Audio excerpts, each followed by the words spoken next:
All right. Jerm, I feel like we should play our video before we start and explain to everybody what we're doing, right? That's true. And we're going to do that next.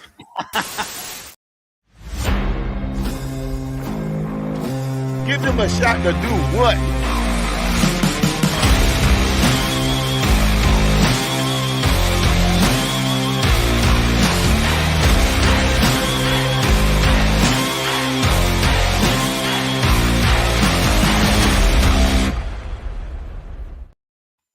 All right, and welcome everybody to the first ever Give Us a Shot Pod-A-Thon, raising money for the Children's Specialized Hospital Foundation.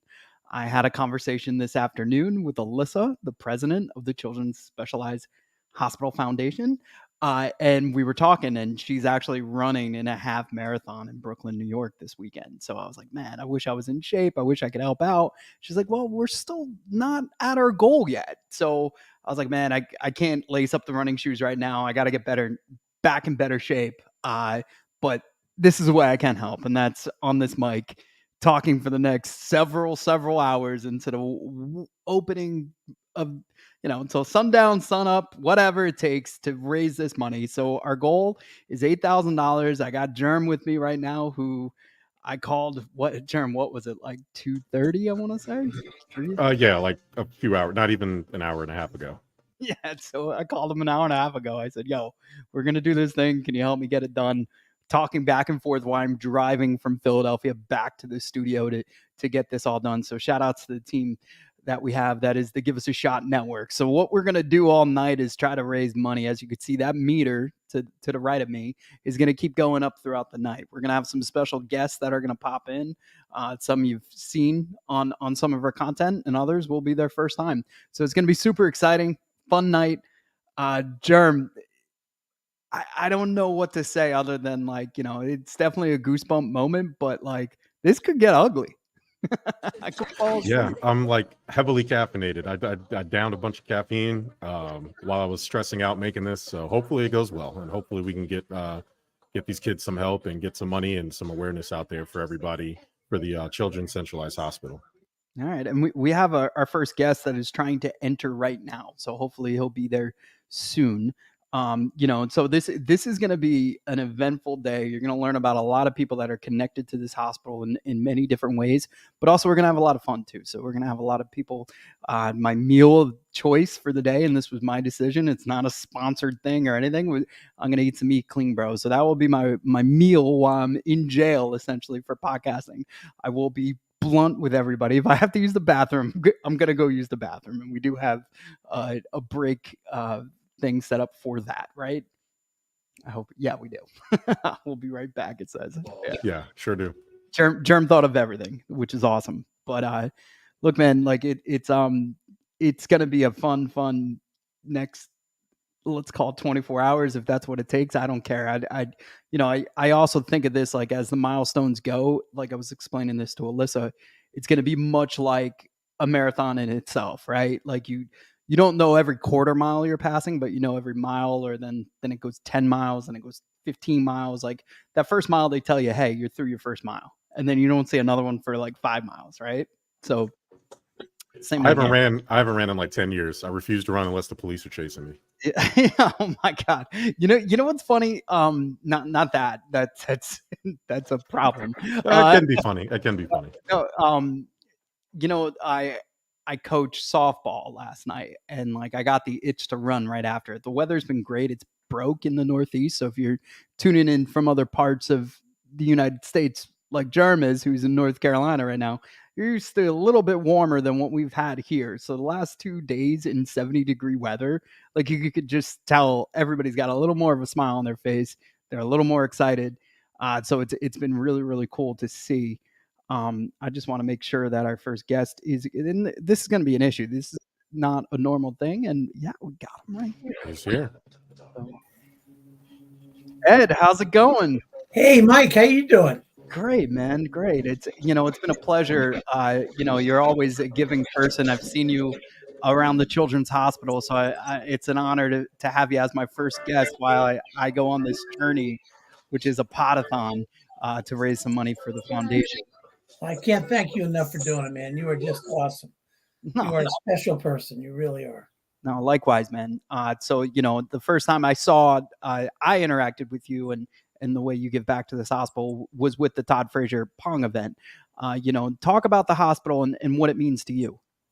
Well, I will tell you, I've been on the board now for 3 years, and it's changed my whole life. I mean, um, I'm a proud father. I have one of 8 kids, so I've always had a love for children. But when I walk into Children's Specialized, every time I walk in that door, my heart jumps, and all I see are beautiful miracles happening right before my very eyes.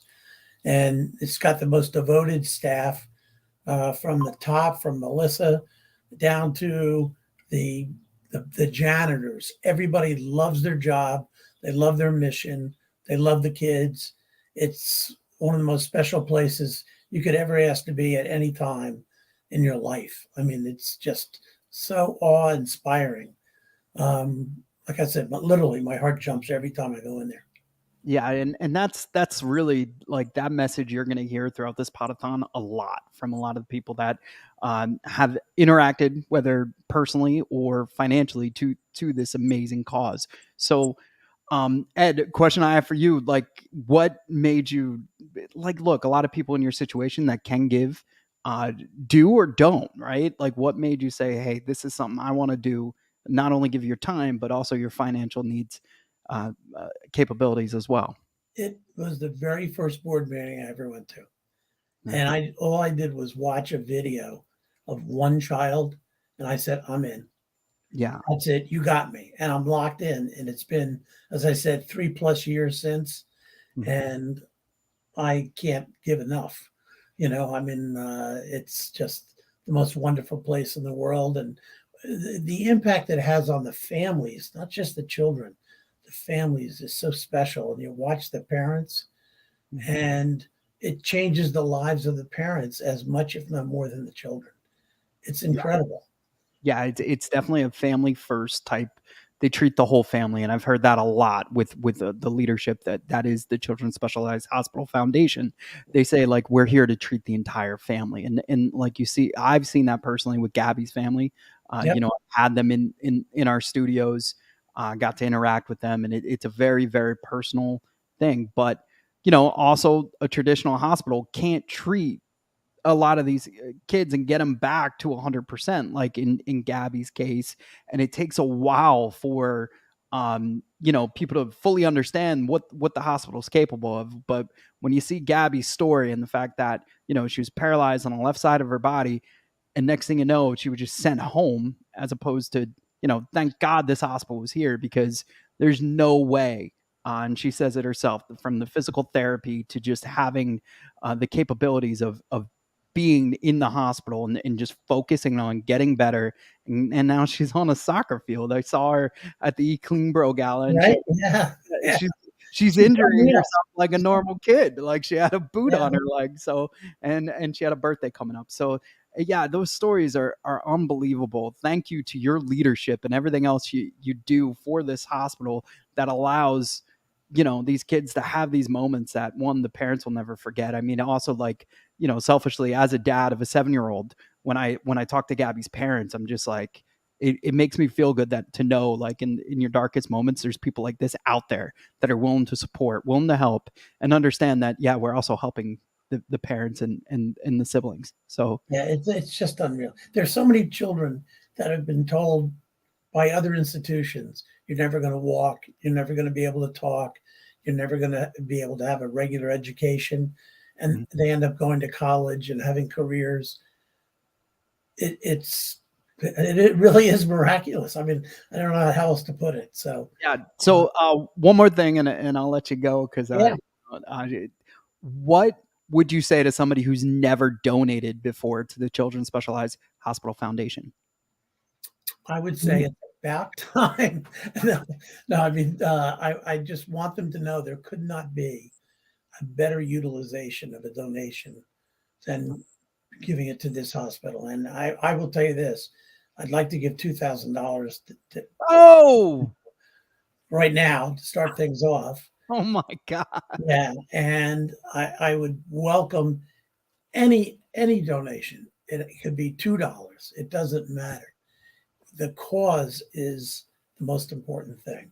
And just know that any dollar you give is going to make lives of children so much better that you should never doubt for a moment. Every dollar we raise goes 100% to the kids, not to administration, not to other expenses, not to advertising, any of that stuff. It goes right to the kids and their treatment. Well, that So- yeah, listen, like first off, thank you for your donation. That like made this feat like feel like it's like after you just got me halfway through the marathon, Ed. Like I want to thank you for that. It's like I just hit so your heart means the world to me. Like everybody was like, "How are you going to do this?" And I was like, "We're going to figure it out." Like I might be here Sunday morning, like I don't know. So thank you for that, and just being an amazing leader to all of us, and really any cause that's around, you're championing it. So thank you, Ed. And while you're here, I'm going to update the thermostat, courtesy of you and your generosity. But we are now over the $4,000 threshold. So thank you so much, Ed. Okay. That's unbelievable. And thank you for being my first guest on what's going to be an amazing night, raising some amazing money for this. Mike, I can't thank you enough for what you're doing. Really, you're a super guy, and I'm just thrilled for you doing this for us. And thanks. And I'm probably going to check in tomorrow morning. All right. Yeah, no, I'll be here. I said, like, what's your perfect, like, Mark Montanaro, another guy who's a heart of gold. He's like, what's your perfect? I love Mark. Yeah. Yeah. I was like, well, just check in on me before you eat breakfast tomorrow. That's what I told him. Well, my breakfast tomorrow is going to be a Guinness. Yeah. Yeah. You're right. Yeah, you're right. Let's go. Well, well, have another one for me if I'm still here, because right, you got it, Mike. Right now I got energy drinks and water, and then I'm gonna eat clean, bro, for my dinner tonight. Because speaking of another amazing family that always gets for sure. Back. So for sure. Thank you, Ed. You have a great night. Thanks, Mike. Have a Cheers. great night. All right. Good luck on everything. Thank you. All right. Take care. So long now. All right. Hey, Jerm, if we find a few more people like Ed, this could be a quick night. I was going to say, this is going to be a short one. Thank you to Ed McKenna. I mean, that's amazing. That you couldn't ask for a better start off to this event that we kind of, I don't want to say threw together, but we kind of threw together because it was that important for this mission, really. And so thank you, Ed McKenna, for getting us halfway there. Obviously, we still have a ways to go. So, like he said, $2,000, $2, whatever you can offer, whatever you can give, is going to help. And if you can't donate today, at least share. There's a QR code here on the corner. You can scan to donate, but if you can't, at least share it. And then, the more people we can reach, the faster we can get this goal. Yeah. And then the links are also in the comments and stuff like that too. So you can click right on the link, comment, donate right there, share it with a friend, share it with somebody you love, or that, has the means to give back, because it's such an amazing, amazing hospital and foundation to really just champion around. What's going on? You got dinner tonight, right? I'm going to live through you tonight. What are you doing tonight? Because I am back on my carnivore / animal-based diet. And for those who are bored, I mean, we're going to be here for 24 hours, so I might as well explain what it is. So basically, I only eat things that come from animals, like meat, cheese, dairy, things like that. And then things that animals typically eat, like fruit. So honey and any kind of fruit. And I stay away from some of the super high sugary fruits like peaches and things like that. I kind of stick to berries and apples and bananas and things like that. But it's a super watered down diet. I transitioned. I used to do a carnivore day. Remember, I lost 34 pounds doing this damn carnivore diet where I was literally only eating animal products. So it was like anti-vegetarian. And so I'm at war with anybody who only eats plants. I believe that's criminal. I believe people who are vegetarian should get locked up. No, I'm joking. I'm just seeing how much you're paying attention. Yeah, but I can't live eating plants. To me, that's boring. Vegetables are gross for the most part. Mhm. And so yeah, we're doing animal based, which honey and really it's the energy drinks, right? I don't smoke. I don't do anything like that. Right. My vice are energy drinks. I mean, I'll go through like 7 a day, pal. It's bad, and so Yeah. I gotta like cut it back a little bit. The last time I had this many energy drinks, or even one energy drink, was when I was doing those overnight photo shoots for PC Richard and Son, who obviously has given back to the hospital in many different forms and ways. But the thing was, like, I was like, man, these are great. Like, I'm ready to go. And the next day was my daughter's birthday, and it happened to be the only time that and I was up the whole time. I was ready to go. We went to Abaji. I was like, man, I could get used to this. And then I was like, oh wait, that's how you could get a heart attack, right? So, yeah, Ed McCann, $2,000. We understand, Ed's got a heart of gold, but even like he said, if he had $2, he'd be giving it to this amazing cause. So as people start popping in and seeing what we're up to, and people, the retweets, I see all the shares going throughout all of our social platforms. We are currently live on the Give Us a Shot X page, right? I guess we got to call it that now. It's been long enough where it's not coming back. The Divide Facebook, my Facebook, the Give Us a Shot Facebook, and the Give Us a Shot YouTube page. Also, I want to thank everybody from the iHeart Philadelphia media for resharing this, repurposing this, and my guys at Fox Sports The Gambler. I really appreciate it. But yeah, if you're, I know we've had some great donations already. I saw Laura Merker for $25. There's people texting me right now like, yo, just put me down for this. And I was like, no, I got that. But also I'm live, so I can't just. And so Jerm was filibustering. Well, I'm trying to explain to people like, hey, also, if you're a small business and you're local and you want to talk and, donate some money and we'll give you some airtime. So it would be a great honor to interview a small business, but also like knowing that they had, true hearts, and they literally, were able to donate and help these kids and this amazing foundation. Absolutely. If you are a small business or you're a one-man business, one-woman business, whatever, and you've donated, please send us a message and get on here, and we can, promote your business, interview you, anything, just anything that can help. Again, we're just trying to help these kids. We're trying to get them raise funds for Alyssa, who's running in the NYC half marathon. I believe is Yep. what it's called. Yep. Correct. So Yep. She's the president actually of the Children's Specialized Hospital Foundation. So I don't know many presidents of big time companies that are willing to put their bodies on the line to raise money or do something good. Usually they're the ones kind of, leeching off of the hard work of everybody else, but Alyssa's out there doing it. Alyssa's out there doing it. So literally putting money where her mouth is and trying to raise money and do something really, really special for these kids. And I think this is just our little small part. So anything we can do to help that, anything you can do. Again, if you can't donate, that's cool. Share this stream, share the link in the description. It'll reach somebody. And by sharing, it'll help. It's already helped. What's amazing is, shout outs to Sean Brace, program director of Fox Sports The Gambler. He just retweeted it, and like you saw, the audience just shot up. So we're expecting that from a lot of our close friends and stuff, and trying to get the stream out there, get the cause out there. But yeah, like what Jerm was saying, like just donate money. Like it's a great cause. Alyssa, for people that don't know this, I'm going to share a little bit more information. 6 months ago, she just had knee surgery. So now she's running a half marathon. Yeah, I was like, you're better than me. So she leads by example every single day of her life.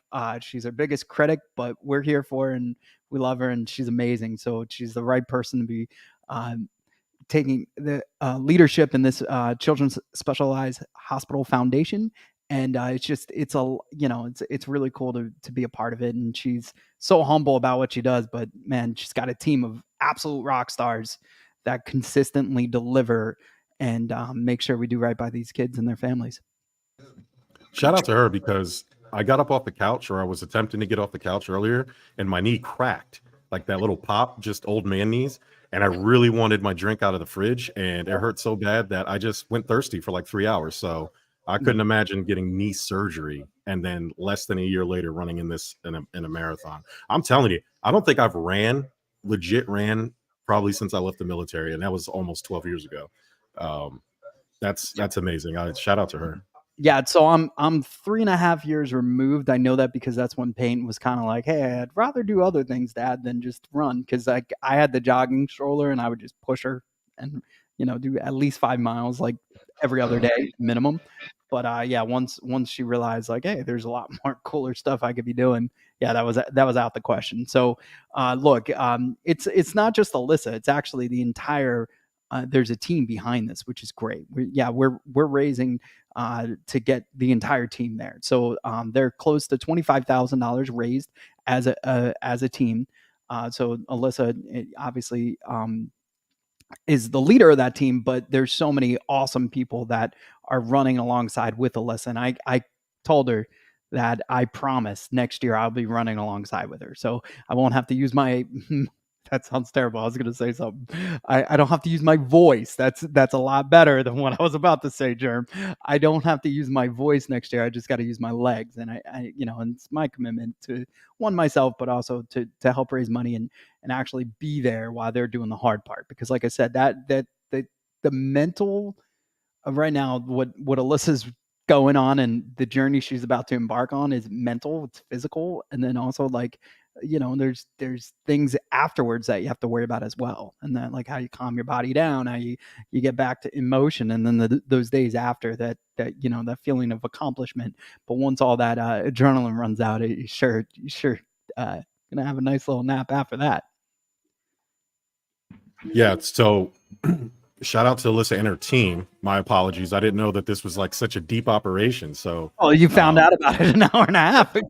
Yeah, about an hour and a half ago. So we're making sure this is looking right for them. So no, it's great, and this was our commitment to Alyssa to get her over the threshold. Also, she's been working behind the scenes to get people that we knew that would want to raise their voice, help us, but also donate. So it's been really, really cool to already be on that journey.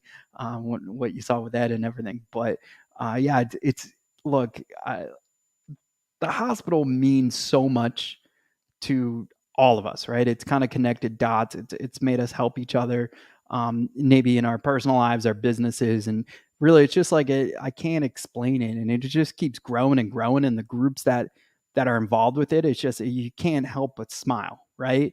So I wasn't having a great day at work, and Alyssa noticed I wasn't smiling. She's like, "Hey, Mike, I always notice you're a guy smiling," and that's also what this is about too. Like they just know they're good people that care about people and do good things. So it's just a really cool thing to do. And I was like, you know what, I'm gonna do this. My wife and daughter right now are out ice skating, believe it or not. I was like, it's 70 degrees out there, indoor ice skating with the Girl Scouts until 9 o'clock. So I was like, listen, I got time, but also like after that, Peyton's going to bed. So really, like if I could wrap this up tomorrow by like 9 a.m., nobody will even know I was gone. Like so that's my commitment and stuff like that. And as we embark over the 100 viewership mark right now, which is crazy, and I want to thank everybody. I can't stress enough. Please just click on the link. $5 isn't enough. Like if everybody did $5 right now, we're looking at $500. So if everybody just did that right now, that's in this link, that would be truly amazing. And I personally would try to reach out and thank every single one of you. So I'm going to check on the link, do another tally, see where we're at. You never know. I don't think it's going to be that quick of a night, but crazier stuff has happened, Jerm, right?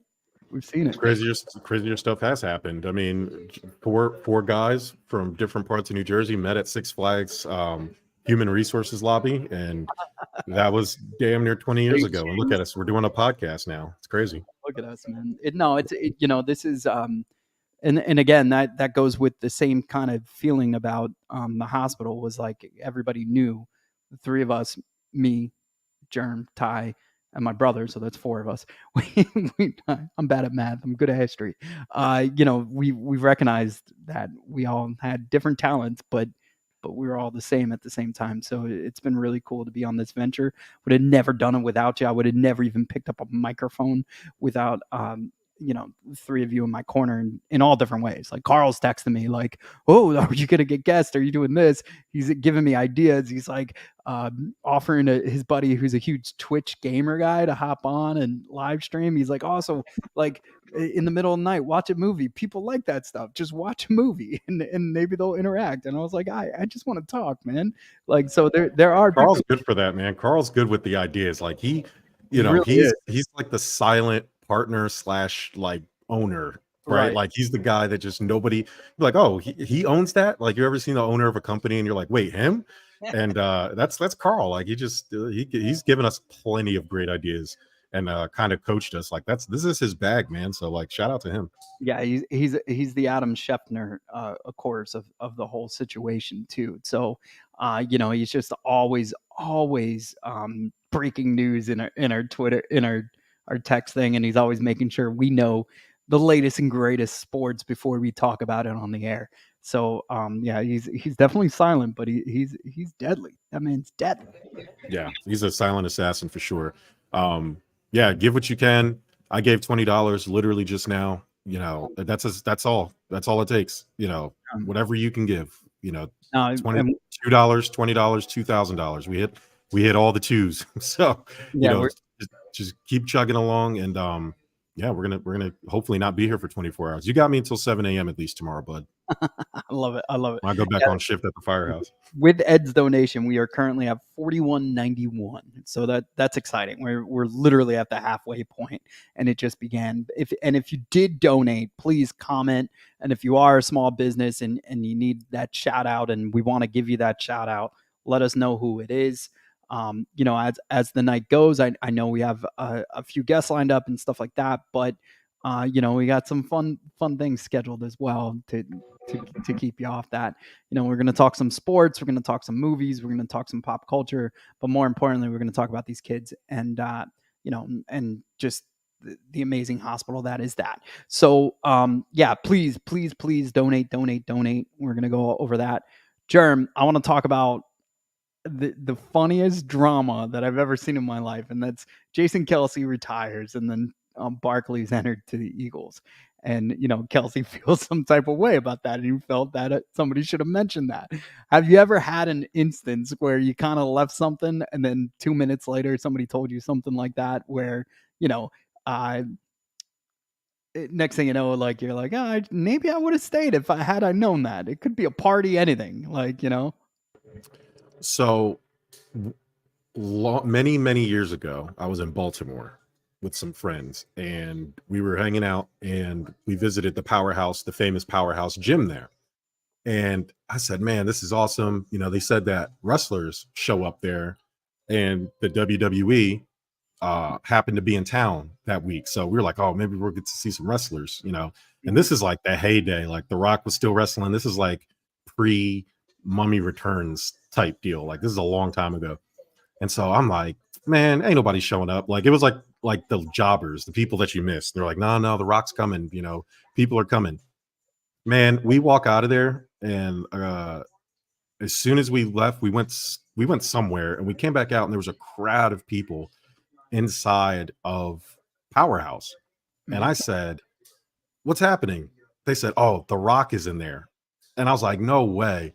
And I was told to stick around, and I didn't give it enough time. And sure as hell, The Rock was in there working out, and I missed it because I was impatient.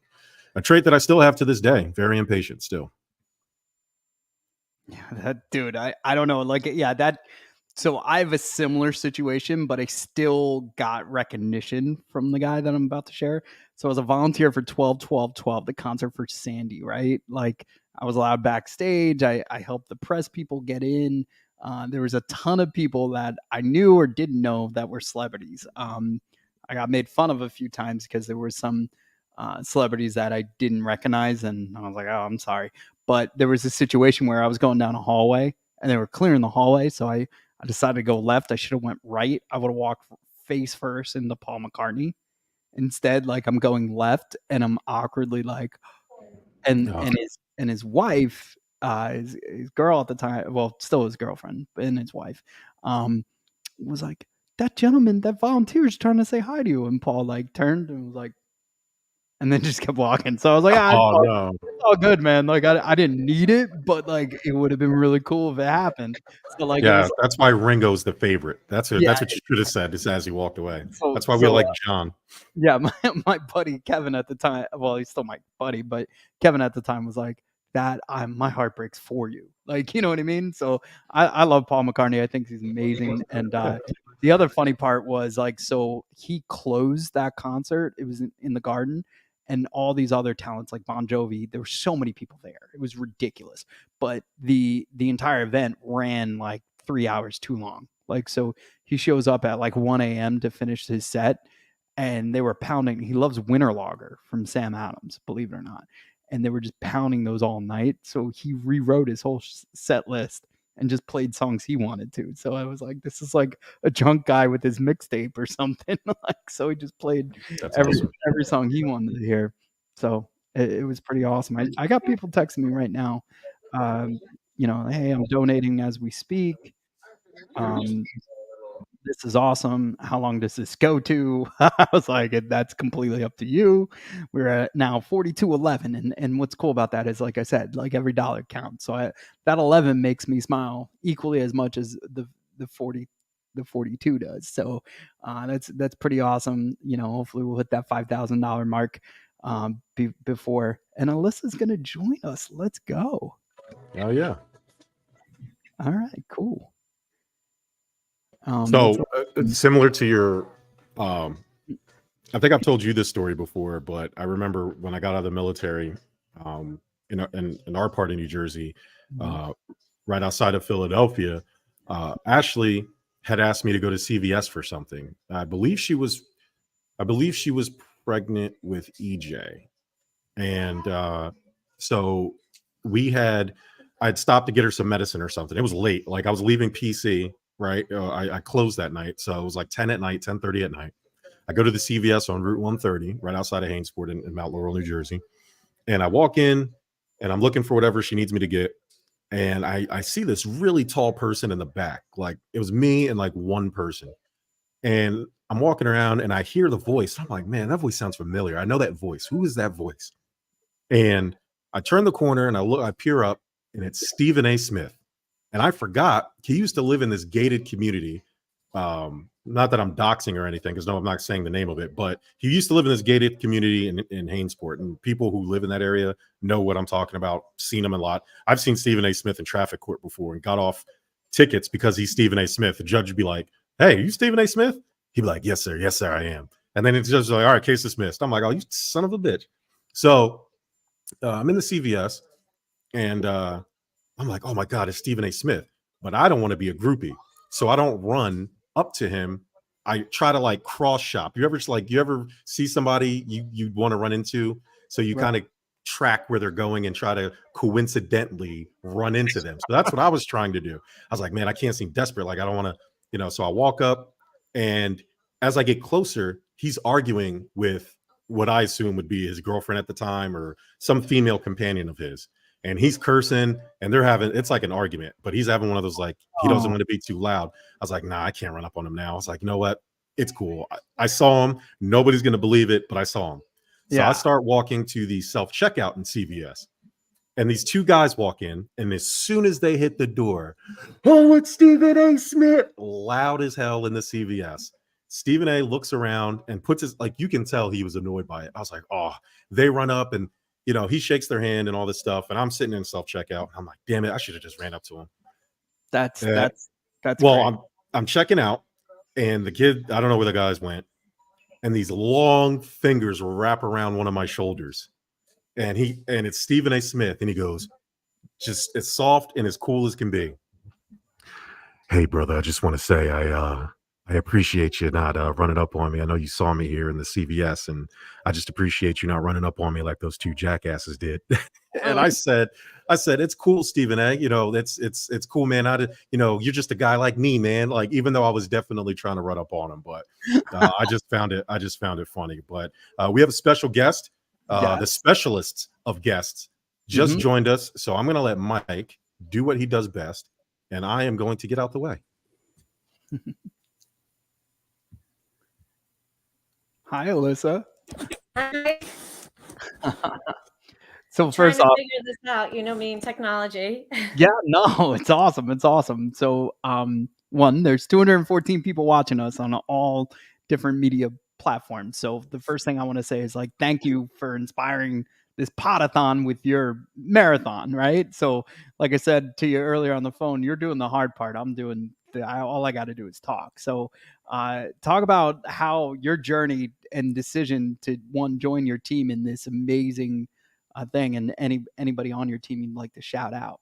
Yeah, absolutely. First of all, I want to say thank you to you. You're always so generous with your time and supporting Children's Specialized Hospital and the foundation. And we can't thank you enough for all the good work that you're doing. I'm going to give you a little bit of a shout out for those that don't know. Mike has been relentless in finding ways to support our kids. And it's so important, so appreciated. So thank you. No, of course. Like I said, I'm not a millionaire. I'm not, I'm just a guy that tries to do good, and I love, and that's how everybody on this team is, from Kate to Keely. You have an amazing team, and it's really inspiring. So it's just how can we do good, make some people smile, make some families that aren't having the best of time be able to smile, and also like have some fun too, right? Yeah. So yeah, and we tend to do that, whether it's the Pong tournament, the E-Cling Bro, even running. Like, how exciting is that for you? Like, to know that, you got your body ready to go, journey, I told the audience you had knee surgery, and now you're about to run a half marathon in Brooklyn. Yeah. I don't know if the body would agree that we're ready to go, but the things I think about when I'm training is when you see and you come behind the walls of Children's Specialized Hospital, and a testament to, Dr. Matt McDonald, our CEO, and his team for the incredible work they do there. Their days, I can't even compare to the hardest day. So I keep that in mind as I'm trying to go on my journey to Sunday here, that when I feel like quitting, that these kids never quit. They're inspirational. The families are so positive. The children are so positive. And when you see them strive to live their next best life, it's just really inspiring. I give a couple of shout outs first. So Jess Cal on the foundation team, and thank you for recognizing Kate and Keely and all our great leaders here at the foundation. I will share, Jess has last year started with our marathon team. So that's a little bit bigger, right? 26 point whatever miles. I'm not really a runner. And so then last year she decided, let's take a stab at the half. So we do have 12 runners supporting Children's Specialized Hospital Foundation half marathon team. So we embarked on this, and I raised my hand and I said, okay, I'll be the first to sign up and join the team and help you raise funds and kind of walk the walk. We're asking people to do these things for us, and the training takes some time in addition to be a part of this. So I want to just thank Jess for all her hard work, Jess Arkell at the foundation. She's been amazing. She supports all of us, not just me, but all the runners with resources. She's in the city as we speak now, setting everything up. She had hand warmers on her desk and T-shirts for us. She had these made that says 13.1 to change kids' lives. So, I mean, she's really been stewarding all of us. A lot of our runners are parents of patients or a grandfather of a patient. So I just want to give a shout out to that team. It's Mary Jo Laban, Daniel Murphy, Colleen Trevlin, Joanne Vitale, Megan Marone, Bill Donnelly, Mackenzie Garden, Jonathan Stemple, Emily Faziola, and Amanda Dubrow, which I know you've met Amanda. She's Colby's mom. So it's really been amazing. As far as me getting started, really started last year with my younger brother and the oldest of 5, challenging me around my 50th birthday, saying, you think you're so cool, run a half, because he runs like 15 marathons. And I said, okay, great. So I'm up for the challenge. My sister was running as well. And I started training 2 weeks before the half last year. I was told that I needed to stop and have surgery. So you can imagine I was disappointed. I went and cheered everybody on. And I decided, well, I'm going to do it next year as a makeup round, and I'm going to do it for Children's Specialized Hospital. So, a couple months later, I started training after I healed, and I've been trying to embed that in between the work day or early in the morning. I got as far as 10 miles. So keep your fingers crossed that the last 3 just take me over the finish line on Sunday. Let's go. I'm sure they will. I mean, it's, obviously don't hurt yourself. If you can't do it, we're not going to fault you. You're already doing such amazing stuff, and we need you. We need you. We can't afford to have you down, and even for a week, it would be devastating. You're a very hard worker. You're always, like you said, willing to do everything to champion, these amazing kids and their families. So look, like there's so much with the Children's Hospital. What would you say to anybody who's donating for the first time to the Children's Specialized Hospital Foundation? So the one thing I want to point out is 100% of every dollar raised or donated gets transferred over to the hospital for the critical programs that they identify and the innovation that they embark to bring these kids to their next life. I came to the foundation 2 years ago. I've been sitting in this seat for about 7 months now. And my predecessor had brought me on a journey, talking to me about Children's Specialized. And then I walked into the door of our outpatient union facility, and I saw a bunch of kiddos on the floor getting their therapies. And that was it. I just looked at him and said, this is my home. It's really hard to put into words until you walk behind those doors and see the miracles that are happening. I think it's a testament to the leadership of the hospital, the staff that work there. They treat these children like they're their own. It is truly family-centered care, and it goes beyond the walls of the hospital. So, we have 15 sites currently. 2 of those are inpatient, long-term care, where the kids can live with us until they're 21 years old, and then they age out. And then our flagship inpatient, which is the largest specialized rehab hospital in the country, which is in New Brunswick. And when you see what goes on day to day, it's unbelievable. I often have people ask me, is it hard? How do you go into the building every day and witness what you do? And I find it inspiring. I feel happy because I know if they hadn't landed here, their lives could look very different. And I know the outcomes are so tremendous from the staff at the hospital that I feel honored to walk through the doors, and I feel excited for these children, knowing that they're going to have a bright future, whatever it may look like with their complex medical needs, because of the staff and the miracles that happen at the hospital. I just truly, in my lifetime of nonprofit, have not seen anything like I do with this hospital. I mean, as you could tell, I always get emotional. I know you've heard Dr. McDonald, get to tears about the kids, but these are children that are, of the marginalized complex issues that often go unseen, and they are put at the forefront of top priority by this entire hospital. It's amazing. Yeah, and it's truly inspiring. Like, you even think about like how, Gabby is the most outgoing. I don't know. She's a teenager now, right? She just turned 15 out there. And it's just remarkable. And I share her story with my 7-year-old all the time. And she's met Gabby a few times. And she's just like, man, she was on the radio. She was on Q102. I'm like, yeah. And she's like, I want to be like that. So it's inspiring to see Gabby back to full strength. I'll say it. She's playing soccer. She's hurting herself now in soccer. I mentioned she had the boot on at the Eat Clean Bro Gala, and it's just inspiring to see her publicly speaking the way she does. And you could just tell how proud her parents are. And you could also tell you treated them too. Cause Gabby's father,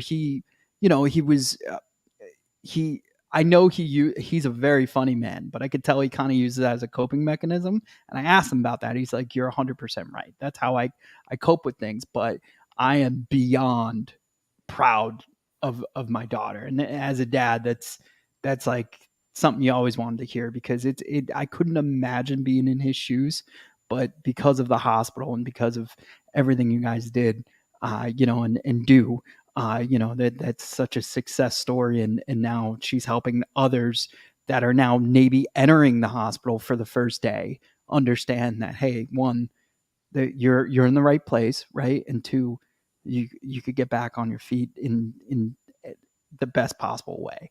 And then I think of Nico's and his family and just how beautiful that is. And the kid's got a better upper body than I could ever wish for, right? So he's talking about joining wrestling and stuff like that.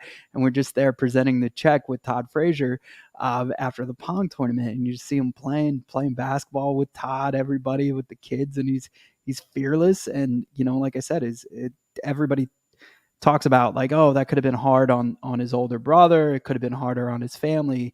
And you guys just treat the entire family. So it became a thing where nobody was left behind. Nobody was there to be on their own. It wasn't like, oh, you're the big brother, but we need to pay attention to your younger brother. No, it's the entire family has grown, and they're better for it. So thank you for what you guys do. And I'm so proud to lend a voice, literally, because that's all I can do. One day, I promise I'll do more.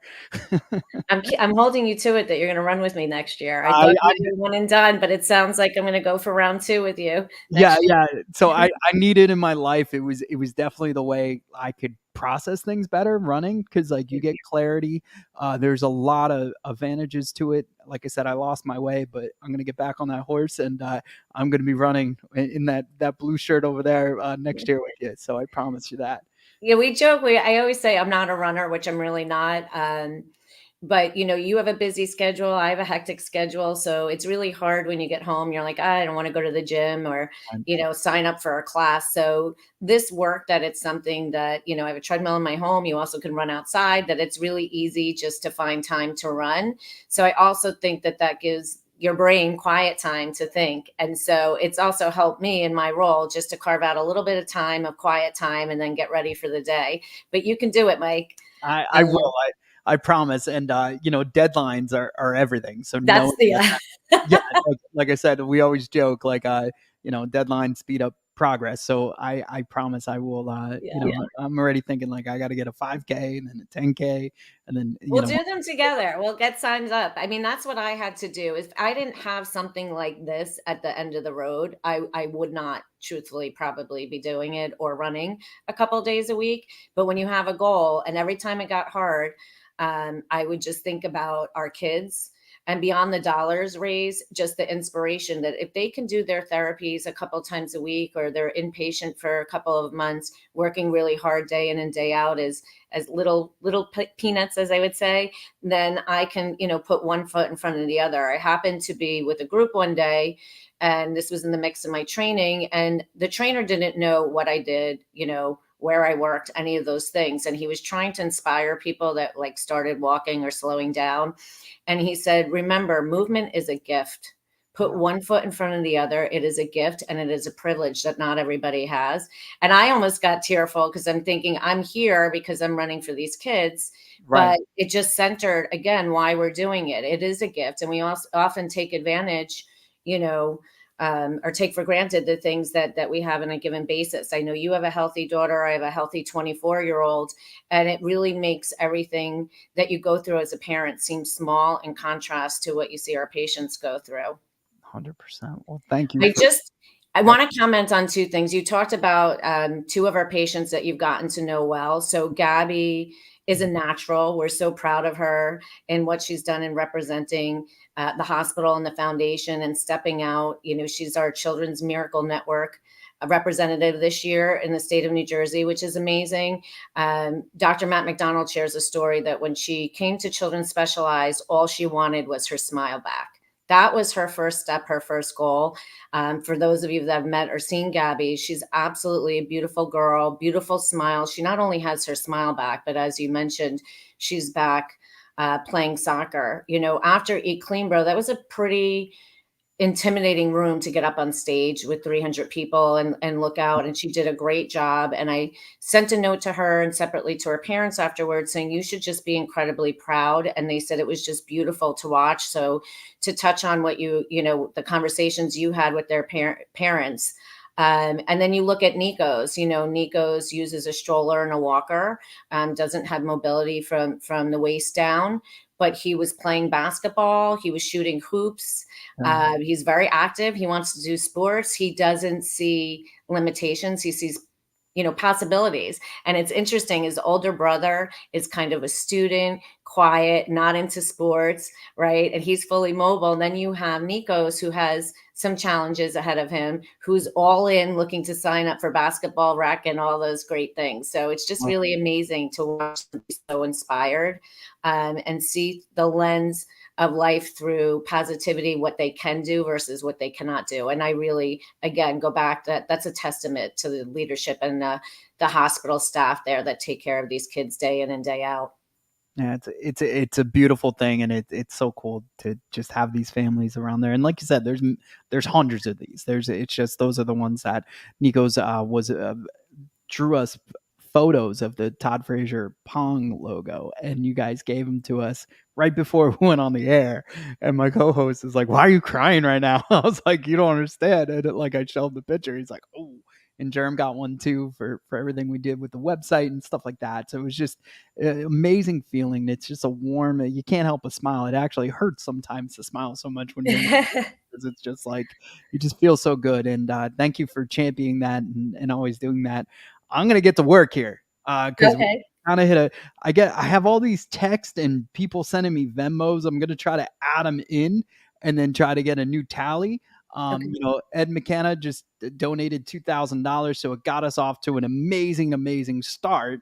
But we're kind of hitting that lull where it's people are finishing dinner now. I gotta get working. I gotta start working the phones and get people I know to start donating to this amazing cause. And to the 323 people watching right now on this live stream, $1 each right now. $323. That's amazing, right? And that changes a family's life and trajectory of what they're going through. So thank you, Alyssa, for everything you do for this foundation. Thank you for being my friend, and thanks for calling. Like, if we didn't talk today, this wouldn't be happening. So I know I put you a little bit on the spot, right? And in a short period of time, Mike turned this around in 2 hours. But thank you for being a friend to all of us.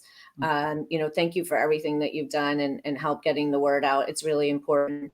Again, we have an amazing team at the foundation. I know you've worked with Kate and Keely, and Jess is out there in New York getting ready to make sure our runners have everything that they need on Sunday.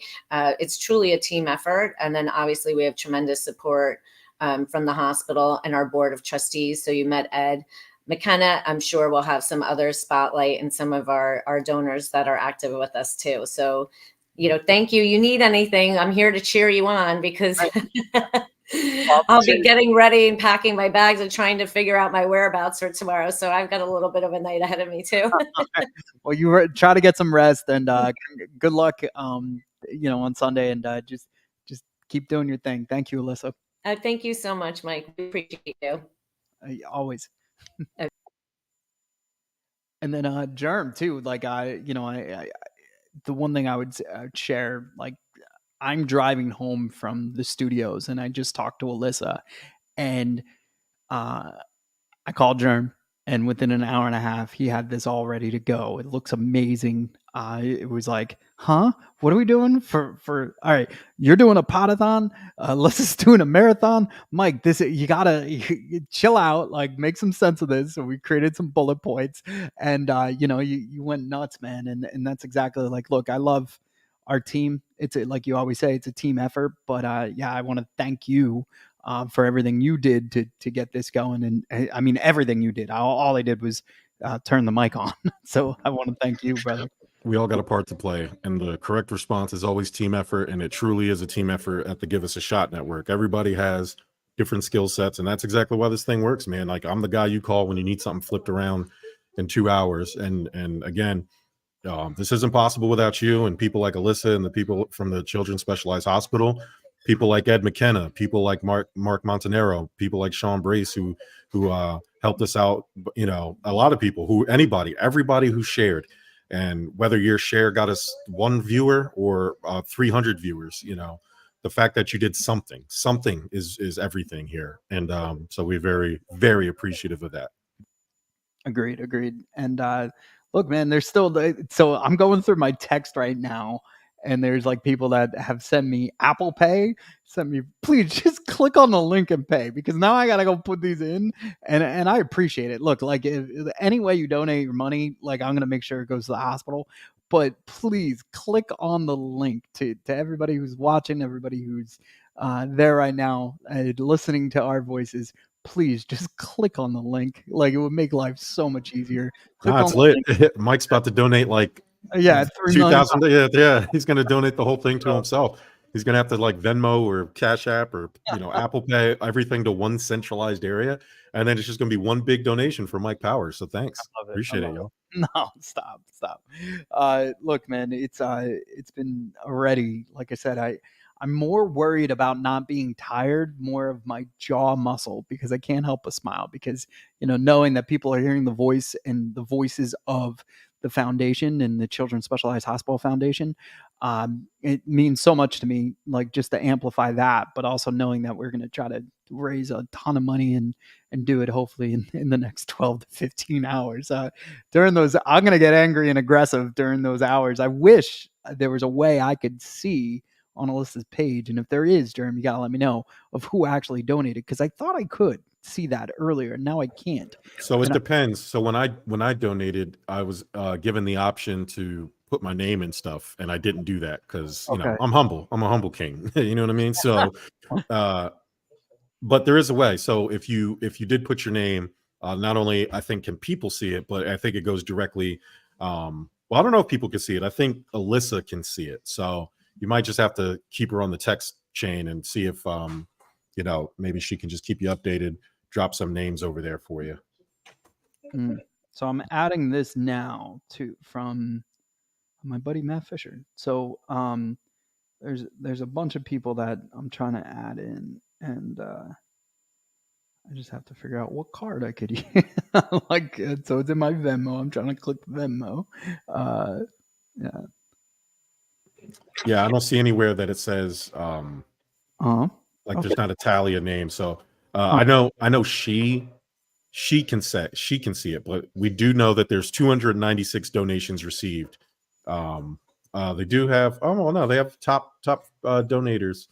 Let's shout them out. Yeah, Colleen Tevlin, shout out to you, appreciate you.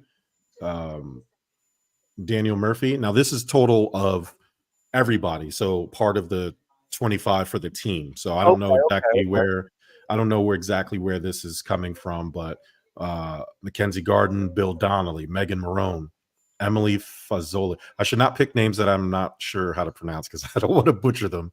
But she's top. Mario Labin, thank you. Amanda Duburo and Jake Osmo are the top donators. I'm adding this now. Let's see if it works. So,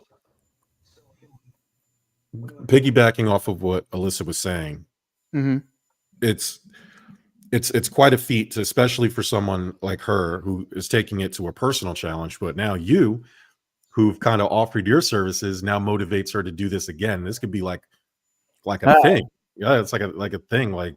But that's the power of Mike Powers, man. You get people to do things. No, stop. No, I need it. I need it too. Like, selfishly, I need to get back to running Mike. Running Mike was, I don't know if you remember when we started this podcast, people were calling in telling me I needed to eat a sandwich, right? Nobody's calling in saying that anymore. So I don't want to get too skinny, but I definitely want to get, in better shape. So I need it, but also, like, I want to be there because, any way we can raise money for these kids, I'm on board. But if we could promote our own health and do it, I'm there, right?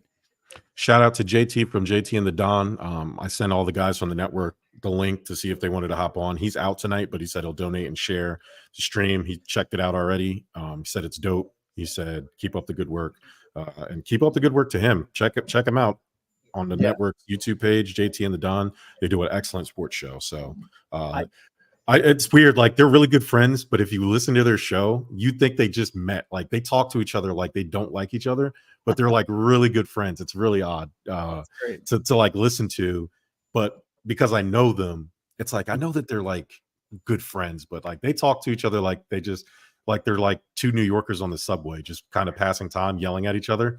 That's kind of their show, which is great. I love it. No, yeah, JT and the Don, Hearts of Gold. We're honored to have them on our network.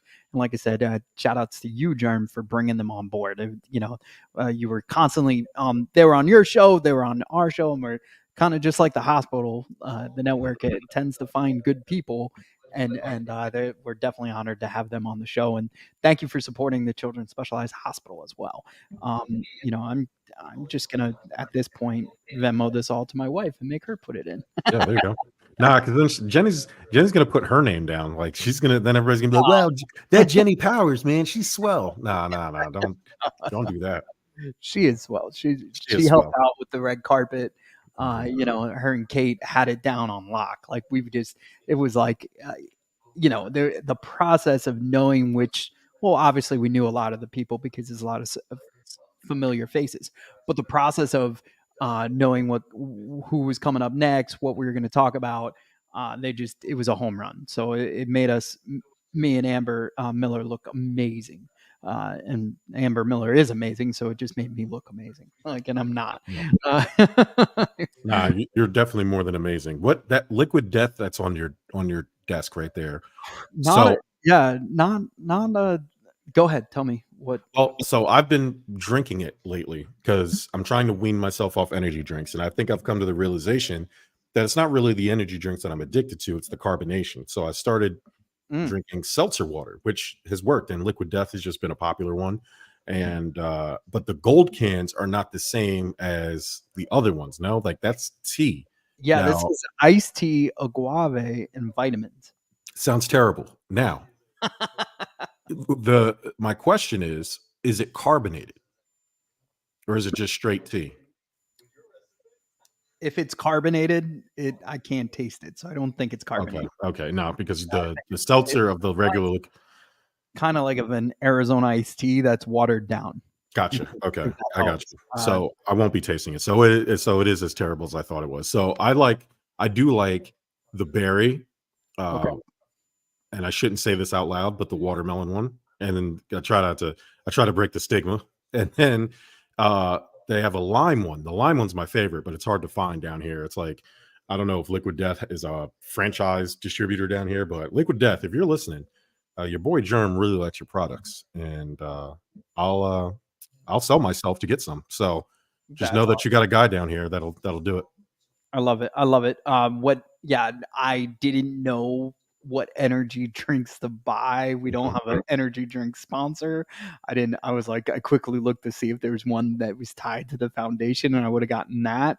I couldn't find any. So I was like, you know what? I'm just going to roll with this. But yeah, so far, I don't know, between the adrenaline, the guests we've had on, Ed and Alyssa, it's just, I haven't really needed it, but yeah, it's nothing to write home about. I don't know, as far as what I'm drinking. But with a guy I can't wait to eat, and I'm looking forward to, I'm going to eat around 8:30 tonight, I think. A little bit of energy, right? I want to try to fast as far as I can until that time. But eat clean, bro, man. The funniest thing. So they deliver right to your house. It's awesome. You schedule it. Driver shows up. He looks like he loves his job. It's like he loves where he works, which is you could tell right out of the bat if they don't, right? Because it's just the same old, same old. Not the case. Walks right up the driveway. I hit him with the thanks, bro. And he's like, I see what you did. And I was like, and I'm laughing because I bet you that happens a million times in his day. And he still was customer service enough to be like, hey man, you're funny. And I was just trying to be a turd. Yeah. He probably was in his head yo, this idiot. He probably, these guys hear it all the time. I do it all the time at my job. We go in, as a firefighter, and he's like, oh, yeah, there's a hot one and not as hot as the fires, or they'll say some firefighter type pun hey, where's the Dalmatian? I'm like, I don't know, man. It's at the firehouse. We don't have a Dalmatian, but I'll tell you that we do, just to make yourself feel better.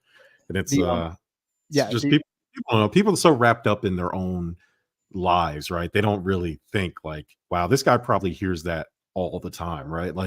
We had an opportunity to interview Alex Rodriguez, our guy, and we were given a bunch of stipulations from his PR person beforehand, and she laid out a bunch of stuff. I think at the time he was in the running to buy the Mets. We couldn't talk about that. Obviously, we couldn't talk about J-Lo and a bunch of other stuff. But, we were having our little pre-show meeting, and I said, you know what, guys, he's going to hear about a bunch of baseball stuff from these other podcasts.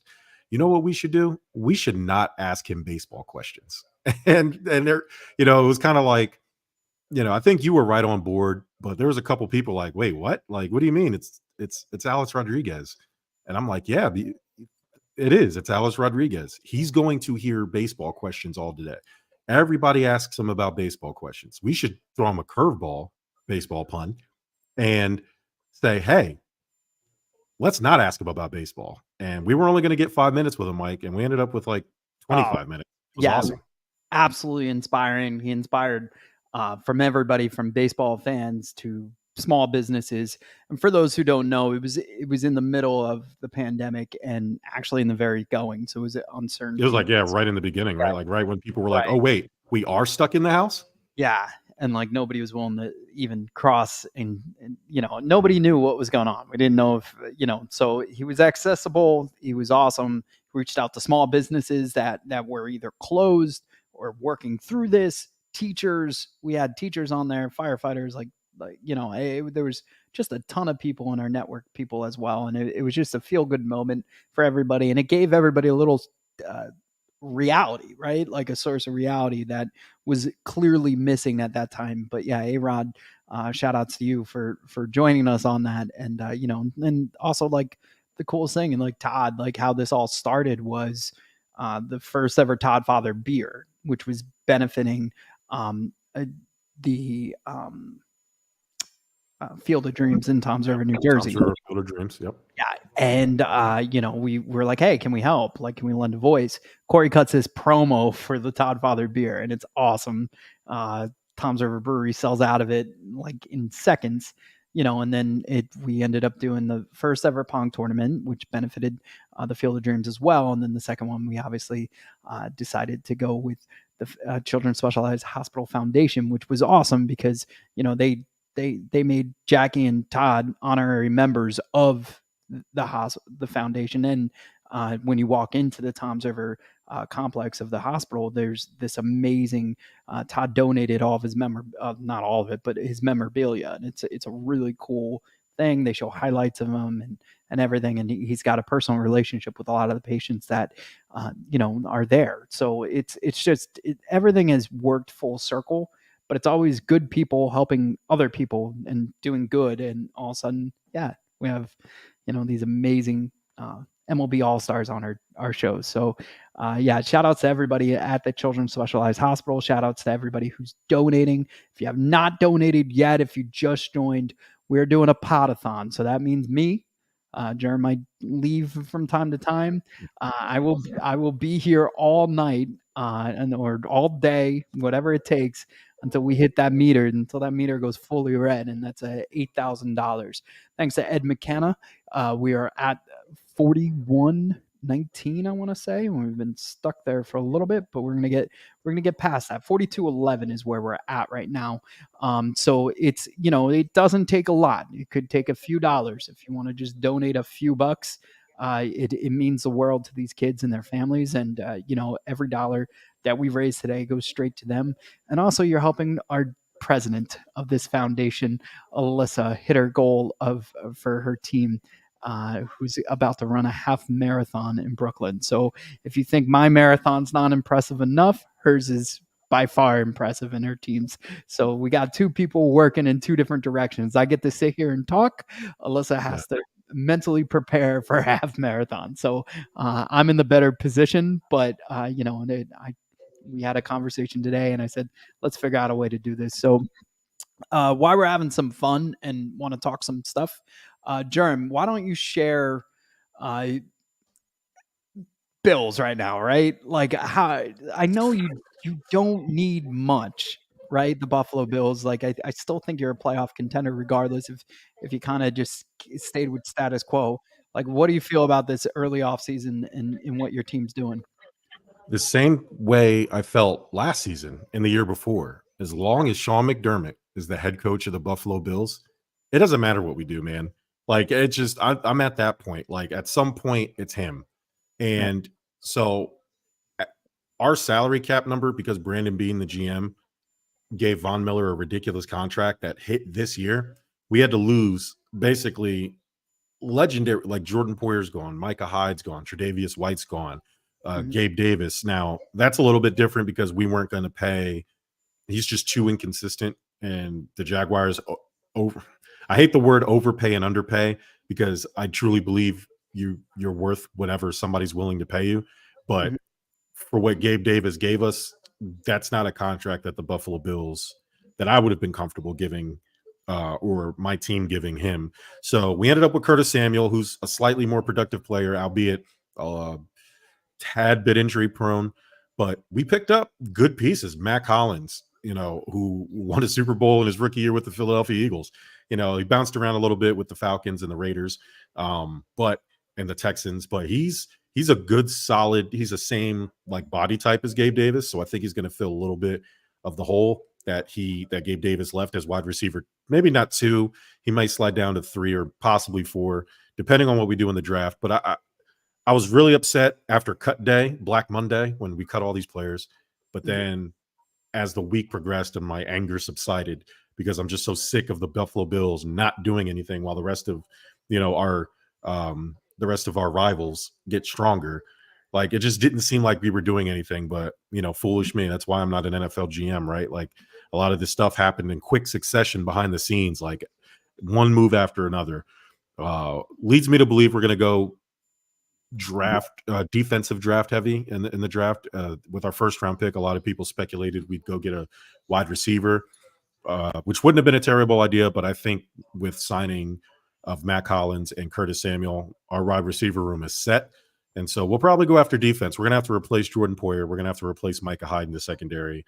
We have Matt Milano coming back, and we have a good foundational pieces. And then we had a lot of good restructures, right? We're going to have to replace Mitch Morse, our center. That's a big one that we lost. But Von Miller restructured that ridiculous contract. So he went from making like $18 million this season to $8 million. Like a lot of it's incentive heavy, which is good for us because when he never fully came back from his injury.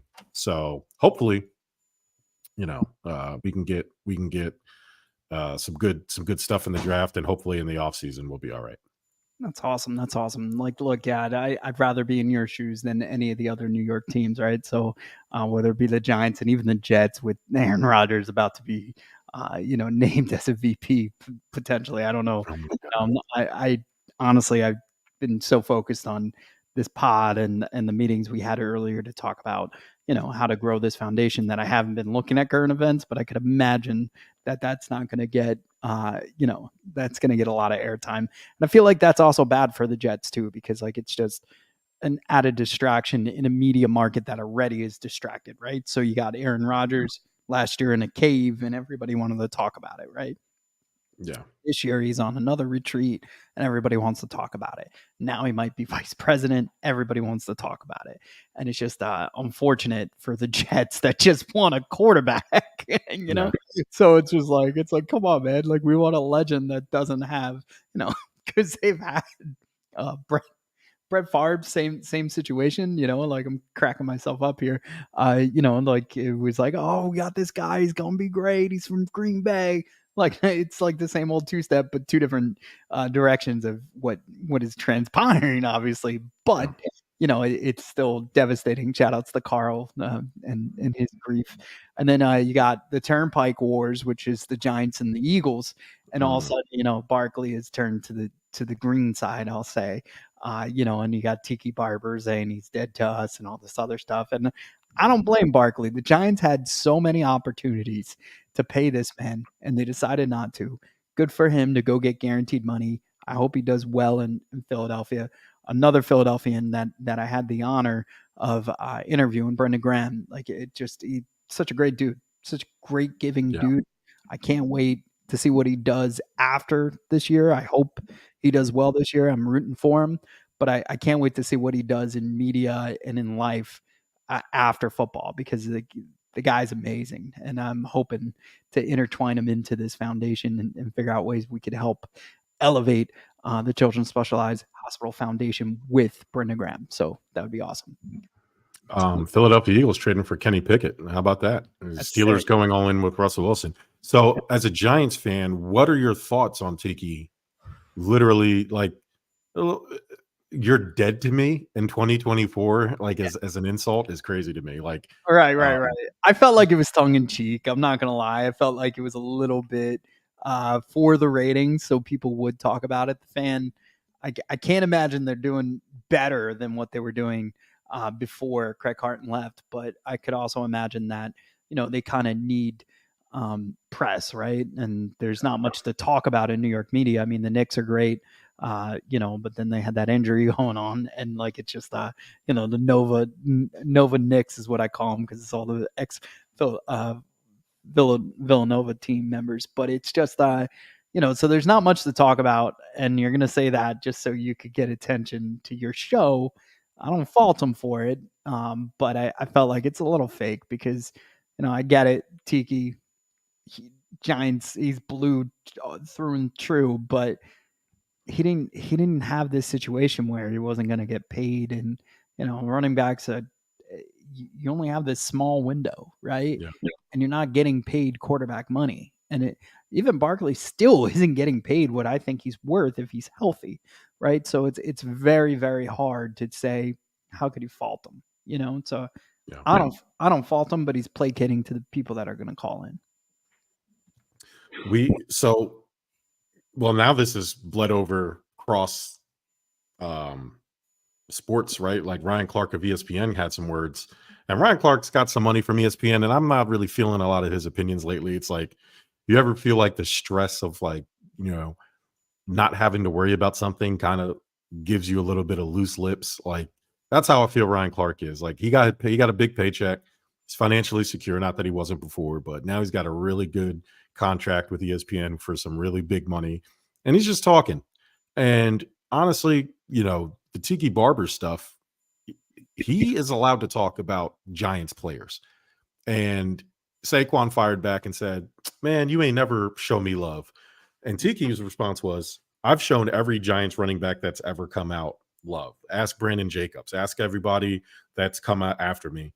You were hurt half the time. So what do you want me to say?" You know what I mean? Like, it's not, and it's just funny. Like, I don't know if signing with Philly was like kind of like, was Saquon dead set on signing with Philly just because he had some bad blood with the Giants? I don't know, but it's going to be interesting to see what happens. I know all the guys, especially at Fox Sports The Gambler, were tickled pink that Saquon showed up after years of trashing him. Now all of a sudden he's on their team, trying to figure out, how they're navigating that. So I'm adding $310 into the pool right now, and I want to thank everybody who sent that in. I will rattle them off throughout the night. I promise you that. But it finally, for whatever reason, I don't know if maybe the website was down or my phone acts up. I have T-Mobile. I'm leaving T-Mobile. I'd like to announce that we are breaking up.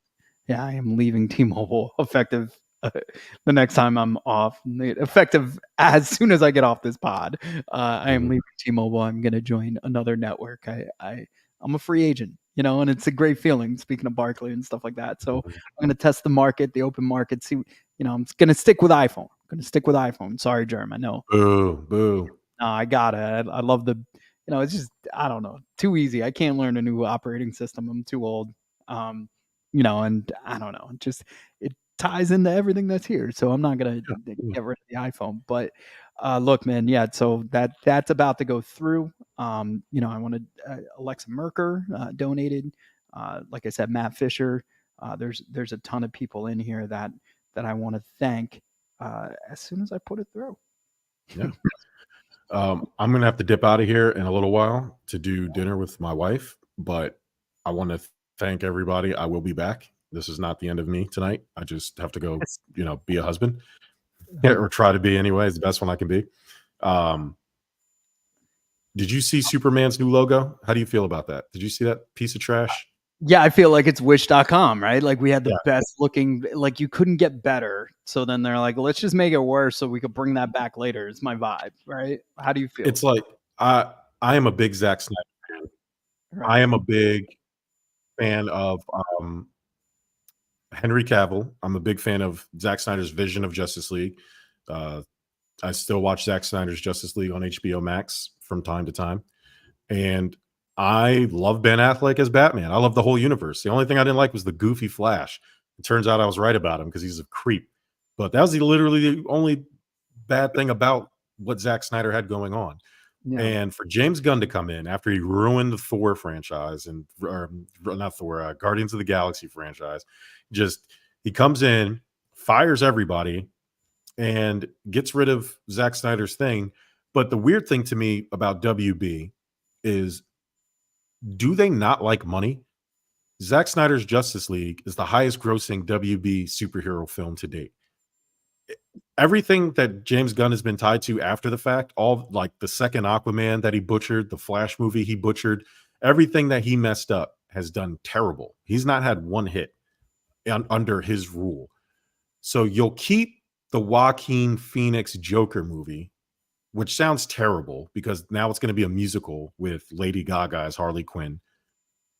And then you're going to have Peacemaker, which was a good show, but now the season 1 isn't canon. So season 2 is like the Peacemaker under your DCU. Like everything seems convoluted and we haven't had a movie out yet. So if you're going to keep Joaquin Phoenix's Joker and then Robert Pattinson's Batman, but you're going to call it Elseworlds, why would you not do that for Zack Snyder's Justice League? Let him his movies. All we want is Man of Steel 2.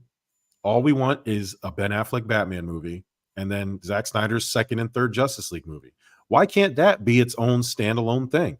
You know why, James Gunn? It's because you're scared. It's because you're scared. You're scared of the power of hashtag restore the Snyderverse. You're scared of the power of Zack Snyder. Nobody wants to see, and no further proof is you from the best Superman suit and the best looking Superman we've ever had. Now you got this guy, can't even David cornball,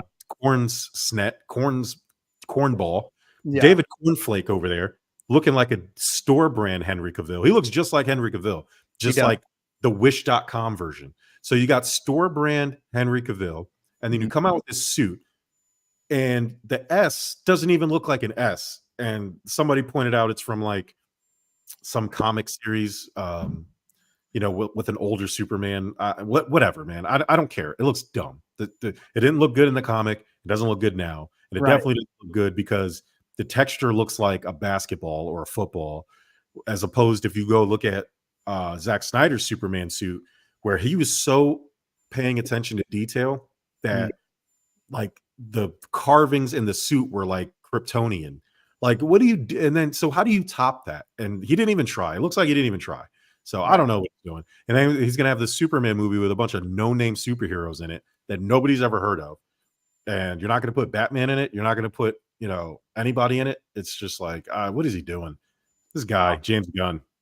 So I'm going to be alone for a little bit. So I'm going to use you for 5 more seconds, take my first bathroom break. Yep. So you could go with your grind your gears germs. Just don't get us. Remember, it's a kid's show. Yeah. I'm trying. I know. I know you're doing a great job. And I'm so proud of you. For those that don't know, Germ hosts stuff about sports. It's a raw, uncut fan take. And also, he's the most talented guy I know, and he builds all of our graphics, but also he has the longest running show on our network, and I'm proud to say that. So shout outs to the Germ. Thank you for being my partner so far in this. I'm going to run to the bathroom. Germ's going to take over for a couple minutes, and then I'm going to let him go out with his beautiful wife for dinner. Yeah, that's right. It's my time now. No, I'm joking. So while we're here, we're doing this live Pod-A-Thon. I don't know how long it's going to last. It could last 2 more hours or 24 more hours. I don't know. I am going to step away, but while Mike is doing what he has to do, I just want to remind everybody that the donation link is in the description. And if you can't donate, please share. Share this stream or share the link. I don't care which one you do, but we need to get as many people as involved as possible. And we're trying to raise money for the Children's Specialized Hospital Foundation. We just had the president, Alyssa, on. She's going to be running in the half marathon in New York, in Brooklyn. And that marathon with her and her team, everybody, they are trying to collectively raise about $25,000, but we're trying to be responsible for at least 8,000 of that. That way, these kids who some of them that I've met could get a chance. Like, these kids have nothing; they need help. A lot of them are born with debilitations and sickness, and we're just trying to get them the help that they deserve. To be honest, we're trying to give them a shot. And so, anything you can do, $2, $20 like I did, $2,000 like Ed McKenna did. So shout out to him. But whatever you can do, please do. Hit the description link in the description or the bio or whatever you want to say. I am Germ. I am one half of Stuff About Sports. You can catch all of us on the Give Us a Shot Network. Ty does a really good job with our website. We got new merch up there. So if you also want to support the Give Us a Shot Network, you can go on www.giveusashot.network, and we will be more than happy to entertain you, because that's what we're here to do. As you can see behind me, I have Allen Iverson. He's getting a docu-series on Netflix, I believe. So very looking forward to that. One of my childhood heroes, Allen Iverson. Quick story. There was a basketball camp Philadelphia used to run back in the Wachovia Center.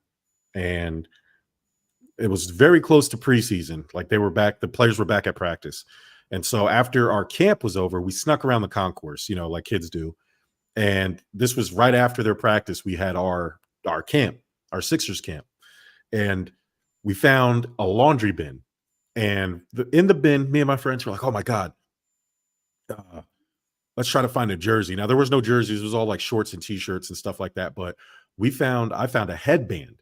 Now, at the time, the only two players was Allen Iverson and Larry Hughes, for those that want to kind of gauge how old I am. And in my head, in my version of the story, I'm going to assume it was Allen Iverson's because that's who I want it to be. But I took that headband. I said, I'm taking this headband. I kept this sweaty, nasty headband for probably a year in my closet, like out. My dad thought it was mine. He went in my closet for whatever reason. And he said, oh my God, what is this nasty thing? He washed it. And I was really upset for a long time. I ended up like throwing it away, or I think I just wore it. And it just became my headband, but it was like an old dingy white headband. There was not enough bleach in the world. Well, I couldn't bleach it because I had the NBA logo on it. But my dad washed it. I was really upset. And I'll never forgive him for that. It's probably why I don't talk to him to this day, Mike. So I had to just assume I'm going to be hunkered down for a while without anybody. So I had to get the other laptop out just in case anything occurs. And I also tried to catch up. No, I tried to catch up on some of these texts too. Like, thank you to anybody who's donated, anybody who's supported. Hold on, there was definitely something going on at one point. Yeah. Is there a link? Yes, there is a link. It's right below. I'm going to send it to you as well. But yeah, man, dude, thank you for opening this up with me. I know I'll see you soon. Yeah. And for those, I mean, even if you don't have the link, the QR code is down in the corner, bottom right-hand corner. You can scan that QR code. It'll take you exactly where the link is. So if you can't find the link, take out your phone. Matter of fact, I'll do it right now to make sure it works. I didn't think that maybe it was too small, but I don't think it's too small because I tested it already. And just to show you how easy it is, I'm going to open up my phone. I'm going to zoom in on the QR code, and what do you know? It works. So yeah, if you don't know what the link is, scan that QR code right there on the bottom right-hand corner. And again, $2, $20, $2,000, whatever you can do, please do. And if you can't do that, at least share the link. It costs $0 to share something. So if you want to help out these kids, maybe your share will get to that person that can donate. And then you've also done your part. So shout out to whoever's willing to help. And shout outs to Ed McKenna coming through with the $2,000. That brings our total right now, with the help of viewers like you, to $45.71.06. Like, again, the 6 cents also makes me excited, like for some weird reason. But who donated 6 cents? No, I think it's because you pay for the fees. Like, so. Yeah. foundation doesn't have to, or the website does not have to pay for the handling fees. So I Mhm. think it comes out to a weird percentage, but shout outs 257106. Yeah, add into that. We're at 457106. So it's just a really remarkable first couple hours of this of this night. And it's funny because I talk to our program director Sean Brace over at Fox Sports all the time, and he's like, "Yeah, you're so good at this, blah blah blah." I was like, "Dude, I barely do it for an hour a week." So like I was like, Yeah, let's relax. Yeah, yeah. I was It's like, easy to do it. It's easy to do it. for an hour. My Yeah. man goes 3 hours a day, and then he's doing other shows and all this other stuff, and he's all over the place. So he's the real deal. I just like I said, any way I can lend a hand and raise money for this amazing cause, I'm going to do it. And this is the one thing I could come up with. Hey, I have a studio, I have a team that could make me look amazing, and Germ's like, say less, let's go. So we're on driving home from Philly, like I said, talking to you, talking to Alyssa, talking to you, talking to Alyssa, and we got it all figured out. So we're ready to go. I'm excited because I'm an hour away from my Eat Clean Bro meal. So I'm gonna have that. They're delivering it, or you're just scheduling it yourself. I had it delivered on Thursday. It was my meals. Yeah, so I bring them into the iHeart Studios all the time, and I eat with my friend Amber, who was my co-host on the red carpet. And yeah, so we have meals all the time, and we talk about that amazing company. And honestly, so we were just I was like, hey, I got a couple of meals in there. That's what I'm going to eat today. So speaking of people that give back more than I could ever imagine, but the heart and the ambition's there, and I think that's what's really cool about everybody you walk through and you meet that's attached to this amazing foundation. So Yeah, man. How much more time do you have? I'm already late. Like I gotta get ready. Yeah. All right, I'm dude. This is nerve wracking. I'm gonna fire off a couple, and if you can too, be like, yo, join Powers. Whether it's Mikey Hughes, Sean Bernard, anybody in our network that wants to hop on and talk about this amazing foundation and maybe a little bit of sprinkle in some sports, that'd be awesome. So Yeah, no hold up. pressure. Let me I'll send a message to Sean Bernard and Mikey Hughes and see what them boys are doing. I would imagine if Hughes is available, he would be more than happy to jump on, because there's a lot of stuff happening in the like Chicago sports. Like, that team is quickly becoming like a really good team. And I don't know where that came from, man. Like that's, they went from, hey, we're gonna get rid of these players and we're gonna draft this quarterback. And now they're like a super set team. So let me Shout outs to Jason Cope with a $50 donation. I love you, buddy.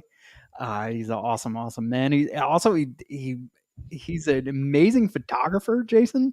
But also, dude, he used to, speaking of marathons, like he was on that same trajectory, like when we were younger, like on the, well, I guess I can't say that anymore, but like Lance Armstrong, he was an awesome cyclist, great biker. He had a personal goal for bike riding this year. Did an amazing job. He was sharing stories of like he went up this mountain, but going down was just intense. And it's really cool to see somebody with their passion. And hopefully we can figure out a way to do maybe a bike event with the hospital. And I know he's got another foundation as well, and I've been trying to plug into that as well. But look, like thank you, Jay. Thank you for doing that. I owe you dinner. We got to have one soon. We try to eat once a month together with our together as a family, and we haven't done that. So thank you for that donation. And yeah, man, Germ, thank you, bro. I can't wait. Go be with Ashley. I'll still be here unless yeah. I'll jump back on. Feed is down. There's either an issue and I'm on the phone with you, or we raise an insane amount of money before bedtime. So, which I don't see that happening, but I will get more annoying as the night goes in text messages and DMs of all these people that have committed to raising money for the Children's Specialized Hospital Foundation. So thank you, Jerm. No problem, man. Shout out to J Mac Customs who shared our feed. So he has a pretty good following, and I want to shout him out because he came through for us on the beer pong event. He made the trophy. So shout out to him. He just sent me a message. Definitely appreciate that. But yeah, Mike, hold it down till I get back, and I know you will. And shout out to everybody who's donated and shared the feed. Yeah. So that's Germ. He's going to be with us a little bit later, but now these are the awkward hours where I'm here alone. No, I'm just kidding. Look, man, this is such a cool cause, such an awesome thing to do. I'm looking forward to, some people coming in throughout the night, maybe some people in the morning. I've spoken to people that were like, you're nuts. Mark Montanaro says, how long are we going to keep Mike in jail? Which is hilarious. There's so much going on, and I'm laughing because also, like, I was in such a great mood to do this. It's the first time I wore like anything with the Mets on it in a while, and everybody knows that because I haven't been really happy with the New York Mets, and just overall, like, I get it. Like, you got to trust the process, to quote the Sixers, but it's been a roller coaster of emotions from '85 to now as a Met fan. And it's just like, we thought we had the guy. I'm not trying to throw shade at the ownership or anything like that. I'm sure they know what they're doing, but it's definitely going to be a hard year to be a Met fan. I mean, they're saying we're not in a rebuild. We're taking some time off. It's like having a girlfriend say we're on a break as opposed to not broken up.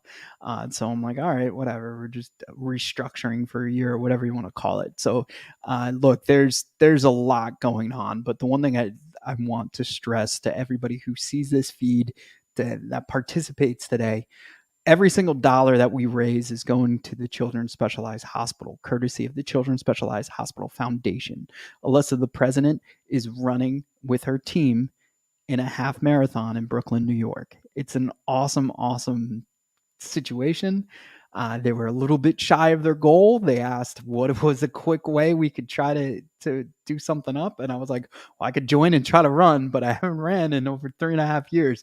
So I don't think that's an option. So I decided to use my voice and do a Pod-A-Thon. So I will not be running in the marathon, but I will be talking until we raise enough money that the men and women on that team are more excited to do it, knowing that there was a heck of accomplishment on their end. But they're the real heroes in this story.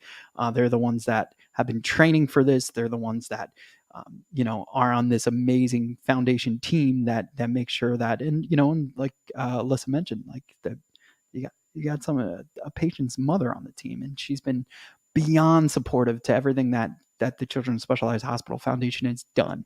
I've been a part of events with the Children's Specialized Hospital where E Clean Bro raised almost or maybe over $250,000. I saw $200,000 reported in the press, which is amazing. Todd Frazier has lent his hand numerous times.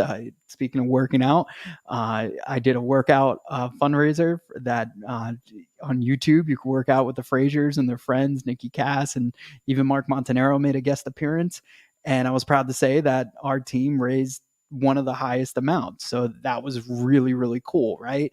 And also my daughter would always say, like, Dad, you're going to do that video again. Don't let that lady hurt you. Don't let that lady hurt you. And that was Jackie Frazier. Her workouts were pretty more intense than, Todd's. So there's been a lot of fun situations that are surrounded, but more importantly, like I said, and you'll hear this time and time and time again, we're treating the family. So the Children's Specialized Hospital is a foundation, and the hospital itself is always treating the family. So we understand that there's so many emotional moving parts that are transpiring when a child needs this service. But more importantly, they're giving care to that child that they can't get anywhere else. Like I would not like to see or imagine a world where some of these kids did not have the Children's Specialized Hospital in their corner to get them through these tough times. So, that's, it's just a really, really cool thing to see. A lot of smiling faces. Like I said, that's my biggest worry right now. It's not falling asleep on the air like a Mike Francesa. It's really just saying, like, hey, eventually these cheeks are going to get tired from smiling. And I know as guests enter our pod and join us, it's going to get harder and harder not to smile. But that's really my only cause for concern is the amount of, all right, what do we do next? Number one, like, how do we keep people entertained. My brother keeps texting me. He's like, you gotta see if Matt could come on and play a song, and we'll get there. Like that's a 2 a.m. thing, maybe.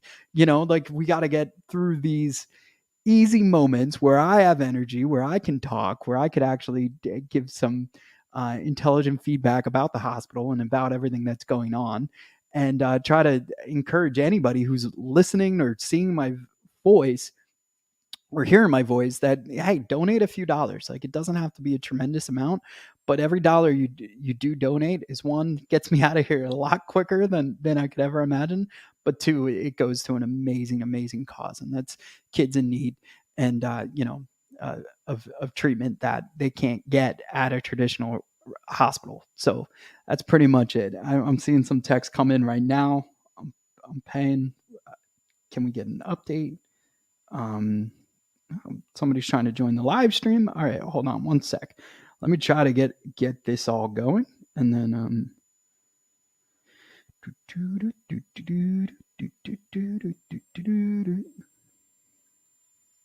I do. Mike Francesa is a legend, so I'm not throwing shade when I say he falls asleep.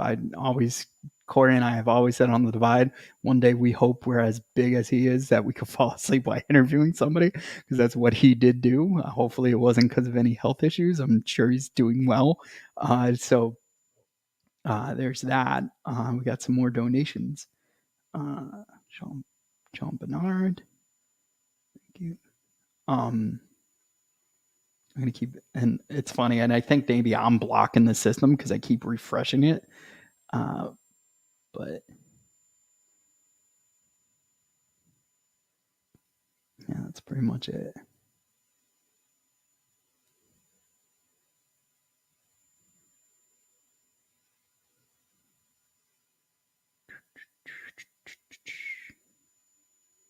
Yeah, Mark Montanaro is going to pop in as well, so that's pretty exciting. I'm just trying to catch up right now. It's hard to host a one-man show. Jerem is definitely helping me tremendously. But I brought out my other laptop so I could look at current events, because like I said earlier, Aaron Rodgers was slated to become – this is the funniest thing about this computer. If I ever lost my face, I would never be able to log in because I don't know the PIN. And I have to – uh-oh. Yeah, I just messed something up badly. I don't know. But I don't know the PIN, so all I know is my face. And that sounds terrible. But yeah, look, let's figure this out real quick. Mikey Hughes is on his way, actually. Mike Hughes, if you don't know, he's at a sports convention right now. He's gonna hop on. That's amazing. He's from Chicago. Have to remind him, like I'm sure he's having a lot of fun there, that this is a kid's show, but he never doubts it. He knows what's up. Actually, he's a great kid. He is a kid himself. I could call him that because he's younger than me. So anybody younger than me is a kid, and anybody the same age as you is probably a kid too, because Todd and I are the same age. He's like, let's go, kid. No, I'm just kidding. So yeah, in the meantime, I'm going to look up some current events and we could go into that because I know it's going to be a long night. So, like I was mentioning, Aaron Rodgers, that's just, I feel bad for Jets fans entirely. Like, a man can do whatever he wants, like, politically, whatever you want to do, and a woman can do whatever they want, as well. So, what I'm trying to get at is, like, I'm not faulting somebody for their beliefs. I'm not faulting somebody for their actions unless they're negative or they hurt a human being, especially taking away rights or anything like that. But what I will share is, as a football fan, like, it kind of stinks when you have this legendary quarterback and all of a sudden it's like, well, he might, he's injured within 2 minutes of playing, and then not even 2 minutes, like 2 plays.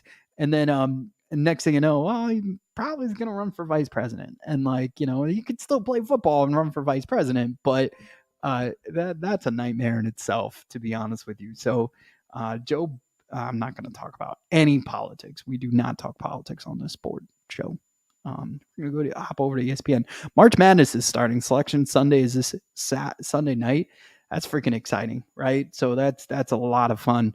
One, to talk, I'm glad the kids can now make money. That's amazing. Like, I can't wait till my daughter, like, maybe is in college and I could get her sponsored. Like, that's pretty insane to think about, or even her friends. So there's a lot going on in that world. Selection Sunday, that I'm sure there's going to be people who were on the bubble that didn't get it, and there's going to be so much drama around that selection, and and stuff like that. So it's a lot of fun. You got baseball gearing up. I just had a conversation the other day with Big League Chew, and I'm going to try to get them involved, especially in our summer events with the Children's Specialized Hospital Foundation. And they were just talking about how like there's like a buzz, like all these young kids are like back and eating this gum and stuff. And I was like, that's so cool. And the one thing that they did way before a lot of other companies embraced it, they corrected a wrong. 5-6 years ago, they added a female softball player to the strawberry gum. And so it was the first time they were going to showcase a female on the cover of Big League Chew. And I always thought that was really unique.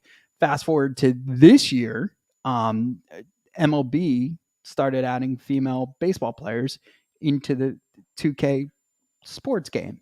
And there were some people that were upset about that. And the only thing I would like to share is those same people play this game, create their own player, and then turn up the attributes all the way. So like now, like Mike Powers is 7'1", 400 pounds of solid muscle.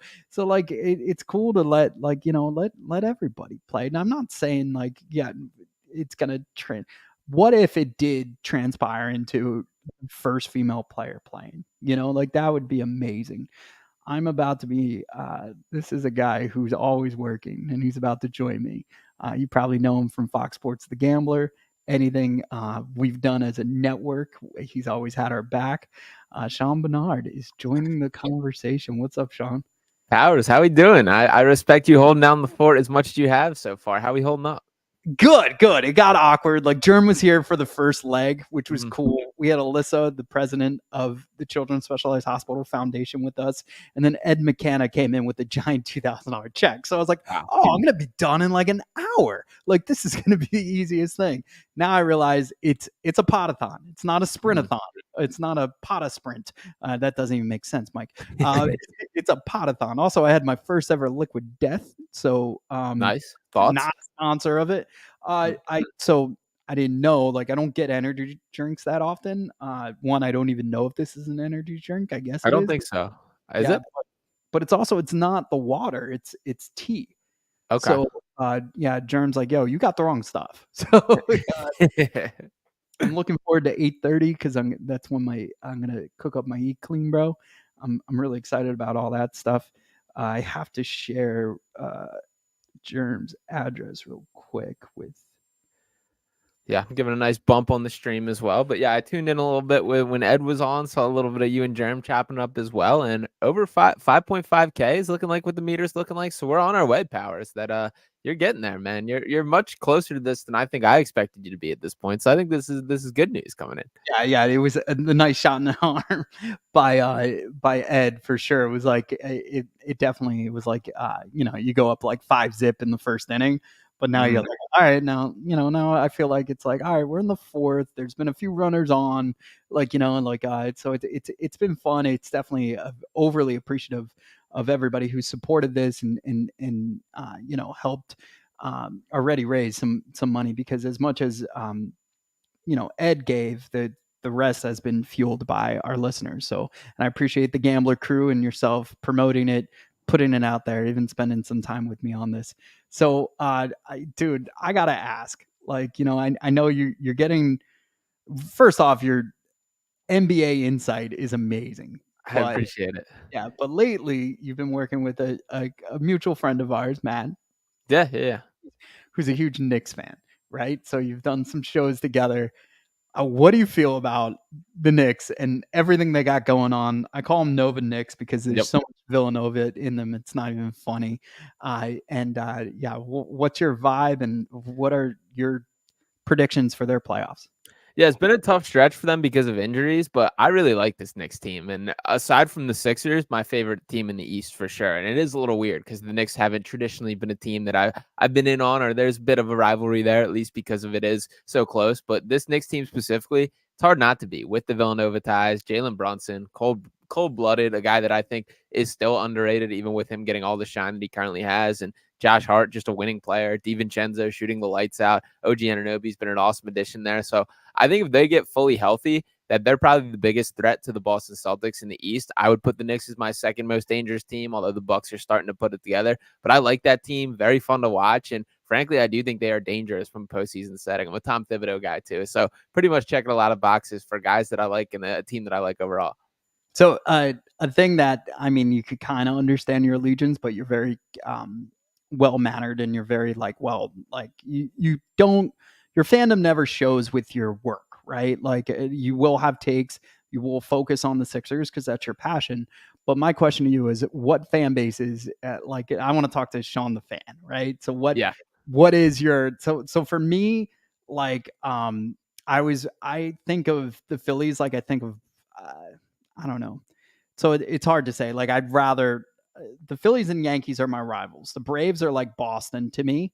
What is your situation? So what are the teams that are you're like we cannot lose to them? Go ahead. Yeah, it's interesting because I've kind of always walked the line a little bit. That I grew up in South Jersey, been an all Philly sports fan my entire life. I think like from a pure fandom standpoint, that the Eagles is still my number one. I think that because I've done the least with them professionally. That I originally my first job in the sports was covering the Phillies, so I got a little bit of my feet wet with that and enjoyed that. And then Sixers have been what I've really dove head first in, and probably what I have the biggest interest in for sure. But the Eagles, it's always been nice to kind of just be like on a Sunday, I get to watch, I get to rage. And that leads me to the Cowboys being my number one as far as just can't take them. There's never been as much, I guess, frustrations with the Giants. I think I always kind of had the respect and admiration for like Eli Manning during that whole era. So I think that helped code things, and just hated guys on the Cowboys way more. And then probably next I would go Boston Celtics, just because there's been so much heartbreak throughout the years and so many difficult spots. That would probably be my number two hated team. And then Phillies is tough. That like the Braves is like feels like it should be, but it feels like the Phillies just have the upper hand more often than not. So, I mean, 2 consecutive playoffs that they've knocked them out. So it's almost like I don't know. Wouldn't throw them in the same conversation. I do think from a baseball perspective, the Mets growing up was definitely my most hated team from baseball. That with like the Jose Reyes and David Wright and that whole squad, I was not a fan of back in that era of ball. So probably my top three, I would go number one Cowboys, number two Celtics, and number three Mets. All right. I would like to say Atlanta Braves are getting frustrated to the point where they're like, maybe we should be a wild card team because they have an easier path. Like it's like, dude, you guys are nuts. Like, and that's for me with the Braves, like they've won the NL East like so many times as a kid, like it was ridiculous. So it's like, of course they're doing it throughout my they did throughout my childhood. Of course they're doing it as a grown up. But yeah, for me, like like I said, if I want to beat the Yankees every single time. I don't want to. That fan base, like to me, is like everything I'm not. To the point where, like I was explaining this the other day, I'm not a Rangers fan because I feel like it's too much like the Yankees. Like no disrespect to the Rangers hockey team, I'm sure they're good. I'm sure there's a whole different history there. Blah blah blah. But I feel like it's way too close to being a Yankee fan. So and I don't do that. Like the Devils, I never related with because they were from Jersey and I was from Brooklyn, and I just never related with that. And also, like outside of my co-host Corey, they weren't the nicest fans, right? And then the third thing was 2009. I moved down to Philadelphia. Our first sponsorship was the Flyers, and we had our company logo on the Zamboni. So the Flyers were a very passionate team. So they're orange. I like orange. I went with them.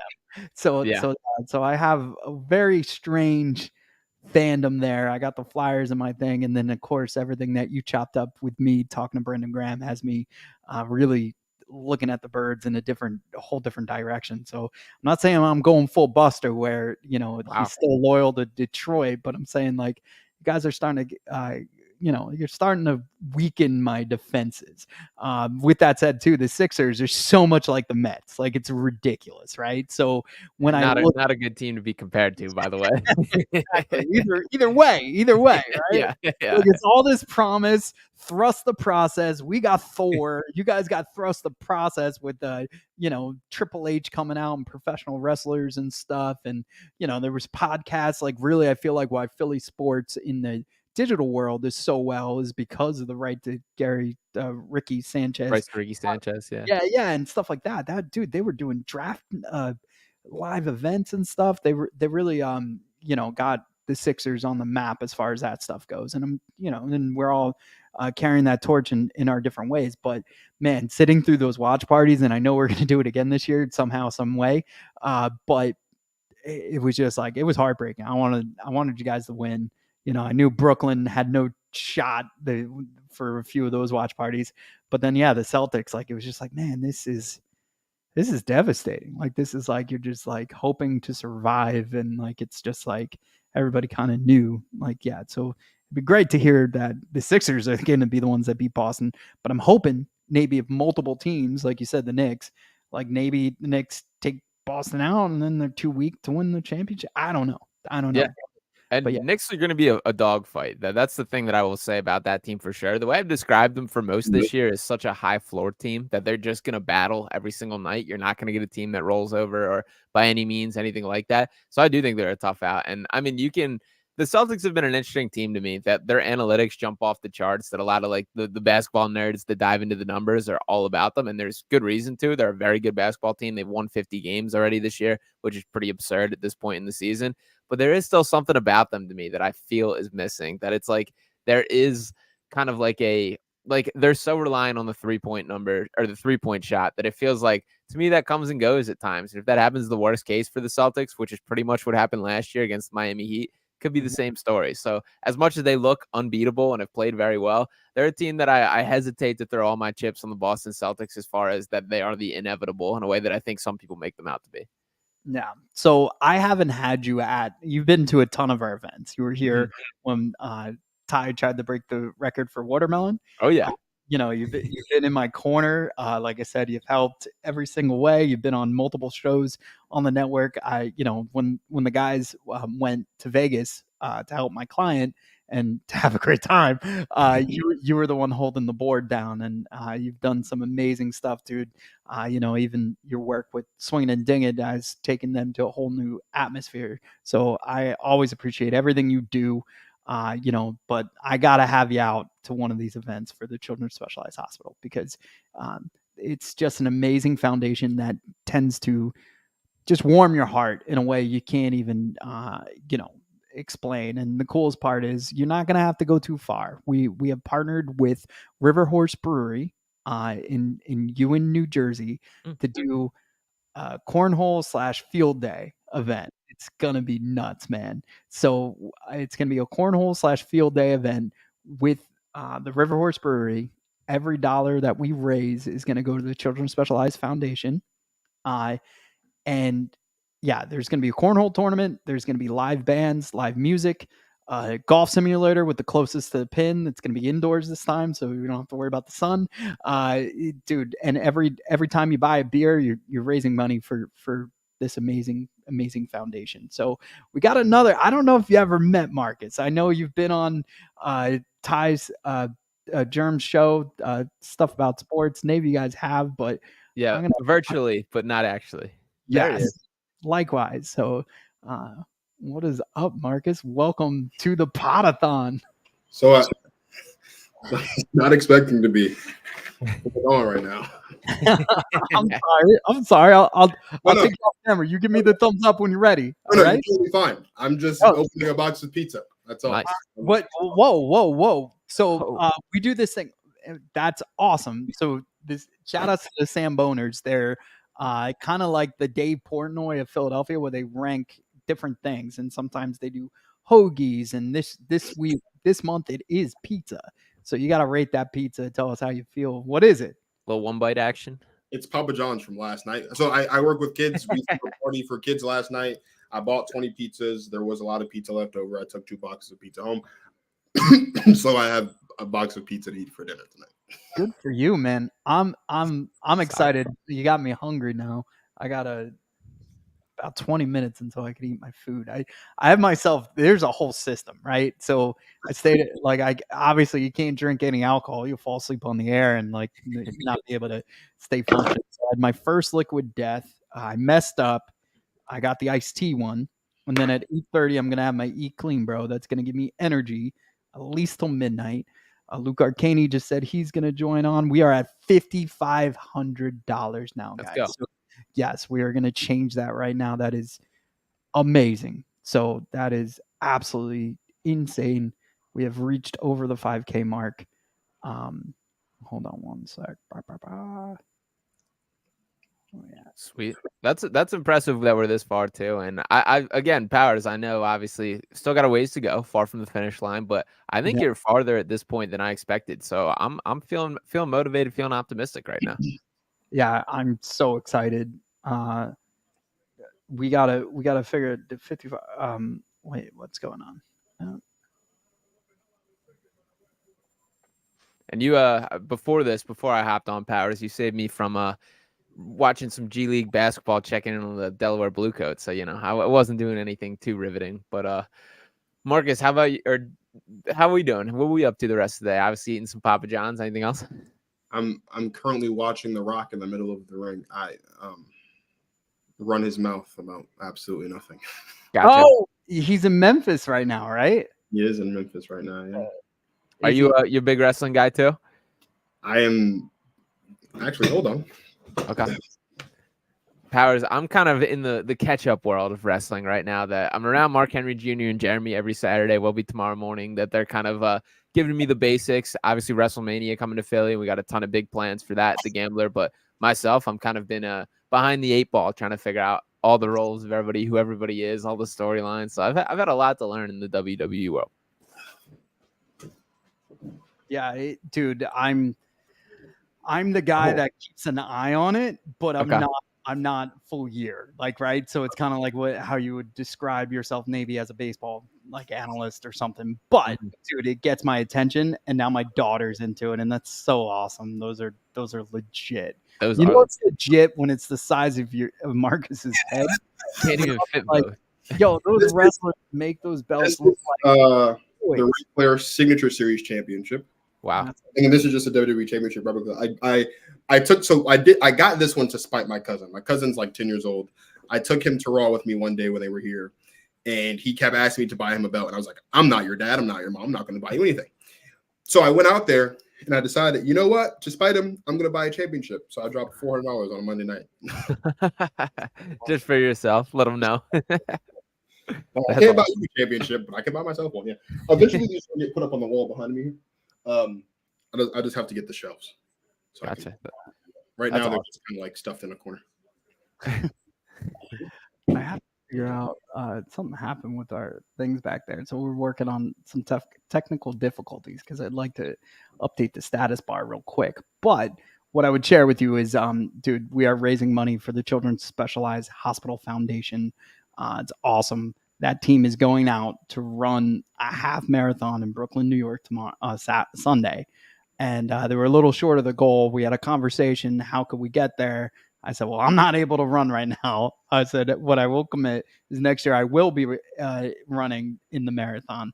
I said, but I'll do a Pod-A-Thon. I was like, so I want to thank Marcus. I want to thank Sean for getting me through these early hours. The one thing I will share with you both, look, I know neither one of you have. I know you've seen and saw the messaging that the Give Us a Shot Network and Fox Sports Gambler has shared, and iHeartRadio as a whole has shared about this amazing foundation. But the one thing I would say is, like, once you experience it in person, and I commit to both of you for joining this, that I will make sure you're at our next event. It's truly, truly, truly a amazing, amazing cause. And that I would never want. I couldn't imagine being a dad going through the stuff that some of these parents do. So in a lot of ways, as weird as it sounds, I would rather be the kid because they're always so freaking happy, and I can't describe that. And they don't realize how strong they are, and they're helping their parents get through it. And I think it's really something that the hospital kind of uses and nurtures, and make sure that all the family understands that. I'm going to let you two talk sports. I'm going to take a quick bathroom break, try to figure out what's going on with their graphics, because they will not update any further. Hopefully I'll come back with some good news, but if you two don't mind running the ship for a few seconds, absolutely, All right, awesome. Thank you. Perfect. Oh, well, that's the opposite of what I wanted to do. There we go. Oh, And it's still not it. Yeah. Dude, the funniest part is like it's like there you go. perfect. There we go. All right, I'll be right back. All right, perfect. All right, what do we want to hit on?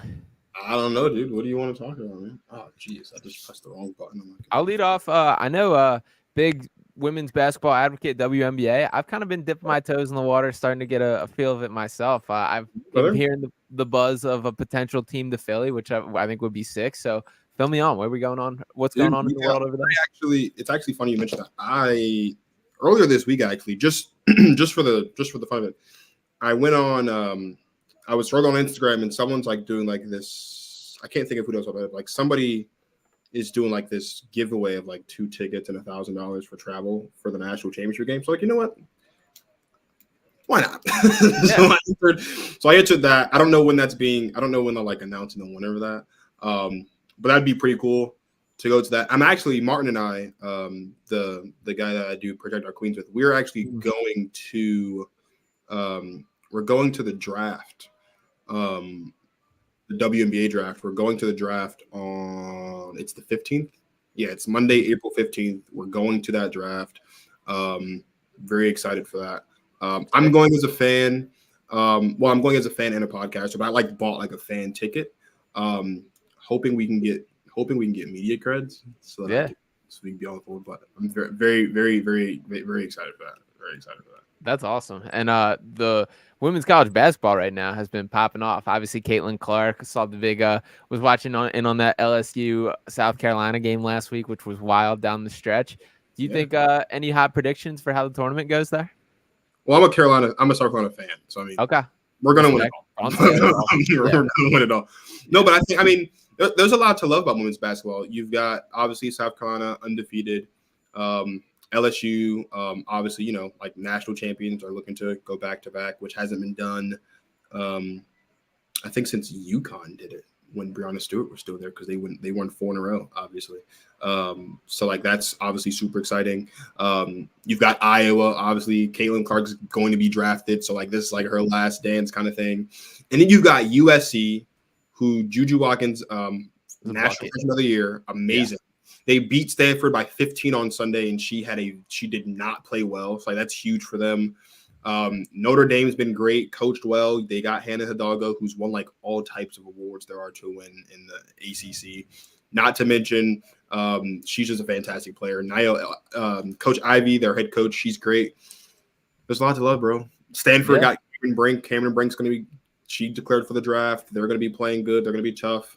If I'm not mistaken, this is going to be the first time since her freshman year that Paige Beckers is going to be playing in the tournament for UConn. So like they're going to be a team to look out for. Like there's a lot. There's just like a lot to love. Like there's a lot. There's a lot to love. I'm very excited. I'm super excited. We're actually Martin's out of town right now, but when he comes back on Tuesday, Martin and I are gonna do our brackets on the show next Tuesday. So I'm very excited about that. Cool. But there's a lot to love, man. Yeah, and it's interesting. Like, I think one of the things that's working for women's college basketball specifically is you're seeing a little longevity. That you see, like the Angel Reeses of the world, the Caitlin Clarks. That there's these faces, these players that stick with their teams. It's the exact opposite in men's. That these guys are either one and done, or they're transferring after 1 year, or they're looking at the overseas route. And I think that's good for the sport. That the players sticking around, committing to their team. And I think honestly, like that has started a lot of momentum for the women's basketball realm, which I think is awesome. I mean, well, the draft for the women set up differently because you have to be 22 years old to right. You have to either be 22 or turn 22 in the year of the draft, right? So like the average player, right? They're going to be there for all 4 years. With the men, it's like they're going to go to a school. So, and this is my thing with men's college basketball. And don't get me wrong, I think men's ball is great. It's not that good right now, but I think it's great overall. If there aren't any big names coming out of high school, and if those big names don't go to like a big school like a Duke or UNC, Kansas, Kentucky, like it doesn't really have that oomph. You know what I mean? Yeah. Like it's great for a 5-star to go to Oregon, but like no one's looking for Oregon come this time of the year. Do you know what I mean? Like with the women, it's so much different though, because you have a lot of, and it's going to continue to be this way. There's so much talent coming into college, but like You have so many talented girls who are coming in as freshmen. They, depending on where they go, they may or may not get minutes. But then as you continue to go through, like they're going to get more minutes. So by the time every draft year comes around, where you're talking about junior, senior / grad student, like those are all really talented girls who have been with one team for a long time, right? Like I always compare women's college basketball to regular sports, right? Like we fall in love with a couple of players who our teams draft, and then we watch them grow and become crucial parts of the success of the franchise. It's the exact same thing, and I think it's great. I think it's so great. Like you have Hannah, you've got Juju, you've got Malaysia Fulwiley now. They're going to be sophomores, obviously next year. There's going to be like another group of 3 or 4 or 5 freshmen. We're going to be talking about, and it's just going to keep going. And all these girls are eventually going to the WBA. And so then, like Caitlin, like the Indiana Fever, probably are going to break all types of attendance records, ratings records for like their market, just because Caitlin Clark's going to Indiana, and it's like 10 miles. Like where Indiana is, it's like 10 miles. So like there's gonna be a bunch of people that are gonna make like that. It's amazing. Like it's such an amazing thing. I do wish the WNBA would capitalize on that a little bit more, like as a league. Like the Fever did it with Aaliyah Boston last year. They like every chance they got, they put a phone in Aaliyah Boston's hand, and they like the second she got to Indiana, it was like all eyes on Aaliyah Boston, and it makes sense, right? Number 1 overall pick. Kind of like the same, and I'm sure they do the same thing with Caitlin Clark, but I think if the league as a whole did that, like if every team, all 12 teams, like we're going to take whoever our number 1, whoever our picks are, and we're just going to put a phone in their hand, and just because most of these people are going to be aren't really going to be tuned in for the team, they're going to be tuned in for the player. So that's how you capitalize on that. I'm very excited though. I'm super excited for all of it. I love it, bro. I'm super excited. Yeah. I think it's working too. Like it feels like there's more personality, and we're starting to see some of this like crossover event type things, like the NBA All-Star break with the Sabrina Ionescu 3-point contest. That to me like took the cake for the best event of that whole night. The skills competition, better than the dunk contest, all that stuff. And I think that we're going to see ratings for that 15-minute period. That 15 minutes was the most watched 15 minutes of the entire weekend. So absolutely, and deservingly so. Like that was awesome. And I think I'm pretty confident. I have a feeling that they'll do something to get Caitlin Clark involved with that next year. And I think like as you said, continuing to build on it, continuing to add those types of things, which is great. I obviously have to thank Martin for this, because if it weren't for Martin, I wouldn't even be doing this stuff. But like I just love just being a part of the world of women's basketball, because it's really fun. Like in some ways, women's basketball is more exciting than men's basketball. Now, you can't say that too loud, because then people, what I will say is the people that don't like women's basketball, those insults are very creative. Like, and as a black kid who grew up in DC, going to school in DC, 2 years younger than everybody, like I've heard a lot of creative insults. None of them, like they all pale in comparison to the things I've been called as a women's basketball fan on Instagram. Like it's impressive, honestly, it is. But like, I think it's gonna be great, bro. Like it's only gonna continue to get better. Oh look, Germ's here. It's only gonna get better. You've got 12 teams now. There's the team that's gonna be in Golden State starting next year. There's a group in Toronto that wants to have a team out there, which is great, because they're doing another preseason game up there this year again, which is going to be exceptional. Like you were saying earlier, you got Philly.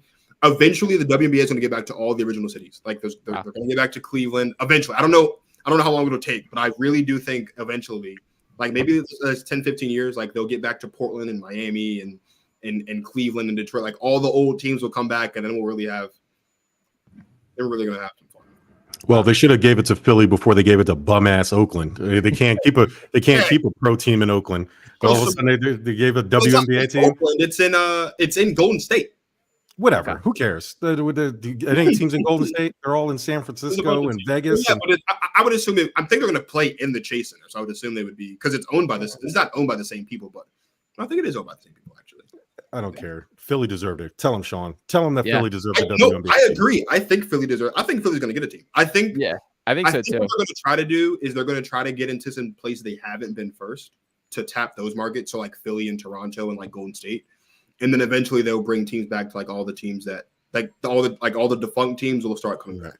So here's the thing though about that. Wouldn't you, to me, business hat, and maybe this is just my weird brain, isn't that backwards? Like, wouldn't you want to put them in a team where there's established sports, like maybe not all 4 big men's leagues, but at least a popping NBA team and maybe a football team. Well, I That know what way- they're doing Toronto. They're doing Toronto for two main reasons. First reason Canada. is it's Well, it's Canada. a country. Yeah, it's Yeah. Canada. It's You got the Canada. whole- And also, that's an outlier to me. That's an outlier. and they did the preseason game there last year, and it did great numbers. And they're doing another one this year. It's probably going to do even better numbers. They'll probably go to Philly because Philly is just a great sports town. You know what I mean? Like Philly's probably next.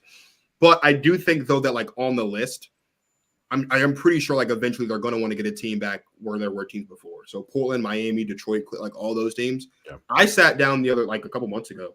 I was like, if you get a team where every NBA team is for the most part, with an exception of like a couple, because like not every NBA city really needs a WNBA team as well.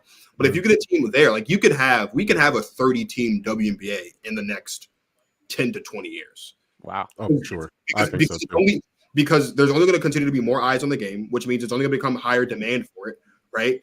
And then what you get is you'll act. And it's not really like a knock, but the one thing that I really wish we would have in the WNBA is actual like meaning to the conferences, because right now there's really not. Like there's not. Nah, you ain't getting that, dog. You ain't getting because There's that they don't even do that in NBA. Yeah, facts. Well, I know, but I think it would be different for the WNBA because it's never been done before. Like there's never been like conference. It's always just been like, here are the teams in like the top however many, just Gotcha. get seeded all together, then put into the bracket. I feel like at least for a playoff environment, do you know what I mean? Like having the Philly team go up against the New York team, that would be, at least for the environment, a lot cool.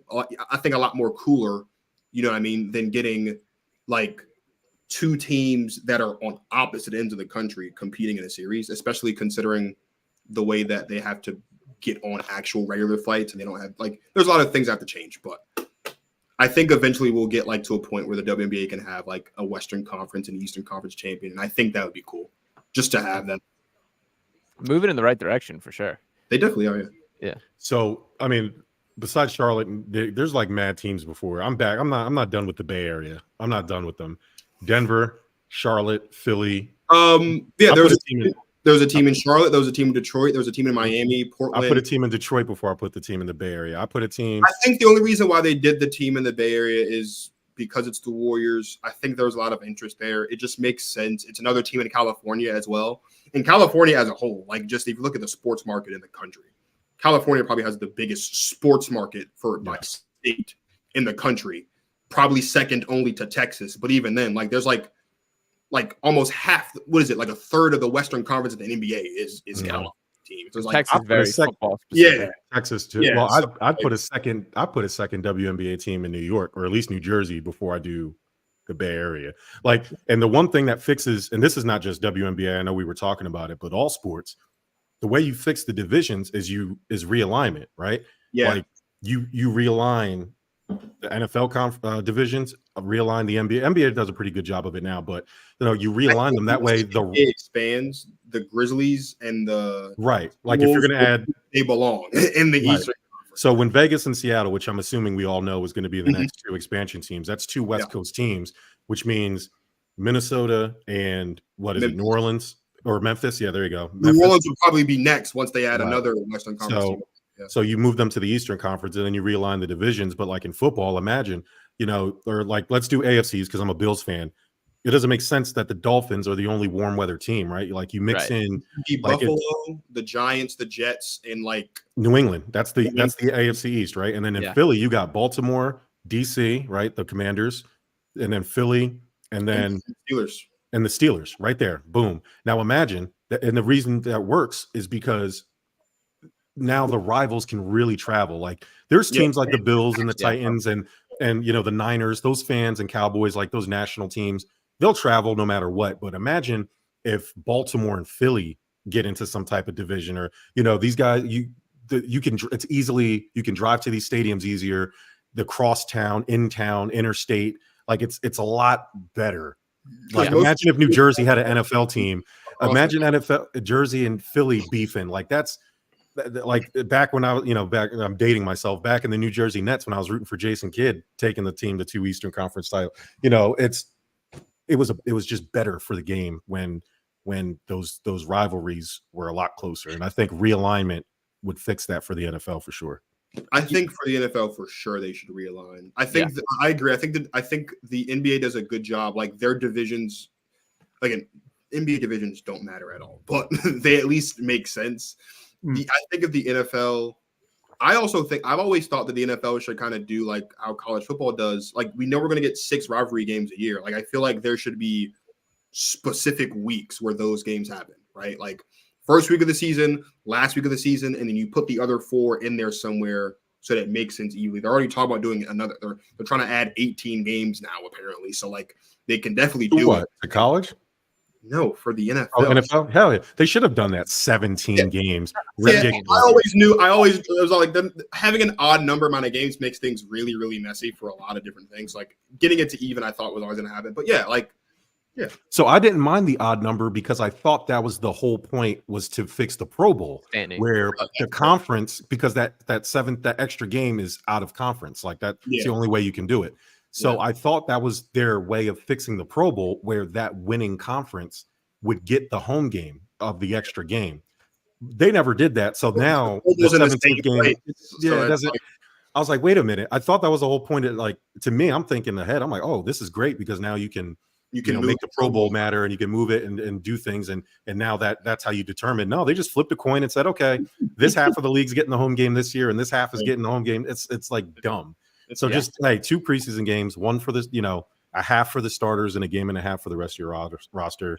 And then run 18 games. And what you do is you do universal bye weeks, right? Hey, everybody gets a bye week after week 6. Everybody gets a bye week after week 12. People and would be done hate with that. it. People would hate that, though. They would hate it, but it would be the best. No, if you're going to have an 18-game season, you absolutely need 2 bye weeks. 100%. No, they're going to do 2 bye weeks, but the best way to do it, because now you have to keep up with 2 bye weeks. Now you have to figure out, with the NFL, it's easier for me, TV, like it's easier to figure out the TV deals. Like everybody's off this week. Like you can figure it out what to do in those 2 weeks. Probably won't happen just because the NFL makes too much money for all that, and they want. Or at the very least, they could set it up by like division. Do you know what I mean? Because you know what I mean. So like the NFC East has these 2 weeks off. The NFC, I think that would probably be the more realistic thing to do, because then it also makes it easier to keep track. Because I don't know, maybe this is just me. I always felt it was weird when we get to like midway through the season and there's like 2 teams in the division that have played 10 games and there's 2 that have played 8. Like I've always felt that's like really weird. Whereas if you just make it like if you have 2 bye weeks, if you just make it where it's like, all right, the NFC East are off these 2 weeks, the NFC West are off these 2 weeks, so forth and so on. It makes it that much easier. It makes it that much easier for fans to track as well, too, because it's just like your teams aren't playing these 2 weeks of the season, so they don't matter to you. Yeah. Jeremy, can it go 4 screen? Because we might have multiple guests later on. Yeah, I'm working on it, man. Y'all keep talking. Don't give away the juice yet, man. Y'all good. Speaking of dumb and things that are better with certain people here, I messed up our tally board. We're really around 4,700 right now. So people that are listening and watching right now, all 678 of you, I need your help to fix the meter, because Germ left. I ruined the meter. So I was panicking upstairs. Alyssa's like, "You okay?" I was like, "Yeah, I messed up the meter, but we are not at 55 yet. That's a goal to get to, and when we get there, we'll celebrate." But we're about $4,700 right now. I also, there was a couple more donations that I just put through that were on my phone. So shout out to everybody who did that. Some asked me not to share who they are, and I said I would just give them a hug afterwards. So so everybody, every dollar that is donated today is going straight to the Children's Specialized Hospital, courtesy of the Children's Specialized Hospital Foundation.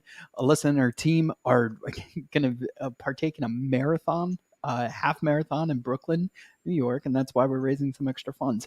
And I'm also eating a company that's not only makes delicious meals that can be delivered to your doorstep, put in the microwave for 2 minutes, they come out piping hot, delicious, unbelievable.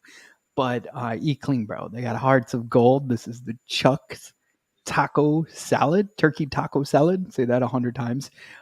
Created by one of their employees. I found that out on their pod, which is quite remarkable. They just took some of the ingredients from other meals that they were prepping, and they made their own taco bowl. So it's pretty awesome. It's delicious stuff. It's good for you. It's a family-owned business. They just announced that they are expanding nationally. They are from Jersey. They are, like Jamie will tell you, he's a bro, but he's got a heart of gold, man. And I've never had a human being hurt my hand so hard when he got excited when he saw, what him and Caleb built, which was the Clean Bro Gala for the third annual one. But it was a cool experience to just be a part of and to be a fly on the wall and see such great people give back to an amazing organization. And so yeah, I'm proud to eat that as my meal of my Pod-A-Thon. So also something that Alyssa will not be doing on Sunday is midway through her marathon, stopping in and popping in some food. So I definitely have the easier job for sure. By the way, Powers, did you slide in earlier that you would be running next year in the marathon? I am, and Wow. dude, you should join too, man. I want to raise a ton of money. Maybe we could get some of the iHeart team members involved too. But yeah, I will. One, it's Brooklyn, right? So I got to do it. I love Brooklyn. I'm from Brooklyn, so say less. But two, it's the Children's Specialized Hospital Foundation, and they are doing amazing stuff and raising amazing money. So next year I won't use my voice, I will use my legs to raise that money. But hopefully you guys will carry that torch, right? So the ones, that's probably the rule. Like if you're a part of this network, you're a part of Fox Sports The Gambler, if you do not decide to run, you are doing this Pod-A-Thon that the week of. I think that would be fair. And like I said, I know it's going to be a Pod-A-Thon, whereas like it's going to take a while for us to get back. Thank you, Germ, for fixing the meter so I don't mess it up again. A little depressing to see it go down, but we'll get back. Yeah, dude, we celebrated. We'll cut that up. Like when we do hit 55, we have two takes of it now, right? So we can figure that out. But I do apologize. We did. Listen, this isn't ESPN. This is me, Germ, Marcus, and Sean Bernard, just trying to be us. That looks amazing. There we go. Germ, I wanted to send you a message about this because I thought it'd be great to do it on the new and improved Go Talk with Marcus. Mm-hmm. But I just figured since you're here and I haven't spoken to you in a long time, I just want to ask because I think if there's anyone I would have this conversation with, it would be you. Oh man, Of all the women from the 90s, who's the best? Oof. Oh my gosh. So define best. Like if I had to close my eyes, like and I pictured mine. When you think of if someone asks you like the woman from the 90s, like we're talking like, you know what I mean? Like we're talking like the Nia Longs and the Sanaa Lathans, like we're talking like them. Like who is the one for you from the 90s? Man, if I had to pick one, it's probably gonna be that's tough. But when you said it, my initial reaction was Janet Jackson. I had a feeling you would say that. She was the first person, but then my mind flooded with all my preteen hormones. Oh my god! And my uncomfortable genes in my, in middle school. And I thought there's plenty to choose. I mean, Halle Berry, Jennifer Lopez. Kid joke. No, I'm just kidding. Yeah. I mean, there's plenty, man. Like people are gonna laugh, but like back in the day, Alicia Silverstone was like one of the ones, man. Like it was like there's plenty to choose from. But when you first said it, Sandra Bullock, there was a fine the chick from what was her name? I don't know. She might not be with us anymore. Like I've only seen her in the 90s. Anyway, Janet Jackson's probably the one for me. We're gonna for one of the episodes of the new Go Talk setup, we're gonna do a draft. That's why. Yeah. And it just came to mind. God, that's hard. Salma Hayek was always. I will always stand and believe that Salma Hayek is the perfect creation of God. Like, if you had to pick when the aliens finally come down to take us over, the 2 a.m. conversations. And as we raise money for the Children's Specialized Hospital, we're going to talk about Salma Hayek in Once Upon a Time in Mexico or whatever that movie. From Dusk Till Dawn. That's what it is. But yeah, that's dope. Yeah, no, shout outs to let's take it a little. Did anybody see the highlights of Otani's wife playing basketball? I did see that. That. Hooper. She's a hooper. She's the real deal. Well, I mean, are you shocked when he's the greatest baseball player we've ever seen? like Yeah. already. Yeah, I get that. Like maybe they're both gym rats, and because that's the one thing everybody shares about Otani is like he works. He like Yeah. works. Like so, yeah. He couldn't be with somebody like him just couldn't be with somebody who wasn't good at a sport or good at Yeah. something. Like whether she was like a fitness, like Different CrossFitter, mindset. the track, yeah, but track yeah, and field, something. She had to be good at something. It just happens to be basketball, and then she might be good at other stuff like other sports too. But he 100% would marry another athlete. Like he couldn't be with a normal person. He's just too great. no, and she should. I mean, coming to the WNBA near you, I got a feeling is going to be Otani's wife. So That'd be sick. it's truly cool. Also, like being that big of an iconic figure and nobody even knowing, like he just put it on his Instagram story. He's like, "Hey, I'm married now." Like it's kind of cool. But also the reason why he probably stayed in LA, minus that 8 hour, like everybody would have known he had. Like they'd be talking about. So if Otani was in the New York market, right, whether it be the Yankees or the Mets right now, we would be talking about his wife joining the Liberty, or like it wouldn't be as humble as it is right now. It would have been like over the top, and that's what New York tends to do, right? And we tend to cause our own issues with our teams. So that when I think about women in the 90s, I'm thinking about women today, and it's just like it just popped in my head. But what I will share is I was a huge fan of the Pink Ranger, Kimberly. Shout outs to her. I thought she was great. And Kelly Kapowski. I mean, how could you not? Right? Topanga. Oh my God. Yeah. Look what you did to me. I'm about to go watch a bunch of Nick at Night now and see what I messed up, man. I think I messed up my pick. Yo, that's also how you know, like you're past your prime. Like Nick at Night just like reminds you. Like I'm pretty sure they're showing like iCarly now and stuff. So it's just it's so depressing to see that stuff. Do you want to know? I had a signal last time I came up there, and I missed Sean Bernard last time I was up, but I went to iHeart, and Ty picked me up from the airport, and we were listening, and then we did all our stuff during the day, and I was having a really good time listening to the Philadelphia music. Like down in North Carolina, there's like one channel for every genre of music, and that's it. You get like 6 radio stations, and that's it. So and 2 of them are like religious preaching, old-timey stuff too, like stuff they don't even teach anymore. But so we're driving to where was the Pong event? Seaside or where was it? Okay, wherever we were going to set up. Right. WDAS, for those who don't know, in Philly at night has like the slow jams or old school R&B music, which I really enjoy. And let me tell you, if DJ Cosmic Kev was not playing Drake on and for those who don't know, when I was Sean Bernard and Dwayne Marcus's age, Cosmic Kev used to be on Power 99, and that's where all the where the new hotness played.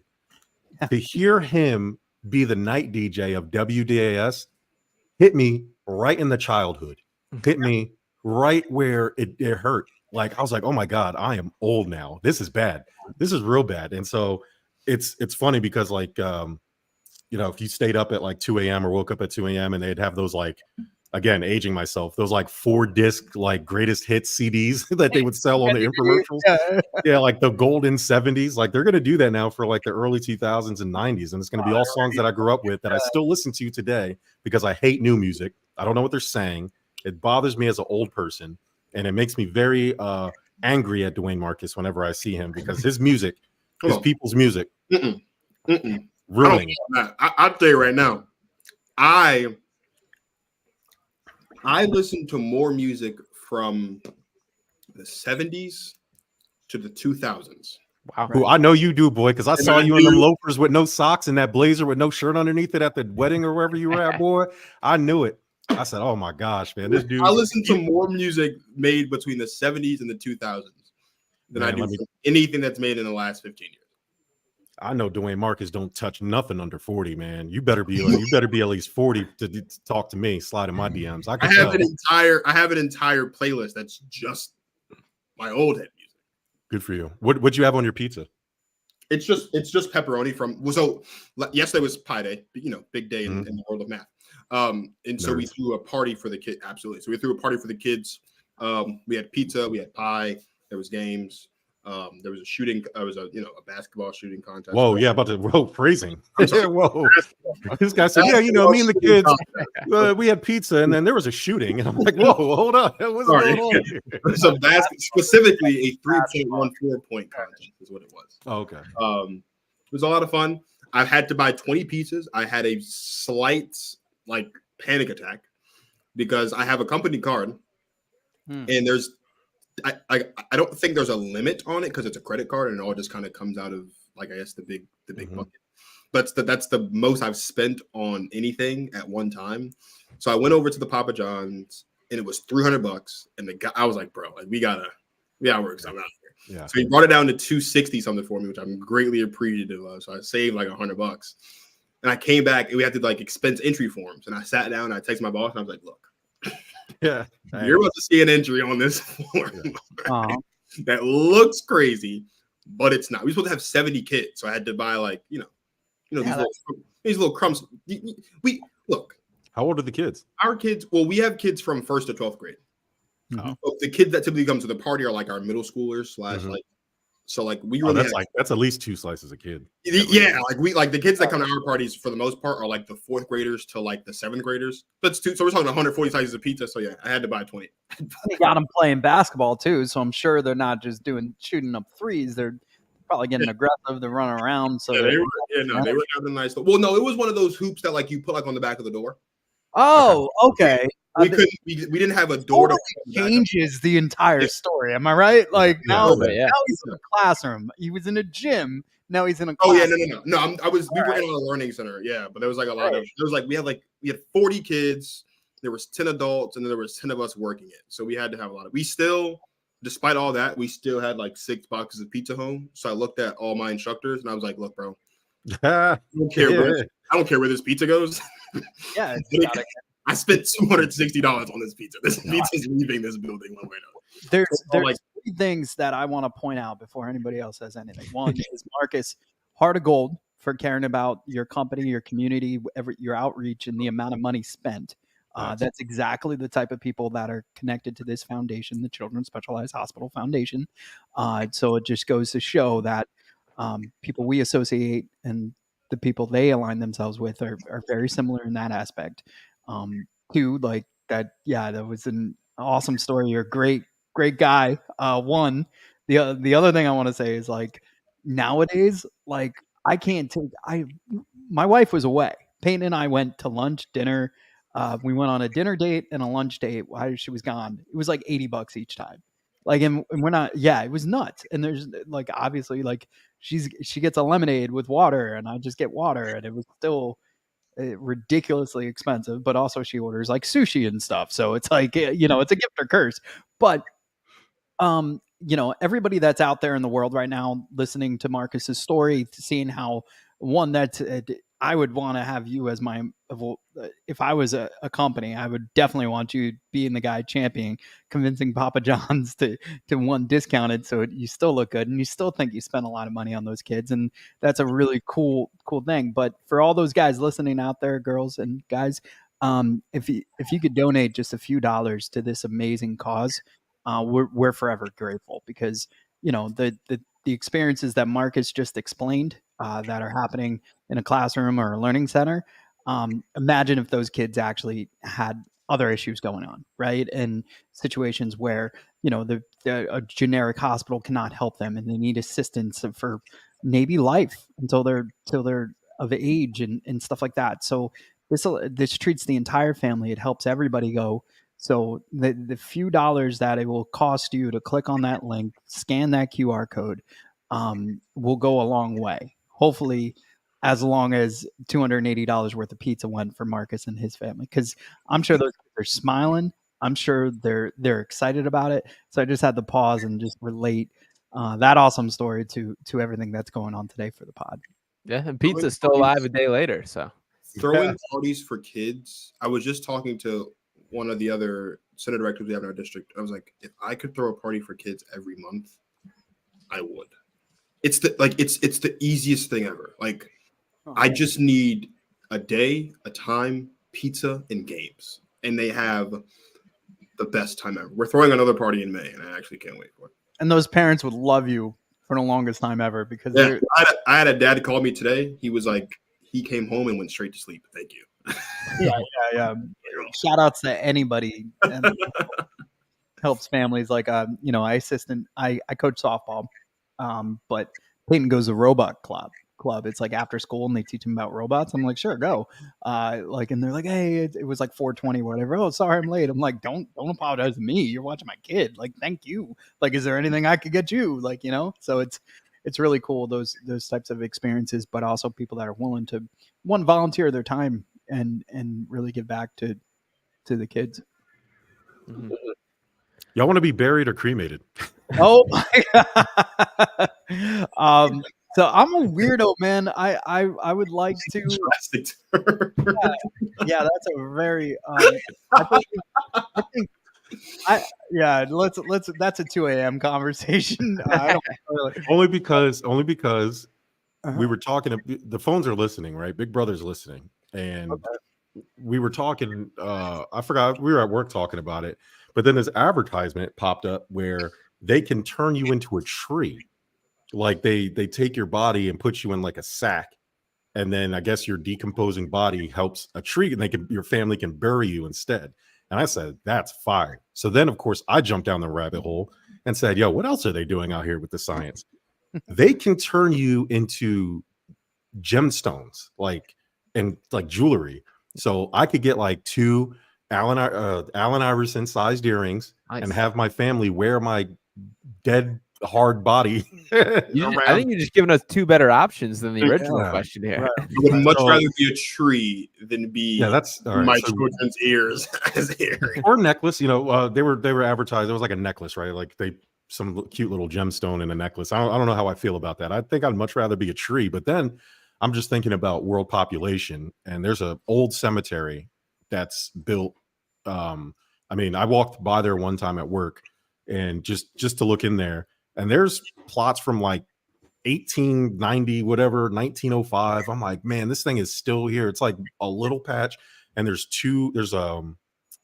like a brand new super church they just built on one side of it, and on the other side is like a small housing development. And I'm like, this thing has really stayed here. And it's even weirder to see in like the big cities. Like you drive around Philadelphia, you find these like little random ass like cemeteries, and I'm thinking like, man, one day, like they're just gonna knock this down. Like, what are they gonna do? They're just dig up the bodies, or they're just gonna build on top of it? Like, Yeah, I started thinking about it, man. It was just weird. Yeah, I don't know. Like, I think of it as more as like you become what you were. Like, I guess, like Peyton tries to explain, like, oh, you got to put it back in the ground so it could regenerate and come through. Yeah. So I kind of think it's all weird what we do as a society to our loved ones, like embalming and stuff like that. Almost makes me think that zombies are real because they go through such a hard time to preserve the body. But I digress. That's a 2 o'clock conversation. Not right now. They're definitely reanimating bodies in there in Area 51. What's that? I was watching the Flintstones last night. Not the. Yo, this guy. Go ahead. No, I love it. I was scrolling on. So I got on Netflix. And I don't. So I'm very weird about like how I watch my TV because I don't watch regular TV. No. So like, there's shows that I'm watching. I can't watch them at night because I'll fall asleep and then I'll get really upset because I'll miss stuff because Netflix isn't polite. Hulu especially isn't polite, and HBO is the rutest of all because it'll go through all 10 seasons of what you're watching. I've run through this problem quite. It's the worst thing. It's the worst thing ever. So I got off Netflix. I didn't want to get on Hulu for that same reason. So I got on HBO Max and I was like, man, like I've already seen Martin. I've already seen Living Single. Like I've already seen all these shows. And then I was like, you know what? I'm going to watch Tom and Jerry. But they took Tom and Jerry off of HBO Max. It's just a Tom and Jerry movie. I don't want to see that nonsense. But I found the Flintstones. And when I was a kid, I lived with my grandma. And every morning on a Boomerang, I'd watch like the Flintstones and Pink Panther and the Perils of Penelope Pitstop, all these really great cartoons. So I sat down last night and I was watching the Flintstones. It was amazing. Nice. Which got me thinking, what's the greatest cartoon of all time? And it's Tom and Jerry. Nah, Scooby-Doo would like to have a word. No, Scooby-Doo is awesome. Scooby-Doo can't be the greatest cartoon of all time because number one, there's too many versions of it. First of all, that's what makes it great. No. Second of all, the movies are god awful. Movies are bad. So hold on. You can't. The Scooby-Doo cartoon is tainted by the monstrosity that is the Scooby-Doo universe. Scooby-Doo is supposed to be 5 people with their dog solving mysteries, living out their van or whatever. Now I got Scrappy-Doo and What's New Scooby-Doo It's and the all mystery that. machine I got to you. Yeah. Get it right. When you insult us, do it All this properly. other nonsense. I don't like it. Scooby-Doo's top 5, but it's not the greatest of all time. That's all. So is Dragon Ball Z tainted because they made one bad live action movie, or is that not the greatest anime of all time by a lot? No, it's the greatest by a lot. Okay, so therefore, by your argument, But it's the greatest. movies by a have lot. nothing. No, it's the greatest by a lot because it's also the OG. Like every other anime that we get now is because of what we got with Dragon Ball Z. Yeah. Or what we got with Dragon Ball. Like that's what it is. It's not just like the movie. Like Oh yeah, I'm just waiting for you guys to stop talking because you're all wrong, and it's not even a It's not even a cartoon that is in our childhood. But it ties in our childhood so well, thus making it the best cartoon ever, and that's the Teenage Mutant Ninja Turtles. And if you have not seen it, it's 5 seasons long, and they intertwine the 90s Turtles, they intertwine all the movies, even the action figures. So if you remember the Ninja Turtles going to space, they explain those action figures. They created a universe that has all those intertwined, and it is the most remarkable thing. My daughter and I have watched it front to back 3 times, all 5 seasons. They even go into Ronin, right? So they every part of the Ninja Turtles comic from the early goings, where it was very dark, to now, they tap into all of those. It's truly remarkable, including when they go to April O'Neil's like farmhouse in the movie. They have a whole season there. Like it's so well done. It's ridiculous.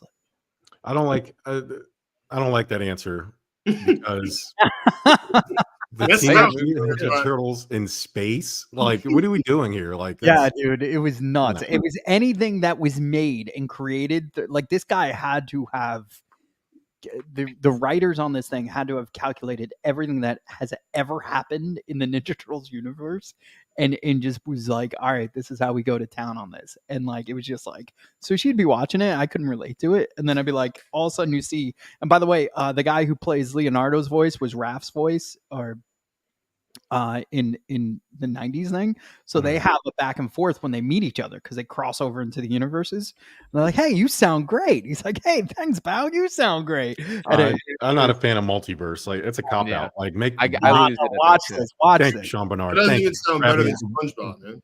Man, So this is- okay, so what's the criteria I- for greatest of all time, right? Because SpongeBob, even though it doesn't relate to me, is you SpongeBob is can't. the second greatest cartoon to me.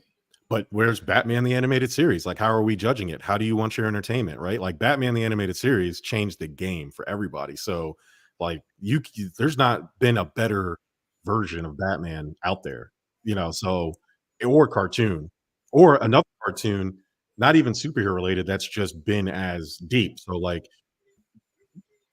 where does Bluey now? Bluey's an instant classic, right? Like Bluey, you can't go nowhere without Bluey, and so.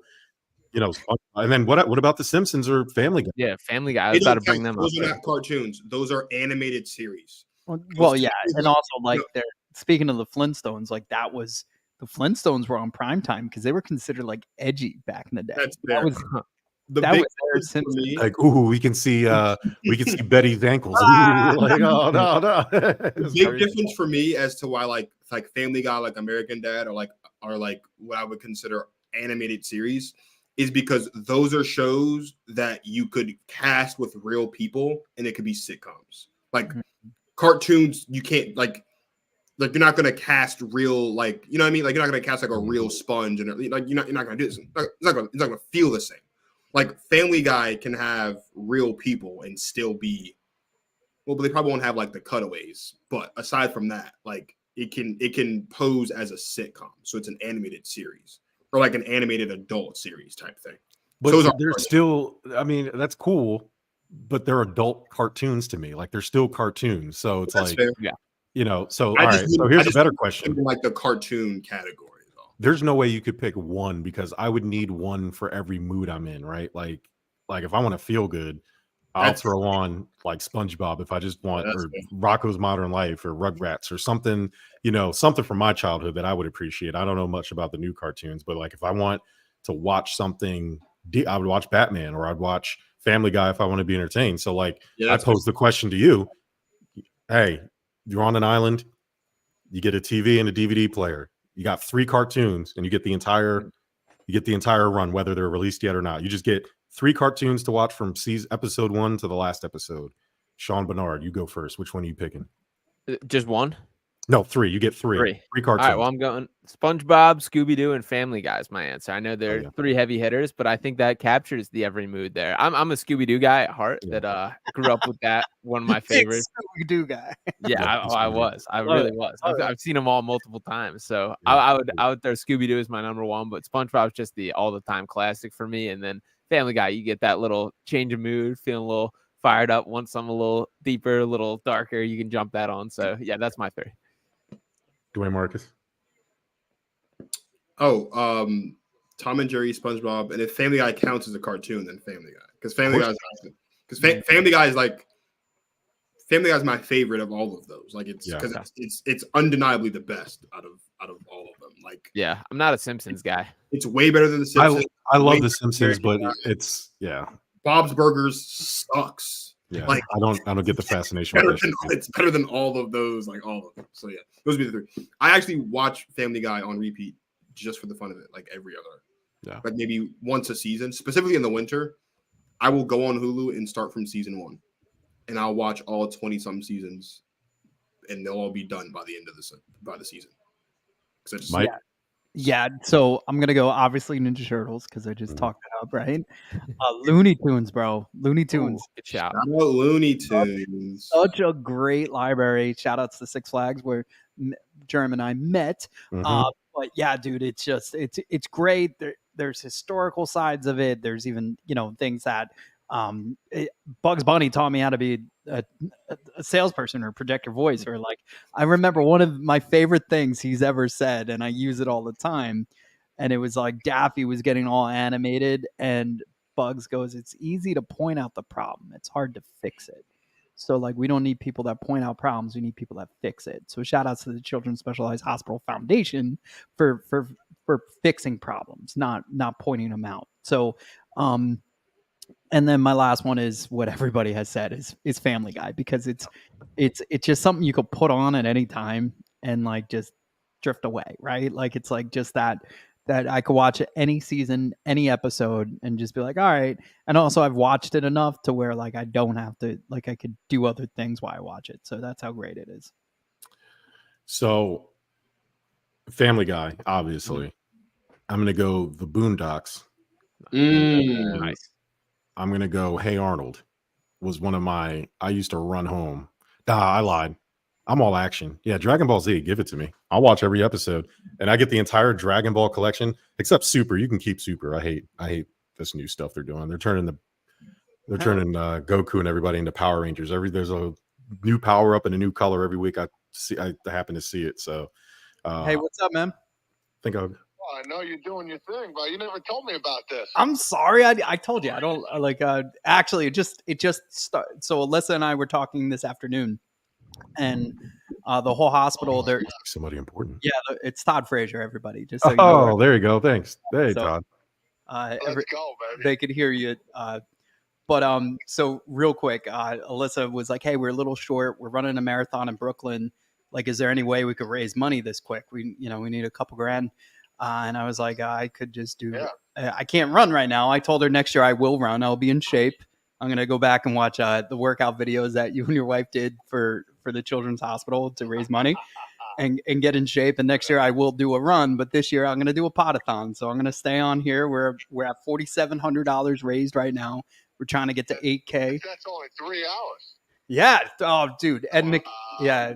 We had a shot in the arm in the first hour. Ed McKenna joined, and he gave us $2,000 of that. So it's been pretty awesome. That is awesome. Oh my God. If you need me to interview, let me know, brother. All right, man. I'll send you the link, and whenever you feel like hopping on. But I'm gonna be here probably after you wake up tomorrow too. So But I might sneak on in a couple hours. all right, brother. You enjoy your night. I'll talk to you soon. Have fun. All right, bye. The heavy hitter might be coming in. About to say, it must be nice. You hear that, Sean? No big deal. Yeah. Todd Frazier just calling my cell phone, like whatever. I'll hop on there. Good job, Mike, man. No, he's gonna hop on later and maybe give me that little boot of confidence when everybody else is like, "Yo, all right, my wife said I had to leave," but Oh no, I've already jeopardized my marriage with my wife just doing this, coming back, and she's not very happy. I did not expect that. But like, I was worried. I'm gonna. Yes, Alyssa's saying put him on the link. I will. I was like, when the meter went up, we all celebrated, and then I realized like I definitely did something wrong to the meter. So like I was like, hey guys, I'll be right back. Like, just talk some sports. I want to be real and honest when we hit these goals and stuff like that. I also have a few other people that I'm gonna reach out to. Alyssa texted him to let him know what I was doing. Yeah, like I said, I don't try to listen. Todd's amazing, and if I ask him to show up anywhere, he will. If I ask him to call, he will. But I was like, hey, Alyssa's like, are you going to reach out to him? I was like, oh, well, let's see how it goes. Like, one, what if we didn't get off the ground, right? Like, two, like, what if Ed didn't come in with and kind of spark a fire on us and stuff like that? It would have been, we would have tried, number one, but I didn't want to.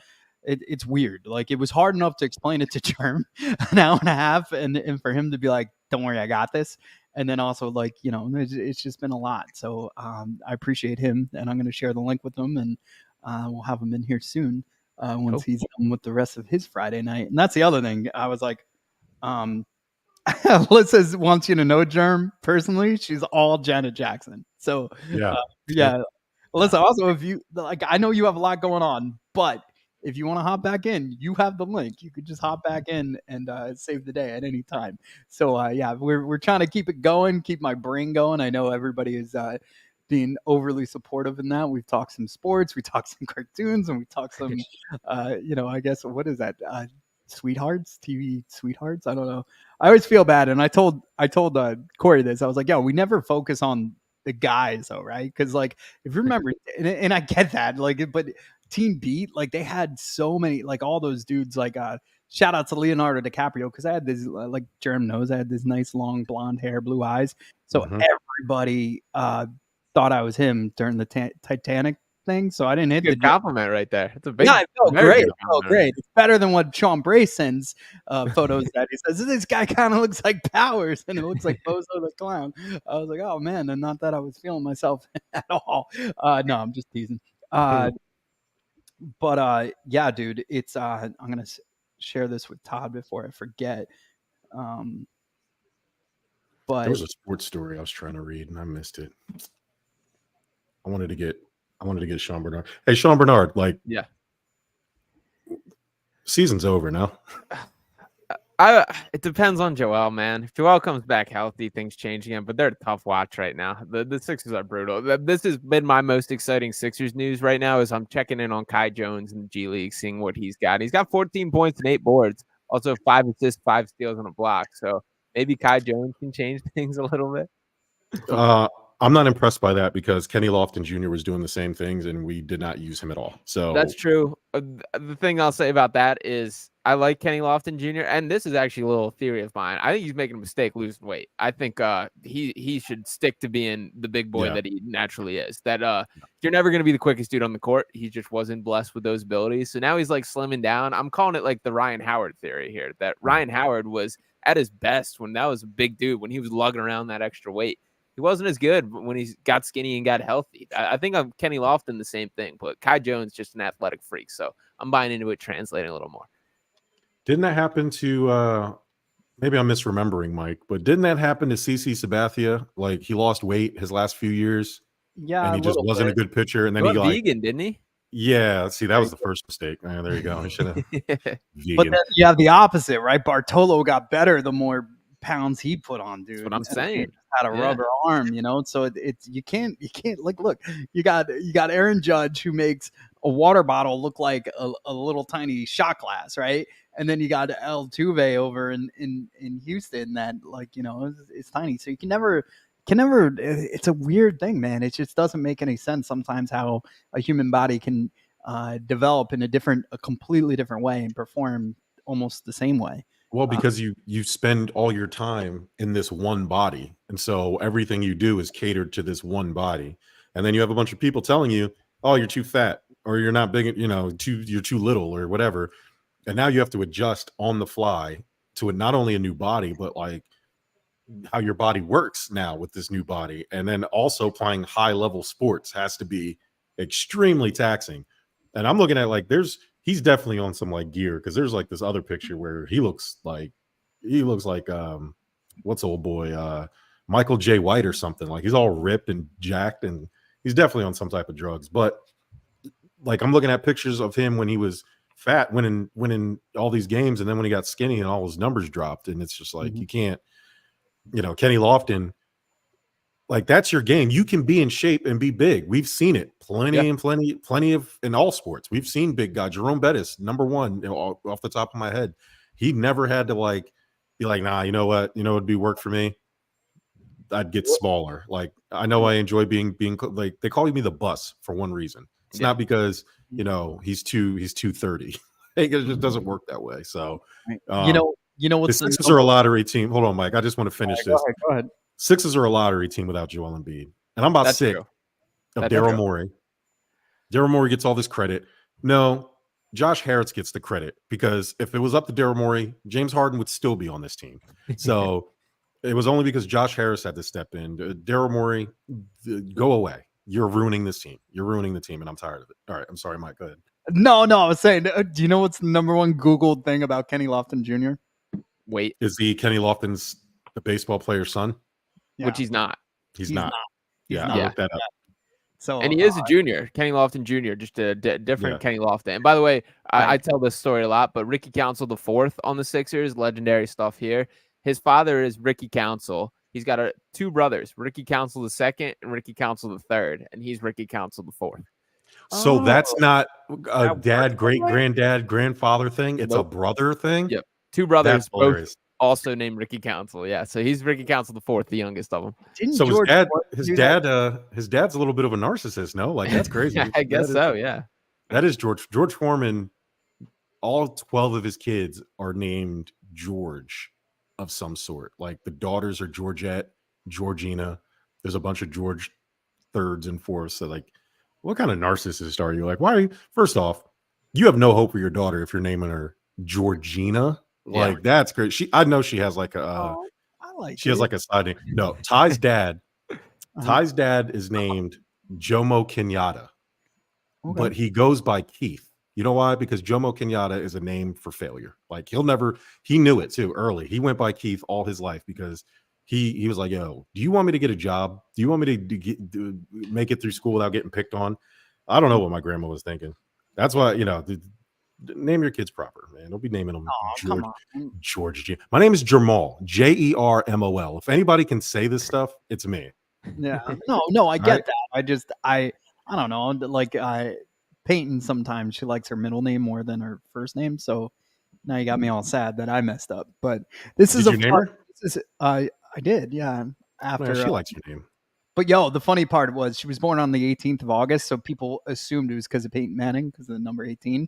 And also it has nothing to do with that. It has to do with the sitcom that I very much enjoyed, and I would watch through college with my now wife, One Tree Hill, and that was Peyton Sawyer. So it's a banger of a show. Yeah, it's so good. I don't know if it's a sitcom. Yeah, fair. What do you call those? Drama, TV drama, right? Yeah, right. All right, sorry. Sitcoms are live audience. Yeah, I guess. I don't know. Hey, if you want a new sitcom to watch, Ashley put me on to this. It's on Peacock or Hulu, one of the two. So great how that stuff works now. It's like what's it called? John Cryer and Donald Faison's in it. It's like I forgot the name of it. It's like X something. Extended family. So basically, John Cryer and his wife have two kids. Right. They decide together to have a mutual divorce, but they have this super nice house or apartment. So instead of them moving out, the kids stay in the house and they take turns living in the house. and now she's engaged to somebody else. It sounds weird. It's hilarious. It's a funny show. So if you're bored one day and you want to watch something, Extended Family, I think it's in its first season. It's on Peacock and Hulu. I guess we watched it on Peacock. I don't know. That's sick. I'm just trying to fix. That's a sitcom. I'm so scared this computer might just like give out. So like I keep like moving the mouse every so often and stuff.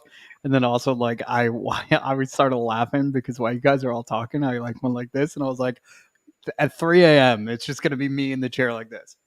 And it's gonna be 7 hours of me snoring on a live stream. It's gonna be great. Nah, I promise I will not fall asleep, but I'm not doing too well. I already had to crack open a Celsius, and I feel like if I was doing anything just normal, it's only 9 o'clock. Like, what are we talking about? But we are in our third hour, which is sick. We are 3 hours into this, so I want to thank you all for participating, for being a part of this, keeping me sane. Marcus, for eating your dinner with us, why I ate mine too. I just want to, there's a few donations and stuff. I'm going to hide my camera for like 5 minutes and put them into the system, and I'll be right back. All right. Yeah. And then you guys can go back to your lives if you want. I did it the opposite again. All right. Okay. It's okay, man. Thanks. We're going to figure it out with or without Michael Powers. Jerome Edwards, Yo. are you ready for a 4-show Dwayne Marcus by August? Yeah. Listen, hey, do it, man. Hey, you got like 5 different shows coming out. It's great. You got Protector Queens, Marcus Talk Sports, Pack a Punch, which when I made the logo, I made it Packer Punch. So it's now dawning on me that makes I missed that. So that's my fault. And then of course you do Goat Talk with Marcus and Mike. One Tree Hill is sitcom. This guy's ridiculous. What are you talking about? Sitcoms. Yeah, this is pretty much as drama as it gets. Right. Yeah. Like the extreme drama. So to me, a sitcom has to have, right. It's just a live audience, right? That's the difference. It's I don't think they have to be comedies. I guess even though most of them happen to be laugh track in the back. That kind of vibe, a little. Yeah. Also, awesome Family Guy callback to the ostrich, the haha ostrich and Family Guy with the live sitcom. So I'm trying to figure out, Sean Bernard, what is going on with, and I want to get to your Eagles here in a little bit, because I know at first it was like, oh no, and then oh yeah, and so now it's not looking so bad. But before we do that, before we eulogize our Sixers, our beloved Philadelphia 76ers, because I think when Joel Embiid went down, there was a lot of, oh no. And then we get the news that it's not season ending. And we're like, oh, okay. But it's just been up and down. Like, it's like you get a week or two of, hey, we can hold it down for a minute. And then we get weeks like we just had where it's like, now we're in play-in territory. Yeah. And I'm thinking, if we get into the play-in, Joel Embiid might as well just not come back. Like, I'm one of those guys. Now, if we can stick to like the 6th seed and try to catch like a Cleveland or somebody like that. Fraud. Yeah, Cleveland or fraud. So if we can catch something like that, then maybe Joel Embiid comes back. But I think we're putting a lot of stock in the Joel Embiid coming back basket when he just now is cleared to like step on a court and kind of do some basketball stuff. So I just trying to get your overarching. I've been listening to you on Fox Sports The Gambler. You do an excellent job on that. On that radio station. A big fan of what you do. When YouTube suggests it and I see if I don't see your face, I don't click it. But then when I see your face, I click it. So it's cool. I like your insight. So what's your feelings on the Sixers right now? Yeah, I mean, they're tough right now. They've got a tough stretch of schedule, too, which doesn't help things whatsoever. I think if you could ask the Sixers to redo it and inverse their schedule, where they had a ton of their easy games early on in the season, and now it's kind of their tough stretch without having Joel is tough. And also, when you look at the standings, it's so tight that between the 4th and 8th seed is with like 2.5 games is the separation, I think, is what it was this morning. So there's still so much that can go up and down. And obviously the top end of that still being within those top 6 seeds, official playoff seeds, and then below that's the play-in tournament. I still think people are underselling how good Joel Embiid is and how good the team is with him, that with him healthy this year, Sixers were 26-8 with the best net rating in the NBA. So when you think about that, And the other hard part, which I think Daryl Morey gets a lot of criticism for this, is every player on the Sixers team is built to play next to Joel Embiid. That a guy like Buddy Hield that's brought to this team, he's going to look awesome next to Joel. That when there's the movement shooting, the two-man game that they're going to play, things like that, the gravity as a shooter that he commands, it opens up a ton. But right now, it's a little tough that he's being asked to bite off a little more than he can chew. And we're kind of seeing that with a lot of these guys. Nico Batum's another guy that, like, with Joel Embiid, he's a perfect player, that he makes quick decisions. He's a good entry passer, is a good catch and shooter, has a really quick release on the three-point shot. But without Joel, you see the limitations, that he's not a guy that can get his own shot, all these things. So I think they're tough right now. They just got to tread water. And I think I'm more optimistic about him coming back than probably most. For me, it's been pretty much a certainty throughout. And I still think Joel does, even if they do fall down the standings. And frankly, if you want to really look at this through the glass half full view, is the best case scenario for Joel Embiid to have a healthy playoffs. He's probably getting hurt when he did get hurt. So if he can come back, be 100% and go on a playoff tear, you can't count this team out. So it's funny because a lot of people will point to the 65-game rule. Maybe he forced it. He probably would have sat out a bulk of the middle of the season, came back a little healthy. Maybe, somebody landed on his already injured knee. Like, there's nothing. Yeah, I don't know. But there's two silver linings for me. There's a 7th seed with the Knicks being the 4th seed, only 2 games ahead of us, right? 3 games ahead of us. Mm-hmm. It's going to be hard to catch the Cavs because they have 42 wins. We're stuck at 36. We are 3-7 in the last 10. Brutal, like you said. But we do have winning records on the road. And with all that being said, home and away, we still have winning records. Yeah. Away is a little bit more in danger. There's 16 games left. We're sitting at the 7th seed. We have to win. I mean, at least half of those. Like, yeah. And I'm talking at least, and that is going to be god awful tough because, like you said, I mean, it just refreshed on me. Okay, so coming up next, we have what? The Hornets. That's tomorrow. That's you Hornets have to tomorrow. win. We have to win that. But then you got the Heat, the Suns, the Lakers, the Clippers, the Kings, the Clippers again, then the Cavs. Whew, that's like, I mean, that's the 8 we can lose right there. Like, now you're talking about winning out. So I know the report said that Joel Embiid may come back the first week of April or so. I mean, now you're talking, let's say not April 2nd, which would be the Thunder. What's the first time? Yeah. That's and then the there's another road trip right after that Thunder game. Right. It's Heat, Memphis, Spurs, and then the next home game is the 9th at the Pistons. But then that's only 3 games left in the season. Right. I mean, but to me, that sounds like what we're talking about here is 3 games enough of Joel Embiid to kind of get ramped up for what's looking like a play-in.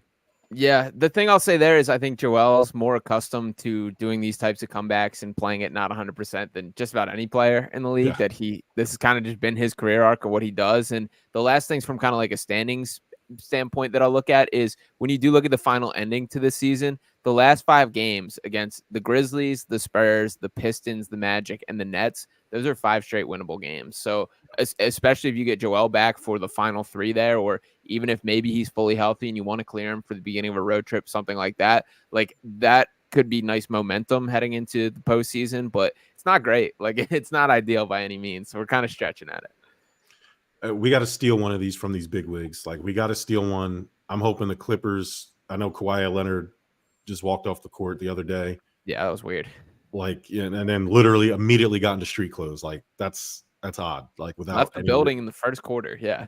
So I'd like to get a little bit more information on that. But I mean, the Kings are tough. They're a really good team. The Raptors are the Raptors. I don't care what they got going on. They're still the Raptors for some reason. Every team just has that team that for some reason they shouldn't be getting. Like the Dolphins for some reason had Tom Brady's number. They couldn't beat anybody else in the NFL, but they religiously beat the Patriots in the 2000s for some reason. Mm-hmm. Shad Pennington, ridiculous. So the Raptors are going to be tough, especially in Toronto. But at the end of the day, and I've been a big champion, but Tobias Harris got to wake up. Like he's been, and listen, I'm a fan of Tobias Harris. I don't pocket watch. I hate when people bring up his contract. It's not his fault. He has been asked to do more for this team than any other player outside of, in terms of sacrifice, in terms of making it work for everybody else. But he has been inconsistent. But I also don't believe in like yelling at him and talking trash to him and calling him names. I don't know if anybody knows this, but negative reinforcement doesn't really work. Like you don't want nobody running up and telling you suck. Like that's not going to make you play better. Like it just needs. Sure. And I get that people have fatigue about it. And I guess if you want to be happy, I guess this is his last year. He probably won't be back in Philly unless he takes some type of, I don't know why he would want to, the way people treat him, but he's probably going to be gone. So I hope he's not doing what James Harden did in the playoffs, and that's kind of mail it in because he knows he's about to be out of there. Like I fully believe James Harden tanked the playoffs last year because whatever issues that was going on with Daryl Morey were happening well before the season ended. And I think James Harden, because how else can you explain, like he's had playoff collapses before, but think about those playoff collapses. They usually like come with some type of off-court drama with ownership or with the coaching, whether it's getting Mike D'Antoni fired or leaving to go to Brooklyn. And now the Brooklyn situation's jacked up. So, it's Tuesday. So Kyrie Irving wants to take 3 months off of work. So James Harden didn't sign up for that. And now in Philly, he wants to be the man, or, he's talking about playing his brand of basketball, but now he goes to a team with 2 other ball dom. You just didn't want to be in Philly, man. Like I get that. I hate that. Jimmy Butler did the same thing. Jimmy Butler, stop throwing Tobias Harris's name out there because they offered you a contract first and you turned it down. Agreed. And because you turned it down, that's why Tobias was able to sign that $180 million contract. They didn't pick Tobias Harris over you. If anything, they picked Ben Simmons and Joel Embiid over you.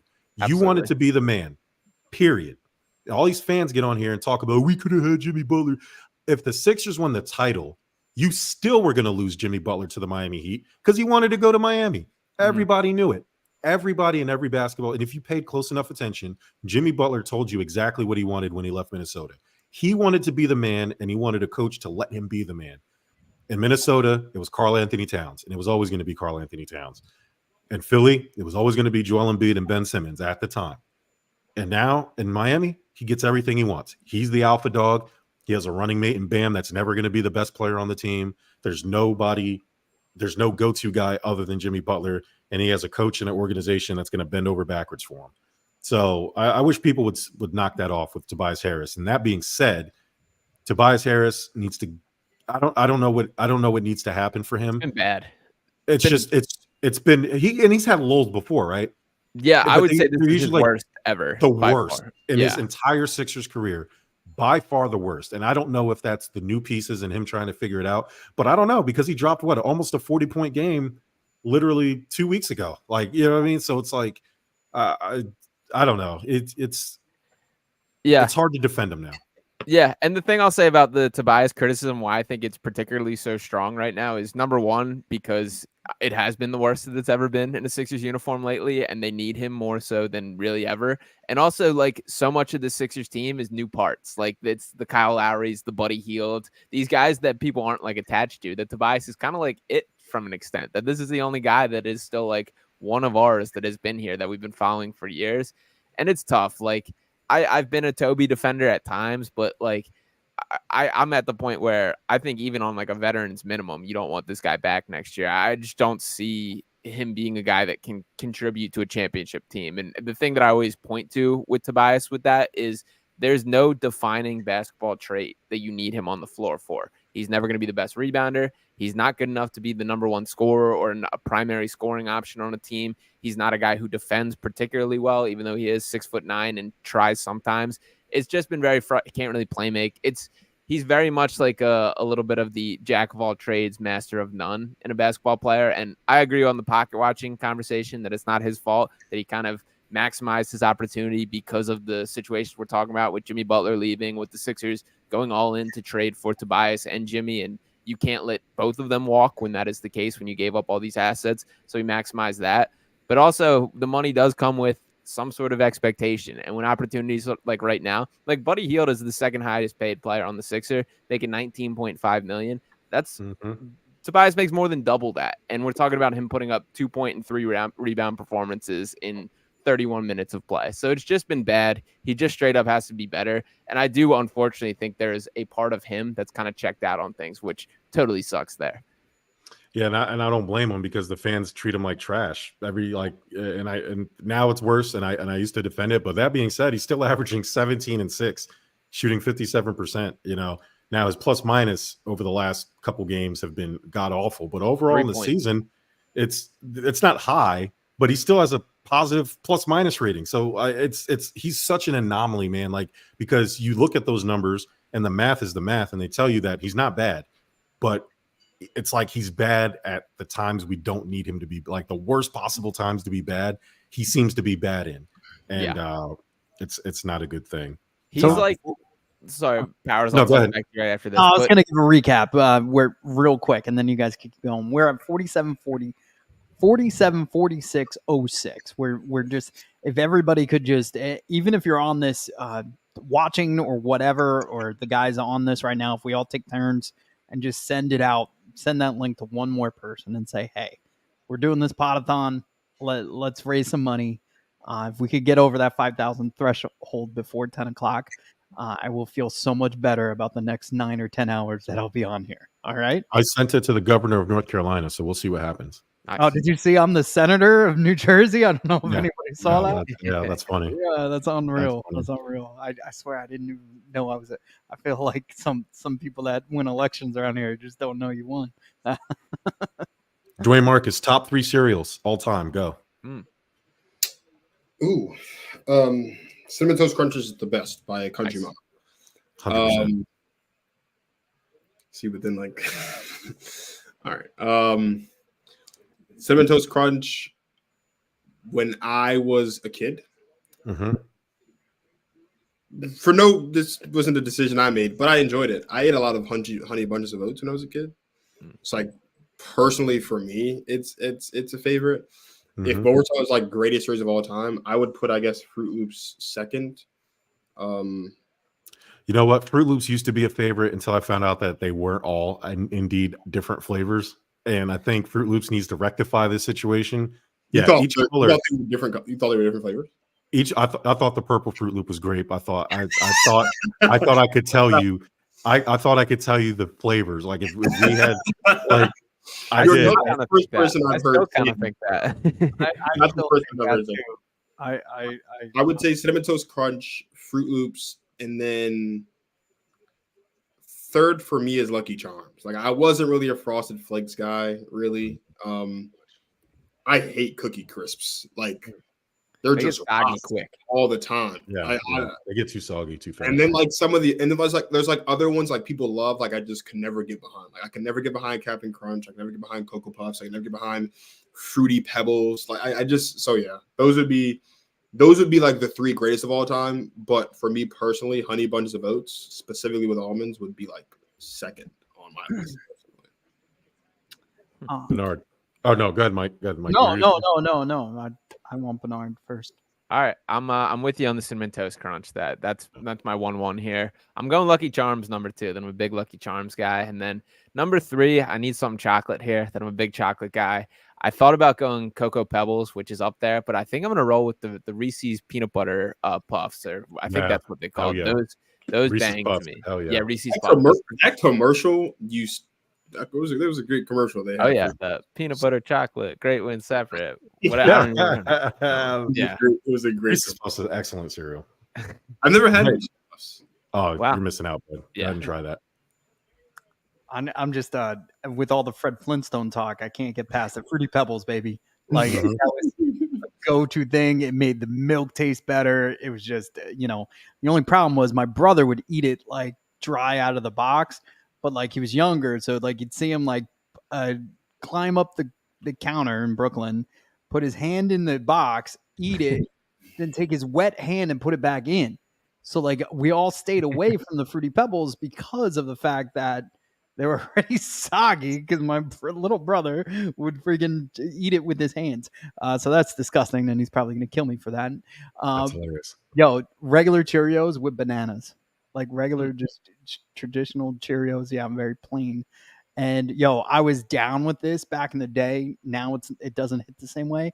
but Raisin Bran when they had the sun with the 2 scoops. Yeah, Raisin Like, Bran Crunch is good. I don't like regular Raisin Bran, but if you get the Raisin Bran Crunch, I can tolerate that. yeah. Either way, I'm a winner. For that. No, yeah. Number 1 draft pick, CTC, Cinnamon Toast Crunch, all day, every day. It's the best cereal ever. Number 2, Apple Jacks, and then 3 for me is Honey Nut Cheerios. Like that's because you can eat that at any time of the day. Honey Nut Cheerios hits like Apple Jacks. I can only in Cinnamon Toast Crunch. I don't think I can eat outside of breakfast time, but I can devour a box of Honey Nut Cheerios. And shout out to Honey Nut Cheerios or Cheerios, I guess as a whole. They have like apple cinnamon Cheerios, which is really good, and they have chocolate peanut butter. Sean Bernard, if you like Reese's Puffs, if you can find a box of the chocolate peanut butter Honey Nut Cheerios or Cheerios, really good. Really Speak good my stuff. language. like They're also, I can never find it anywhere, but there used to be this s'more cereal for a period of time, which was absolutely terrific. And I haven't seen that on the shelf in years, but when I was young, that was my go-to. And that Crave cereal also was sneaky in the mix for me always. Yeah, there's some that I'm definitely forgetting about too that we're like, all right, that was epic. Like Wheaties was good. Wheaties was awesome. Like You Honey Smacks, Golden Crisps, whatever they were. There was like 2. They were the same cereal, but like Honey Smacks was like the one that I grew up on. Golden Grams was always a good one. Yeah. Honeycombs, remember that Honeycombs commercial with the weird fuzzy looking whatever that creature that guy was. was on something more than cereal for sure. Yeah. There was something in that cereal. That was gritty before there was gritty. Like that guy. Trix is another one that I remember from my childhood that I don't see much anymore. I don't know if they're still making Trix and Corn Pops. Remember Corn Pops? Loved the Trix yogurts Nice. when I was a kid because they had like the 2 different colors in it. That was very entertaining for me as a child. I also played the Twix game, which was also great. There was like a little game that they played on the computer website. I played that. Like the bunny. Then the bunny was like, yeah, I remember that too. That's hilarious. Frosted Flakes is good too, but that's one I can't I can have a bowl and that's it. Like I couldn't eat like every cereal I listed. I could eat the whole box in one sitting. Like I'll just devour the whole box. Frosted Flakes, I could probably have a bowl or 2 and I'll be done with it. And that's I meant to get back to. We spent a lot of time on the Sixers. I want you to gloat now. And Dwayne Marcus, I'm going to give you the same opportunity because your Packers didn't go quietly into the night either. But Sean Bernard, the floor is yours. How ecstatic and how upset are you that the Dallas Cowboys, for some reason, are still favored to win the NFC East?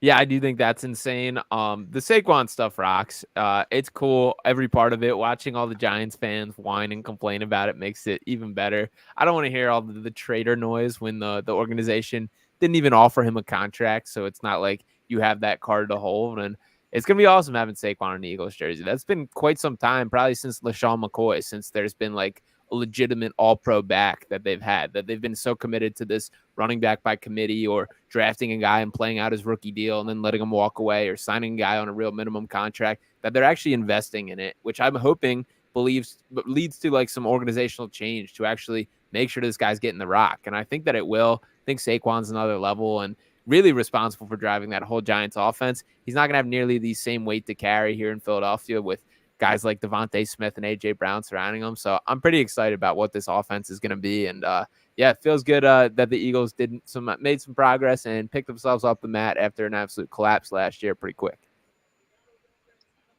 We did a poll on Stuff About Sports who the biggest traitor of all time was between Judas, Lucifer, and Saquon Barkley, and I was shocked by the large margin that Saquon won. And I got to imagine there was a lot of New York fans that were voting. It is going to be awesome. I know losing Jason Kelsey's the guy who basically held up the entire tush push pile, but I got to imagine that a lot of that formation is going to go straight to Saquon.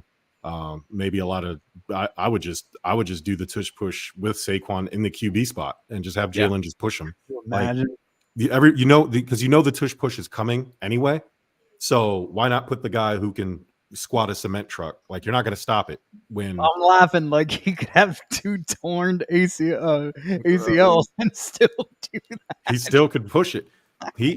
And it's funny because, and this is the advantage Eagles, right? Advantage Philadelphia, because now you're getting Saquon in the division.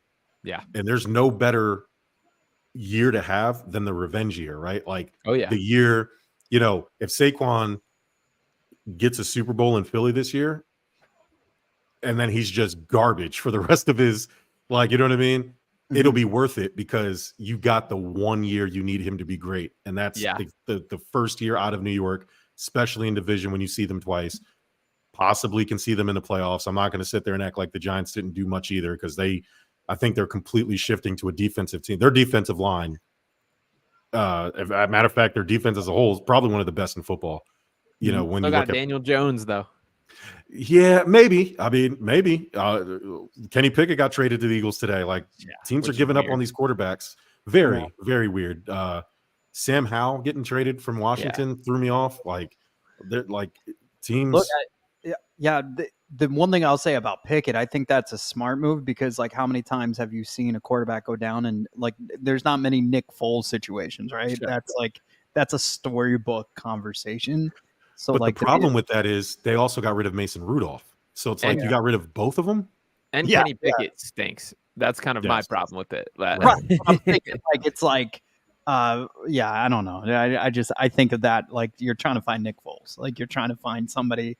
God forbid something happened, could still play, right? But So, I agree with that complete principle, and I think over the past few years that we've seen why backup quarterback is so valuable in the NFL. That I think there's been a number of situations, not just the Eagles. I was starting to buy into the Justin Fields smoke from Philadelphia. That there was a lot of reports of them being connected to him. And I like Justin Fields. I would have hated that move just because I think that's the type that puts pressure on Jalen Hurts. And we've already made that mistake with Carson Wentz with bringing Jalen Hurts in. And frankly, I think it should be clear there's a little separation between your starter and your backup, even though you still want that guy competent. But I was believing that there to be a legitimate chance that they traded for Justin Fields because of that he would have been a seamless plug and play, that if Jalen goes down, something like that. Kenny Pickett, quite the opposite from like a schematic standpoint, but I don't know. He's an Eagles fan too, so I guess Howie just bringing in guys that I was gonna say growing up. he looks like an Eagles fan. Like no offense, but he just he looks like Luke Arcani. Like, yeah, throwing shade. He's from the Philadelphia area, right, or somewhere in Pennsylvania, somewhere. Yeah, he's from Jersey Shore. From the Jersey Shore. Yeah, there you go. Oh, there you go. Yeah, it's Ocean Township. Yeah, you're right about that with like bringing in a good quarterback or somebody that the people want to see, right? Like you bring in a Gardner Minshew, like people love him. He's awesome. But oh my God, like I love Gardner Minshew. Like people love him, but he also, he's probably a bad example because I would argue that if he started the entire year in Indianapolis, they probably would have done something. I don't know. It's, he's a winner. He's a winner. He plays. Yeah. You don't have to be, I don't know. There's just ways to do it. I think if you have a Gardner Minshew, you could do a lot worse. Is what I'm saying. Like you can kind of cater the team around him, and maybe not build around him, but you can definitely make up for kind of what because he is kind of like a wild dog, right? Like he just not just in personality, just the way he plays. Like he just thinks he can make every throw, and he has made big plays, especially this last season. Like I think it opened up a lot of people's eyes. As going from just journeyman backup guy to like, oh, wait, Gardner Minshew, not terrible. Yeah. And so interesting choice for Las Vegas. I guess he's going to compete with who they got because they cut Jimmy G.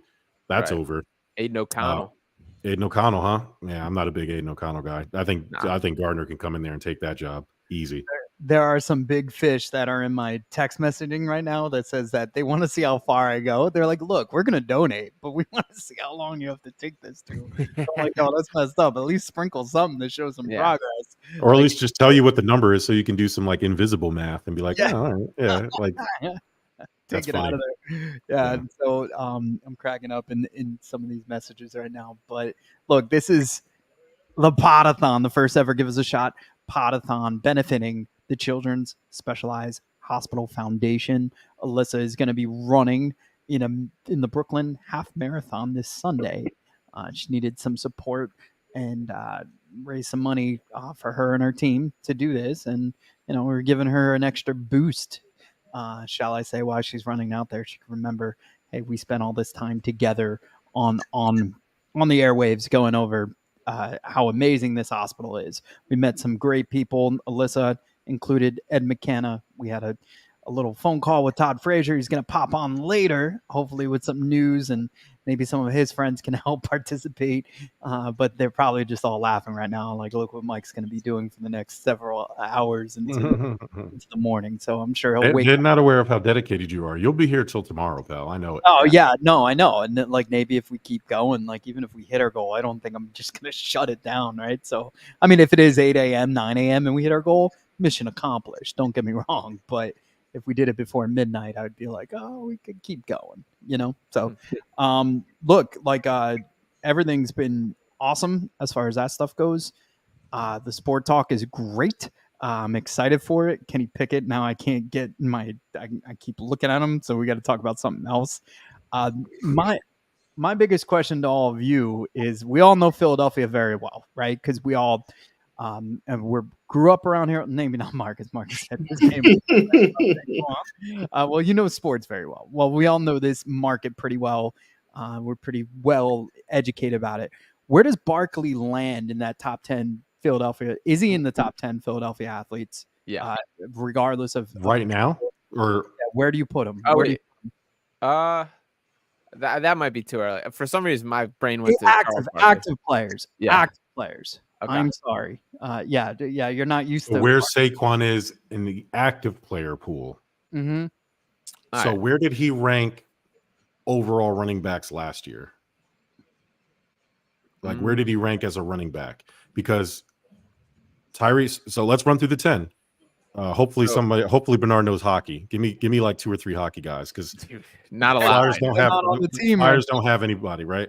So he has to be in the top 10 because 2 spots are taken away from the hockey guys. Philly has Jalen Hurts without Saquon, Jalen Hurts, AJ Brown, Devonta Smith.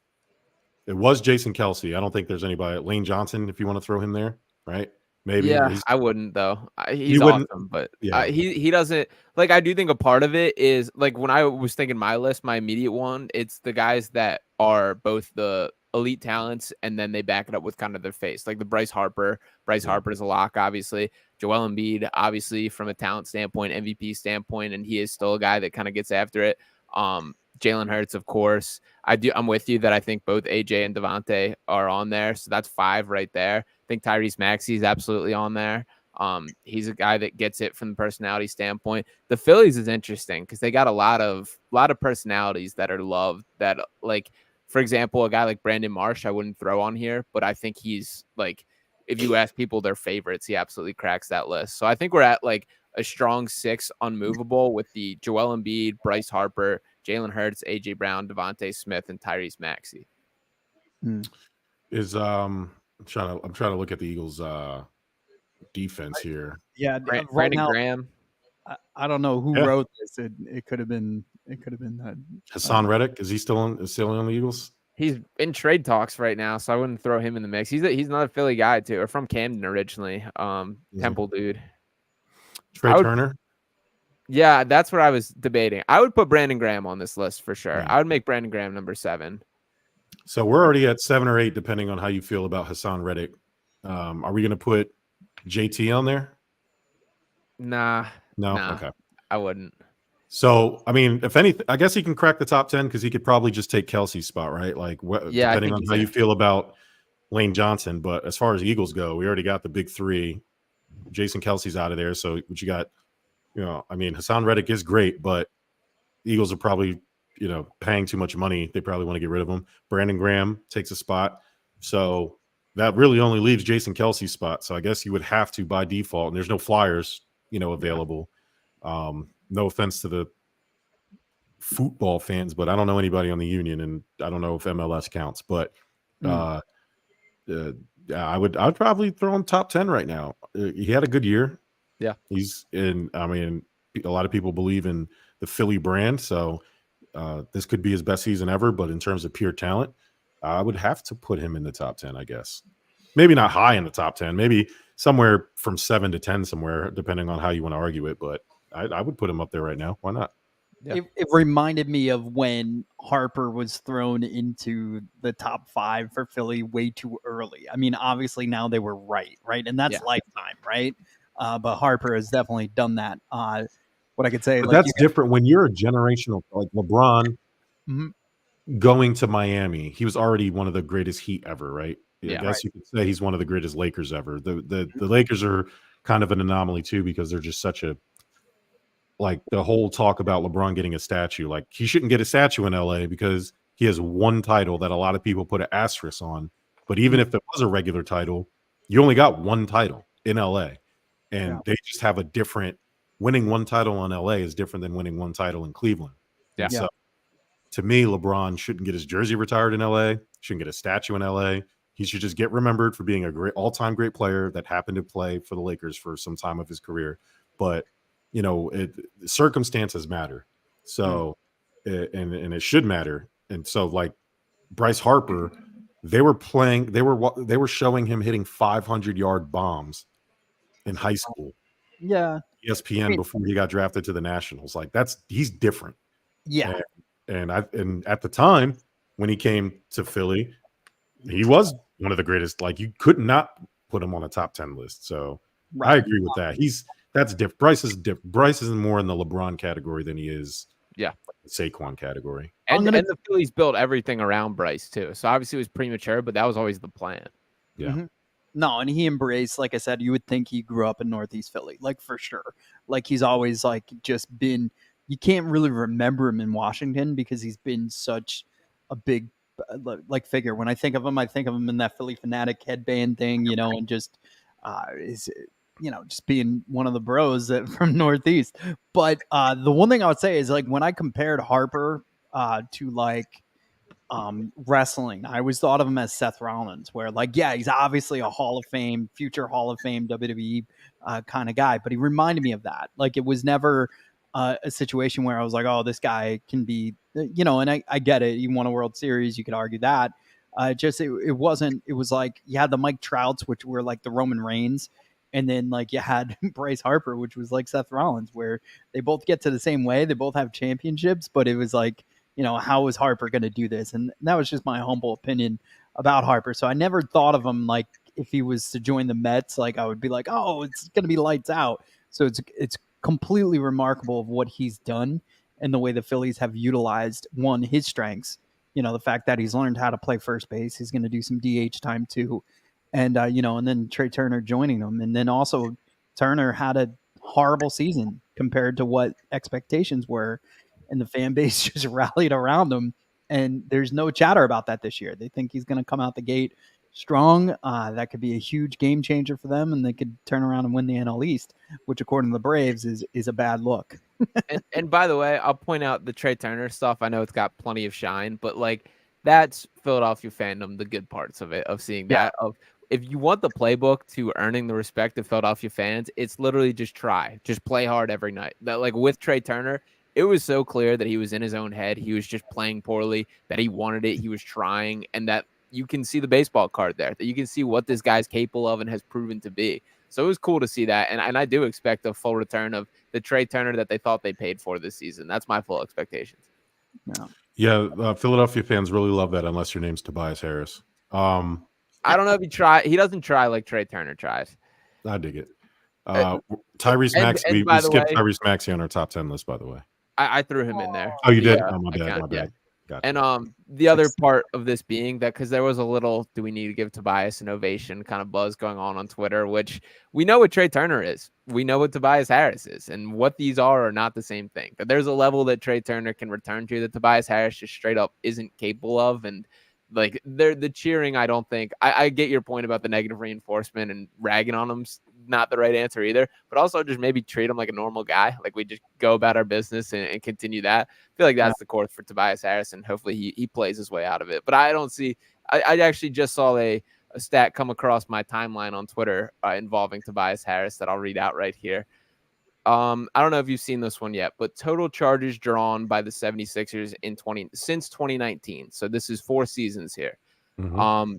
What would you predict Tobias Harris's number there? Charges drawn. Oh my gosh. I don't see him taking many charges ever. It's got to be 4 seasons. Mm-hmm. Holy crap. I got to say I'm going to guess dumb low. I'm going to guess it's around 40. In 12,435 minutes of basketball, Tobias Harris has drawn 0 charges in a Oh 6 my Lord. Like, I that's gave hard him to do. That's hard to do. It's Like, almost impossible. If you play some type of defense in the interior, you'll get a charge on accident. yeah, It just- exactly. They accidentally happen every night. That's my just hard to gosh, do. man. There's 1, 2, 3, 4, 5, 6, 7, 8, 9, 10, 11, 12, 13, 14, 15, 16, 17 guys that have recorded more than that. And Tobias Harris was 0, logging more minutes than everyone on this list. Wow. That's insane. That's You know what's making funny? Like, 180 and that's where the $180 million kind of creeps into people's minds. Right. Even though I don't think that should be an argument against him because he can't make like we already talked about it, but I can see why people would look at a stat like that and be like, dog, we're paying him $180 million. Because that's an effort stat. That's what that is. Like, yeah. So But what do you do? What do you do with that money? Like, you go get 3 or 4 rotational players that may or may not match his production. Like, you're not going to get like, and you meant, I was trying to think earlier because you said there's not really one thing that Tobias does like signature, but I'm kind of like, well, isn't that his signature? Like, he does everything good. He's a good mid-range shooter. He doesn't play terrible defense, but like, he can play defense. He can play multiple positions. That's hard in itself. Like, that's an advantage in itself. We've switched him to every position. He can bring the ball up because he does. You know, he can play off ball. He can play on ball. He can play in the pick and roll. He can play literally everything. The problem is the problem. He's not great at one thing. There's not one thing you go to Tobias Harris for.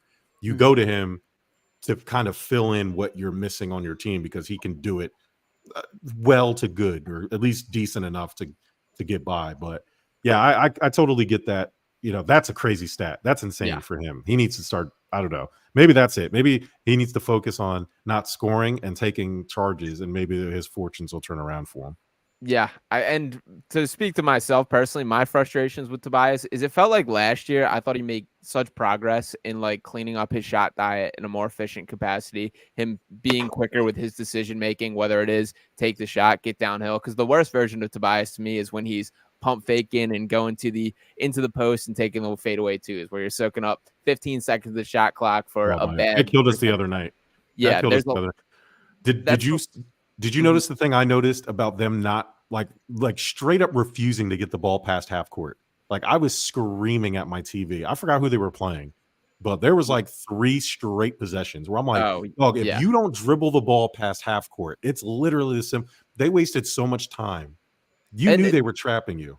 That was when Tobias jumped and made a half court pass to nobody down the stretch there. Yeah. Like, that's the other part that I'll throw in the mix here is it does feel like this year there's like a short circuiting or bad decision making from him that that's never been the case. That's something that's new, that he's been like an intelligent basketball player. And there's some moments like that one where he literally got trapped, which you should have known what was coming based on what was happening in the game. And then you just jumped and passed to no one, which led to a turnover. And it's like they ended up winning that game. There was also a very funny moment. This was a couple games ago where Nico Batum, who I love, Tobias goes, makes the inbound pass, turns it over. The Sixers are up 3 possessions at this point. Other team gets a steal. They score right away.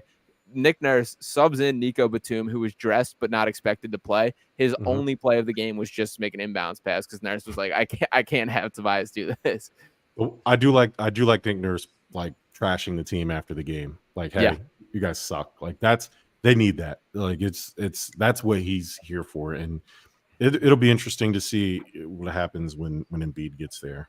Dwayne Marcus, I know you guys have nothing to cheer for in DC. I saw you looking sad at the DC Wizards game the other night. Ty's brother was also there, literally sitting on based on the pictures I saw from both of you. You guys were sitting in the exact same section except like opposite. Like you were one side of the court, and then I saw his pictures. Y'all went to the same Magic game, and he was sitting what I perceived as the opposite side based on how his pictures were looking versus yours.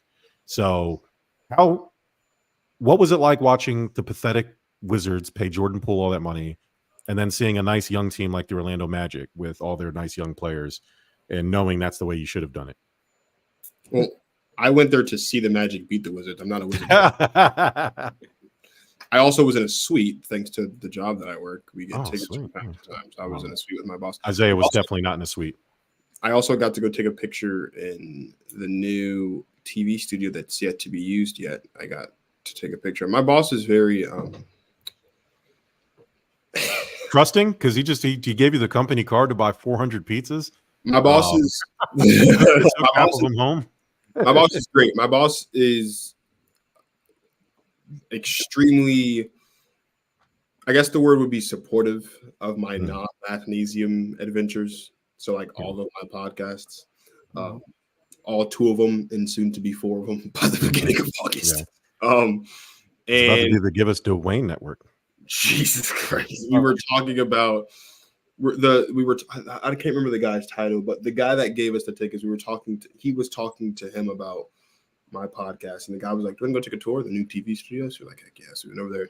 We took a tour of the studio. It's a very nice studio. It smelled great in there. I let everyone know that it smelled great. It's like freshly built. I said it 5 times. I was like, "I'm sorry, it smells amazing." There's nothing better smelling than new construction. Yeah, it had like that fresh, new, like newly built smell type deal. Took a picture at the desk. It was great.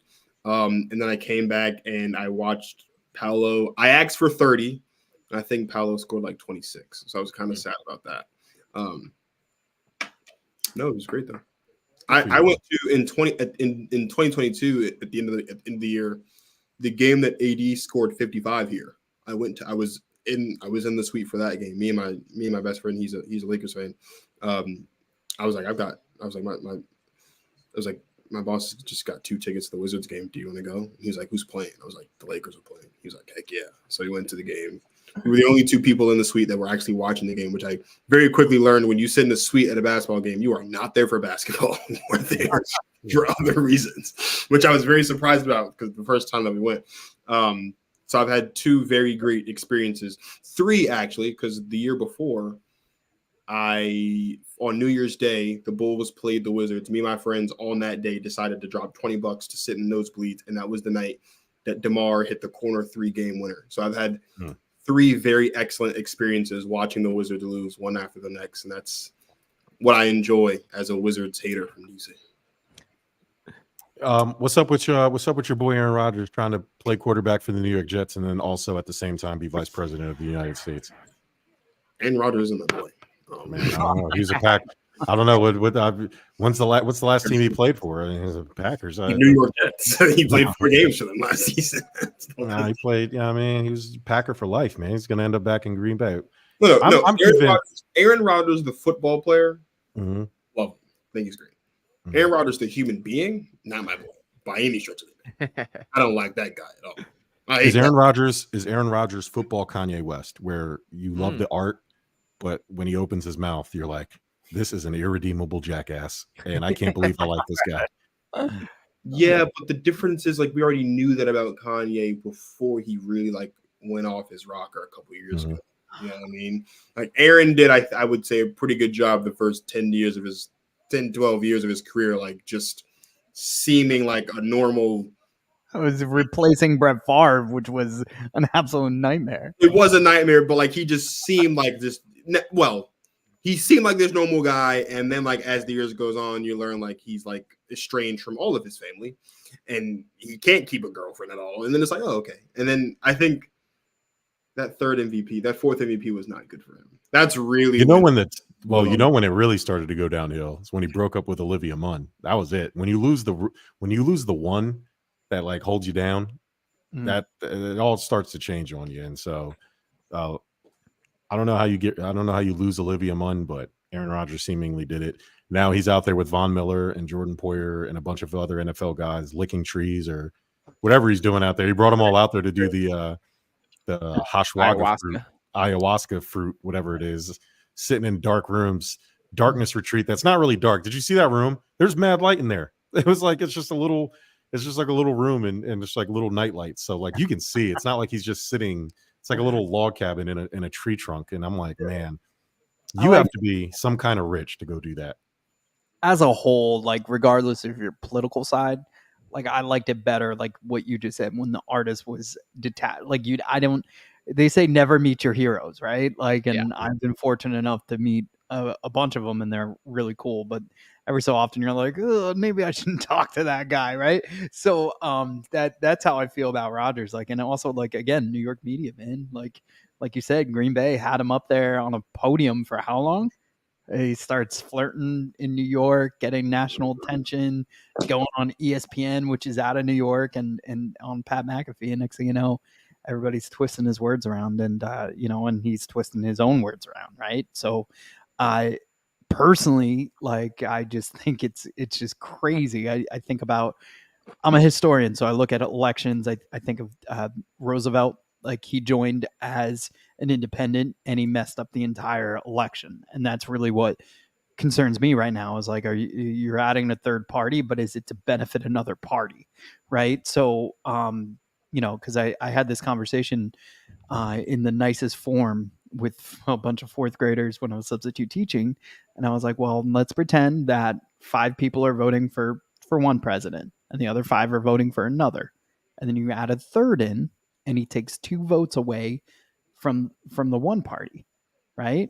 Now the other guy won, whereas he wouldn't have. So yeah, that's what we're really looking at from a political standpoint. It's just I can't really put my thumb on which side it benefits, right? Because you would think it would be disadvantage, Donald Trump, because of the simple fact that Aaron Rodgers has very similar beliefs and stuff like that. So I'm not trying to get political here. I'm just saying this is bigger than just the fact that Aaron Rodgers wants to run or is being considered a VP candidate. It's adding that third person into this race where they're going to get to 20%. So they're going to, congratulations, they know they're losing, but why are they really joining is my real question. And it's to lower the amount of people that are voting for another party. Yeah, but if you're doing that, I don't know if you're going to attach your wagon to Robert Kennedy Jr. It's strange. Like, it's strange. It's a strange. I mean, I guess he would have to do it with an independent, but he just seems like one that you wouldn't want to attach yourself to. But and also, speaking of, go ahead. No, I was gonna say let's talk about something that's more fun, and that's The Rock being in WWE. And last week he cut this promo. Where saying like, I'm not a politician, but half of America wants me as their president. Bro, you don't like him, bro? Well, before we get there, you mentioned Seth Rollins before, and I gotta say this: Seth Rollins is extremely overrated. He's not good at anything. He's terrible on the mic. His best years are when he was with Triple H and the Authority, when everybody else could talk for him. He's not good on the microphone. He cut his own promos when he was in the Authority. No, he didn't. All his best features was from Triple H. He's not good. He's annoying. He's not even that great in the ring. He's good in the ring, but he's not good on the mic. He can't carry a story by himself. He's just a good wrestler. He would fit perfectly in AEW because that's like all they have over there. He is not good. I don't know why. I don't know what people see in him. I don't see the appeal of Seth Rollins. Nothing about him is good. His gimmick is like Ric Flair on steroids. Just more. No, it's not. You know who Ric Flair on steroids is? Ric Flair on steroids. Right. Have you seen Ric Flair? Have you seen Ric Flair lately? He's on. I mean, the gimmick wise, like it's just. I know. Yeah. No, I think of him more of Owen Hart, where you don't know what you got till he's gone, kind of thing. We know what we have: a boring wrestler who can steal other people's moves, and he's just. It's 2024. There's not any new wrestling moves being created at this point. All the moves are recycled. Yeah, but make it your own. Like that's do something to make it your own. But Seth Rollins is overrated. Chris Jericho's better than Shawn Michaels. I don't want to hear it from anybody. He's better than Shawn Michaels in every way imaginable. He's better in the ring. He's better on the microphone. He's done it for a longer period of time. He's done it with multiple gimmicks. He's done it in different. Michaels had a broken back, bro. It's not like he broke his back. Cry me a river. Nobody told him to go back and wrestle. You don't think that Chris Jericho hasn't had really bad injuries throughout the 30 years he's been wrestling? He didn't break his back and miss a few years for it. I tell you that much. Did he break his back and never wrestle again? Let me ask you that. Or did Shawn Michaels not wrestle for like 7 more years after he broke his back? He broke his back. The worst part is, what did Kane do didn't Kane give him the lazy eye with a bad, like a steel chair to the face? I think Remember so. they had Kane have sex with a sex doll in a Oh my casket? God! Stop! Isn't that one? Wasn't that something they did? Oh my God! Sean broke his back in 99. He came back in 2003, won the world championship in the Elimination Chamber match. And then what? And then he wrestled until WrestleMania 26 and he retired. Man, do it in Japan, Shawn Michaels. Nobody do it in a non-controlled area where your best friend and the boss isn't running the company. Do it impressively. I think we're gonna lose Sean Bernard here in a few. No. Yeah, I'm gonna get ready to bounce out of here. I gotta rip out one more video for Sixers Digest tonight. Talk a little about the Kai Jones debut. But I'm happy to have hopped on for a little while. Hopefully we're getting there sooner rather than later, Powers. And I will be back in the Fox studios as of 8:30 tomorrow morning. So if you're still rolling, I'll have to check in. Give me some. Share the link, please. Tell people what we're doing. I'll definitely be here at 8:30. So it'd be hilarious if you wanted to jump back on. Like I said, there's a bunch of people waiting to donate, and they're like, "Yo, dude, you're getting this tomorrow." Like, so I'm cracking up about it. So it's kind of counterproductive. I will say before Sean gets out of here, we have 937 people watching us right now, and if we got $1 from each and every one of you, we'd be that much closer to our goal. So I am begging you, please click on the link, scan the QR code. And donate to this amazing foundation, the Children's Specialized Hospital Foundation. And also Alyssa, our president, she's running the marathon this Sunday in Brooklyn, New York, and a half marathon. And, we're trying to get her over her goal. Awesome. Thanks, Sean. All right, sounds good. I'll talk to you fellas later. I'll be checking in. All right, man. Rest up. Yes, sir. Sean Bernard's a really good dude. Absolutely. Yeah. So What anyway, am I Seth looking Rollins sucks. Oh, go ahead. No, I was wondering what is your tap out times, because I'm gauging my bathroom break. I want to say goodnight to Peyton real quick. It's 10:10. She's probably in bed already. Jeez. Well, I was literally I have shift in the morning, so I have to get ready to go to bed because I'm old and I need my rest. I wish I could do this all night. I wish you two want to argue about wrestling a little bit more. I'll take a quick break, and then you both could bounce on me once. Okay. All right, cool. All right. Wrong. All right, Dwayne Marcus. The floor is yours. Defend him. Defend who? Seth Rollins? Yeah. I mean, if you are, so like the world of wrestling now has definitely opened up a little bit more. So like, there's definitely other people like in Japan and all that stuff. But like, if you just look at like in-ring performers from the time Seth Rollins started in WWE, so like 2012 to now, that 12-year stretch, there's probably only one person definitively that you would put ahead of him as an in-ring performer. That's AJ Styles. I would say that's it. That's just because AJ Styles has done it longer, and by the time he got to WWE in 2016, he was obviously a little bit more older, a little bit more experienced. He did stuff in Japan, all this other stuff. But like, if you hate Seth Rollins, I do think there are some people that are just better as certain things. I think Seth Rollins is definitely a better heel than he is a face. I think that's one problem we have with wrestling today. And like, as a wrestling fan, is like, you think back, like there are some superstars who were one thing the whole time, right? Like Rey Mysterio was always a face and it worked for him and still does to this day.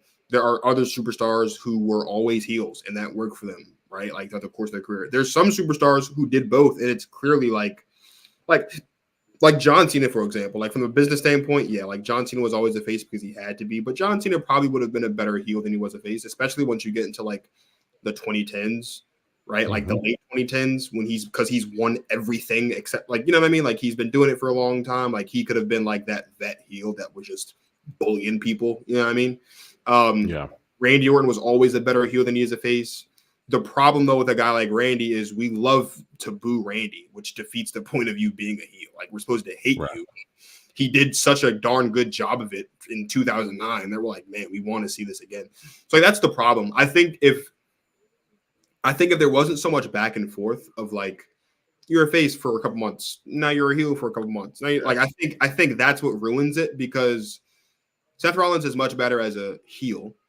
And in my opinion, the only reason he's a face right now is because you got Roman Reigns as a heel on SmackDown as champion, and you don't want from a business standpoint, you don't want to have two heels as champion at the same time. So like, I understand why Seth Rollins is a face.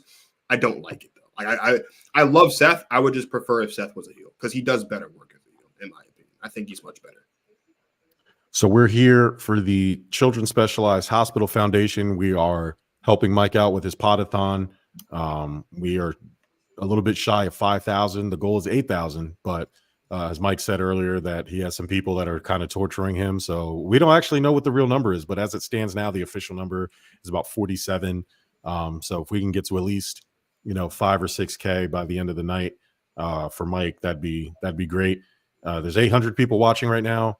There's a lot of people. Just if you can donate $1, you're going to donate $20, $2, $5, $100, whatever. If you can't donate anything, that's great.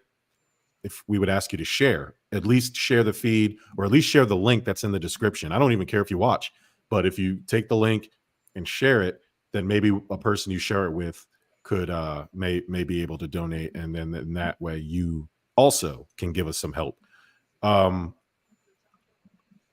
Speaking of wrestling, looks like WrestleMania is getting pretty set. We got AJ Styles versus LA Knight official as of tonight. We have Jimmy versus Jey Uso. Jey Uso's too big to go back to the bloodline now, right? Like, that's over with. Like, they can't, like, if he turns heel or Jimmy turns face, like, by the time that run is over, the bloodline thing will be done. No, like, I've watched, like, his reactions he's getting. I'm guessing that's by design because Jimmy's still kind of more of a henchman, and I think he needs to play more into that. I feel like this match, I think Jimmy's been treated like, I'm not going to say a joke, but he's been too goofy to be an equal to Jay right now. And I love Jimmy. I think they're both fantastic. But I feel like they needed to make Jimmy, at least on the SmackDown side, more of a threat within the bloodline, right? He needed some singles matches and he needed to win them, or at least be a little bit more vicious when he helps Roman or Solo win their matches. But it kind of seems like Jay punching down, and so I don't know if I'm feeling the build up to their match at WrestleMania. I don't know what you I mean, I think there's a couple reasons why we're doing it. First reason is we got Bret Hart versus Owen Hart WrestleMania 10. Mm-hmm. 15 years later, we got Jeff versus Matt WrestleMania 25. It's 15 years later again. Like, yeah. We're just getting this brother match again. But that was like the thing, like with all, like, I think the only brother versus brother match that actually was like done right, I think, was Bret versus Owen. Like, they were kind of like on similar. I mean, and then even still, like, kind of like not really, because like Bret Hart after that match, like a couple years later, he's WWE champion and all this stuff at WrestleMania 12. But I don't know, man. I feel like, again, and I think this is the problem with wrestling fans today, is in a perfect world, and Paul Heyman talked about this all the time when he would do interviews. In a perfect world, you have two main event superstars, or in the case of with 2 world championships, you have 4 main event superstars, 2 for each show. And then you have 4 main event superstars. You have 2 on each show. You have 2, or you have 4 really good mid-carders. One of them, of course, is your mid-card champion, and then you have 4 really good excitement acts. And if you just mix them all together, you create more and more main event superstars. The problem is, what we've done as fans is you look at guys like LA Knight, you've got guys like Chad Gable. All of them are great. All of them are definitely amazing. But there's only 4 championships. There's only 4 championships to win. And I think we as fans are, you know what I mean? Like, in the Attitude, like, what made the Attitude Era so great, it wasn't just that there were 6 guys at the top of the card between Triple H, Austin, Rock, Taker. Like, that was awesome, but it was also like you still had a really good mid card. You still had a really good undercard. The tag team division was great. Women's division at the time was okay, but like matches, like non-championship matches, actually meant something. You know what I mean? Like, we got Kurt Angle versus Shawn Michaels at a WrestleMania just because, and it was one of the greatest matches ever. We got Shawn Michaels versus Chris Jericho at a WrestleMania. It was great. Like, I think us as fans today, we're not appreciative of those things. Do you know what I mean? And so I think, so you have situations where you have a guy like Jey Uso, who since leaving the bloodline has been on fire. Everybody wants him to beat Gunther for the IC championship, but like, that's not his win to have. It's not like, so like, and if he is going to win that championship, it's not going to be at WrestleMania. It's going to be at SummerSlam at the earliest. Do you know what I mean? And then you have a situation where you have a guy in Triple H who's calling the shots, who, like, we have a lot of long championship reigns because it makes those championship wins mean something. And we're so used to, we're so used to seeing guys be champion for like a month or 2 months and it's on to the next. But it's like, that doesn't really legitimize a championship or a championship run at all. Like, what makes it cool, like if Cody wins at WrestleMania, that's probably going to be the biggest win ever. Because you're talking about beating Roman Reigns, who's been champion for 3 years, right? Yeah. Whoever beats Gunther, that's going to be a massive win because you're talking about you're ending the longest Intercontinental Championship reign of all time. Like those things matter. And I think we as fans we just got so used to the hot potato with the championship, where 1 month it's this guy and the next month is this guy, and championships can change hands on Raw or SmackDown, whatever. Like, that stuff's cool, but like, that also over time delegitimizes a championship to the point where if Joe Schmo can win it on Monday night and then lose it 3 weeks later, then like what's the point of building a story around it? So like I think Joe be fine. I think he's gonna win. And I mean, he'll be a champion eventually by the end of 2025 or by the end of 2024, rather. I'm sure.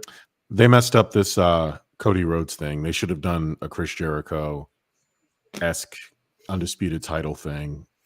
Seth Rollins has no business being in this tag match. They should have had Cody and Rock face off in night 1. The winner gets Roman Reigns in night 2. See, but I don't like that because then that makes things obvious. No, don't.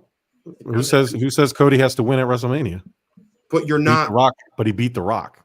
You know what I'm saying? Well, yeah, but see, so we're getting into the other thing too. So first of all, well, isn't this obvious? Isn't The Rock is going to turn on Roman here, right? This isn't. Well, here's the thing, and first of all, let me just say I acknowledge my tribal chief I have for 3 years. I think Roman Reigns is great, but Roman, and I don't even want to say it like this, but like you have to say it like this. Roman testing positive for COVID at the beginning of 2022 ruined everything. It ruined everything. Because we went into that match, we were supposed to go into that pay-per-view, and it was supposed to be Roman versus Brock for the championship.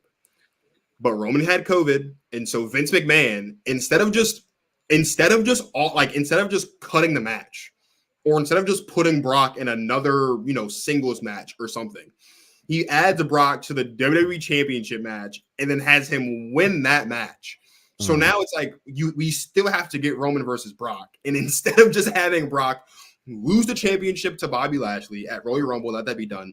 He had him lose to Bobby, and then let Brock enter the Royal Rumble and win it, and then win the WWE Championship at the next. We got this stupid title unification.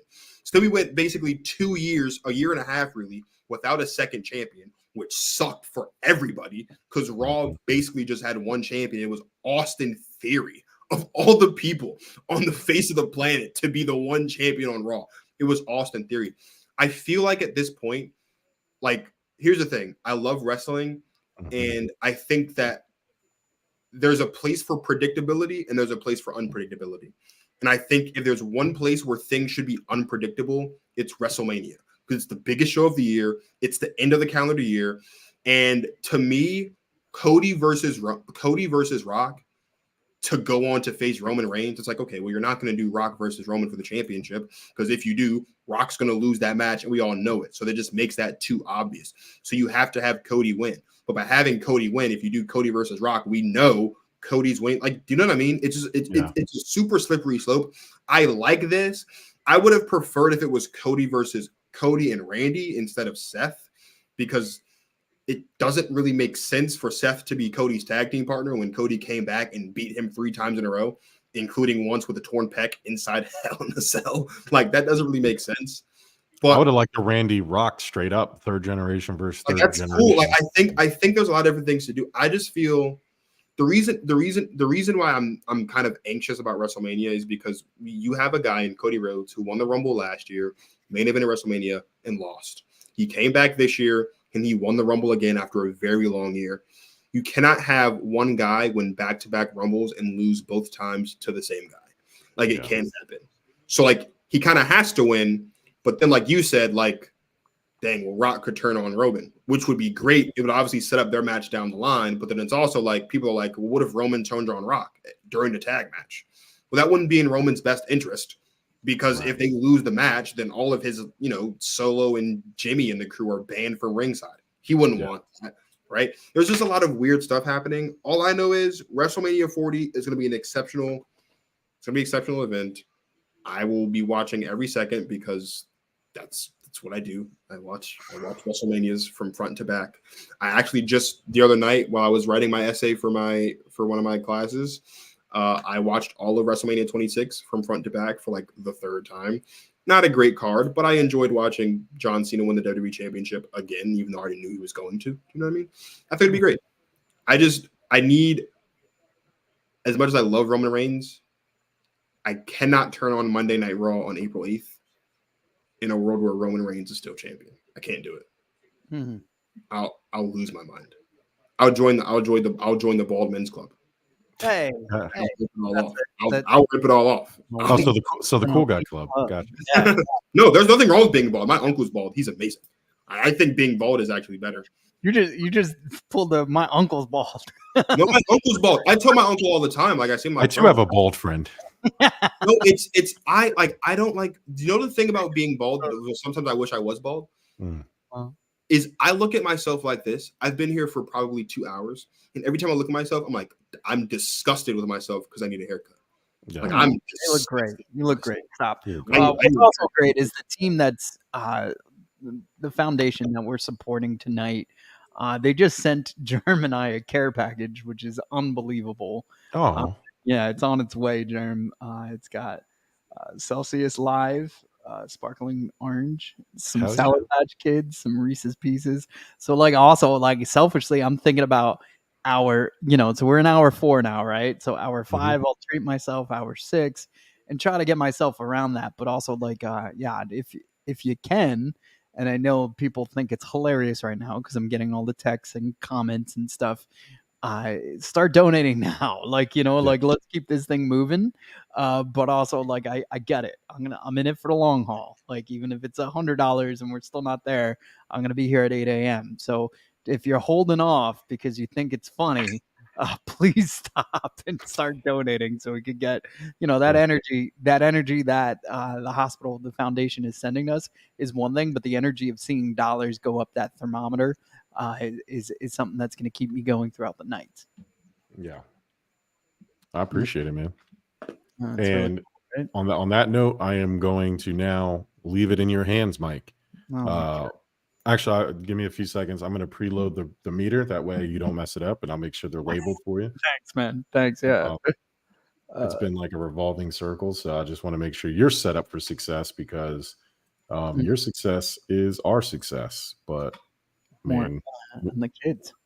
Well, yeah, for the kids. And I was, while you were gone, me and Dwayne Marcus were kind of just letting people know, hey, even if you can't donate, that's okay. Like, share the link.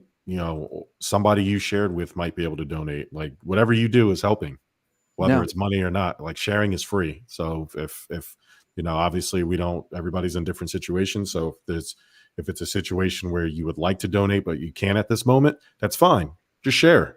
It costs you nothing, and then maybe whoever you share with can make that difference, and in that way it's because of you. So any suggestions before either of you part about things I could do, like at 2 a.m.? My brother suggested, like, watch movies and react to them. People like that stuff. Yeah. So that's why I got my other laptop. Anything else you would suggest in those wee hours of the night where I'm probably talking to myself? Well, do not whatever you do not watch season 6 of Love is Blind. Me and my wife wasted our entire last Saturday watching that garbage. Easily the worst. She said she looked like a model and she didn't. She said she looked like Megan Good. Megan Fox, right? Megan Fox. Yeah, not Megan Good. Right, oh my God. Hey, another Tiffany Amber Thyssen. Yeah. Dwayne Marcus of the Nines. Kathy Ireland and Denise Richards. But yeah, she said she looked like Megan Fox, and no.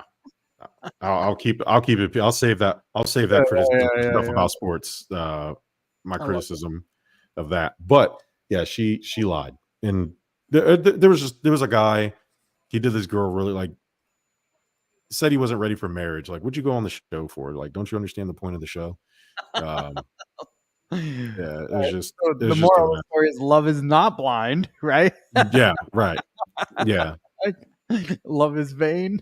love is vain. Most of them were, but yeah, watch your movies or react to something, and No. I'm sure you'll figure it out. And you're gonna have Todd Frazier, and hopefully that'll give you another shot in the arm in terms of viewership and getting people interested. But what you're doing is very commendable. It's awesome. I wish I could have stayed up all night with you. We should have, if we did this yesterday, it would have been perfect. Oh yeah, I know. Like it, like I said, I don't. Whew, I didn't. It wasn't even a thing until it was. Make Carl come over. Tell him to take off tomorrow. He ain't doing anything. I'll think about it. Tell him to come over. Make Jenny do it. Have like a doctor. Love is blind. No, I'm Have just Love is Blind. Have Love is Blind. Now do like legit marriage counseling online. I'm gonna do that with Ashley one day. I'm just gonna put a mic in front of her and tell her to tell everybody how terrible I am at being a husband sometimes. No, stop. What's your biggest criticisms? Yeah. Anyway, hey Mike, keep at it. I will be checking in if I wake up in the middle of the night and see if you're still on here. I might try to sneak back on, but if not, I'll check in the morning for you. Thank you, brother. I love you. right. Thank you for everything. Dwayne Marcus. I'm also going to head out because I have 7 more slices of Papa John's waiting for I me. had a feeling that was happening. I was like, oh no, I'm gonna be by myself. And I gotta say, there is there's a draft waiting for me. I need to keep doing some. Oh yeah, the WNBA draft, right? You're Very excited to go to that, by the way. Very that's excited. freaking awesome. Yeah, our buddy Mikey Hughes is going to be there too, I believe. Really? So yeah, and he's got a lot of. I mean, I don't know if he was our Chaz Franklin connection. Yeah. So he and Chaz are close, and he does a lot with the Chicago Sky. So he's definitely a huge fan and supporter of the WNBA, and it's just it's been really cool. So if you ever want to talk hoops with him, he's really good. He's a great kid. So he might be on right now. He's at the Chicago Sports Convention, but ironically, like all the main people that are there, like one's like a Brazilian singer or whatever, and they're like, you could have time with her, and we're just like, okay. So yeah, we reached out, he got credentials or whatever, so he can interview all these people, and there was some really good Chicago like athletes and stuff that were on there, but there was also like these just random. I was like, these are celebrities. This is not a sports convention. These are they're like D-list celebrities, but they had a following. But it was just really funny. So I'm hoping he might pop in on his way home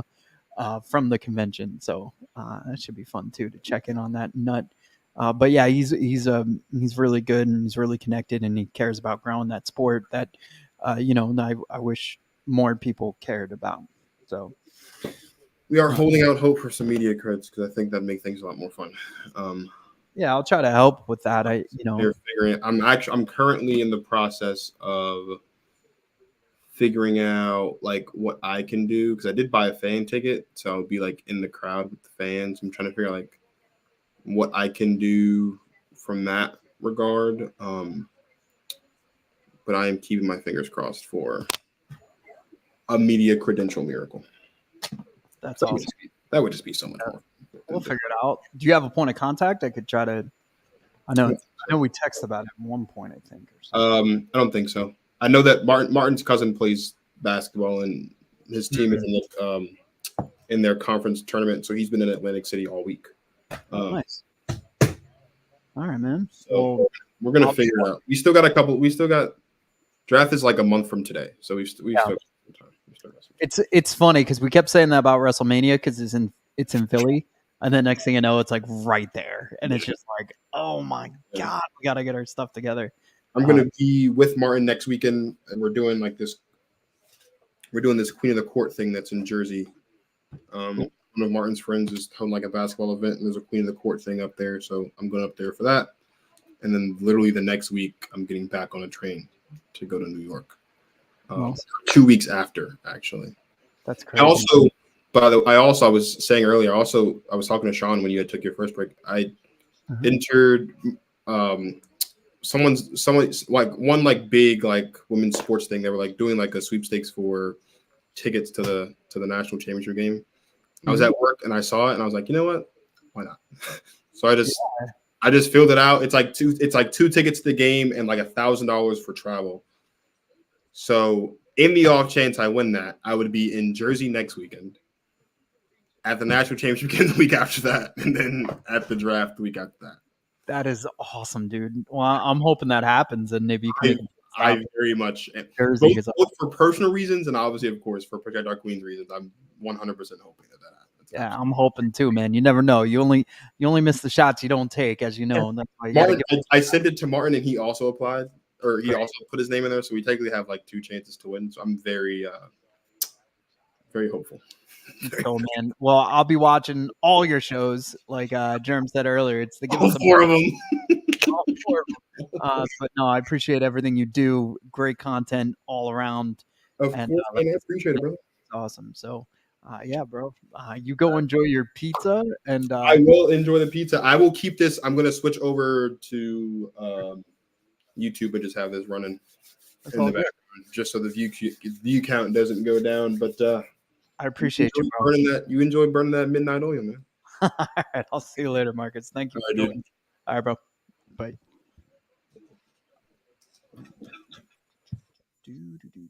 And then there was one, and I'm gonna have other guests joining, obviously, but and I appreciate everybody from the network coming, supporting, trying to kill time. That's essentially what everything was, right? We talked some sports, talked about this amazing foundation, but also they were obviously here to help me get through this. So it is 10:35.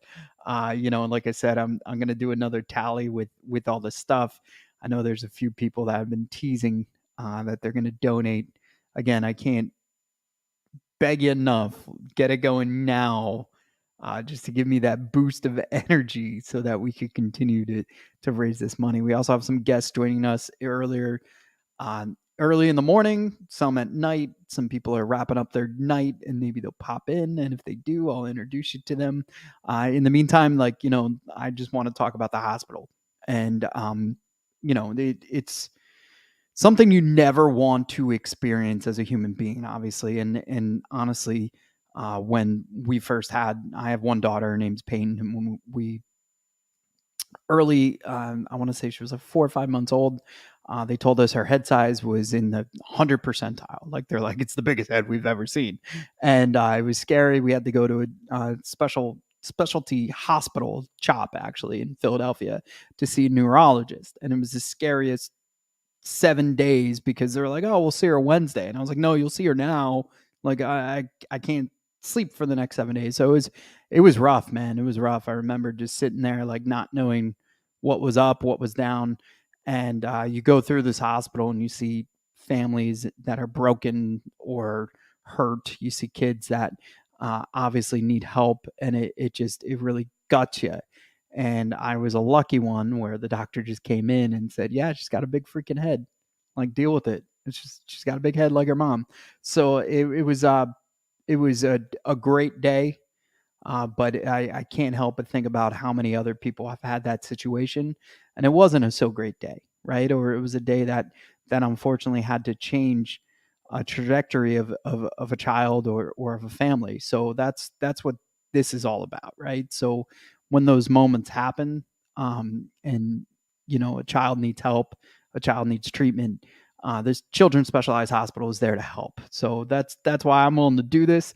Alyssa's willing to do the marathon, which is running half a marathon in Brooklyn, New York, to raise money. So I figured, hey, I can't run right now, but I'll do a Pod-A-Thon. So that's why we're here tonight. That's what we're doing. That's what this is all about. So if you want to donate, there's a QR code in the corner.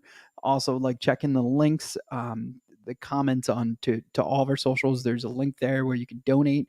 And again, I know a lot of you guys are DMing me and stuff and saying, hey, what's my Venmo and all this other stuff. So I'm trying to get back to you as well.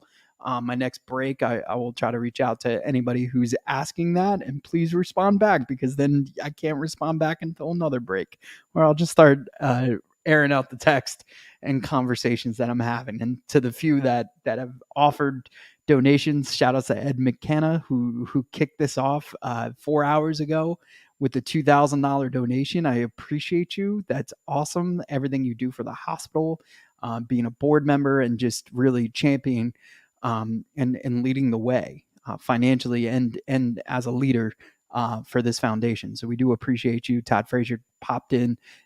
I didn't tell him I was doing this. I told the hospital, hey, if you want to let Toddy know, I try to not bother him. He does his own thing and he kicks butt at it, and we're friends. And I try to call him when I think I could do good. And this is good. And I'm not trying to say that, but I was like, hey, if he finds out, he finds out. So I'm excited he knows what I'm doing, and he's going to hop in, hopefully once everything situates in his household, or what he's doing with his Friday night. And shout outs to Girl Scouts, because that's the reason why I was able to start this off at 6:00. My wife and daughter were at an event for them. They were actually ice skating, ironically, in 70-degree weather. So it was indoors. That was my first question. So, it's exciting, man. One, the weather break, I think everybody needed it as humans. Like, we're all like excited. Hey, you can actually go outside. Also, like, yeah, you lost that hour on Sunday, but dude, it's so great that it's 7:30 at night and the sun's out, right? Like, so like I'm doing the math, like, hey, I could golf like a twilight round, and I could get it in at a certain time. So yeah, there's another person trying to donate. Oh, cool. I'm gonna have a guest. The West are waiting for guests to leave. We are here. Great, this is awesome. I just said I'm alone, so it'd be awesome. Like I said, oh, I get it. They're waiting for yeah, anybody who wants to jump on, like, let's do it. But look, like, it's a really, really cool situation with the not only the hours now being longer in sunlight, but then also getting to taste the 70-degree weather. And I know it's going to bounce back a little bit, and we're still going to have some cold days. And look, when baseball season opens, like MLB opener, like, there's been snow out. So I'm not trying to say like the winter's gone, but man, did we need this week where we're just doing that. So Alyssa says she's cheering for me. Your DoorDash is arriving. Mike, can you stream Gabby's video? I actually can do that if you send it to me. Sure, email it. Why am I talking out loud?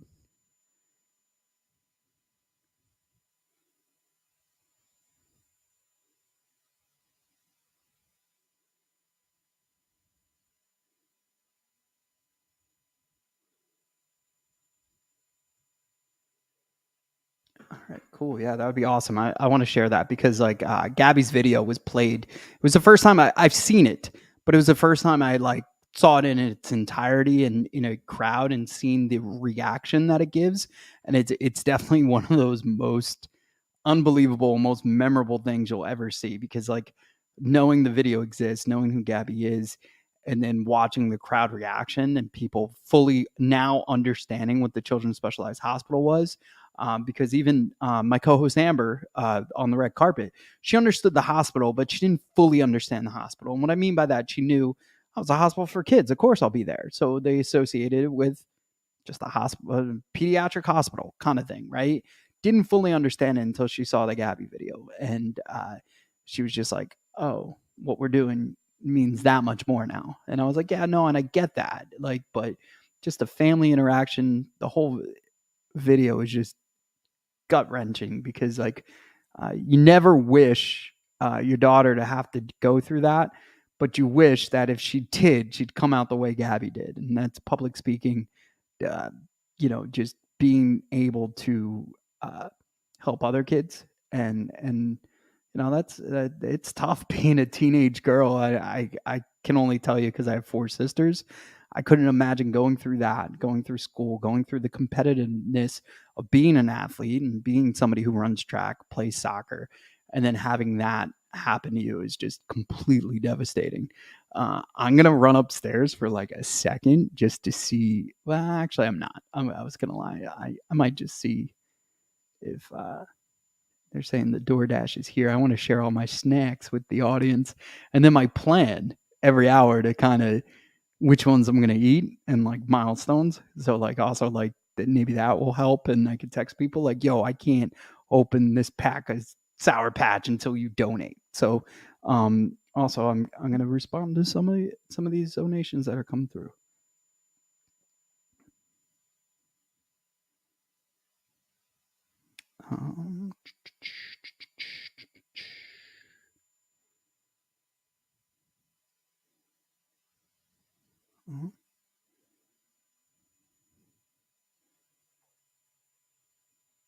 Actually, I'm gonna go get it because it's like just awkwardly sitting there, and now the driver's saying that. So we'll be right back.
So I did not ask for this. I did not expect it. This is what I did last time. I messed up.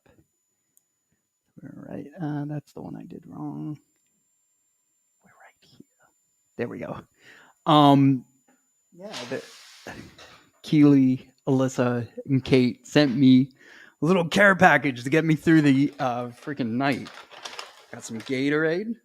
Oh, some good stuff too. Blue Frost. That's deep. That's deep. This is a 2 a.m. snack. I already called it. Sour Patch Kids. They could get me through like a solid 3 hours. If I open this up at 2 a.m. and I don't finish it till 5, home run.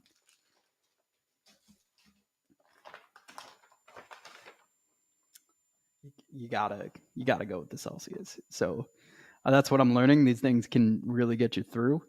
The only issue is like, and I don't think people understand this, like when you're podcasting, this situation becomes like you also can't talk too fast, right? So like it's like you got to find that fine line of like, because when I had a liquid death earlier, I was like, oh man, I'm flying through this, and then also it's like only 10 minutes goes by, so you have to find the right remedy of energy versus too much energy.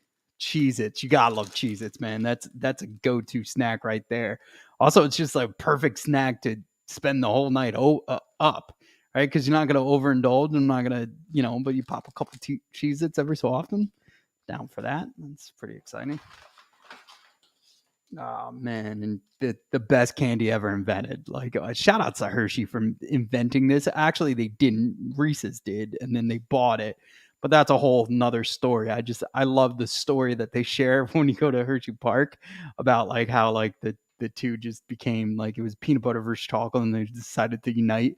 So it's just crazy stuff. But yeah, that's very thoughtful and unbelievable, and I'm so proud to do this for you guys. But that was unnecessary. But thank you. Like I said, I'm gonna have different milestones throughout the night where I open some of this stuff, and I'm looking forward to that part. So I'm gonna make sure check our donations real quick, because like I said, that's gonna be the hardest thing to honestly do is manage that, and then also try to figure out what we're doing at the same time.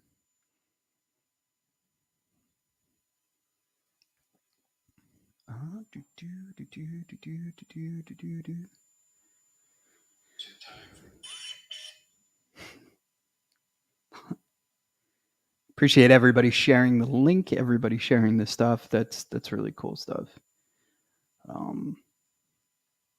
It's very hard to not have a conversation, but also like to try to do this, but also realize you're kind of talking to yourself, even though there's 924 people throughout different social media platforms right now also watching you. So that's kind of weird. What I would say is, and I've said this a few times, so I know some people have it on and maybe they're doing other stuff, so I appreciate that. But for if we all just donated $1 right now, that's $924. If we could do that 5 or 6 more times, that'd be amazing. But yeah, like I would love some help right now if you could give it. Again,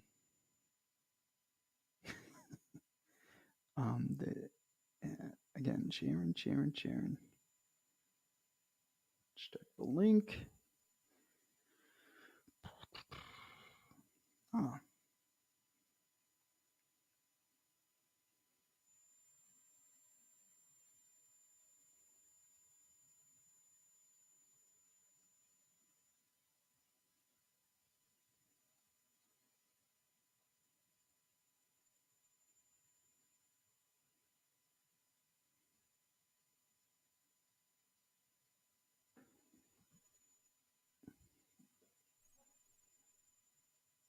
I'm gonna check and see if Mikey Hughes is around too. I know some of the other guests were waiting for other people to leave, but now I'm here alone. So it's timing is everything, right?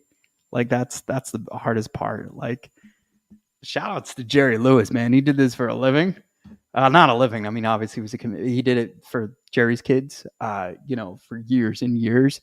And that thing was awesome to watch. But also, like, you'd fall asleep and you wake up and they're still at it. It was just a very, very crazy stuff. So I'm not comparing myself to that man, but we were a huge fan growing up of Jerry Lewis. And I think it's hilarious that I'm doing an overnight Pod-A-Thon to raise some money, but I'm trying to fill in airtime as well. So I want to thank everybody who has joined. And has donated so far. But yeah, let's try to look at this. And also the creepy thing is like people also like just randomly watch people watch stuff, right? So it's not that weird to just be sitting there watching me. Hopefully, I my biggest fear is like people are just waiting to see if I fall asleep. And I'm psyching myself out. I was talking about that extra hour. It's 11 now. It would be midnight last week, so it would have been a lot easier. Kind of regretting the 6 p.m. start. I'm not gonna lie. Like maybe I should have started at 8, taken a nap, got home from work. I literally, like I said, I shared this earlier in the stream. Germ, myself, Alyssa, we were all talking while I was driving home from Philadelphia. Germ was creating the graphics, creating a concept, making a flyer so we could promote it within a few hours. Alyssa was letting people know that are close to me and to the foundation of what we had planned. And then we planned a lot of, Alyssa was planning guests to come see.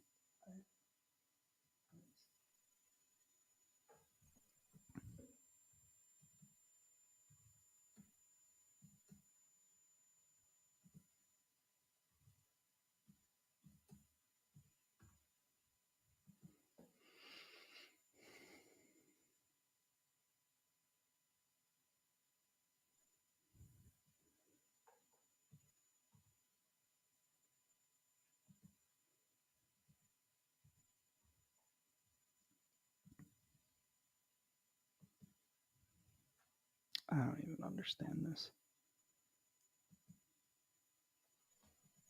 There we go.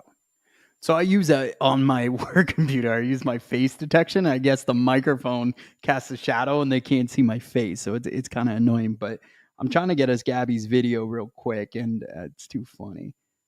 Just send link YouTube. Okay. Yeah, but I can't. Oh wait, maybe I can. Okay, I got it.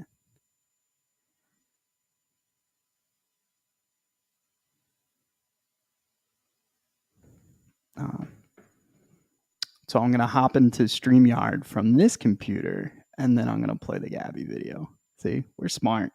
Look at us. Look at us.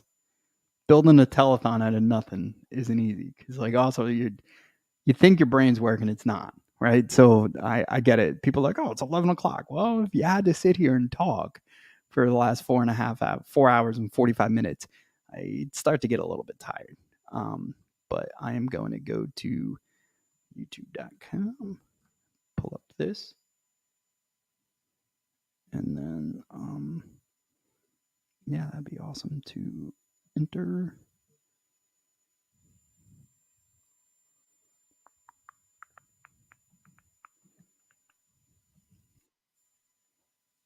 All right, so it's all good.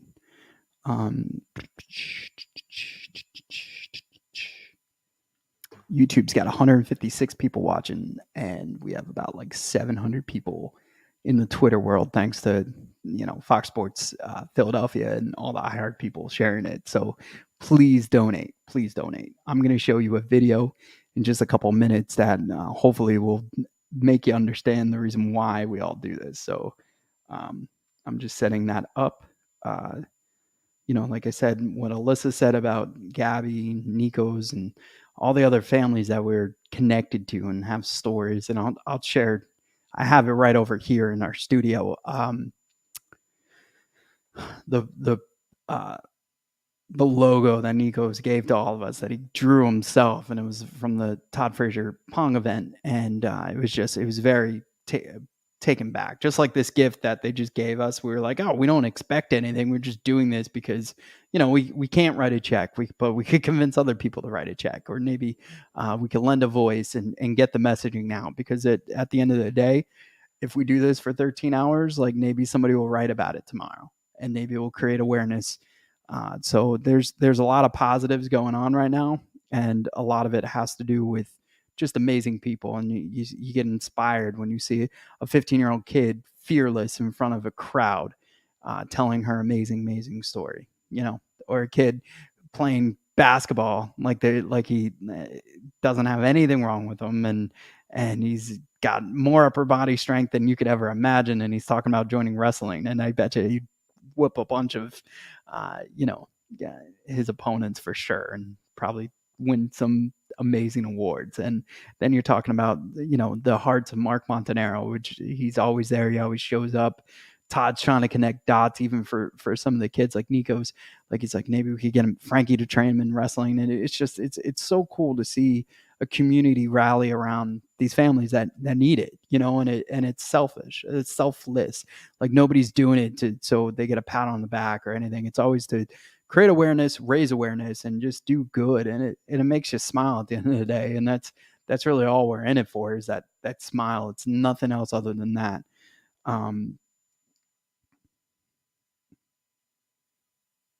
What I would love to do is figure out. It's funny, we decided to do this once I was by myself, because Jerem would have had it up like 100 times already, and that's because he's a wizard. But I'm there. I'm just also trying to navigate. Hey, the link's not working. This isn't working. It's like, dude, just follow the steps. Like, stay calm, follow the steps, donate. That's my advice to you.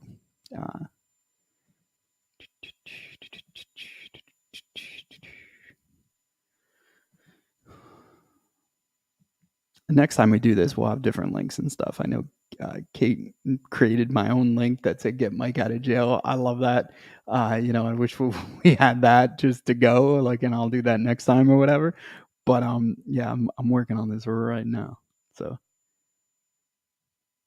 And we're going to share some awesome other stories that they're sharing with us as well. So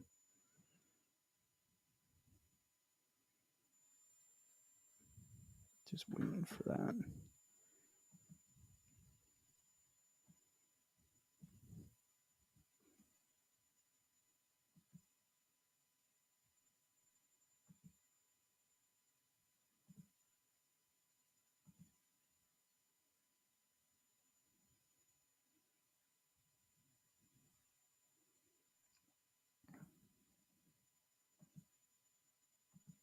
Just got to close all these other things I was thinking about using and all my notes.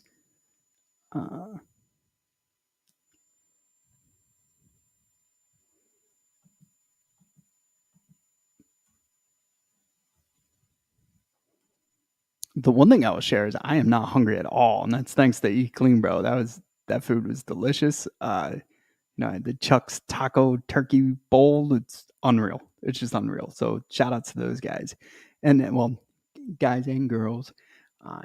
So Jamie and Kayla are absolutely amazing people, and they raised a ton of money. I'm gonna screen share. Gabby. Also share tab audio. Yep, share it. Boom.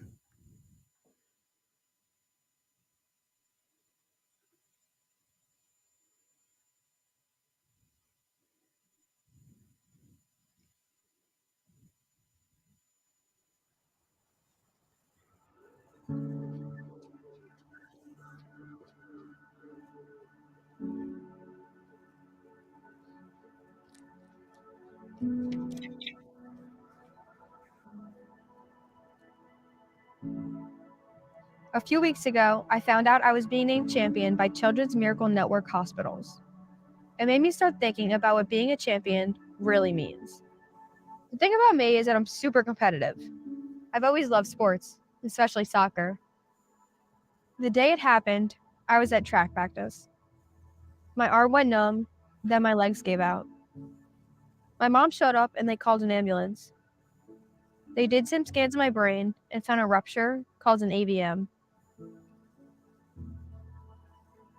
The surgery they did fixed my brain, but not my ability to move.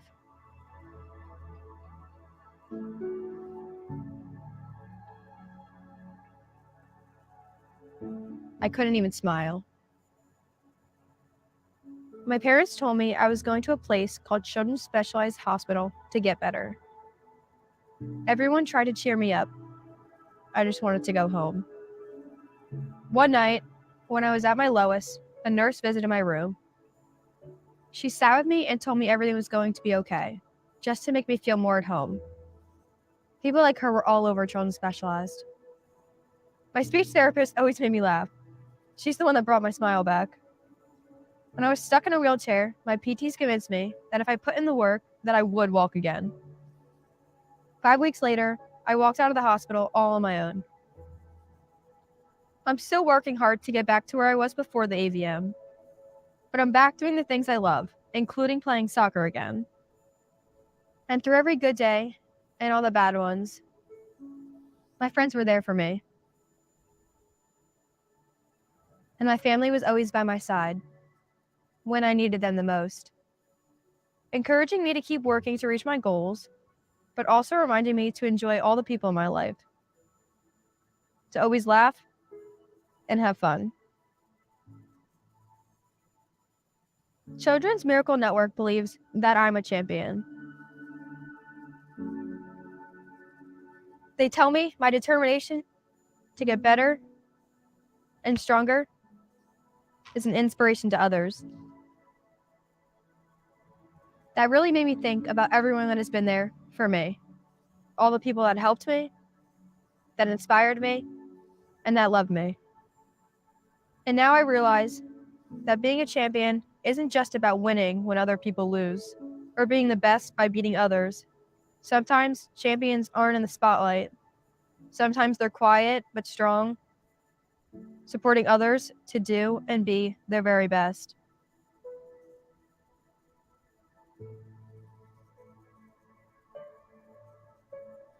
I think that's the kind of champion I want to be.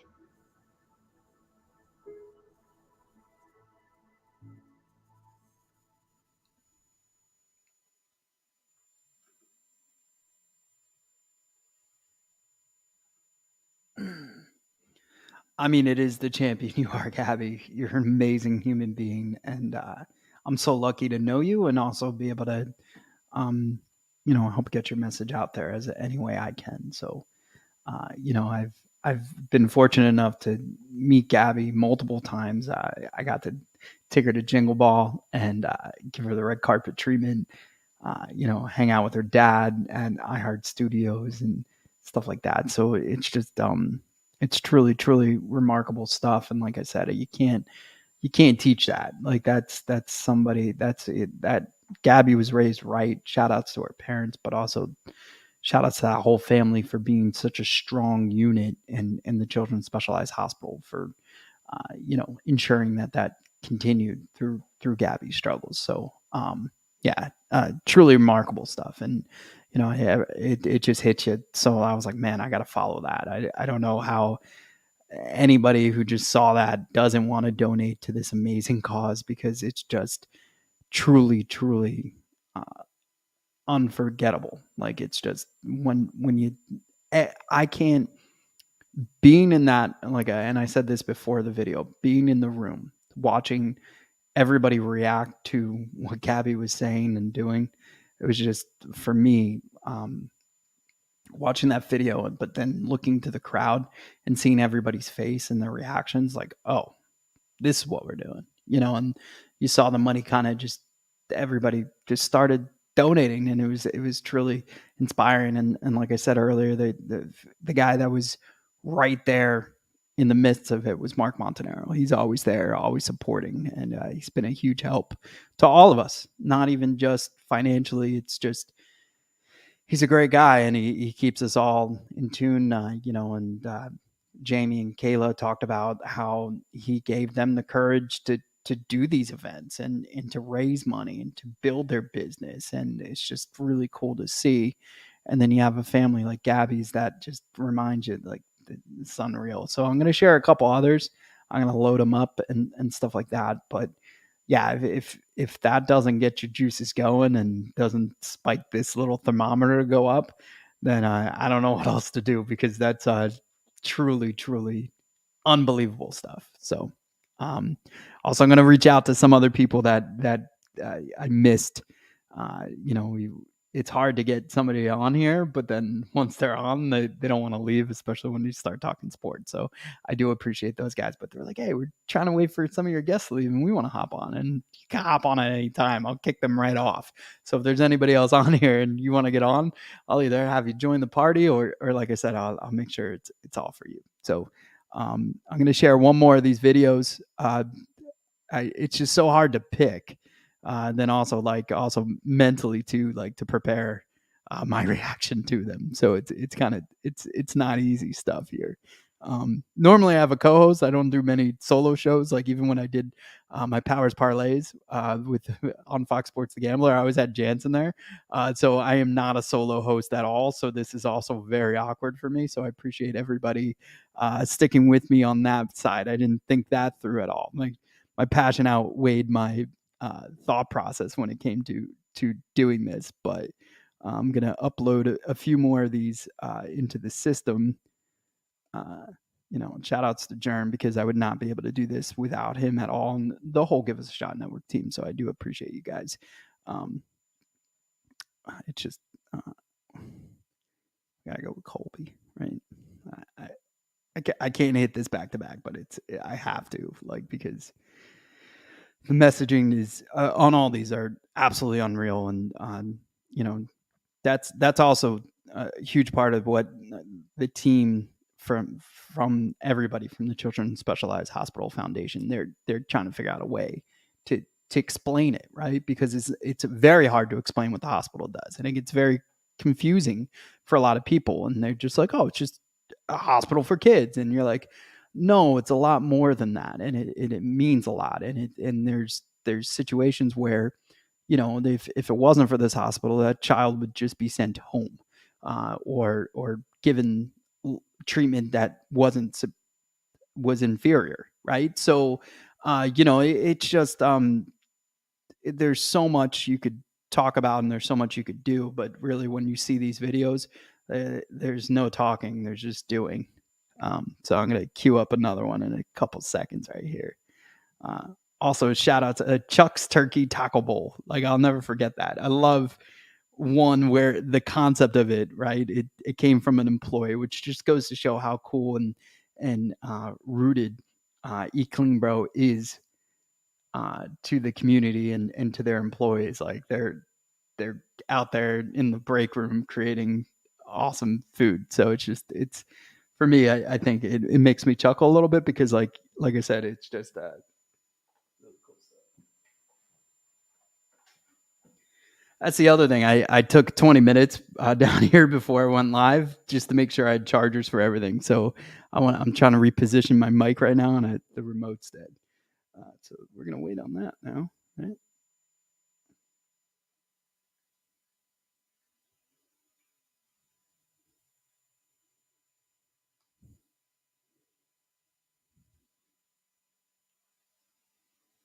Yeah, that's good. Sweet. Yeah, so let's get this one going. Not doing that.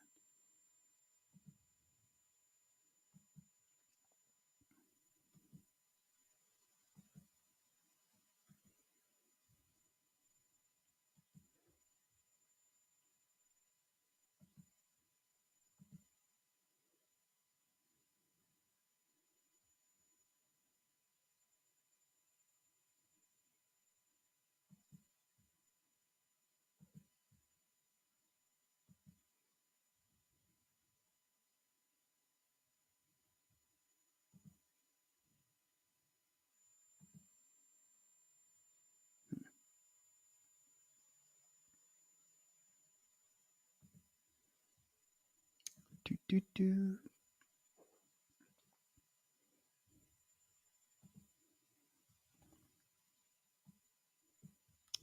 Come on, man. Almost got it. Almost got it, guys. Stick with me. Kobe's coming up next. We got this. We got this, Mike. It's not that late. It's only 11:11. Like if this was at 2 a.m., Mike's fumbling the bag. There's no excuse right now. It's only 11. What would I be doing right now? Probably watching some of this terrible. My wife's obsessed with Food Network and competitions and stuff, like to the point where like during the pandemic, like she starts showing like watching like other countries stuff, and I'm just like, yo, we're that deep into this. Like we're running out. We ran out of any English speaking ones. You got subtitles and stuff, and it was just absolutely insane. But to each his own. Whatever. It got crazy for sure, and however we all got out of it, we did. So Kobe, there she.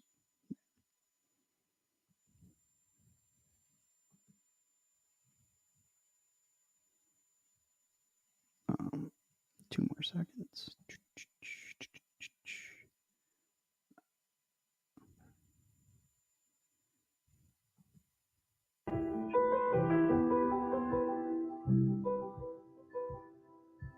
Colby and her twin brother, Bennett, were born at 23 weeks and 5 days. So I was basically half pregnant. Colby was 1 pound, 2 ounces, and Bennett was 1.4. And it was just a whirlwind.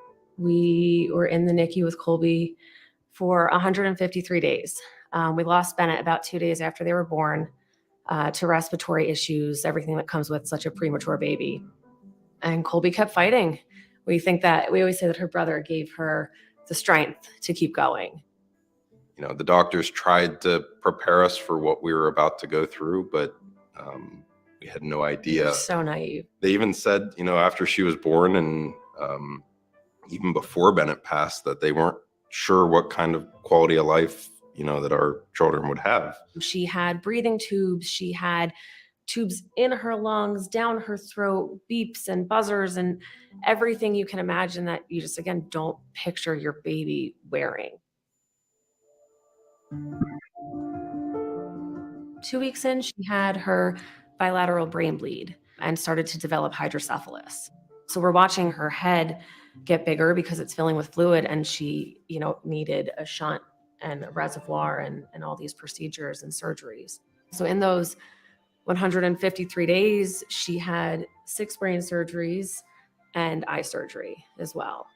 At one point, the doctors sat us down and said, we don't know what kind of life your daughter's going to have. We don't know the quality of life. We don't know what she will or won't be able to do.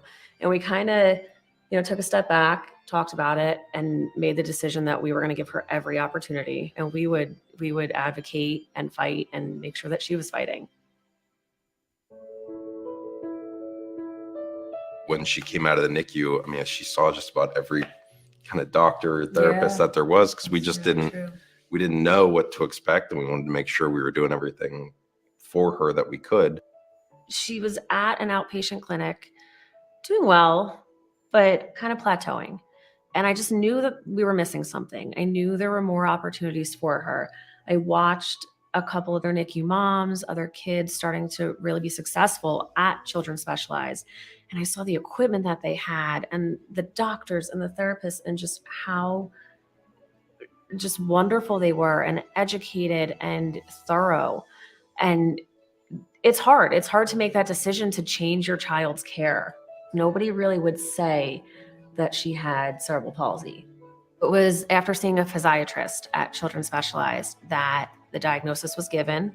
For us as parents, as a mom, knowing how many kids they've seen and how many kids they've helped and how many other children have had this same diagnosis and they've pushed so far and allowed them to be exactly who they're meant to be. They never put a limit on Colby.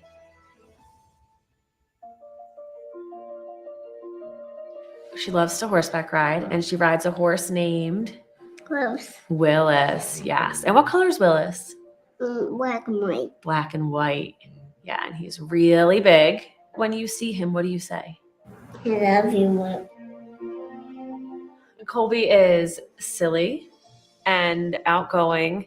She has a mind of her own, and she's everybody's best friend. She's everybody's motivator. She's ready to go, willing to do whatever, brings people out of their shell. She likes to have dance parties in the kitchen.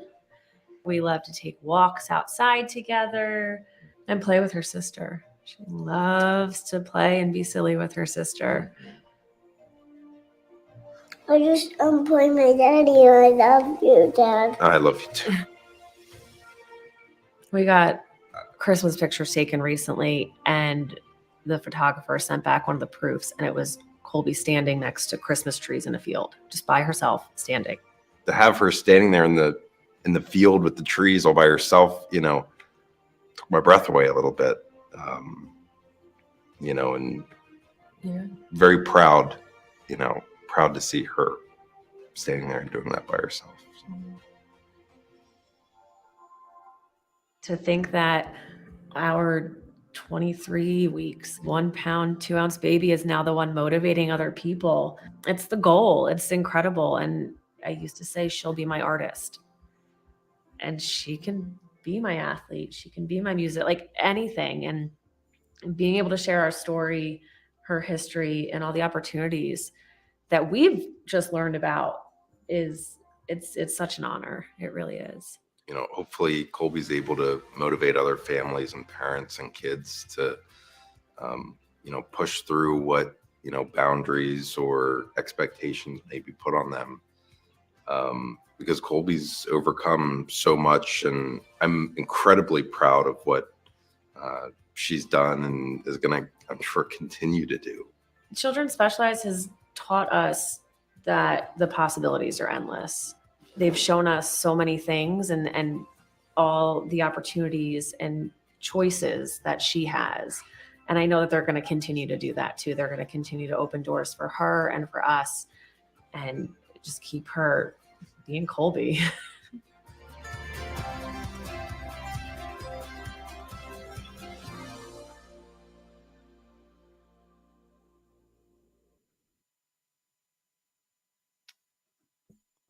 Yeah, there's, one thing I want to share. Alyssa just said, Gabby just turned 15, so we're going to get 15 donations in her honor. But talk about that. It's just Kobe, her whole family. Like you could just see like how this just changes everything, and it keeps not only hope alive, but the mental health of the entire family is there, and it's so great to see, but also like it's so um, it's necessary, right? Like as parents, none of us want to ever be there, and it's just to see that and in the hospital helping it. It's tough to, like I said, the hardest part about these videos is they're gut wrenching, and then having to talk about them afterwards. I want to shout out to Keely right now.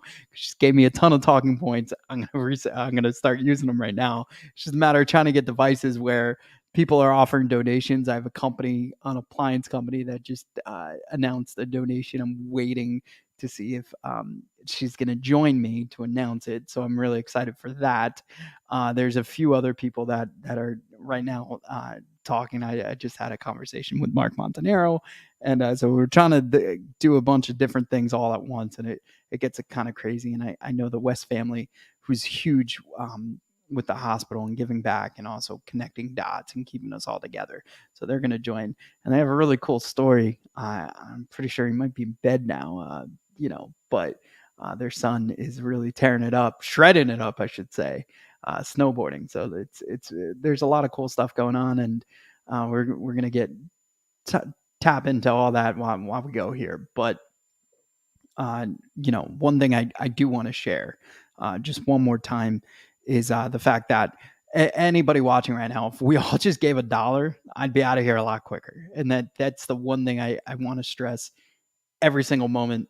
Anybody who's clicking on this, donate $1 if you're tired of seeing me. You're tired of seeing me pop up on your timeline, retweeting, you're texting me like, yo, you're still doing this? Like, I thought, like, this is nuts.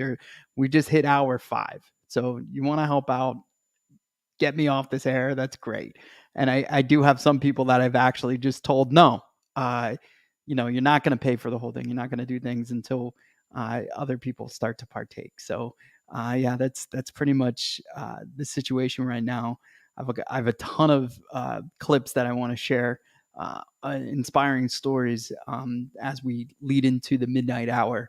But also, like, yeah, there's people that are going to be hopping on throughout the night. I have a lot of iHeart and network people that are going to get me through those dog hours and stuff. And they're already saying, hey, Mike, I got this, and I'm going to announce it here, and I got that. And so there's going to be exciting stuff throughout the night, and we're going to get to our goal. I'm pretty sure of that. The one thing I'm definitely sure of that we're going to get there no matter what.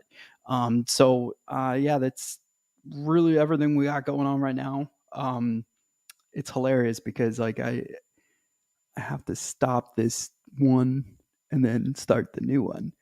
And it's a one-man band right now. I'm telling you that right now. And people are probably rolling their eyes. They're like, you could do this. Like, yeah, it's Germ makes it a lot easier. Let's just put it that way. Germ makes it a lot easier. So yeah, that's pretty much that in a nutshell. Like, with him, one assisting me all throughout the morning and the night.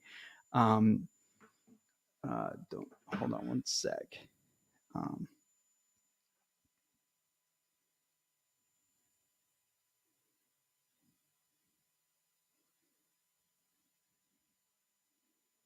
It's also awkward. Like, hey, I'm going to join this guy who's just sitting there on the air. And we have even talked about this. Like, Keely was like, wait, we're just going to have Mike sit on camera until we raise this money. And I was like, yeah, that's what we're going to do. So listen, the Children's Specialized Hospital, if you were to put it on a map, I mean, it spreads throughout. And I'll share this as well. Actually, that's a great idea, Mike. You probably should have shared that first. I could add that to the whole thing too.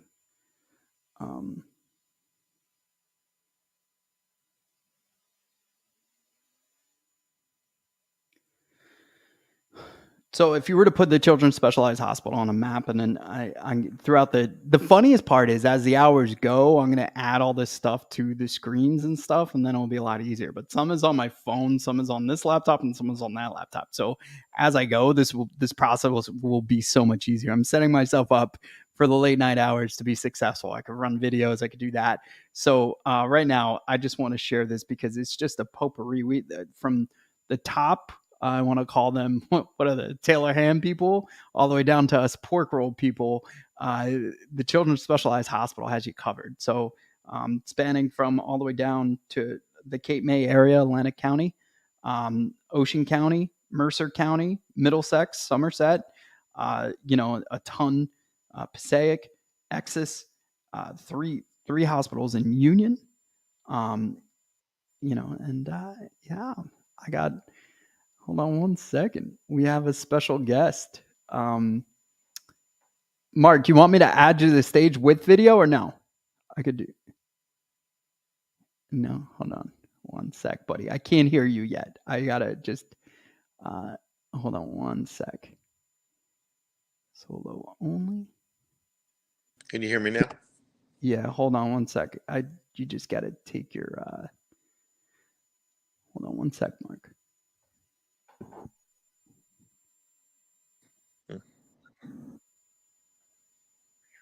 All right. That way, if you want to be seen, I can make you seen.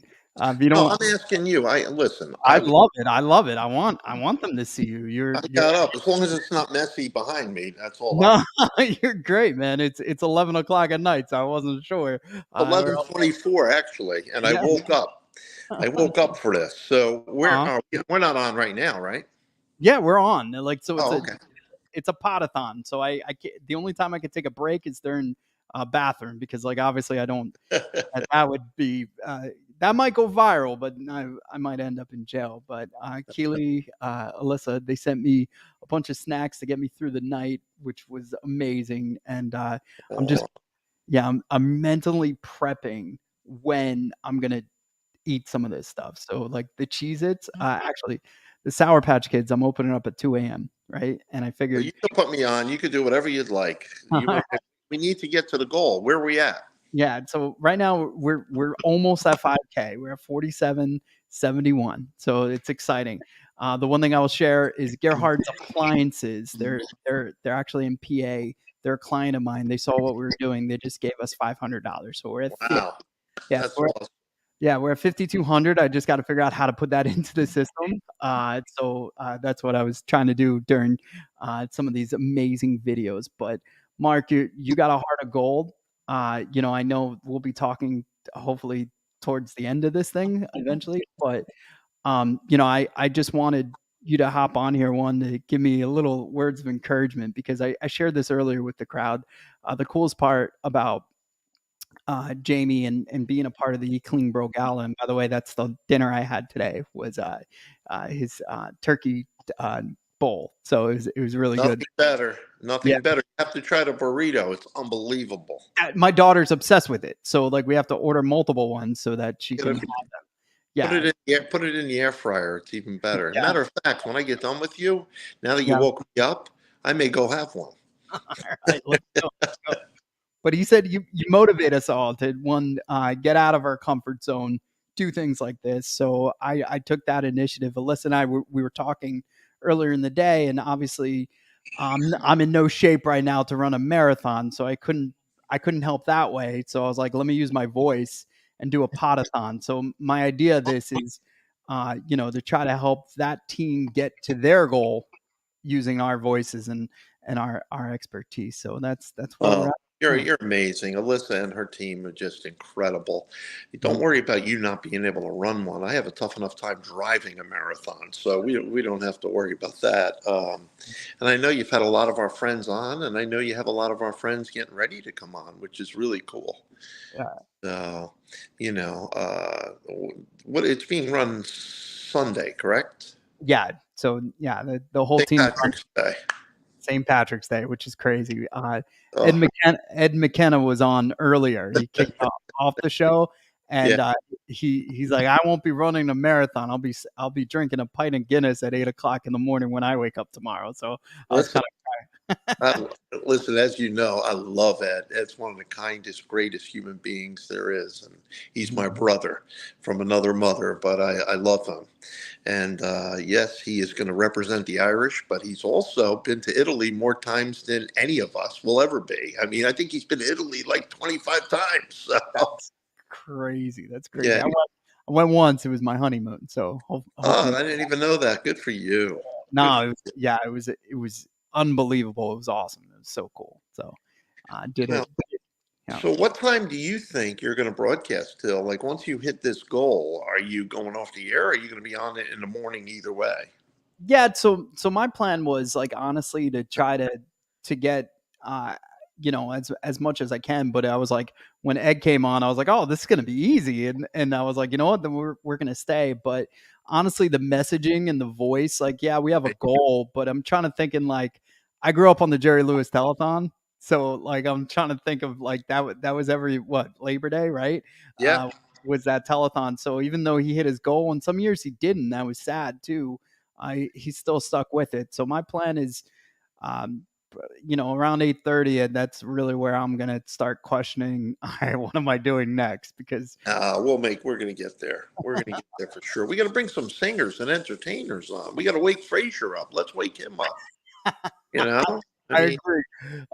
The fun part is there are some guys and girls that are performing right now in bars that are about to just finish, and they were messaging me saying, "Hey, do you want us to come on?" And I was like, "Yeah, that'd be great." So, yeah, the 2 o'clock, 3 o'clock, 4 o'clock hour, I have some iHeart people, some other podcasters that are going to join. I was just like, everybody just go. And the same thing I said to Todd, like, go enjoy your Friday night. Just because I'm forfeiting mine doesn't mean everybody else has to. But, stop.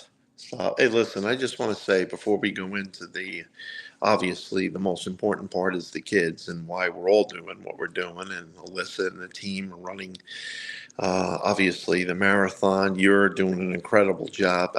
You did an incredible job the night of the Clean Bro Gala as well. And we're looking forward to having you at a lot of events. You have the Fortis Foundation event coming up. You have, we're not letting you out of any of this now, Mike. I mean, you're part of the family now. You're in. I appreciate that, man. And like I said, I didn't know, like I said, I want to. I'm honored.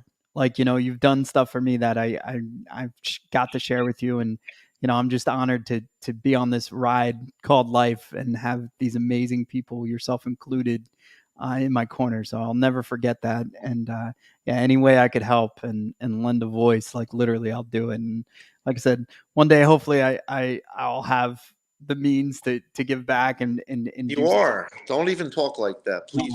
I know. But like I tell everybody that could hear within an earshot of this, there's not such thing. $1 it helps. Spreading the positive word about all of the children's specialized hospitals, that all helps. Just being a good citizen, a good role model, just it all helps. It's not just about the money.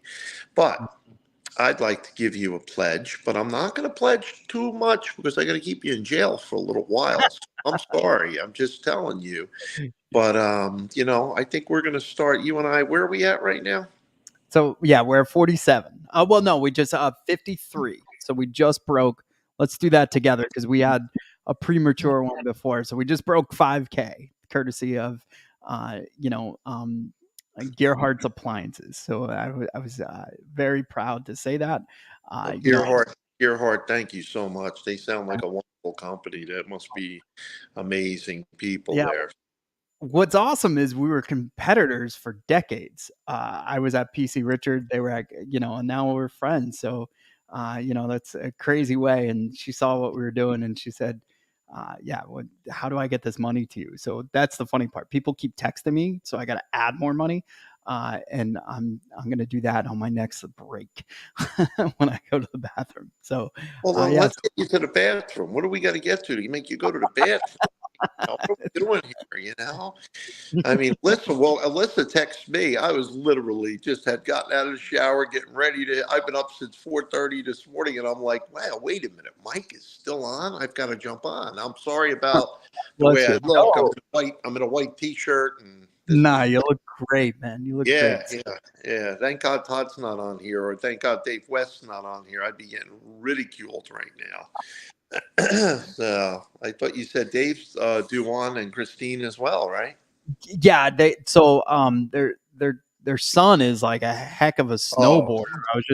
It's unbelievable. Like, oh my God. So honestly, I wanted to interview him, and unfortunately, they were having they had the team over, Don't and say then their son. It's which son. They're both both great. are amazing. The whole Yes, you're family right. are just phenomenal athletes. Yeah, you're right. You're right. So it's we were talking, and they were kind of come on, and that's the thing. Like some people are like, there's a lobby, so you could wait in the lobby, and then I would have brought him on. But it's the first one. We'll get our sea legs going on once this becomes a just a normal day in the office for us. So Well, I listen. My family and I, we try our best. We would like to obviously continue to support. I do want to call in again in the morning if you're still on, to check in, but just to keep the momentum going and to, of course, help fill this thermometer up on the right hand side. I'd really like to pledge another $1,000 if that's okay with you. no, So thank you, Mark. That's I beyond can't. great.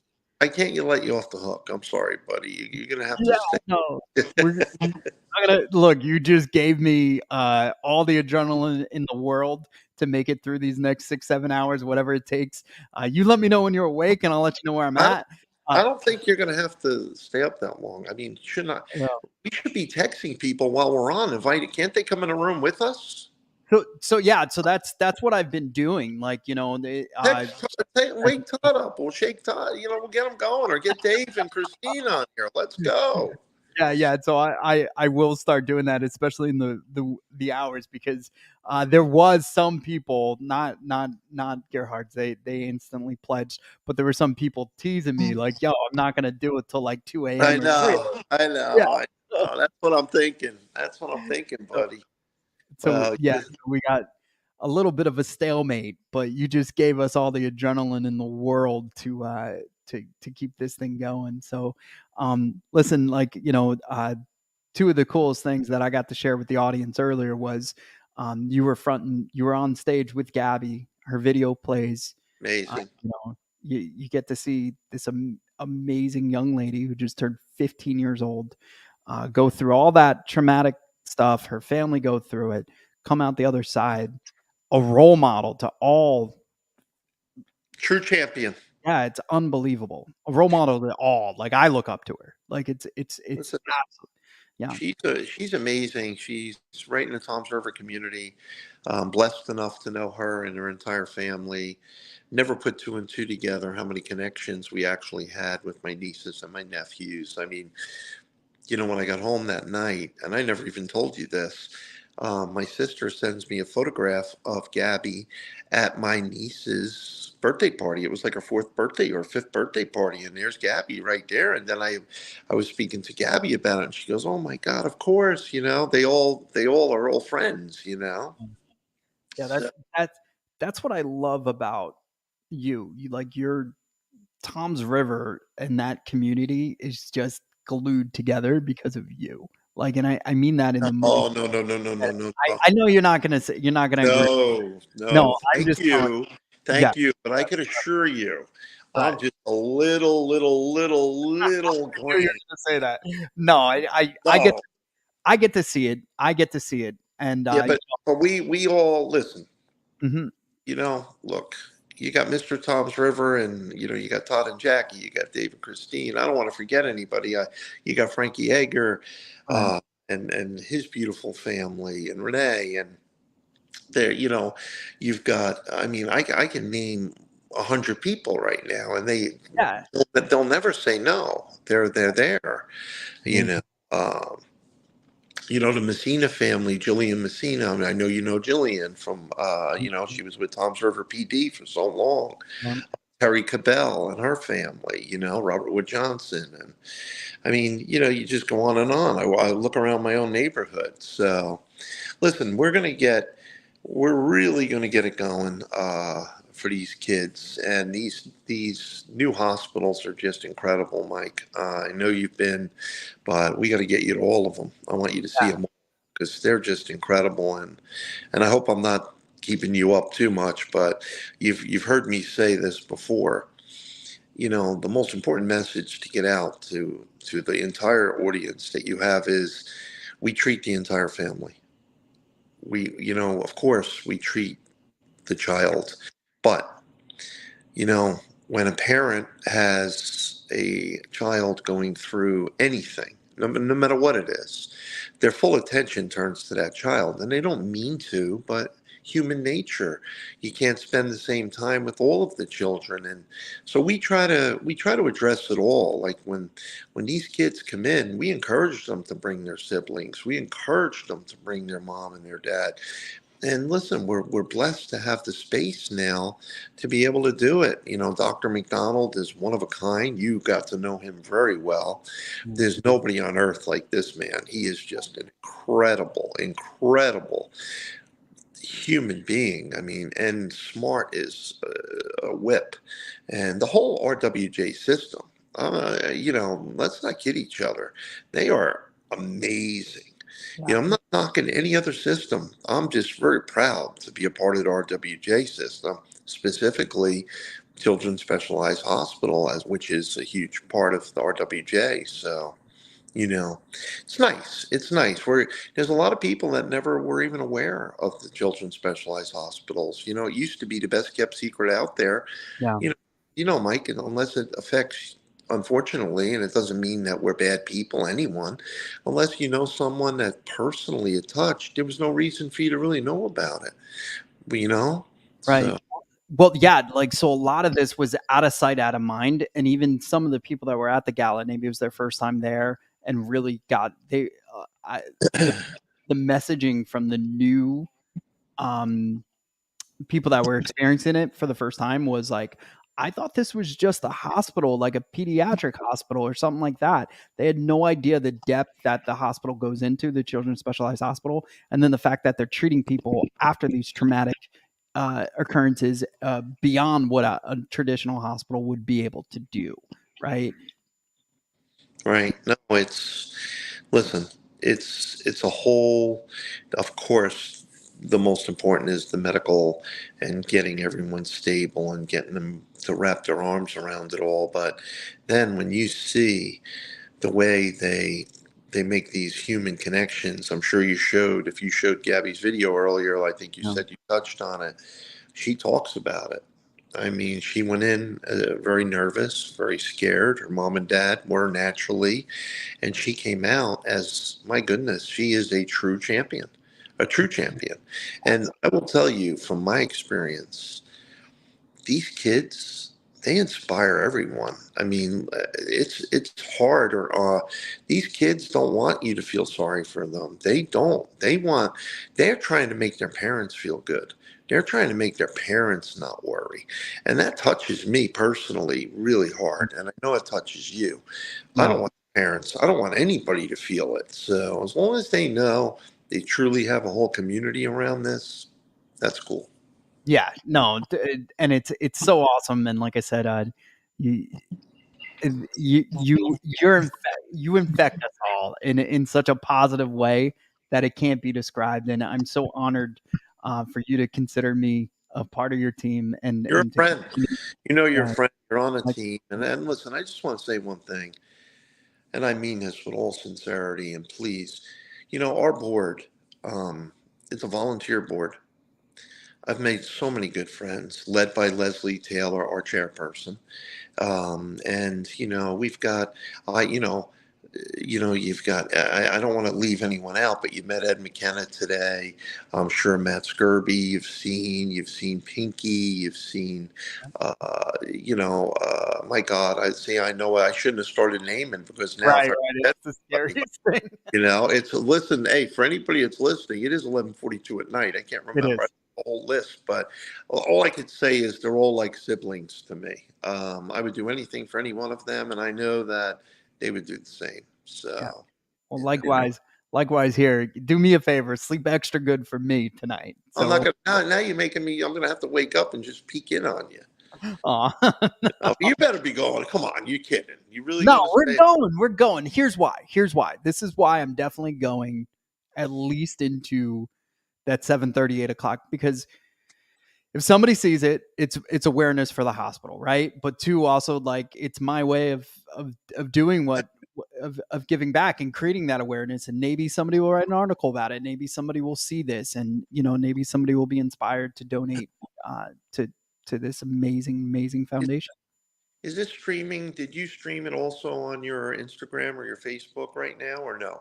So we're on Facebook. We're on right now. I could actually give you the tallies, and you could tell all these. We have 899 people watching us. 733 of them are on Twitter right now. 156 on YouTube. And we have a few people watching on Facebook, not enough to mention, but a combined of 891. And the one message I keep saying is, if you all just donated $1 right now, I'd be gone.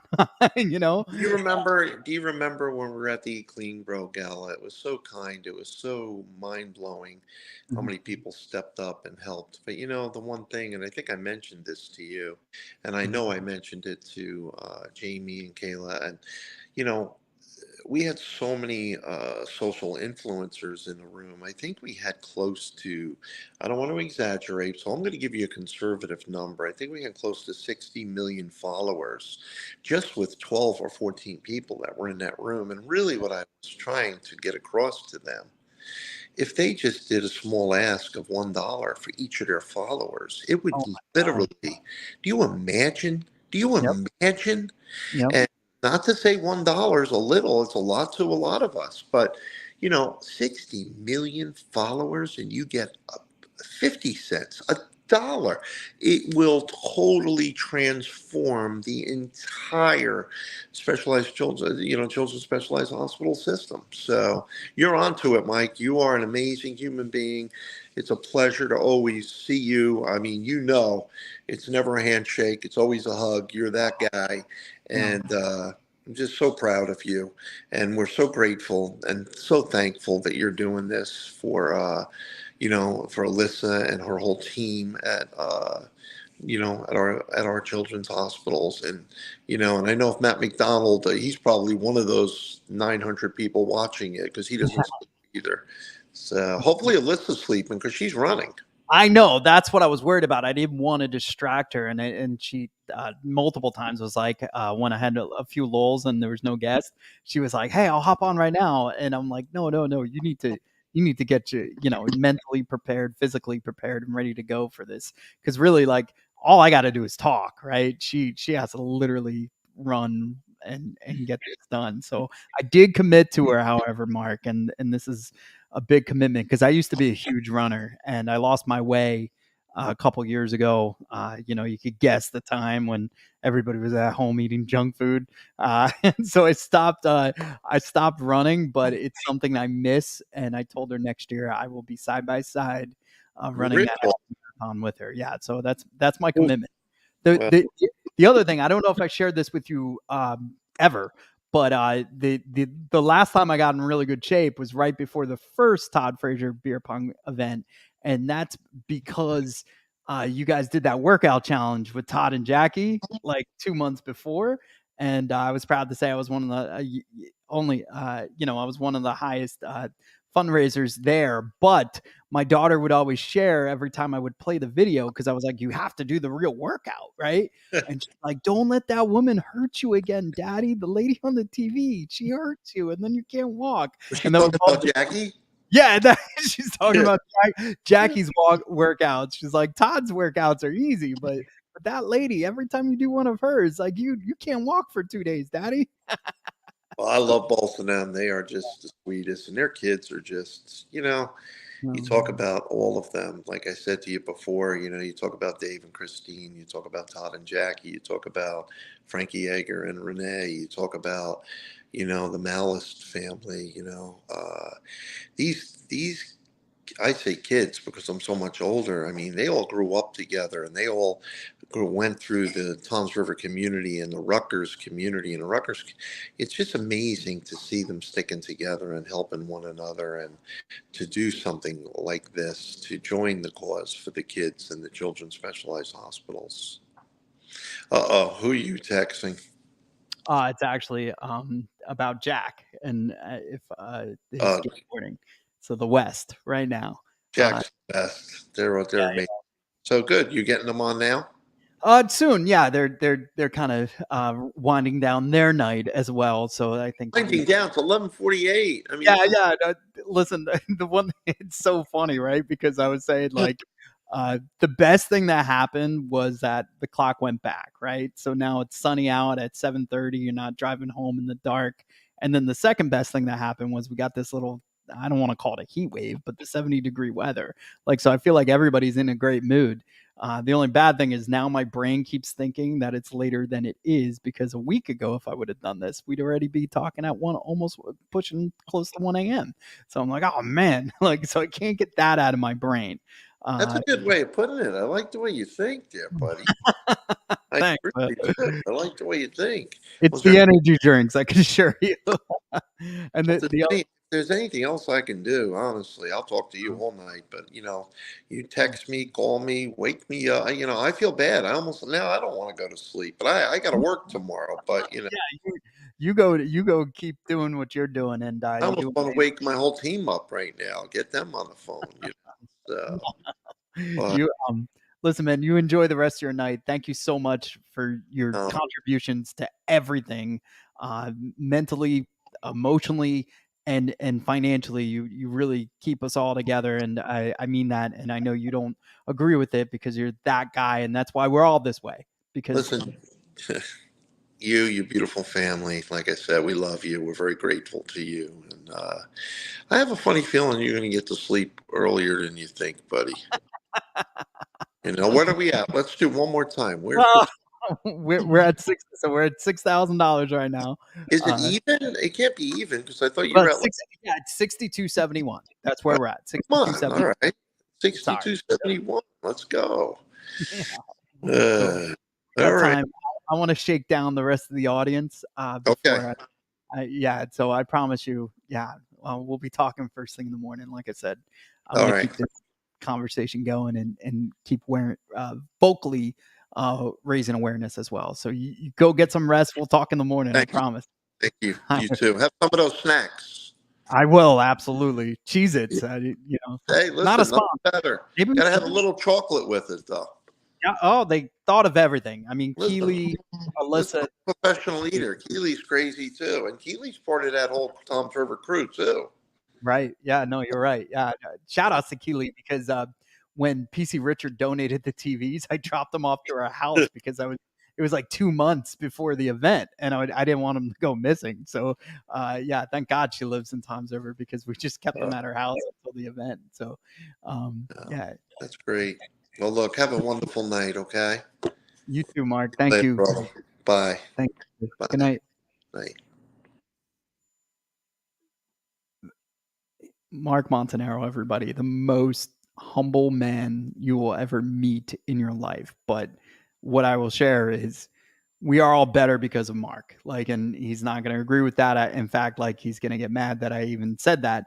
But the fact is, he elevates everybody in the room the minute he walks into it, right? Like he makes you feel like you're $1 million. He makes you realize what your contributions mean to this foundation and to humanity. And it's just such a great feeling.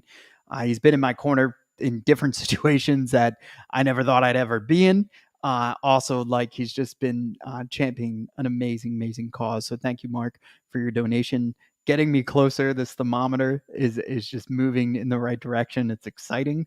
We got other people that are popping in. I apologize if I'm late to all these text messages, but is this link with video? Yeah. Sweet.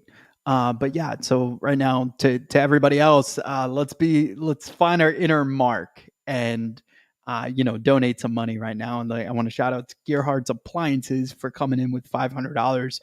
Thank you to Steph, her family, and the team. I did not expect that. I got that text. Have to figure out how to get that through the system, but I will make sure I get that done. So yeah, less than 2,000 to go. We got to shake down the audience a little bit more because, like I said, our guests have been cool. They're setting up. So the Cox family is going to join us soon, which is awesome. I'm really excited about that. the West family, including Jack, which is going to be awesome.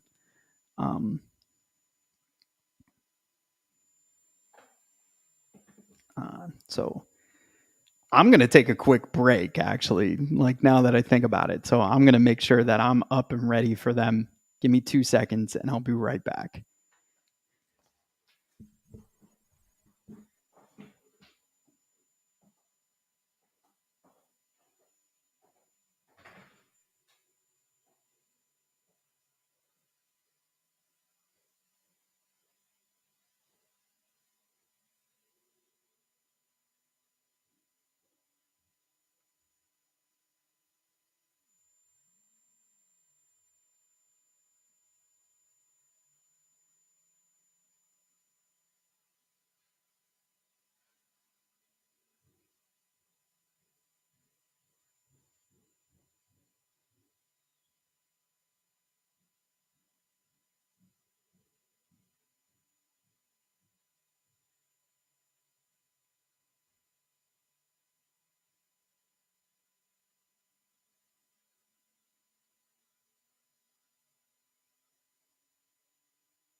All right.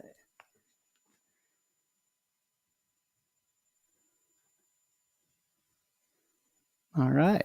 Hey, Hey, one 6th grade. Yeah, Mark. Nice. We just got Montenero. So Mark would just Oh, nice, Mark.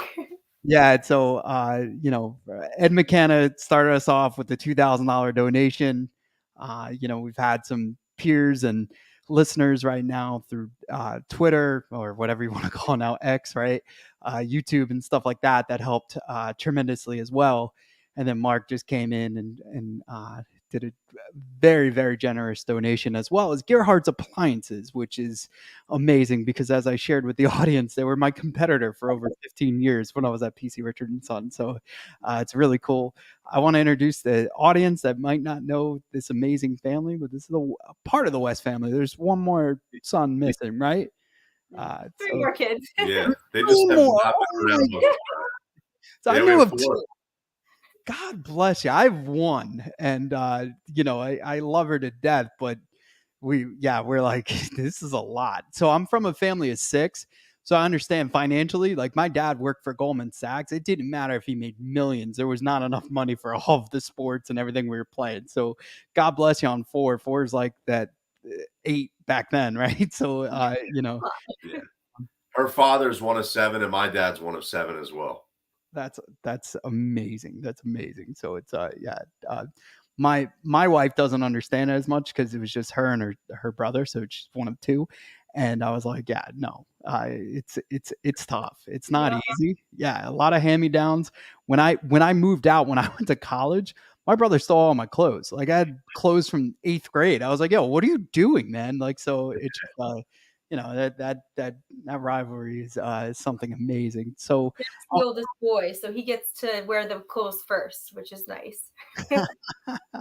So first, before I want to get into the rock star, but before we do that, let's talk about the hospital and how you guys came about. I know we've worked together on the Todd Frazier committee. You guys are always championing this amazing foundation. And how did that all start? Yeah, so we started our own foundation probably in 2020. We just became a 501c3 last week, and we went to Todd's Pong tournament a little over a year ago, maybe 2 years ago at this point. And we met Alyssa and the amazing team, Matt, in his fedora that day. We went out and had a great time with him and heard a little bit more about children. So for our charity golf outing last year, Children's and Community Medical Center received the proceeds of about $47,000 they split, which was amazing. And this year we have dedicated the golf outing to them as well, along with a pledge that we've made. Touring, Jack's toured, we've toured multiple times, seeing the kids there and wanting to help them. We have 4 kids ourselves. Jack has had some falls on snowboards and some scary times. So, we've definitely faced periods where you can lose everything in a moment. And we're so grateful for, the blessings that we have. And we want to, give back to children that may have health issues or whatever it may be and support them. Oh, that's awesome. Yeah. So, I shared this earlier in the broadcast, but my biggest fear in life was when my daughter was born. Right. She's 4 months old.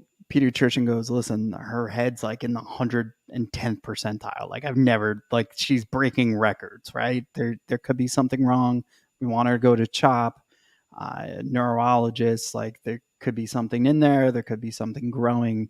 We get there. We experience all these other families that are going through some horrifying situations, right? Like and things you could never imagine as a new parent or a parent at all. Like you gladly would change places with your kid in a heartbeat. And that's how I felt.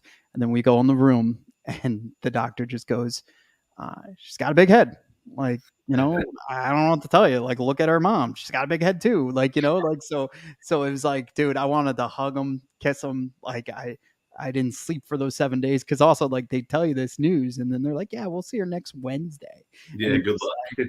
Yeah, you're like, no, you'll see her right now. Like I'm not sleeping. So I've always had that in the back of my mind. And then also like just doing a lot of these events and you see like the parents and the joy on their faces. Cause the kids, like they actually keep the parents sane. Does that make any sense? Like, do you see that?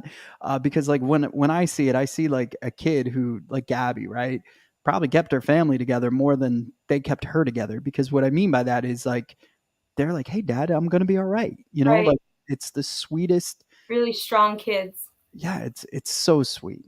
So When sweet. we took the tour, the uniqueness of Children's, how the parents are interactive on the mats, kind of one-to-one relationships with the child, whether it's the PA or any specific doctor there, and the parent is there as well. It's kind of like not a bonding experience, but you're going through it together, and that wraps into what you're saying. And I thought that was really cool. We've done tours at all the places, mountainside, where there's permanent residents there, that people that work there, God bless their souls, and it's amazing what they do for these kids. And that's what brought us to tears sometimes, like being grateful for having 4 healthy kids and the worry of what's going to happen. And I'm glad there's a place for the community of people that need Children's.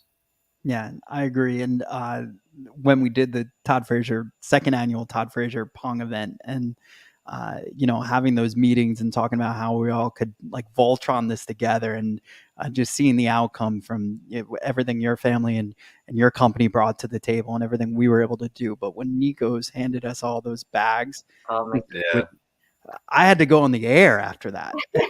And everybody's like, yo, why are you crying? And then I show them the picture of the frame and, I'm going to share it afterwards. It's literally right there in the studio. I just will awkwardly grab it eventually. But it just made you realize like, oh my God, this kid's sending me this. Like I'm trying, like this is, because we don't do it like, but we don't do it for the anything. We're doing it because at the end of the day, it's the right thing to do. A smile, it puts a smile on your face. Like I told everybody, I'm not worried about falling asleep on the air. That'd be hilarious. What I'm worried about is my muscles in my cheek are just from smiling the whole day. Yeah. I want to keep that smiling going. Jack, what's up, buddy? Hi. So have you ever been interviewed? Nope. All right. So Nervous. I think you're feeling fine, right? You got this. I just wanted to be the first, right? Because when you blow, no pressure. People asking for him on podcasts, so you got to him first. That's awesome. That's awesome, man. So tell everybody who you are, where they can find you, and what you do. My name is Jack West. I live in New Jersey, and the main thing I do is probably snowboard. Working at Probably. Probably. Like, tell me what your Instagram is, where they can find you.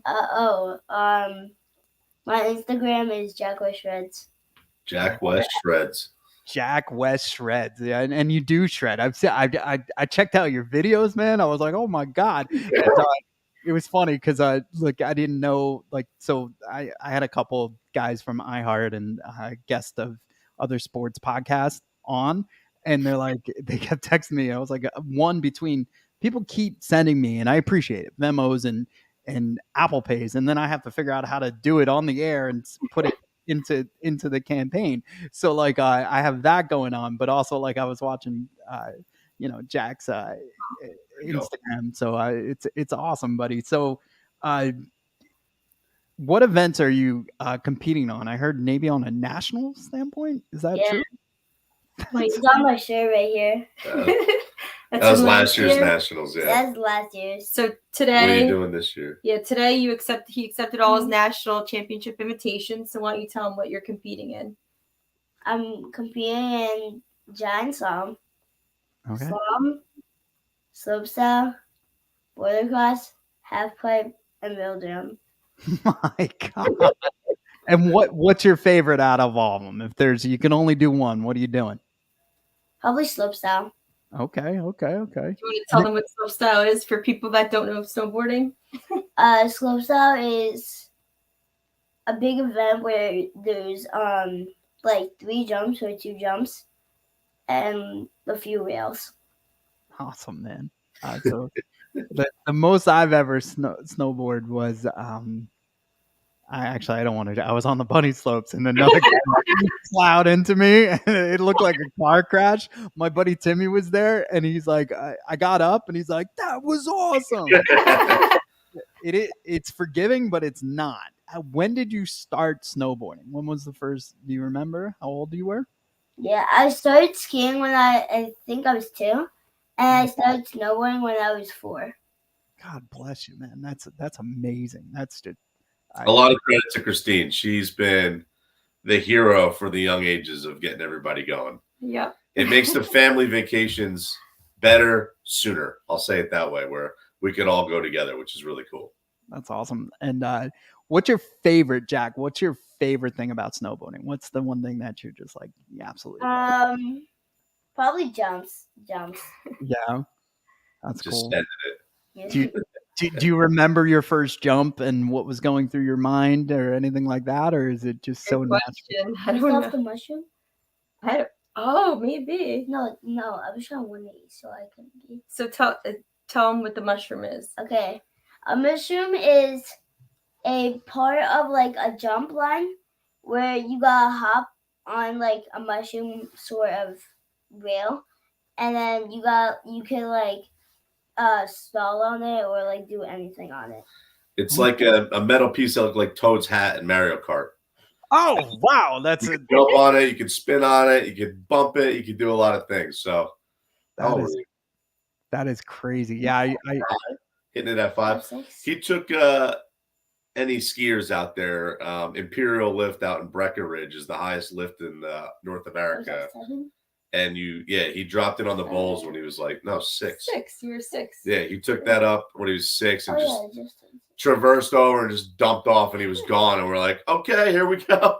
And he was out. He was gone. It was great. Jack, this is Jack. I have a question for you. Does mom or dad keep up with you the best? Which one keeps up with you the best? I think dad. Okay, all right. Mom got you started. Dad keeps an eye on you, I guess. So just to show him that I was halfway decent. Pretty funny story. There's an old man's league, we'll call it. So on his platform, USASA, there's categories, right? 7 to 8, blah, blah, blah. There's a 30 to 39-year-old category.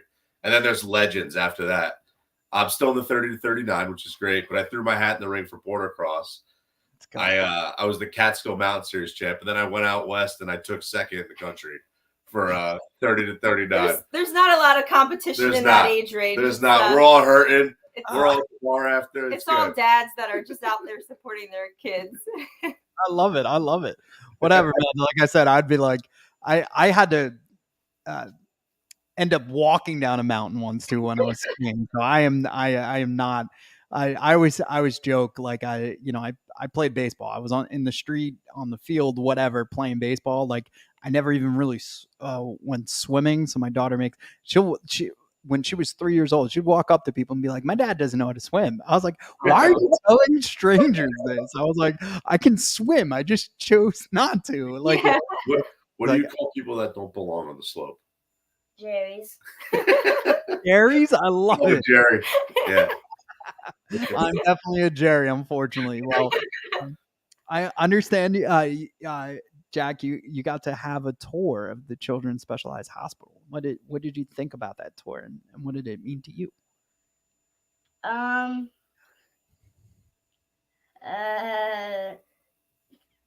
Tough question. Yeah. What were some of the things that you saw? And what you like best about it? The most thing that I liked best about it was probably seeing the kids and like what were they doing there. Mm-hmm. That's a way better answer than I would have given. I didn't expect that. That's a darn good job. Fish tank. The guy upstairs, the creative engineer who manufactures all the special wheelchairs or devices. That was a cool room to walk through. Yeah. You know, individually designed for each kid's needs was pretty cool. Jack's very technical. Like, I think he's a future engineer, maybe. Yeah. So I think that was cool to see how to put all that stuff together. If you weren't on the powder, where would you want to be? Probably at the skate park. All right. That's another one. Like my daughter just bought. It was at Costco or something, and it was a Barbie skateboard. She's like, "Dad, you're gonna teach me how to skateboard." So she's getting pretty good. She also started roller skating out of nowhere. She got got her some roller skates, and she's amazing. So yeah, Tom's River Skate Park. Yeah. Oh, and also like the Jackson Park, like because I live on the travel from PA to go there. Yeah, it's so funny because now it's like the United Skates of America, and I was like, really? Like it's just funny. Like it's such a corny name, but yeah, people travel all over to both of those locations, and we've had people in PA be like, "Oh, we're having a birthday party in Tom's River." I'm like, "Are you serious?" Like, all right. And right by Field of Dreams too. It's right there. Exactly. Yeah. So it's listen, I thank you for getting me through my 6th hour on the air. Congrats. Yeah, and we are it is now morning time. So listen, you guys are awesome. It's bedtime. Yeah, the coolest part about your family is the stuff that people say when you're not in the room. And from Alyssa to the Frasers to everybody who you've touched in these past couple years, they all have a smile when they talk about the West, and it's just really cool. So I'm honored to know you guys and to be a part of these teams to help raise money and awareness. So thank you for joining me tonight. And thank you, and thank you for doing this. I know you put this together at the last minute. What a great idea! This is fabulous. So, thanks. Well, hopefully you finish out your goal soon. No, like I said, I want to keep it going because like maybe somebody will write about it or we'll get more awareness. And even if it's one person waking up at 6 o'clock in the morning going, "This dope still on, I better donate." I'm all about it. So that's awesome. Keep it up. You got it. You too, guys. Take care. Donate that link in the QR box.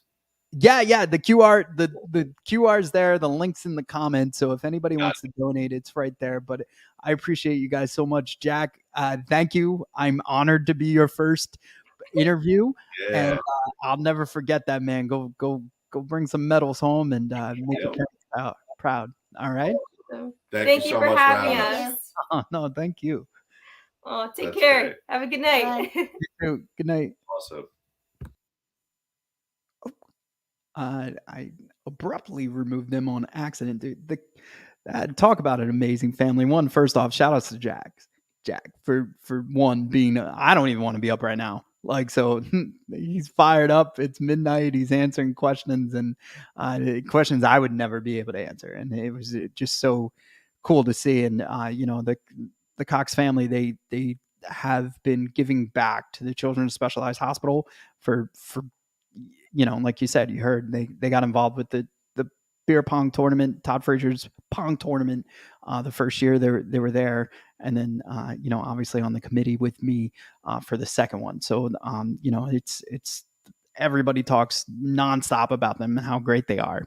And Mark Montanaro right before that, you can't ask for two guests to get you through your 6th hour on the air. So that was really, really awesome stuff. I appreciate you all for joining, and I can't wait to continue to raise money with you and raise awareness for this amazing hospital. What I want to do is there's a lot of there's so many stories and success stories and touching stories. So I do want to share more of those videos. So you bear with me for a second while I get them back up. So we're gonna try to get that.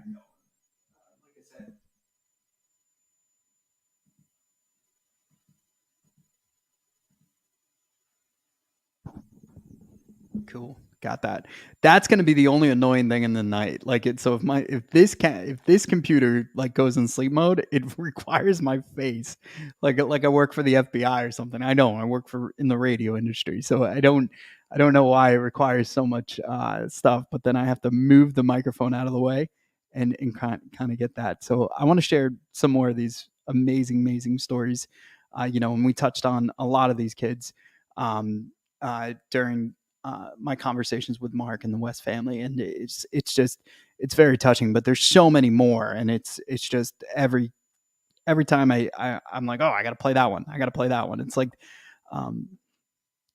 just very inspiring stuff. So we are going to start off with Izzy, and this is beyond the again, and like having to follow these. Once I play these videos, it's not. I'm not acting like I have a hard job here. It's just like, what am I going to say? Because it speaks for itself. But also, they're so touching that you're just like, yeah. Why wouldn't you donate? Like if you're watching this and you don't know what we're doing here, you should know, because this is just very, very touching stuff. So share this. It's going to be easy.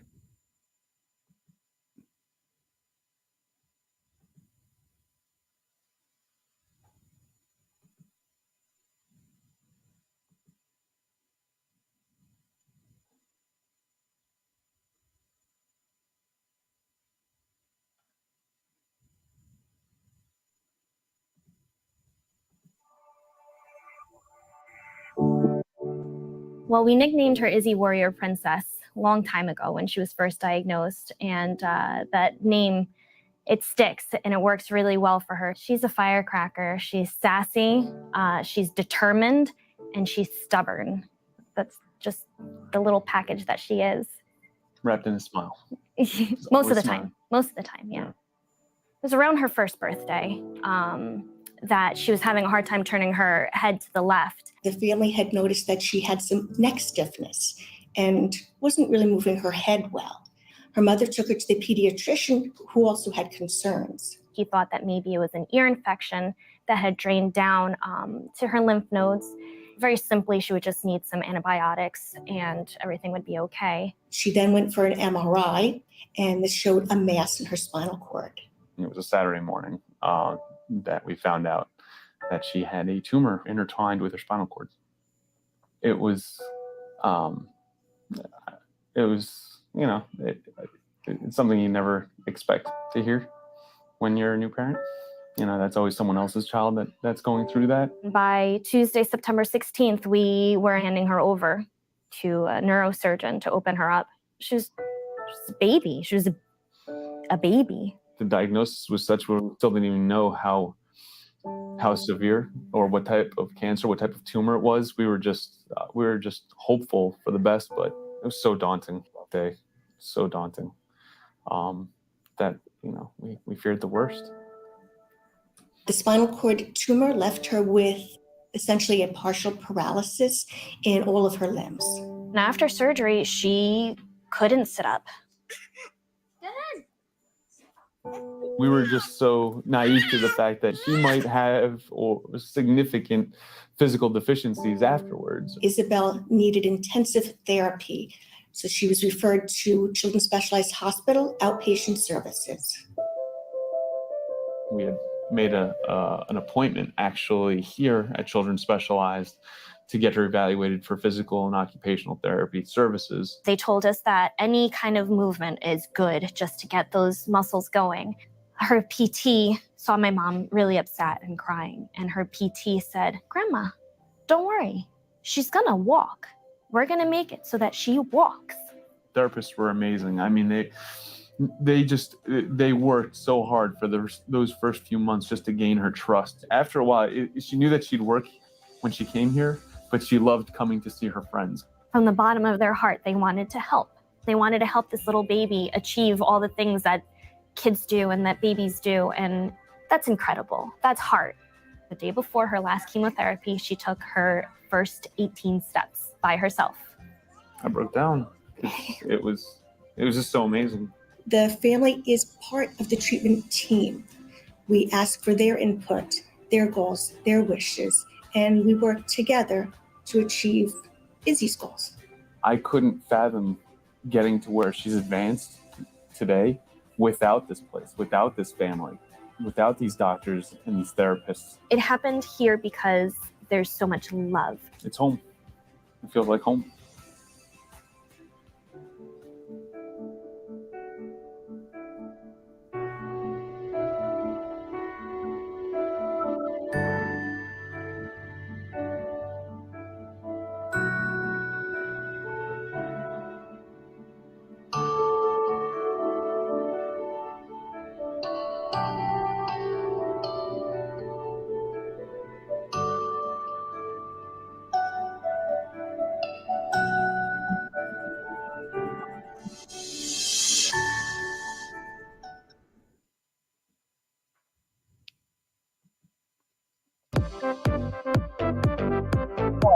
Bro!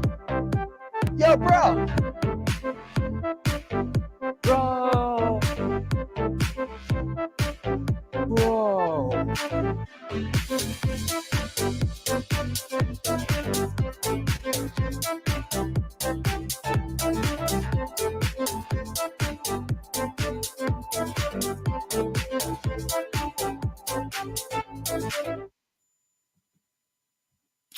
What are the odds? Like, first off, that's how you know there's a higher power. I don't know who they are, but there is a higher power, and I will share that right now because that was not scripted. Having Eat Clean Bro play right after that amazing story, but man, did that make it a lot easier to come back after that. Like, look, like I don't wish that on any parent. The struggles that they have to go through when they find out that I'm telling you, we'd all change places. It doesn't matter. Like, it doesn't matter how old your kid is, how young.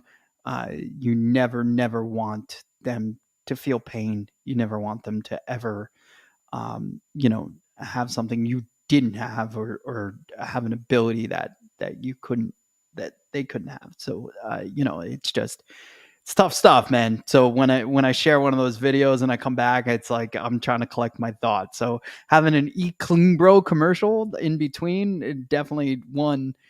Shout outs to Kayla, shout outs to Jamie. They definitely deserve that, but also like that's just destiny right there. Like, so quite impressive stuff. And like I said, it's just a course that would happen because that means we're doing good stuff here. So I have a couple more guests coming up soon. Mikey Hughes, Chicago guy, huge sports guy. He promised he'd join me in the wee hours He's also out there on TikTok right now. Mike is huge on TikTok, sharing everything we can. So the tally is getting nuts, man. I could tell you that right now. Without Mark included, we hit over the three. Without Mark and Ed included, we are over $3,046.06, which is unbelievable. So thank you, everybody. Once we include Mark and we include Ed, we're over $6,000. We're at $6,046.06. And as I speak, the man of the hour is joining us. Well, not the man of the hour, but the man of the Chicago hour is joining us, Mikey Hughes. Mikey, what's up, buddy? What's happening, man? How's your day going? It's going great. So it started with the Children's Specialized Hospital, and we had just a routine checkup, like we were talking, raising money actually with River Horse Brewery. We're going to do an event there. They're actually the whole month of April. They deserve a shout out. They're going to allow their customers to donate to the Children's Hospital. So the whole month of April, starting April 1st, anybody who goes into their brewery will be asked if they want to donate anything to the Children's Specialized Hospital Foundation, which is amazing in itself. But also at the end of the month, we're doing an event, and it's a cornhole tournament, a community day. We're partnering up with musicians, stuff like that. So it's going to be a really cool day. But today we were talking about that, and Alyssa, the president of the Children's Specialized Foundation, she mentioned that she is running in a marathon on Sunday, but she was a little bit behind her goal. And she's like, Mike, I know you're creative. I just want to brainstorm a way maybe we could raise a little bit of money. So we've done that. And I'm proud to say, with the help of some heavy hitters, but we've also gotten a ton of base hits from our listeners and our fans out there. So it's been a fun day. We're over now. We're over $6,046.06, which is unbelievable. So you're coming in onto a thing. I know you're younger, but yeah, so you don't like, and I don't want to say like we're tired of the 90s. No, I'm kidding. No, fair point. No, but what I'm trying to say is, this is something as a dad, I never fully understood until I was, but also I had younger siblings, I had a nephew and stuff like that. And I always would protect them nonstop. So anybody could relate to this, but also like the one message, and then we'll talk some sports and try to, figure out a way we could, get some money out of, squeeze some wallets, in the midnight hours. But the one thing I would always share is like the craziest thing, and you can't explain it, is how strong these kids are, and the fact that they kind of keep their family. No, it's not kind of. They keep their family together. Like they're so positive. Their whole world is upside down, and they stay positive. They continue to be a champion in the family and keep their parents together. And then on the flip side of that, the parents would do anything to change. I mean, how much your family loves you and stuff. And it just, I know from the day I lost my dad to the day I was born, he would have done anything to protect me and keep me healthy if it meant him not being healthy. So it's so hard to be in that parent's shoe. And the coolest thing about the Children's Specialized Hospital is they treat the entire family. And you're going to hear that messaging for the rest of our lives because it's just the truth. And, so I've been sharing videos, stuff like that.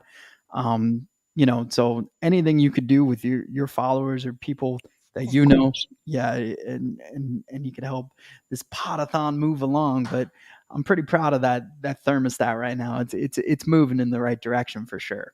You should be, bro. I mean, honestly, I think you're doing an amazing thing right now. And this is one of the million reasons why I love Michael Powers and the Give Us a Shot Network, because you guys are doing stuff like this. You talk about it like my dad, gets cancer twice. And, the first time he beats it, the second time, right at that 5-year window, it comes back, creeps along again. And that was such a huge part of my life as a kid who wasn't even affected by certain things that were, detrimental to some of these other kids who are going through so much more. You know what I mean? But even from the outside looking in, how that can impact the family is huge. And you're right. Like, I feel like it's always the person who is most affected who is acting the calmest, who is absolutely fine and is really just being there for everyone else.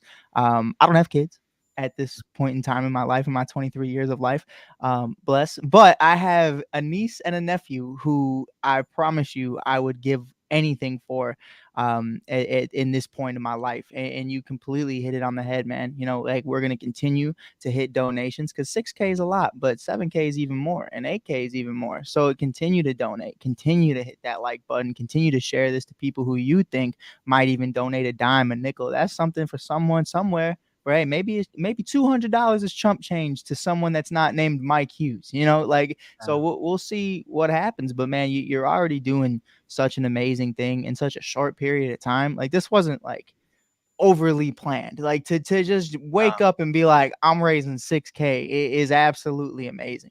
Well, and the funniest thing is, and it's not just me; it's the entire course. foundation. It's Alyssa behind the scenes, setting up interviews, getting, saying, "Hey, we're gonna do this. Can you support Mike? Get him out of jail." And also, like we love talking shop every day, and just and trying to get a podcast. But you know how life is crazy, especially being a dad and the job I have. That we can never really we're gonna do this every Sunday. We're gonna do this every day, and Yeah. you stick with me because that's the love. But how hard it is. So to wake up today not knowing I was gonna do a podcast, not knowing I was gonna do a Pod-A-Thon, but also sitting here at 12:30 talking to you is great. So it forced us to kind of get our stuff together. Well, I guess it forced me to get my stuff together, but yeah, man, it's a great feeling. But I cannot tell you, all I'm doing is Alyssa's going to be the one running on Sunday, and I keep saying this. I'm just running my mouth right now, and that's pretty easy. The man. hardest thing is I am not an energy drink drinker. I do drink fast break coffee. That's how I start my morning. We also have a secret blend that's coming out for the foundation, and I can't wait to announce that I literally just roasted it, so we're excited about that. So I am a coffee drinker. My beverage of choice at night would be like a beer or a cocktail, maybe some tequila. But yeah, tonight it's been strictly energy drinks, and not strictly, but I'm trying to limit the intake of energy because also you realize then you're talking 300,000 miles an hour, right? So you have to limit that. But I want to get into your night, minus anything that isn't kid friendly. And I get it. It's almost 1:00 already, but we just had a snowboarder and a skateboarder that's about to. He's on national tournaments, and he's gonna be he's on that trajectory, man, and he's amazing. He calls me a Jerry because I don't know how to snowboard or ski. So I guess I'm also a Jerry, so it's okay. but he was an awesome kid. He's being raised right by an amazing family. So there are kids still watching. There are some people. So we want to keep it a little PG if we can. That's my only. I know that, but I gotta say it. I mean, you've met some of the guys and characters that have shows on this. No idea what you're talking about. But yeah, I'd love to talk about your night and everything you did in Chicago this night. Man, tonight was crazy. Tonight was a movie. We were at the Chicago Sports Spectacular, which is pretty much every single year, once a year around April. Everybody and their mama who loves sports, comic books, or just artwork shows up. Training cards, everything. Let me not just stop there. Training cards. We got Jackie Robinson original baseball cards that are going for over a rack. I just stare and look at them. Will never touch them or even think of touching them because my girlfriend would kill me. But one day. But I think, man, we just had a blast today. I was there with my boy, James Morgan, one of the best wide receivers in Illinois. He was helping us shoot some stuff or give us a shot. And for my TikTok account, just talking about the Chicago Bears, Caleb Williams, Keenan Allen, and so many other big storylines in Chicago right now. I got a chance to see Sammy Sosa in person, which was a little underwhelming, but it was also still cool at the same time. Joakim Noah was there, and I was like, yes, Joakim. I saw a bunch of Derrick Rose fans, and anybody who listens to me on the network or just knows me from anywhere knows that when we talk D Rose, when we talk Derrick Rose, the Windy City Assassin, I lose my mind. I can go on all day. So we had a great time, interviewed some fans, which was really cool. I had a weird interaction. If you want to hear about it, I saw this guy.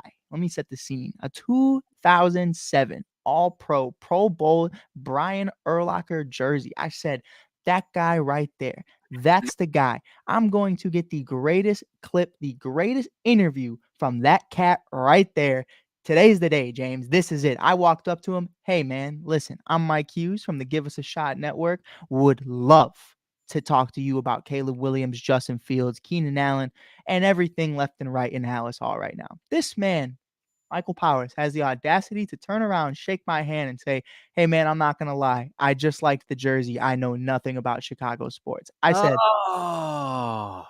said, that's such a unique, where did you find this jersey? And he was like, I just found it at the thrift shop. And I was like, a Pro Bowl Hawaiian-based Brian Urlacher jersey from when I was probably a wee sap. You just stumbled upon this. And he was like, yeah. And I was like, that's hey man, no problem. Like, it's all good. I was crushed, Mike. I thought I was so excited to talk to we were spinning around too the whole time because he was a vendor. So I was like, we're gonna talk to him last. He's a little busy right now. That's gonna be the guy. And then blew my mind. But it was a great day. Yeah, I was probably your age when that happened a couple times. I remember a Mookie Wilson jersey, Mets jersey, and I went up to the guy and he's like, yo, dude, like, yeah, I just thought it was cool. Like, it's a throwback. Like, so like I was 23 and I'm like trying to talk game with them and they're just like, yeah, no, man. What are you talking about? I'm like, oh, okay. Because he just luckily survived a massive heart attack. Daryl Strawberry, everybody wears Straw's number. Like, he's like the Griffey of the 80s, right? So like everybody was just wearing it and it would confuse me as a kid because I'd be like, wait, do you like the team or do you like Daryl? Or it's like you ever see those DeMar Hamlin jerseys out there and I'm like, you a Bills fan? And they're like, no, I'm a DeMar Hamlin fan. I'm like, oh, okay. I'm not mad at it. Yeah, I'm not mad at it either. Like, yeah. okay.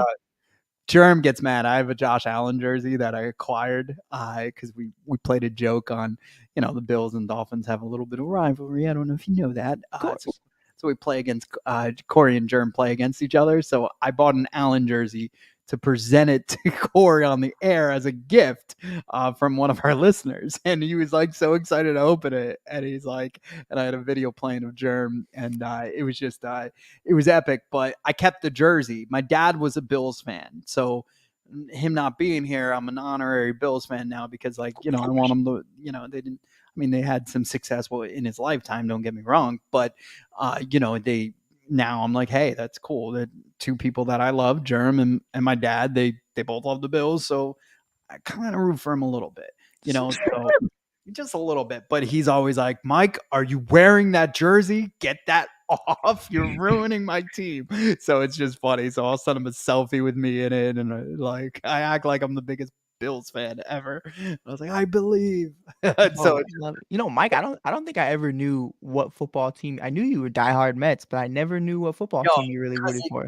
It gets evil and it gets twisted, right? So I'm a Mets fan because of the fact that I grew up in Brooklyn. My grandparents told me the story that the Brooklyn Dodgers left to go to LA.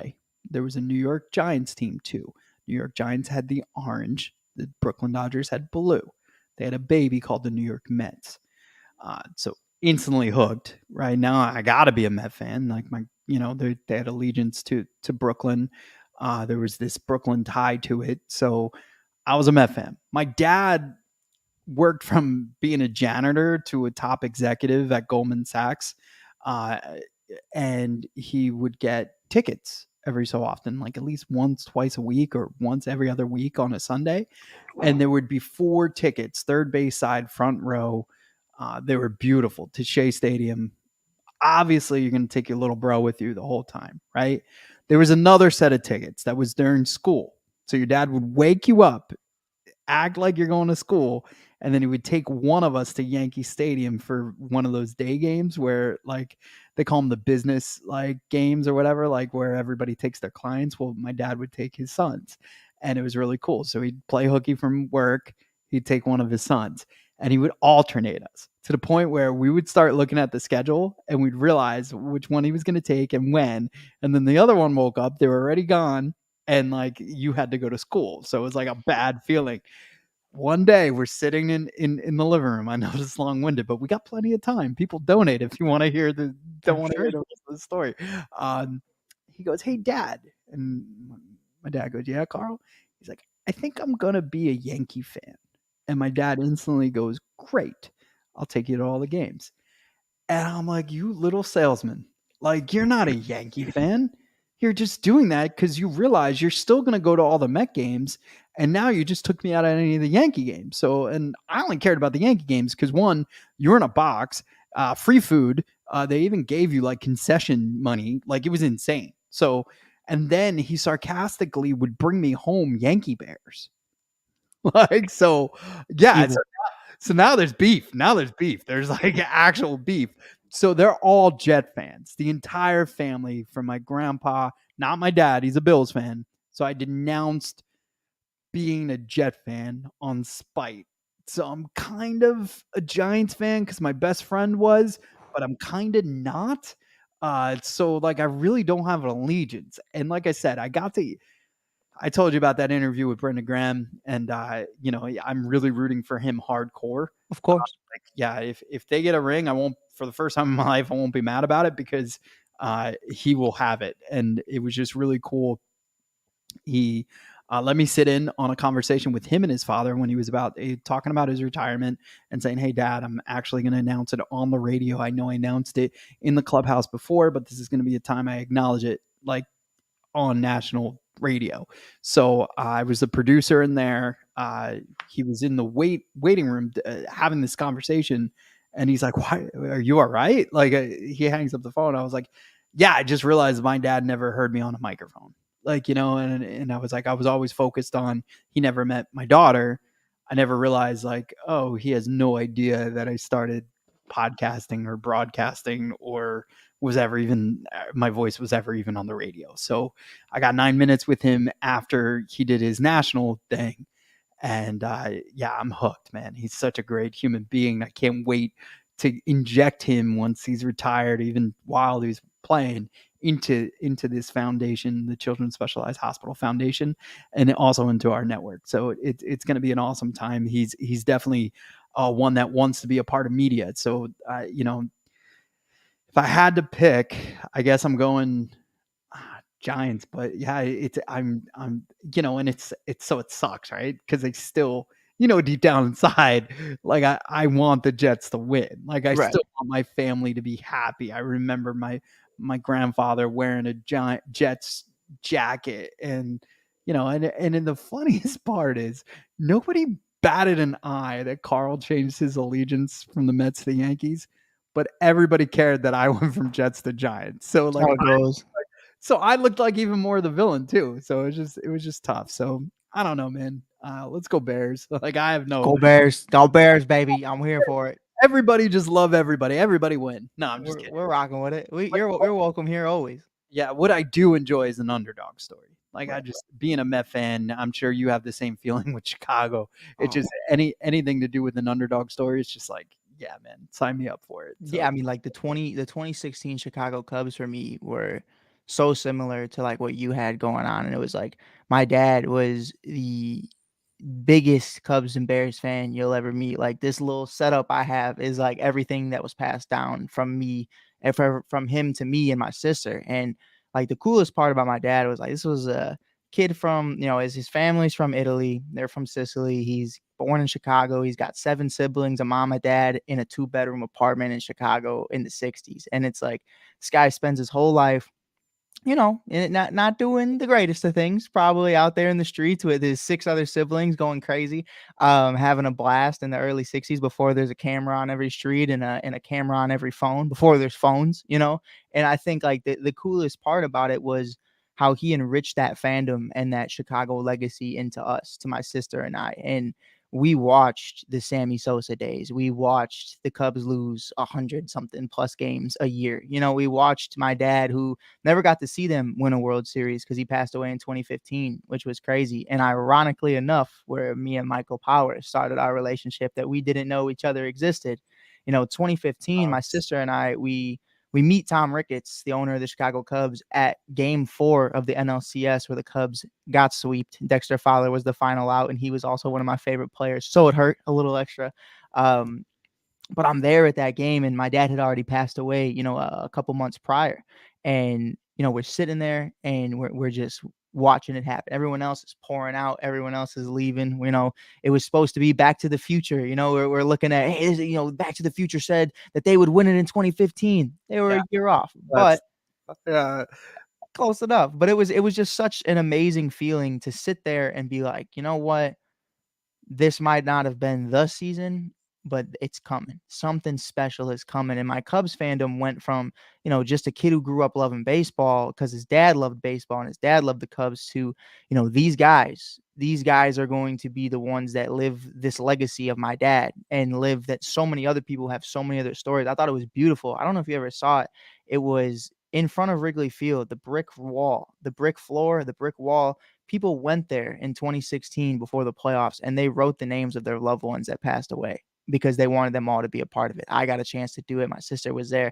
Everybody had a ball. And you know, for that to happen, for it to go to Game 7, the rain delay and everything else, like it was probably one of the greatest experiences of my entire life. And I think that's really what, just like with you, like, yeah, sure, there's not that much of an attachment to the Bills other than the fact that my dad loved them. But that attachment from your dad turns it into a completely different fandom of totally different experiences. So something my dad didn't experience in 50 years, I experienced at the age of, I think I was 15, 16 at the time.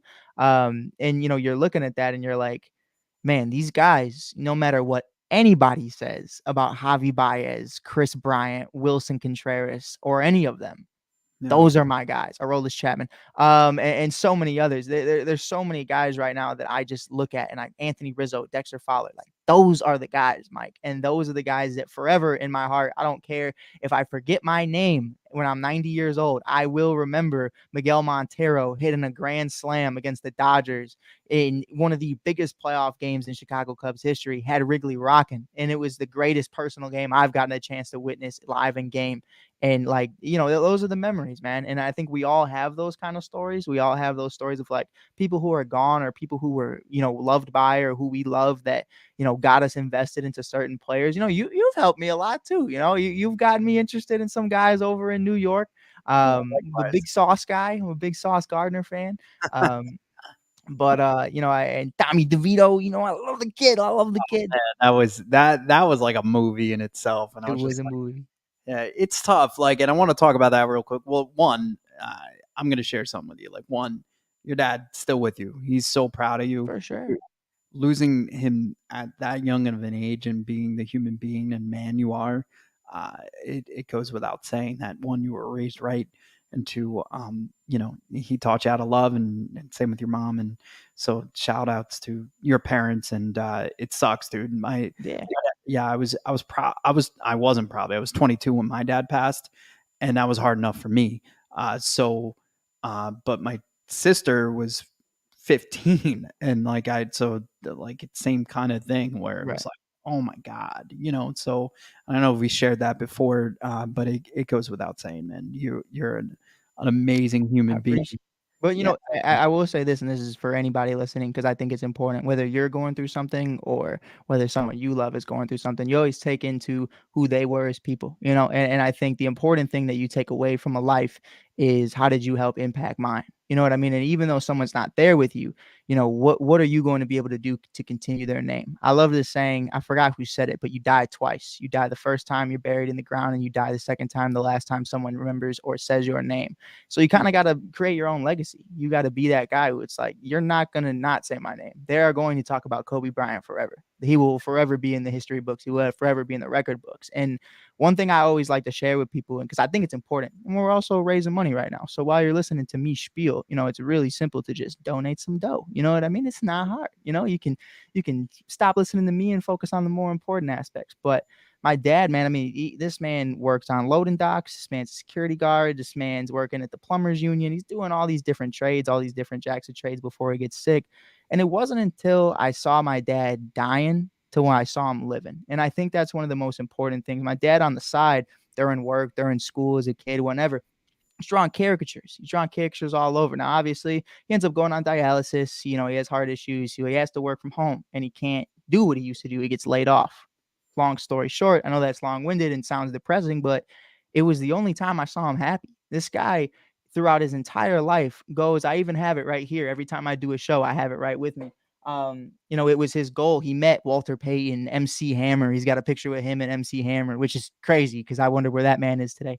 But you know, and all these different celebrities and all these different athletes that he drew caricatures of, just like we were at the Chicago Sports Spectacular today. You pay $70 to get an autograph or a picture with DJ Moore.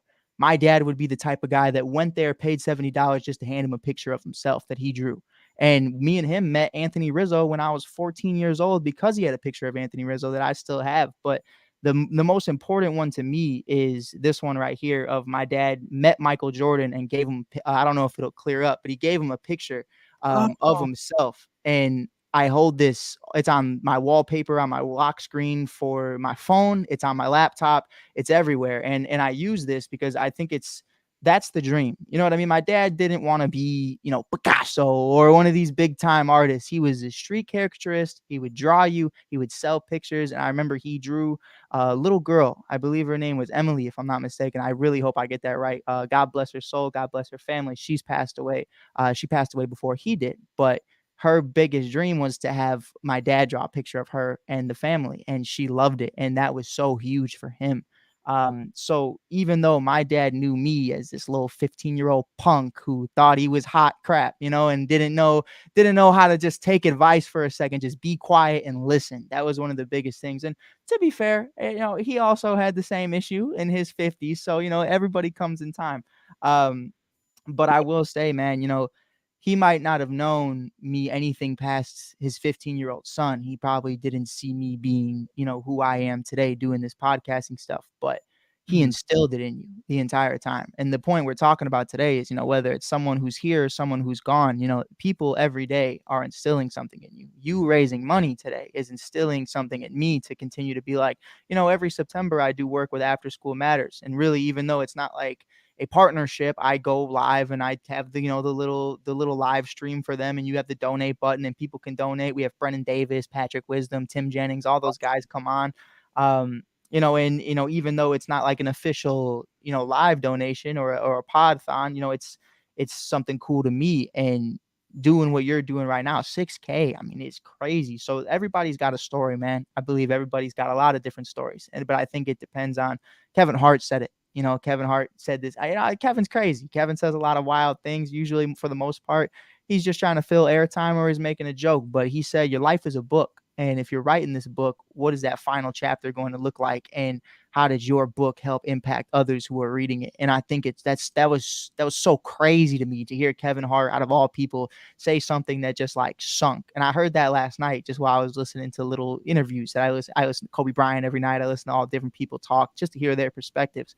So to see you doing that, you writing your book, you know, maybe chapter 2, you know, Mike's father passes away, but chapter 30, you know, you look at what you were able to do and it's like, now he's raising money. Now he's doing all this amazing stuff. And I think everybody has those potentials. So the kids we're talking about today, you know, right now, you know, they didn't get the greatest, you know, card in the deck. You know, they dealt the hand they were dealt and they're going at it strong. And I think that's one of those stories you want to talk about. You want to talk about a folk hero, Anthony Rizzo, you know, what he's been able to do in Chicago and New York and Boston and San Diego, everywhere he's been since he was diagnosed with cancer when he was in the minor leagues. You know, ever since then, man, Anthony Rizzo is giving back to the community more than anybody I've ever seen in a Chicago uniform. And that's the kind of stuff we talk about. You know, you could just have a book. Hey, I'm a cancer survivor. And then you can go on and win a World Series and just live the rest of your life and don't bother with anybody. But instead, he's giving back, and that's helping other people write books. Hey, I had cancer. Anthony Rizzo helped me out. Now I'm helping other people out. And I think it all comes full circle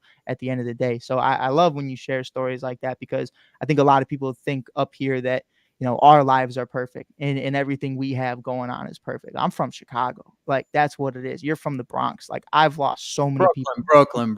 Oh, so sorry. Brooklyn. It's a big deal. It's a big deal. It's a big deal. I'm so sorry. I would never do it again. If you told me I was from the South Side, I would scream right now.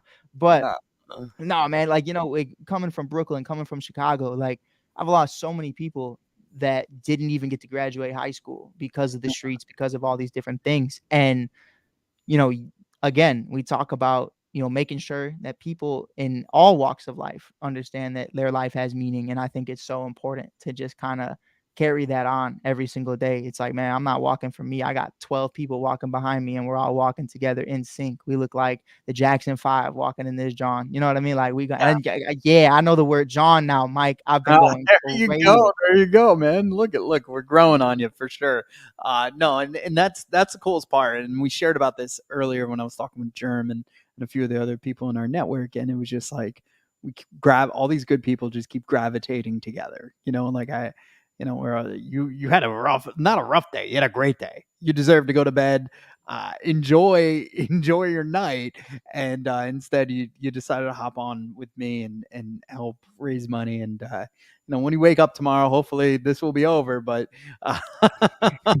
Mike's still here. He's just shaking. I'm like, oh man. It's gonna be nuts, dude. It's gonna be nuts. I said, even like I could have. There was a bailout opportunity for sure. Mark would have taken me out of jail.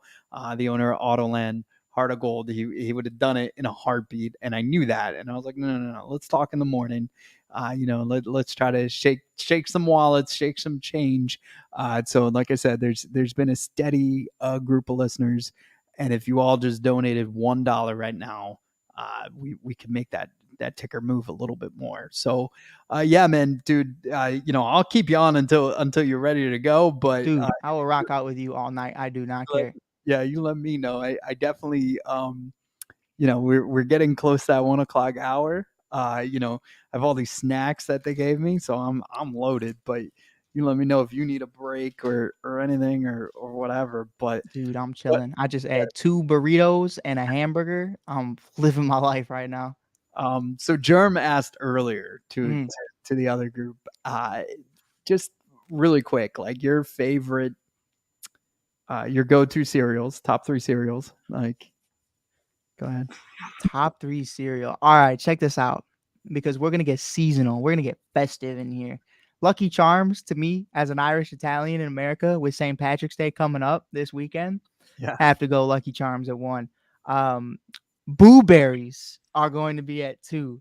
Boo Berries are some of the greatest little marshmallows I have ever had, and unfortunately, I only get them around Halloween. So I stock up on Boo Berries. Better believe I have at least $300 in my bank account I put aside every summer for Boo Berries in September to last me through at least January. So it's safe to say I'm fresh out of Boo Berries.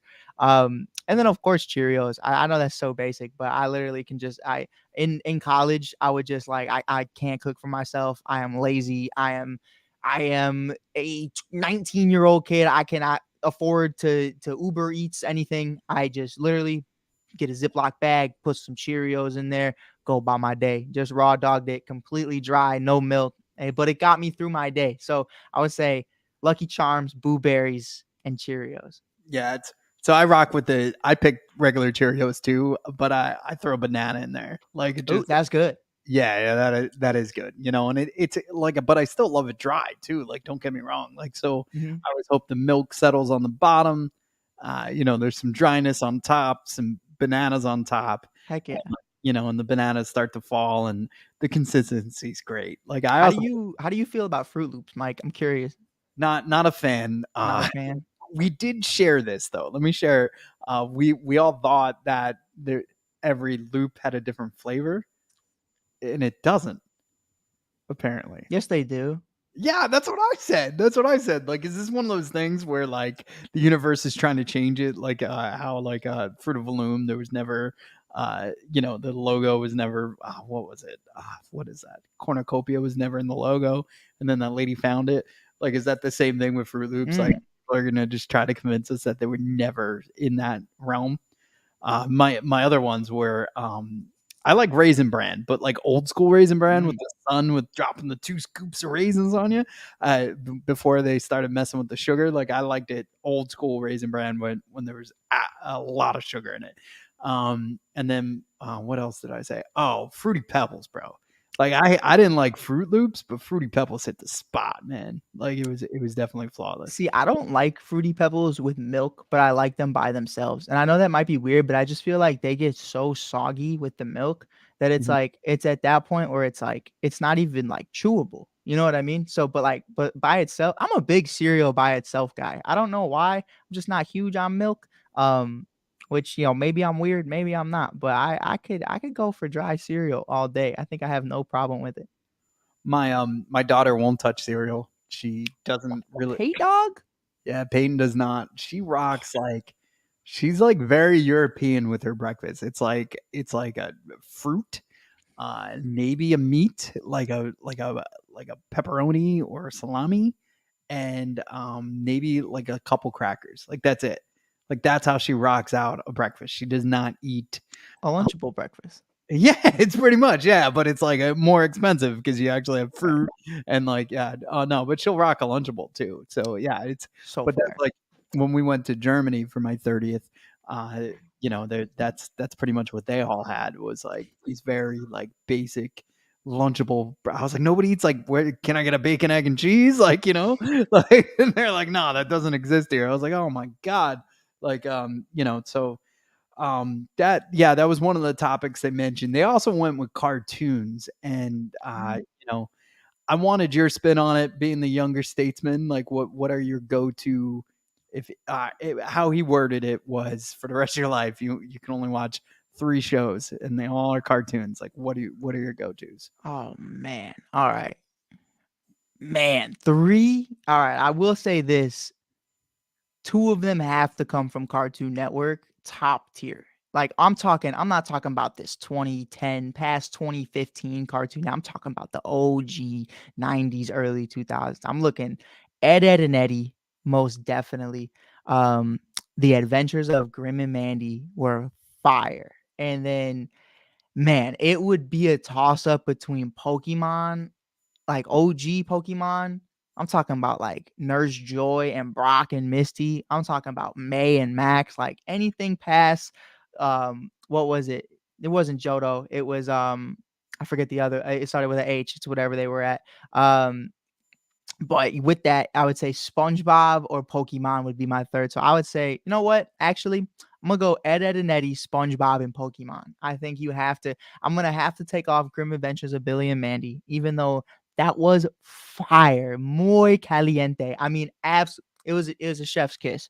But SpongeBob, I mean, I quote SpongeBob quotes daily, and some people like it, and some people are like, "What is this guy talking about?" Like, I remember in a college class one time, I'm sitting in the back, just back here like this, all the way in the back. Don't talk to me. I'm in the back. I have no idea what this Humanities 105 class is, and this professor asks me a question about something with a W, and it is 7 a.m. I'm 19. I was playing Fortnite until 5. Like I'm asleep right now. Yeah. What do you think, Mike? Wombology, the study of Wumbo. And then she was like, what? And I was like, nothing, you don't get it. And she was like, I don't think you get it. I was like, I don't think I do either. Yeah. But SpongeBob is the answer to this long-winded conversation. SpongeBob to me, forever and always, will be the goated cartoon. I Yeah. don't think there's a question. And to this point, though, because I know some people in the chat are definitely going to have this conversation, I don't count like real animes when we talk about like I think animes and cartoons are 2 completely different conversations. So like Dragon Ball Z for sure. The late great legend just passed away. I saw that the other day. God bless him. Created a whole childhood for everybody. And still does. And then obviously Naruto, but that's anime. It's a touchy subject, Mike. Don't call an anime a cartoon because people get tight. Yeah, no, that's fair. We had Dragon Ball Z mentioned, a ton of SpongeBob. I did not. I went Looney Tunes, the new Teenage Mutant Ninja Turtles. I don't know if I shared this with you. The new that 5-year series. You could catch it on Netflix right now. It ties that whole every universe together. From the 90s, they do crossovers with the Really? 90 Turtles. And the funny part is the guy who does Raph's voice back then, Raph's voice now was Leonardo's voice back then. So they like have a nice back and forth. They're like, hey, you sound great. Yeah, I love your voice. Like, and it's the same guy. So it's pretty funny. Yeah, I went Looney Tunes, I went Teenage Mutant Ninja Turtles, and then I went Family Guy because like yeah, we grew up on that, dude. That's something like you need that comedy in your life. It doesn't matter which side of the political point you're on, they'll come at you. And I feel like humanity needs to joke a little bit more. We've lost our sense of humor. So that's a little disappointing. The other disappointing thing is all the lights just went out outside. So that means like not only is it late, it's so late that like we don't care about people walking up to our house right now. Like so all the outside lights just went out. It's funny. Don't worry, Mike. I'm here with you. It's okay. I appreciate it. But yeah, the reason why I went with Looney Tunes is I feel like they're timeless. There's so much. And again, a long category, right? So like when the question was how long, like I love Ed and Eddie, but just like who's the one? Rick and Morty right now. Like there's not enough episodes. Like Right.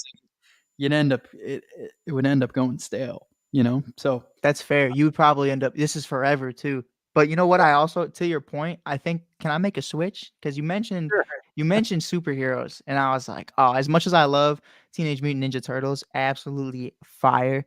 I think I would have to take Pokemon out because even though I feel like there are far more episodes of Pokemon and series of Pokemon that I could watch, Spider-Man, the animated series from, Iceman and Fire Girl, Spider-Man and Amazing Friends, to the animated series in the 90s where, you got Venom and Carnage and it was a little darker. And then they had the Spectacular Spider-Man and all these different versions that they have now, the Miles Morales movies, which you might want to call them anime. I don't know, whatever.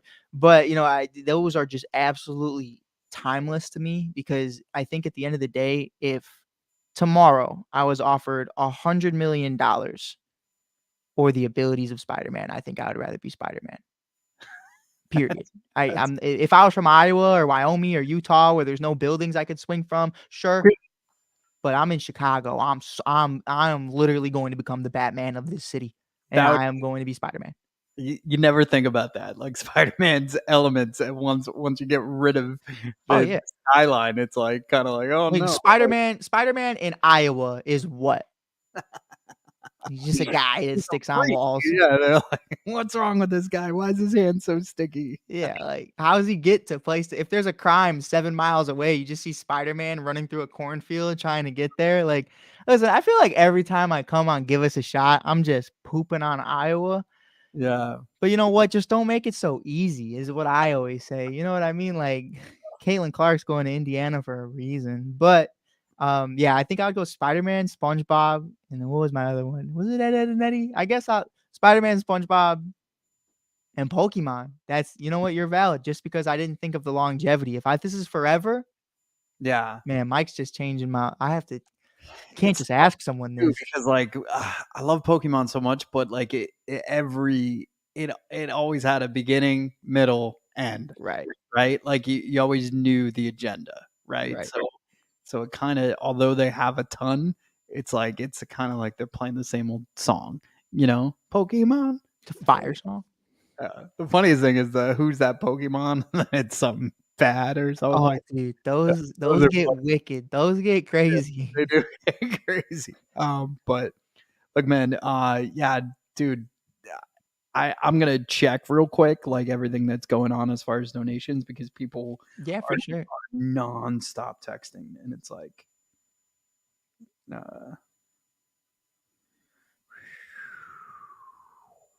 and as I do this, I want to talk about the Children's Specialized Hospital Foundation. Look, this is an event inside an event. It's a Pod-A-Thon that we're having to raise money for Alyssa's team. She's the president of the Children's Specialized Hospital Foundation, and they are running the half marathon out of Brooklyn, New York. and they were a little bit short to their goal. So we had a call today, and at the end of it, she was like, "Hey, Mike, is there anything you could think of that could maybe accelerate this? Because we want to try to do it." And I was like, "The only thing I could think of was this." And 3:30, we're having this conversation, and by 6 o'clock, we're live with all these graphics, courtesy of Germ and Alyssa behind the scenes, making sure we had secured some guests, and messaging for the foundation. And yeah, like I said, it's really cool. I'm gonna take a 2-minute break. I want to play a video so you could further understand. This is Gabby, and I'm gonna play this, and then I'm gonna be right back because I want to put a new tally on the board, and then you could decide how much longer you're gonna stay with me. But we are in the 1 a.m. hour. We are now officially in 3 minutes at the 7th hour of our Pod-A-Thon. So this is 7 hours, like literally a work shift, which is quite amazing. I want to thank everybody who's came on and has helped me through these 7 hours. Hopefully we only got 7 more to go. That's how I'm looking at it. But my biggest fear, Mike, is you're gonna I feel like some of these people are just watching and hoping that there's a moment where I pass out or fall asleep, and I'm just drooling on myself. And Clicks. It gets clicks. It gets clicks, right? And it helps the hospital. So I'm not afraid of it, but I'm built for this. Like, I'm not going to sleep until I'm ready to go to sleep. And I'm ready to go to sleep when that meter hits the top. So yeah, I'm gonna present my screen. Actually, I gotta grab Gabby's. Let's go, Gabby. Mm-hmm. Oh man, Mike, I wasn't mentally prepared to do this with you. But we're No, gonna I know do it. that. I know that. We're So gonna do it. No, like I said, dude, you already did enough, but Nah, we're gonna do it, Mike. we're gonna do it. You're a nut, man. I love you. See, I'm Also, 23 and I have a I get girlfriend. that, and well, it's hilarious too because I want to share that with the audience before I play this, because there are nights where you text me while I'm sleeping, like 2 a.m., and then you're also up at 7 a.m. And I was like, "Oh, this kid doesn't go to sleep." Like, do this to have your energy, I would give the world. Dude, I'll tell you, free agency's been crazy for the NFL. Like really quick. Like I literally every single hour from 6 a.m., 7 a.m., 8 a.m., 9 a.m., whenever. I usually get up around 9 if I'm off. And I literally wake up every hour, check my phone, look at Woj, look at Rappaport, look at all these different guys. I'm like, did the Bears trade Justin Fields? No, back to sleep. Did the Bears trade Justin Fields? No, back to sleep. So that's been I'm literally running on fumes. That's awesome. Well, not awesome, but it's awesome. No, it's great. I'm here for it. I'm gonna add this to the stage. I'm gonna put us to the side. Yeah, and this is Gabby. So this is truly, she's our champion. She's just an amazing human being. So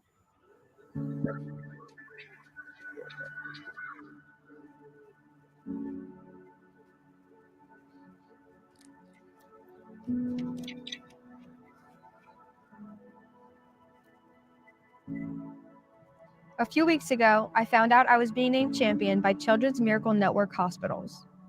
It made me start thinking about what being a champion really means.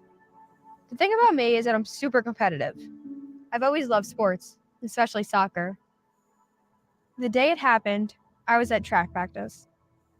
My arm went numb, then my legs gave out. My mom showed up and they called an ambulance. They did some scans of my brain and found a rupture called an AVM. The surgery they did fixed my brain, but not my ability to move.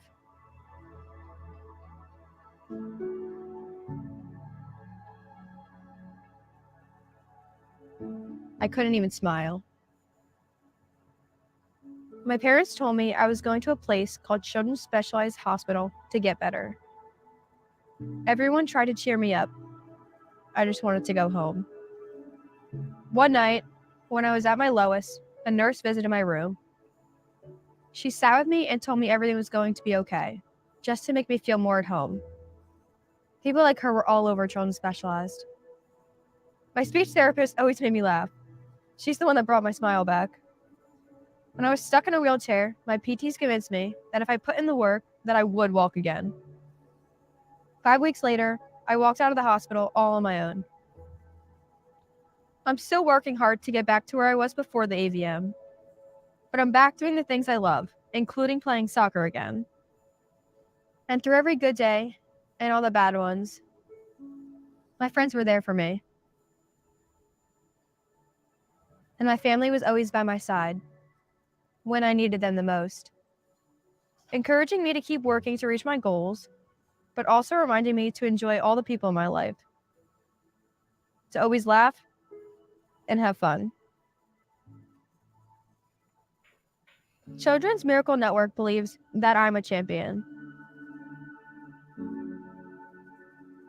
They tell me my determination to get better and stronger is an inspiration to others. That really made me think about everyone that has been there for me, all the people that helped me, that inspired me, and that loved me. And now I realize that being a champion isn't just about winning when other people lose, or being the best by beating others. Sometimes champions aren't in the spotlight. Sometimes they're quiet but strong, supporting others to do and be their very best.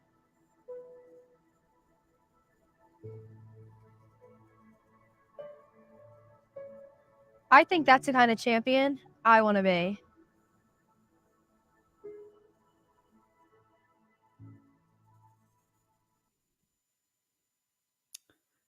So, Mike, I know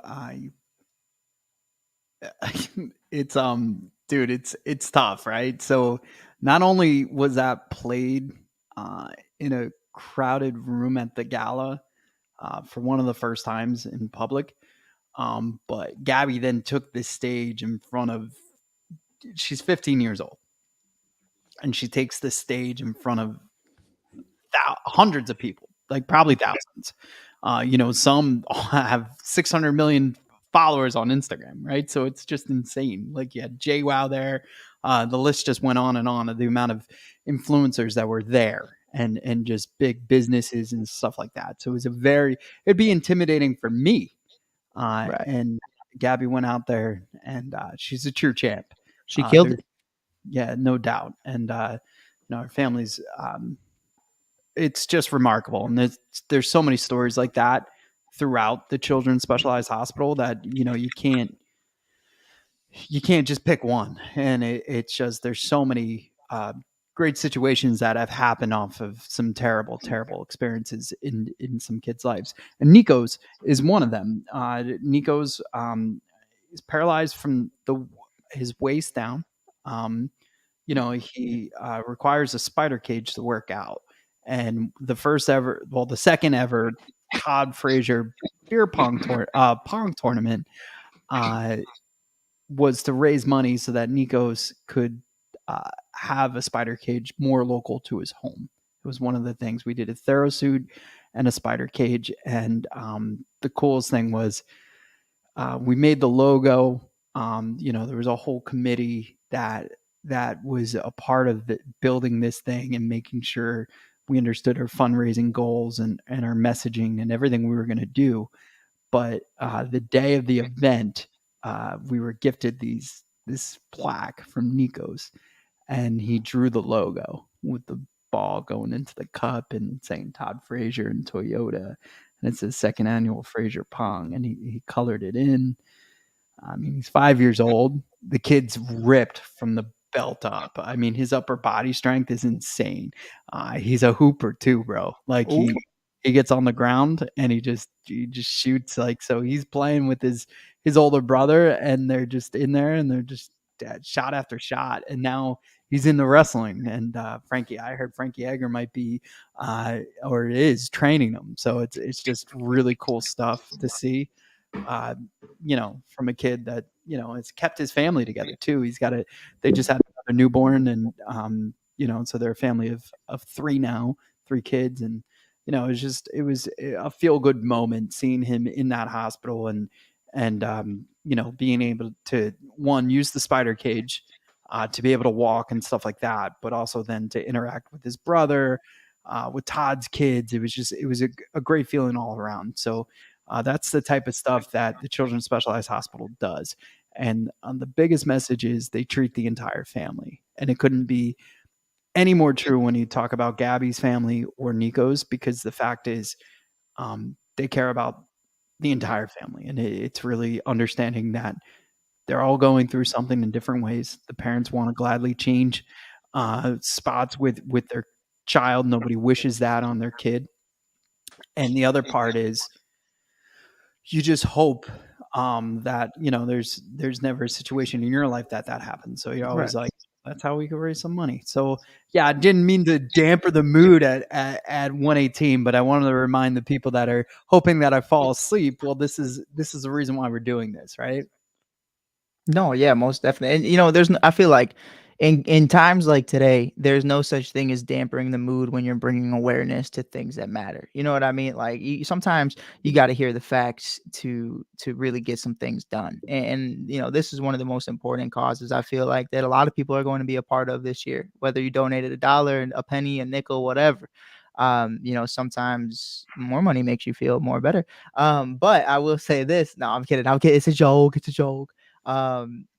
But no, man, I mean, this is a way that so many people give back. You ever go to the grocery store and you're just trying to get through your day, and then it asks you if you want to donate $1 to the schools or donate $1 to the hospital, and you're like, man, I'm just trying to buy my groceries, but right now you're just at home, you're scrolling on Facebook, or you're on your way to work. So you really have no excuse right now to not donate $1 or donate 2 or 3. I don't know, whatever you're feeling. So, I think there's a lot of different ways you can go about it, man. I think at the end of the day, understanding is the biggest thing, and understanding where you're at right now financially. If you're watching this stream or you're watching this tomorrow, the biggest thing to me is, hey man, I've been there. I was broke 2 days ago, and I'm probably going to be broke 2 days from now. So in some situations, hey, I can't donate money, but I can share the stream out to people who could. I can share this out to my friends and family on Facebook or pages I'm a part of. And I think right now, if you haven't done that already, make sure you do. Hit that like button, hit that follow button, hit that comment button, because man, I want to see what you guys got going on at 1 a.m. on a Friday night. Where y'all at? I just want to know. I got questions myself. It's only 12:20 for you, right? Or no? It is yes, sir. It is currently 12:20 in the morning. Dude, two of the things as a dad, which was hilarious, like trying to explain daylight savings time to my daughter. It's robbery. It's the only way you can explain it is robbery. Explain, she's like, your friend Mike, why do you always like try to figure out what time it is there? And I was just like, because I always forget it's only an hour. And she's like, is he from the future or the past? And I was like, that's so great. That's so great. So tell Pay Dog if she's listening to this. She's not. I'm from the future. Mets World Series 2025. Yeah, I remember. I hope so, man. I don't know. It's the first time I wore a Mets shirt in a while. I know. You know what? I didn't notice that. I kind of saw the orange, but I was like, maybe it's a Divide shirt. I didn't want to ask, but what made you decide today was the day? Well, your guy Shane from Baseballism, he's in charge of all the stores, and I actually had a great conversation with them, and I told him I had this shirt. So I said, hey, maybe I'll wear it on my next stream or whatever and shout you out. So I know we're not going to talk everything on stream about it, but conversation went good. Very good. He's on the retail side, so he's not in charge of like marketing or anything, but he was interested. I told him some of our ideas. I told him about you, everything we're doing together to promote baseball, the love of the game. And he's going to connect us with somebody who could potentially help us. So it was so crazy when I met him. Like, I thought I was the bee's knees. When you should have seen a 20-year-old Mike Hughes, 5,000 followers. I thought I was like, man, I could get a sponsorship. Typed in Baseballism, did a bunch of homework, found Shane. Shane and I started having great interactions. And then they were like, yeah. We would love to sponsor you. And I was like, awesome. And then COVID was like, yo, you know baseball? And I was like, yeah. And they were like, nah. And I was like, no. So, but then I thought about it and I was like, man, like Mike's doing amazing things. We're all doing amazing things together. You know, hopefully we're all gonna be in one place at the same time sometime very soon. We're not gonna tell y'all too much about that. But all I know is just know, Philly, I'm coming for my repercussions of getting rid of a $1 hot dog night. Mike fed this to me for the last 2 years. Oh, it's hilarious. And you're gonna tell me they're gone? Nah, I'm coming for my glizzies. You better believe it. Yo, so the Flyers game I went to a couple weeks ago, they had How was that? It was awesome. Ended in a shootout, but the only gripe I have about hockey is the intermissions are as long as the periods. Yes. Like which is good and bad at the same time. But when you're kind of like through the second one, you're kind of like, all right, dude, let's get this over with. Right. And then there was overtime, then there was shootouts, and it was like, and then like having explained to somebody, oh, they get a point. Like they still got a point. They're like, why? They get a point? Like, so you win or you lose. You know, there's like Corey goes crazy about the point, bro. When I tell me, Germ and him were doing the show, and we were talking about it, and man, if you broke down like the that was Bert. Bert, I'm sorry, not Corey. Yeah, they're It's twins. Don't apologize. They're 12 twins. in the morning.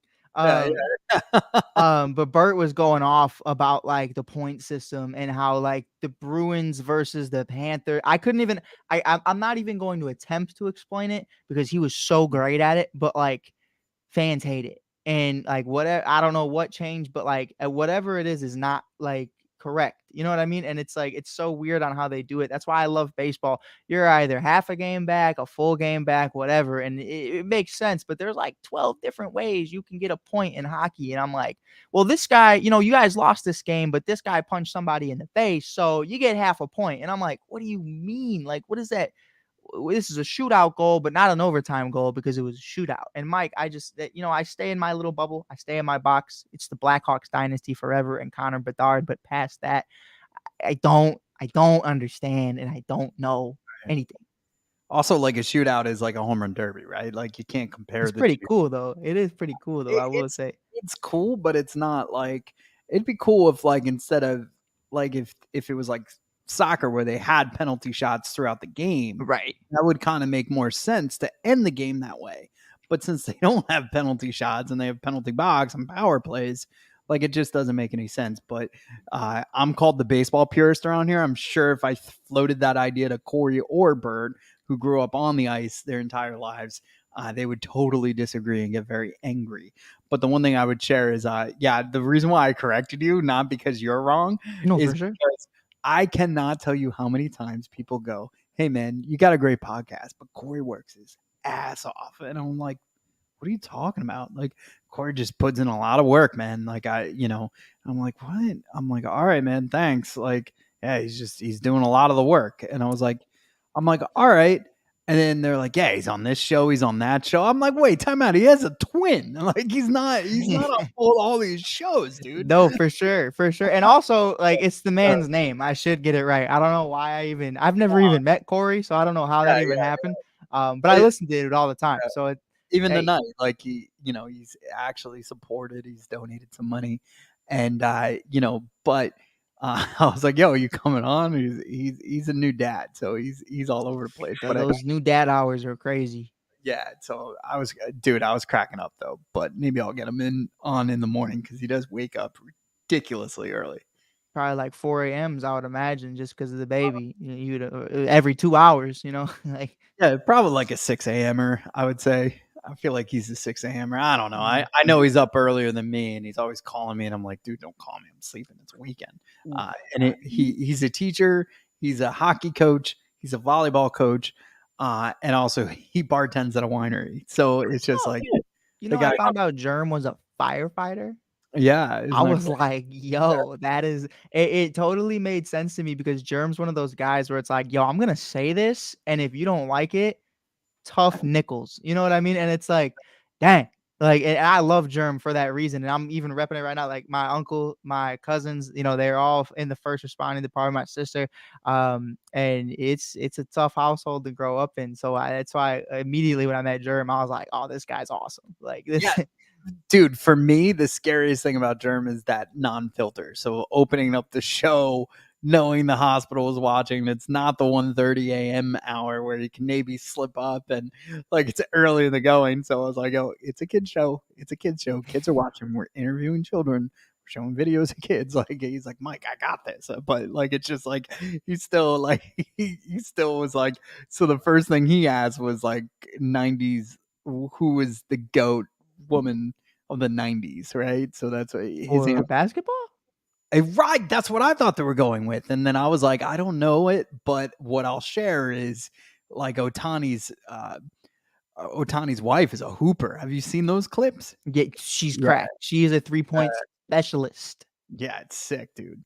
I'm certain she's going to be playing in the WNBA if not somewhere better. The thing was, no, it was women like that you were attracted to. So he said Janet Jackson. I said the Pink Ranger or Kelly Kapowski because I felt like both of them were kind of like those go-tos, and I forget what everybody else said, but like I was like, dude, it's 8:30. Like we're talking about this. Like there's kids watching right now. Like, but they were very PG about it, and I appreciated that. But yeah, I don't know. For you, like I guess I'd just go with a girl like your sweetheart. It doesn't have to be a 90s girl because you got to keep in mind. So that I'm in love with, or like athletically. No, like your first crush, like a Topanga. My first crush was yeah. Eva Longoria in Too Fast, Too Furious. Done Without a doubt.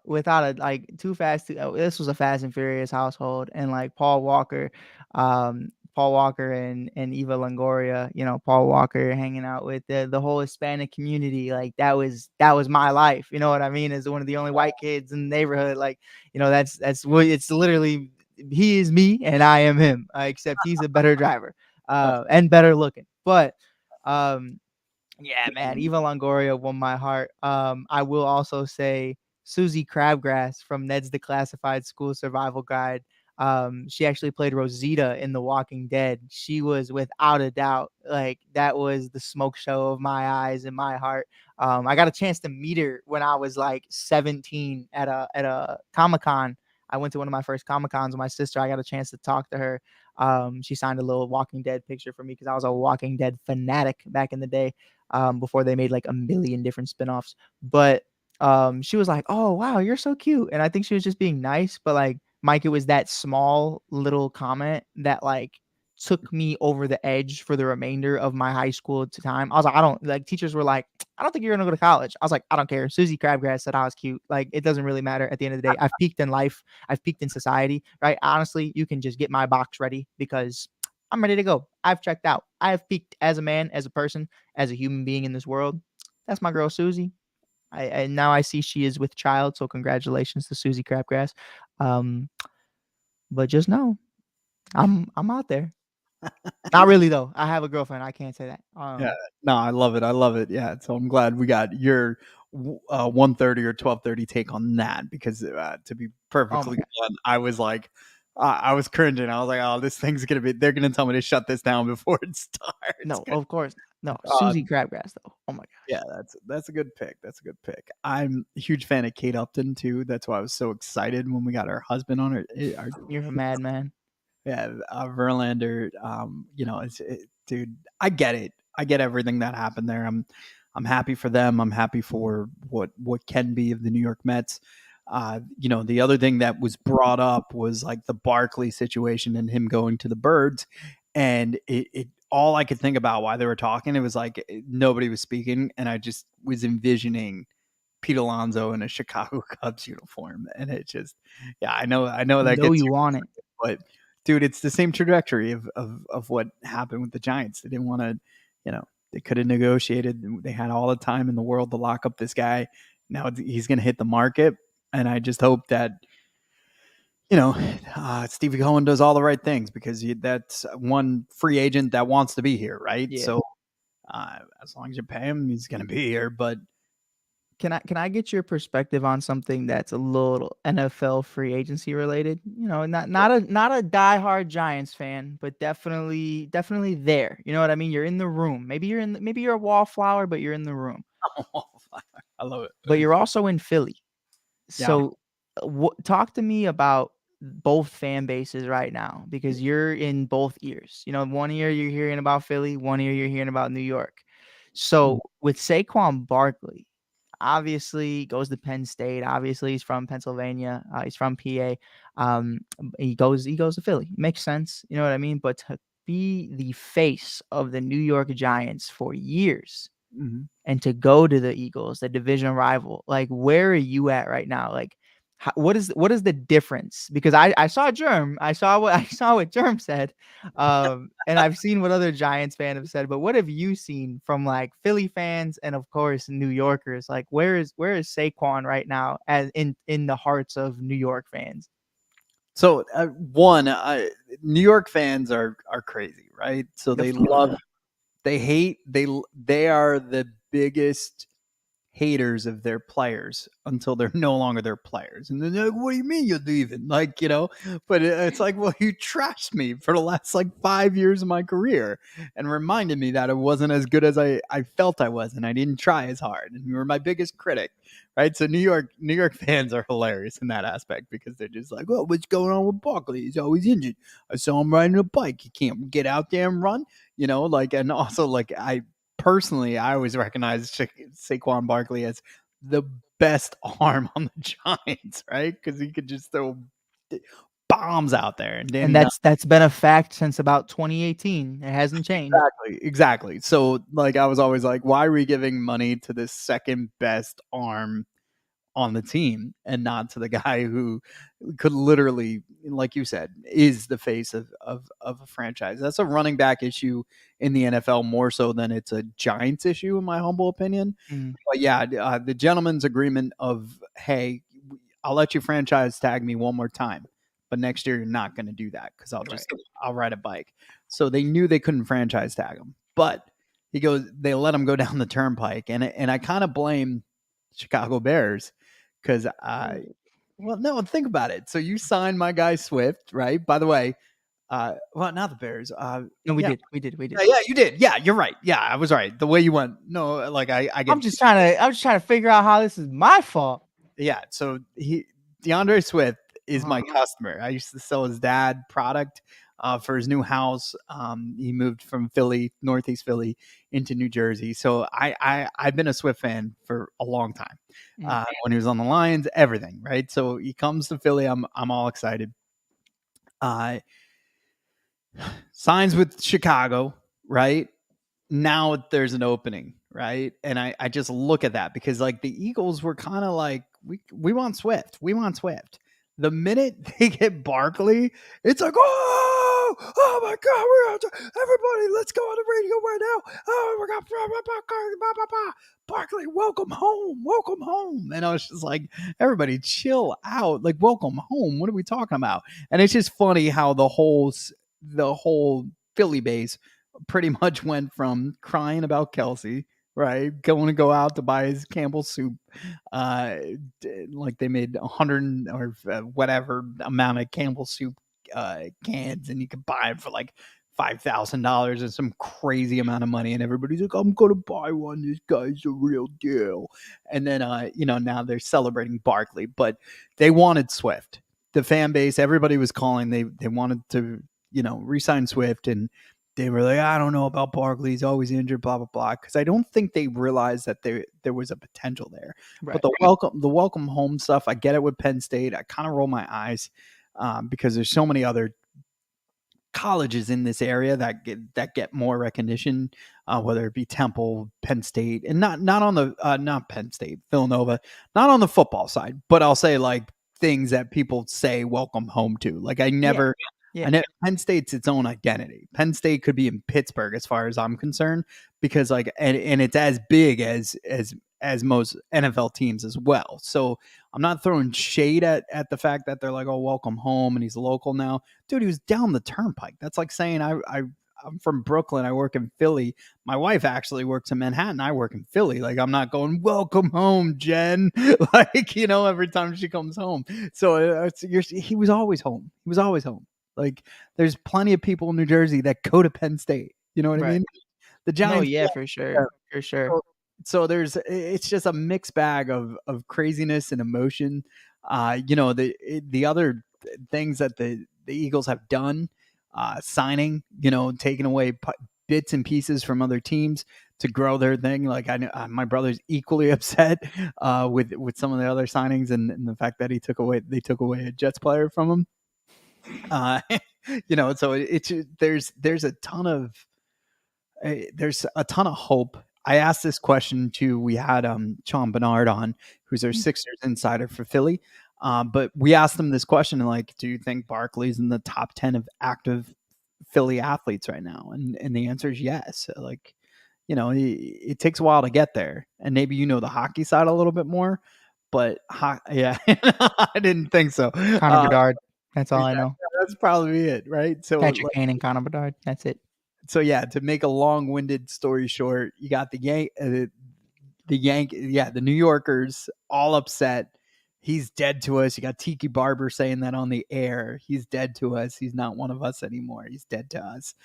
And like, I just hate, this is ownership's fault. This is not the player's fault. Right. You know what I mean? Like, this is the ownership's fault. So why is the player the one that's always villainized? And I think Saquon expressed that Yeah. several times vocally, like, I want to be a Giant for life. And sometimes, money talks. That's what it is at the end of the day. And, I actually saw it firsthand in Chicago. I saw Saquon Barkley tear his ACL when Eddie Jackson tackled him, and how that could be detrimental to your career. A lot of people thought that's it. That's the end of Saquon. And luckily for him, he not just luckily, he also rehabbed his butt off and was able to get back to where he needed to be.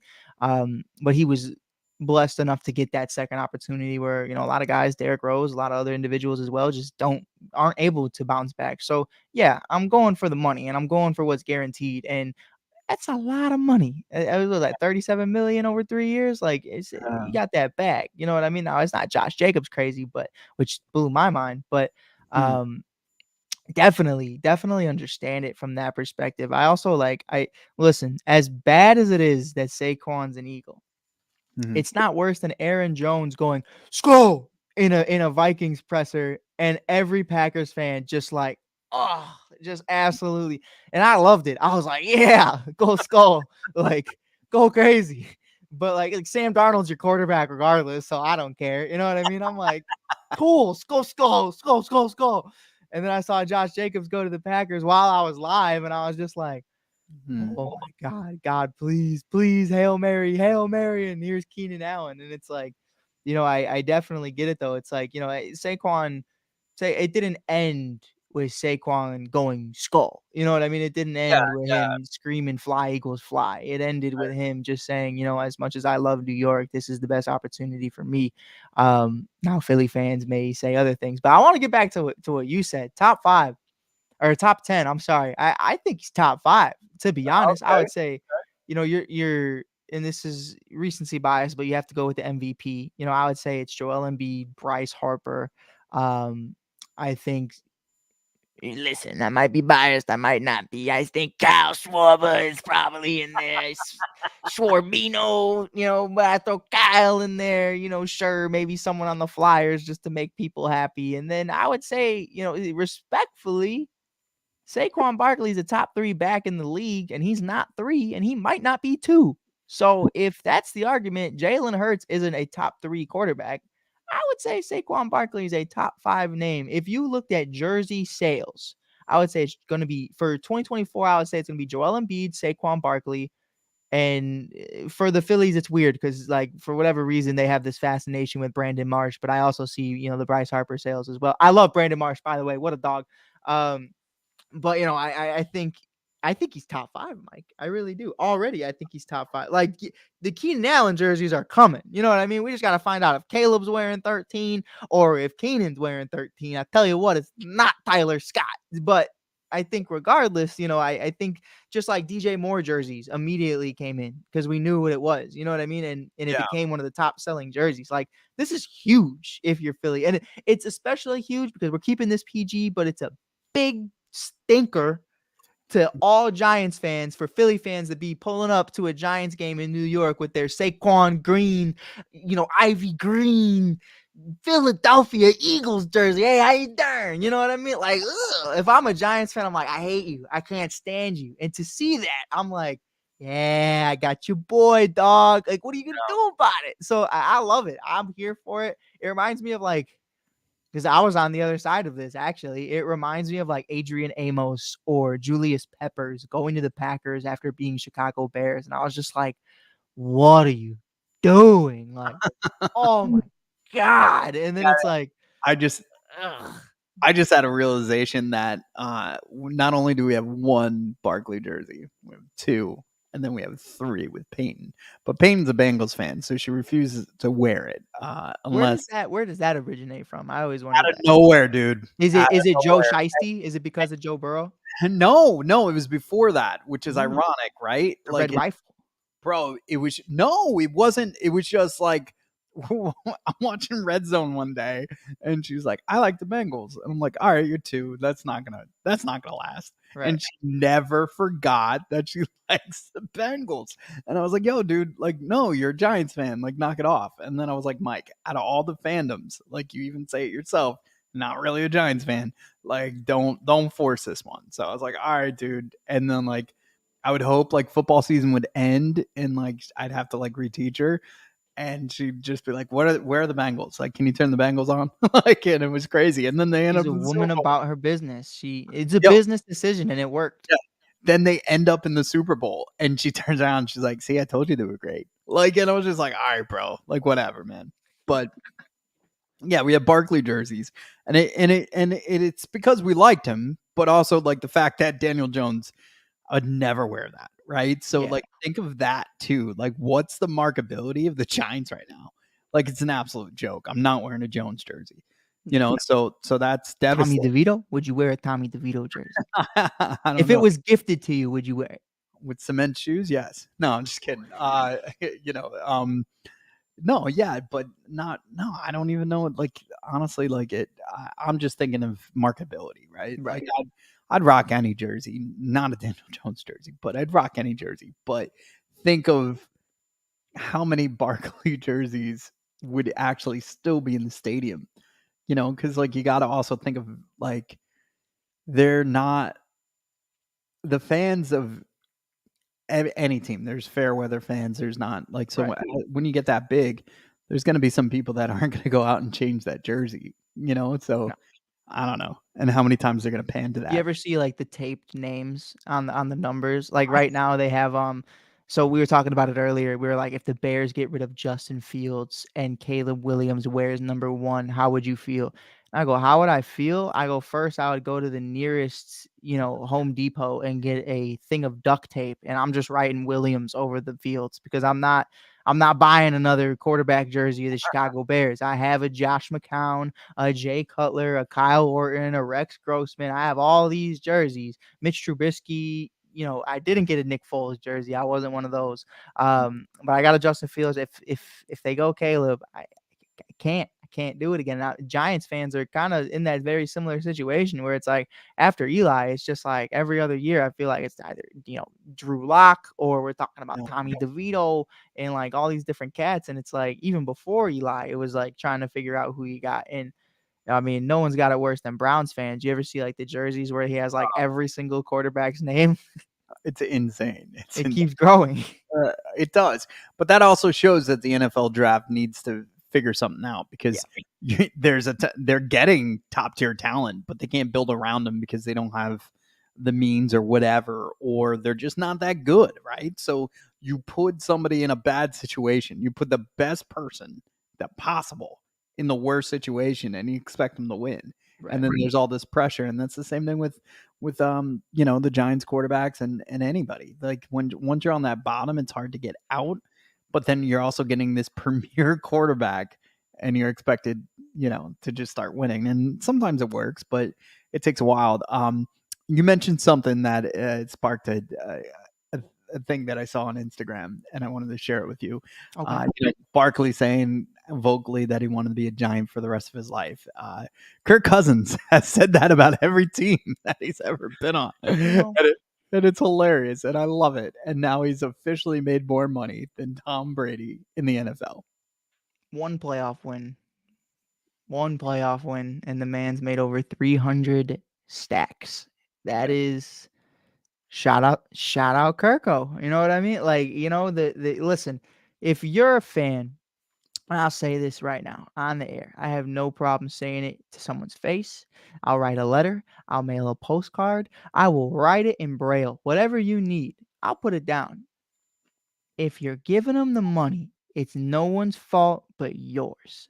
I am never in my life. I don't care if Mike Power says today, hey, listen, the guys at Fox, they'd love you to be a businessman. Do you have any business experience? No. Okay, but they're offering you $110,000. I'll do it. You know what I mean? Like, I'm doing it. Like, whether you're qualified for that or not, you're doing it. Anybody in their right mind would. Nobody's going, nah, I don't want over $200 million guaranteed. Nah, I'm okay. I would love to just take a vet minimum. Like, that's not happening. So I hear you. I hear everybody talking about Kirko and saying he's nothing and he's just a mid quarterback. Listen, Kirko gets it done, and I've seen Kirko get it done. He may not win a Super Bowl, but I'll tell you what, in that conference, in that division, I think you're looking at a couple division titles, depending on what they do in the draft. I think it's an interesting situation. Got Darnell Mooney, got Air Mooney from my boy. Gonna miss him as a Bear. But you got a few guys out there, Bijan, Pitts, London, all these guys. I'm excited. You got another Bear, Cordell Patterson. They just take my Bears. But nah, man, shout out Kirko. I know that's long-winded, but I see so much negativity around it. But I've never, Mike, I think you would agree, as a man, as you get older, you start to notice the hate, either from peers or people or people around you, where it's like if you have success, other people are just ignorant or just don't want to see you win. And I'm like, dude, this guy's winning and it doesn't personally affect my pockets, so I'm not mad about it. And he's not on my team, so I don't care. Shout out to him. I love it. I love it. Well said. Very well said. For me, it was just really the fact, I want to play here forever. It's saying the right thing over and over and over again. And I get that. Maybe you wanted that, but man, did he play his cards right? You know what I mean? And financially. So I'm like, man, this guy belongs on Shark Tank. Do you think he meant it? Because Kirk doesn't. I've watched Hard Knocks and I've seen Kirk talk. I truly believe Kirk Cousins wanted to be a Minnesota Viking for life, or Washington at that time Redskin or Commander. I believe him. I think he did. I think sometimes it's just financially, you just got to do what you got to do. The funniest thing is, right? How many times do somebody say I love you or I want to be with you forever, and then it doesn't happen? And but when it comes to players, everybody it's oh, he said this in 1985, or here's a tweet from even Stroman, the fact that he didn't like the Yankees when he hated them. Yeah, he hated them, right? And they hated him. Yeah, exactly. So it's just personally, and shout outs to the Children's Hospital for giving me some snacks that get me through. I have mild stones, and I told myself I wouldn't open the Cheez-Its till 1, and I wouldn't open the Reese's till 2. I'm strategically, where are you at with the Gatorade? Is this going to be I'm going to down it, or are you going to slowly, progressively drink out of it? I'm worried I would bring it in if I did too much of this. You see what I mean? It's uppers and downers, but energy. I'm more scared of this than I am of alcohol or anything. So. Kids, please do not do uppers and downers at the same time. No. No, I'm kidding. Oh my God, I didn't mean that. Kids, please no. I was referring to cold pills versus energy. No, of course. Oh man, kids, please do not take a Benadryl and then drink a bunch of sugar. It's not going to end. It's going to be a bad morning. That's all I know. So yeah, that's a great question though. But they gave me all these cool snacks. What I will do from 3 to 6 is when I'll open up the Sour Patch Kids, because I'll just anybody tuning in on those hours, they're gonna hear a lot. Because I'll just be sucking on a best candy in the world. God bless her on is it St. Valentine's Day or is it just whatever? On Valentine's Day, my girlfriend got me all blue Sour Patch Kids, and I was like, they make them in all blue, And like me and her found this at the store, and I was just mesmerized over all blue Sour Patch Kids. Because I'm not a huge fan of like the green or the yellow, but I saw the all blue, and my heart, I was like, I think I found something I love more than baseball, and it's all blue Sour Patch Kids. Like they're just a gift from God.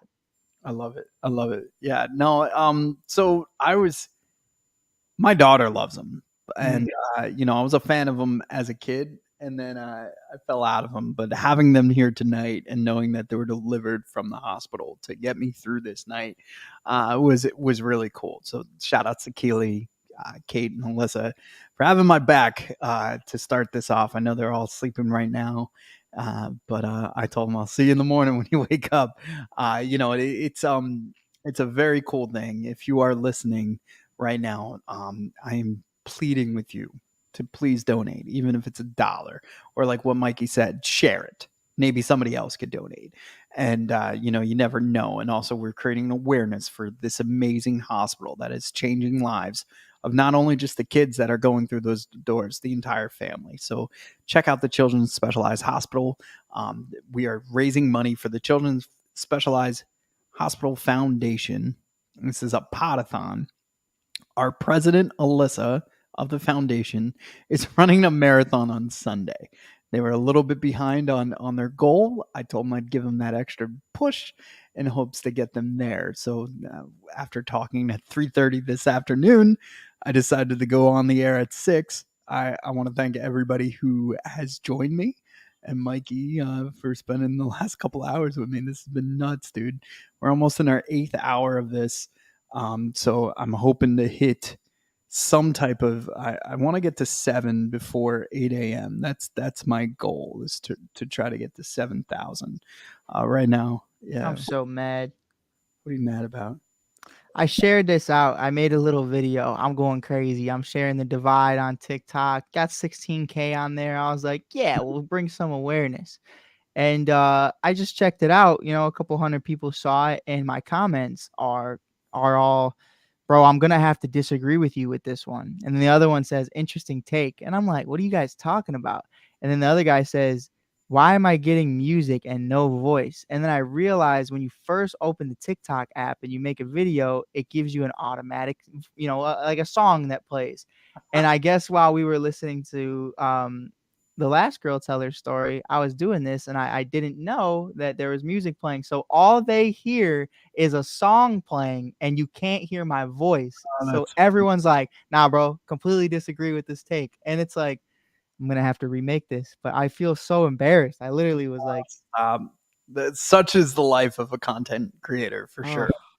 Nah, you kill it all the time, man. There's no sweat on that at all. I'm going to remake it right now. Also, to be fair, you had a huge day, and then you came on here. So for 3-4 hours, any suggestions when I lose you and you tap out on me of things I could do to, one, keep myself awake, but also my brother suggested like watch something and react to it. He's like, people love that stuff. I was like, I'm not doing that. I have all the the hospital sent me all these awesome videos. We could play a few of those as well. But yeah, it's getting into the nitty gritty. So sure. I know we definitely don't have the time to do this or the manpower to make it happen. But like when I was doing stuff, it's like for future reference for After School Matters, what I would do is, like, I had my boy Steven Prodigy on. He does amazing work for the Phoenix Suns and the Chicago Sky. I had, Patrick Wisdom and James Triantos and Liam Spence, Brennan Davis, and all these other guys on, and I interviewed them. And the best part was I downloaded those videos to my laptop, and they were probably like 30-minute to an hour long interviews.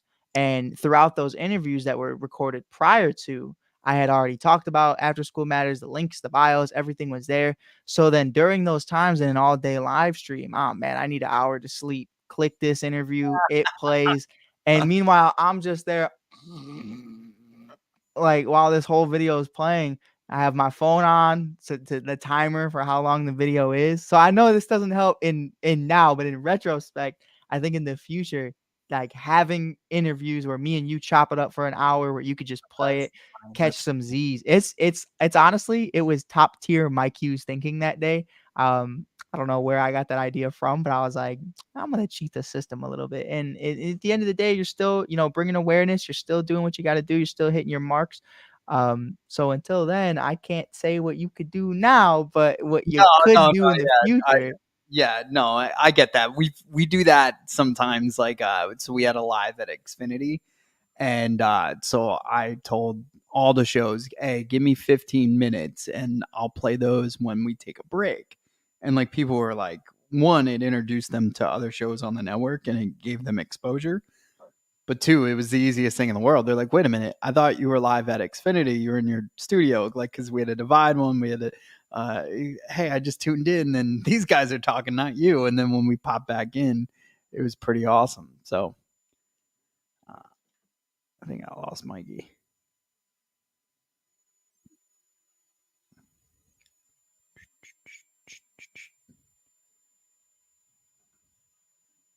Go solo until Mike comes back.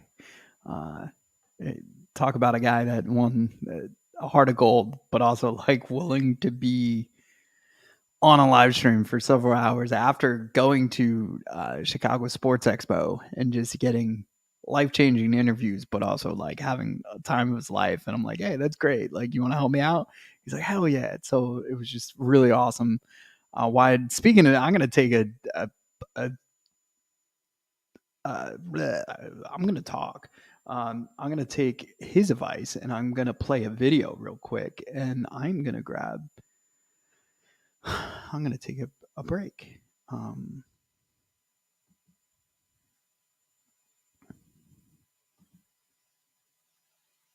Oh, that's not it.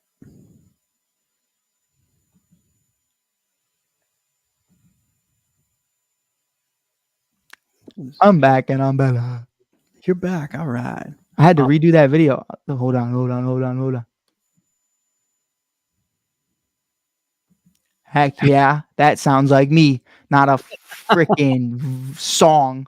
I figured that's what you were doing. I was gonna key up another clip, but what I realized is, even though I saved them to YouTube on the links, once you play them, they play whatever YouTube wants to play next, which is not fair, because like the New Heights podcast does not need an extra view, but whenever you look up like stuff we do, including you, that's the next thing that plays, and I'm like, come on, like the rich get richer. You know what I mean? Like, do you think they pay to have that happen? I think so. That's what I think too. Yeah, there's a method behind that. I never understood it. Why wouldn't it play your next video? Right. You know, because TikTok does this weird. I don't know if I'm not really like I do like YouTube lives, but I'm not really into the YouTube game from a financial standpoint. And I know like TikTok will do like, hey, if you give us $10, we'll boost your video up to like 800 views in a day. If you give $10 a day, 800 views a day, or $20 for 1,000 views. And it's like I guess that's like maybe they could be doing that, but I don't think they also need to do that. I don't feel like. Yeah, no, it's a rabbit hole of weirdness. Like when you talk about that, and people are like, oh, it's the algorithms, it's the video, the face, or whatever you play with. And yes, and the funniest part is nobody ever shares how they're successful. The only way I got successful now, like knowing how the digital world works on Instagram right now, 5 to 10% of your followers see your content. And that's crazy. And they do that on purpose because they want you to buy meta ads, like what you just said. And the only growth we ever had was when we had A-Rod on, and he just kept sharing our stuff. He was supporting us. So we got a lot of residual from that. And then from that, all the good that we do with the foundation and Todd Frazier, like obviously we have more blue check marks that follow our show than we have just regular listeners. So it takes a lot of, they do say that like the blue check marks are like, first of all, like I heard, if you have a certain amount of blue check marks, you get a blue check mark if they follow you. That was how I was informed. One of my guys who does a lot of college baseball work has a blue check mark, and I know you can pay for it on X, but I know Instagram, I don't believe you can pay for one, but he has all the college baseball stars that follow him. Yeah, I heard you could buy it if it's like if it says Mike Powers and they could prove that it's you, and then you could get a check mark as a verification. But for a show or whatever, you can't. Or Right. I don't know. But also, like, I wish I made money where I could pay to verify myself. Like, you know what I mean? Like, yeah, it's not something I'm looking to do. What I am looking to do is raise some money for the Children's Specialized Hospital Foundation, and that's what we're doing tonight. So we are in the 2 a.m. hour, which is nuts, Mikey. We're 9 minutes away from 8 hours of commercial free podcasting. No, I'm just kidding. I had my Eat Clean Bro dinner. I had some of my snacks. I had Cheez-Its. What's your go-to snack? Go-to snack. Oof. Yeah. All right. Not getting too deep into the history and life of Mike Hughes. Mhm. But when I was 15, I got an autoimmune disease. It's called EOE. And luckily for a lot of people who have it right now, they have this new insulin shot that basically came out, which means like, if you take it, then you're able to consume whatever foods. If you have EOE, there's like 7 different foods that you could be affected: fish, nuts, wheat, soy, dairy. Mine was dairy, and it affects your esophagus. So from 15 to 22, I couldn't eat anything that had dairy. That's McDonald's French fries, that's chicken nuggets, that's like most foods, pizza, couldn't have it. So why I'm even saying all that, now I take this little shot, I've Dupexin or whatever it's called. Shout out Dupexin, and shout out the Children's Hospital for supplying Dupexin to kids everywhere. But the point of all of that is, during that time, there were very few chips I could eat because I couldn't eat chocolate bars because they had dairy. Couldn't eat Doritos or Cheetos or anything like that nature, which I loved. I was a Taki fiend as a kid. I was a red finger kid, 100%. But I fell in love with barbecued Lays. Barbecued Lays or baked Lays. Masterpiece, chef's kiss. Or I'm a big jelly bean guy too, around like April, around Easter. Okay. But yeah, so the point of all of that was like, hey, maybe I wouldn't have found that love of barbecue Lays had I not gone through what I went through. But yeah, they became like, even to today, I can have Doritos, I can have cheese, I can have pizza, but I always get my barbecued Lays. They're great. They're awesome. I love it. I love it. Yeah, I'm having the reverse situation. Like, I'm allergic to. Have I ever told you this? Sunflower seeds. Sunflower seeds. Yeah, which is crazy. And they started putting them all in the chips, so like it purposely made me get healthier. Like, because of like my mouth would tingle a little bit, and then I would look at the back of the bag, and I was like, another one started using sunflower. But also, it's like, dang you. Yeah, it's like all of them, even these. So I took a couple to make sure it wasn't. But they like. I know they're wheat, milk, soy, no sunflower. So that's great.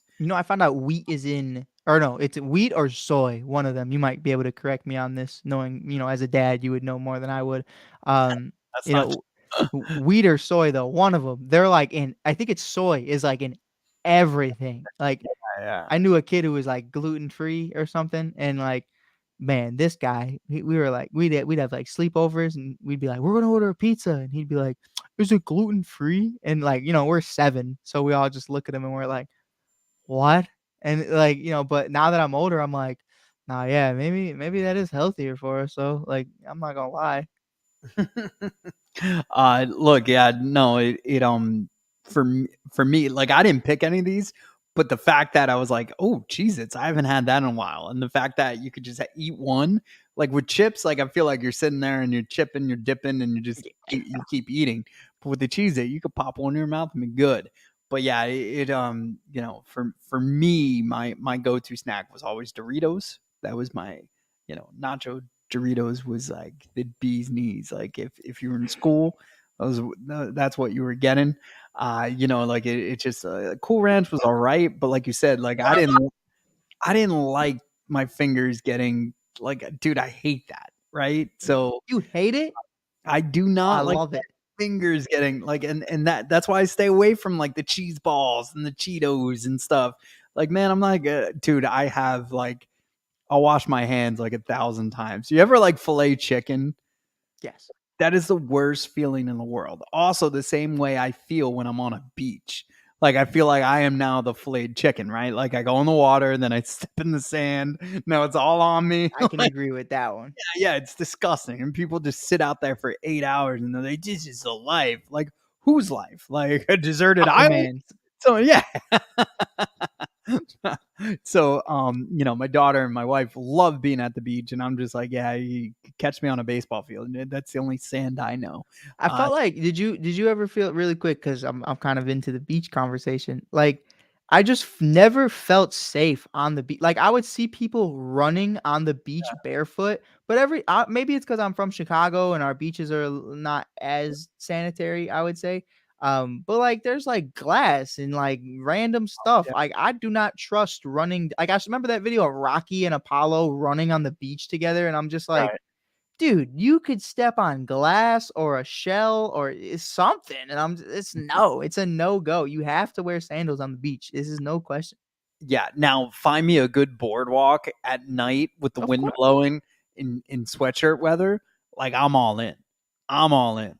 Like, don't get me wrong. Like, I love that. Playing some board games, some games on the boardwalk. Boardwalk games, I guess that's what you call it. I don't know. It's getting late. And stuff like that. Like that element I love. Mm. But sitting out from 11 a.m. to like 4 p.m. and then going, what are we having for dinner? And I was like, I'm lucky at home, skin cancer. What are you talking about dinner for? Like, you know what I mean? Like, it's just like, man, you're dehydrated, just like what you said from the sun. I've never had an experience on the beach where I was like, I can do this for the rest of my life. And so many people say that, including my co-host, Corey. He's just like, yeah, I love the beach, man. You want to go to the beach? I'm like, absolutely not. Like, there's nothing more in the world that I would rather not do is that, and then, it's all around awkward. I don't want to lay in the sand, and I don't want to be in the water. And, the Miami song, Will Smith, Welcome to Miami. Yes. So when that song was huge, they made it Welcome to New Jersey one, and it was like all the bad stuff that happens, and it's exactly what you just described. So Right. you cannot see to the bottom of the Jersey Shore. Let's just Are put it you like, for me, cool? I'm cool in the beach in Chicago, in Philly. If Philly has a beach, I don't know, but if you guys do, like, I would be cool there. I could go swimming there. I can go in the deep, no problem. But are you an ocean guy? Like, I'm not an ocean guy. Like, my girl, anybody, like, I don't care. I 70. I've heard like 80%, 70% of the ocean is unexplored. We know more about space than we do about the ocean. I'm not going in there, dude. No. Me And either. I've And you seen don't- Jaws. Like, Right. no. You have no idea what's underneath you. You have Yeah, no idea. no, you're crazy. You think it's like I've had this conversation before, and people say I'm stretching it. So while you're listening to me rant about this, please make sure you share this out. Share this to anybody who you think would donate to the Children's Hospital, or if you could donate yourself, please help others, because shark attacks happen and other things happen as well. And that's where I'm going with it right now. Is like, listen, I'm not going into the jungle, walking into the lion's den, and saying this is a great time on my little surfboard or my little safari cart. The same way I'm not going into the ocean 100, 200 feet out on a surfboard looking like a seal, just flopping my feet in this guy's house. And then this big great white comes out, and now great whites are the bad guys because, like, Mike, if someone walked into your studio right now that wasn't supposed to be there, you know what I mean? You're calling the cops. So it's like, to me, the shark is in the complete. I know we're on a tangent about sharks, but like, No, I'm right. not going in the ocean. There's jellyfish, there's stingrays, there's octopuses, there's whales, Yeah. dolphins, who everyone says dolphins are sweet. I've seen so many videos of dolphins just like beating the loads out of somebody. Like, I'm okay. I'm good. Beaches are cool. Oceans are not. I don't like the ocean. That's my rant for the night. I will No, say that. I completely agree with all of that. Also, Oceans like, are terrifying. I have this. Hold on one sec. I think, like, I don't know if have you ever gone past 8 hours on a thing? Because something just asked me to change. Not gonna lie to you. I don't think I've ever gotten past 4.5. I think one time I did the World Series with my guy Craig Campbell, but after that, no. It was the Phillies World Series too. Yeah, it's the sitting right now that I think is getting to me a little bit. Like, but I do want to share a theory I have about the ocean. Please do. all these UFOs and stuff, like I feel like that's where they're going. Like if there are UFOs, they don't care about the surface creatures. There's something down there that they need, or there's something down there that's more important than us. Don't tell me that. Yeah. Well, Don't tell me that. you're the one that kind of like just co-signed on that, saying like we haven't even explored the ocean. I did say that. Oh no. So like, yeah, dude, I don't know, man. But UFOs have been. I'm literally. We are not trying to go into this kind of tangent, but UFOs have been confirmed by the government in the last couple years. They thought we wouldn't notice. You know what I mean? There's so many other things going on in the world. I feel like everybody was just kind of like, we went on Google and they were like, UFOs are real, and we were like, whatever, man. There's a global pandemic right now. We don't have time for this. So it was a perfect time for them to like slowly wean that in. But that would be crazy. You know, I saw the Megalodon movie and I was like, man, the ocean's so deep, it really could be down there. And everyone's like, no. And I'm like, but it could. And they're like, no. And I'm like, but is that where the dinosaurs are? And they're like, stop saying stuff like this. And I was like, I'm just saying, man, I'm just asking the important questions.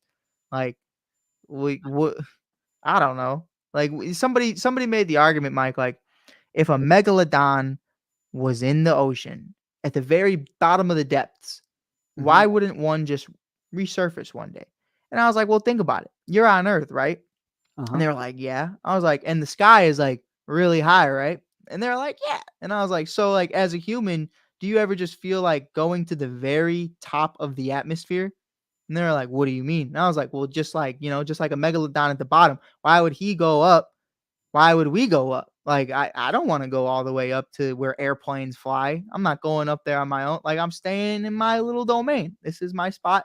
Gravity's a thing. So I know this is a different tangent, but I'm just saying, like, they could be down there is all I'm saying. So the Kraken, the evil fish from Finding Nemo with the light that chased them around, they all could be down there. And I don't like it. There's glow in the dark fish at the bottom of the ocean, Mike. This is terrifying. That is terrifying. And now And you it's got dark. Now you got me terrified. I am going to restart the Facebook because it tapped out. It tapped out. Yeah. So I'm gonna look at this, try to see if I can restart it. Hey, perfectly okay. Oh, poor Mike. You need to go to bed, buddy. I wasn't prepared for this. Yeah, I didn't sign up for this. I didn't sign up for this. I'm happy I'm here, but I didn't sign up for this. Man, that's hilarious that it conked out. You know what's crazy? My girlfriend actually just texted me because I sent her the link because she was like, what are you doing? And I was like, nothing. I'm on a live with Mike Powers until 7 a.m. What are you doing? Oh, no, you don't gotta stay that like you. Dude, she was like, I just clicked the link, but it says the show ended. Oh man. Can you do me a favor? Make sure we're still on like YouTube and stuff. Yeah, for sure. Cool. Because I'm gonna just make another stream. And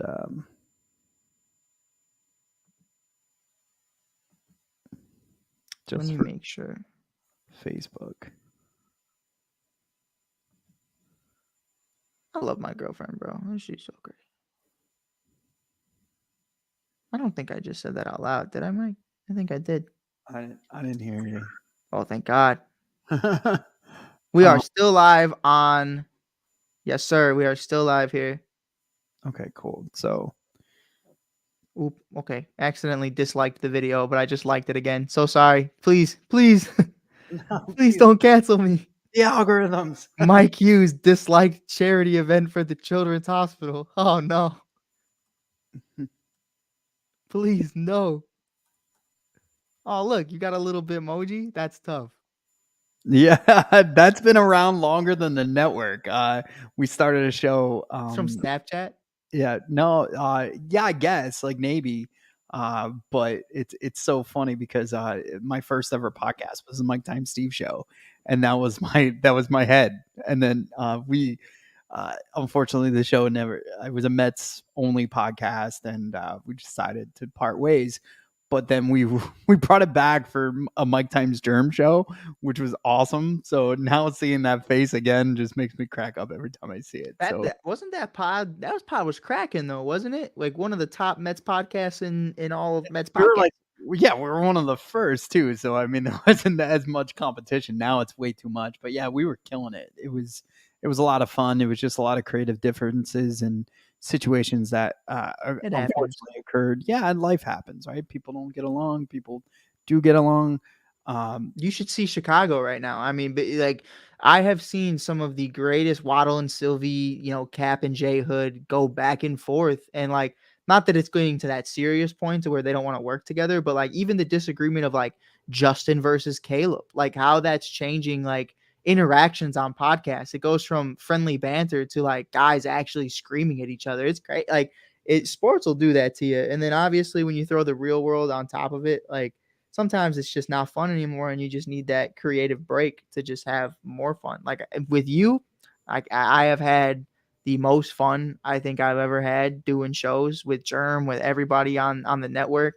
But I've been a part of networks where I'm literally not saying that, we're going to fall off. I'm just saying like, you've been a part of other networks too, where like at first, like everything's amazing. And then over time, it's just like some people just don't want to take that extra step. And you talk about it all the time, being consistent, being good, quality work. And then other people do it more for a hobby. And I think you saw it more as like, hey, listen, this is a really big thing that we could do. And then sometimes you just got to do your own thing because, you bet on you for that. But I don't know. That's Mike's TED Talk for the night. Yeah, that's I love everything you just dished out. The funniest part is, so I'm creating a show within a show right now, and I'm going back live on Facebook. But so is the time like so it stopped. It went 8 hours. So now I'm going again on Facebook, right? So maybe people will get an alert. But you got to go on Facebook and see if it makes any sense. But I think I figured it out. I'll check it out. Yeah, without having to change it. So it should say like Pod-A-Thon Part 2. And just let me know if there's actual audio on there or anything, because let's see. The Divide. Oh, it says Mike Powers and Divide are live. Yeah, we're live. Let's see if it's working. Mike Powers is hosting a Pod-A-Thon to raise $8,000 for the children specialized. This all looks valid. Let me mute myself to make sure there's sound. Yeah, just let me know if you could hear us, if you could hear yourself. Good to go. Yeah, just let me know.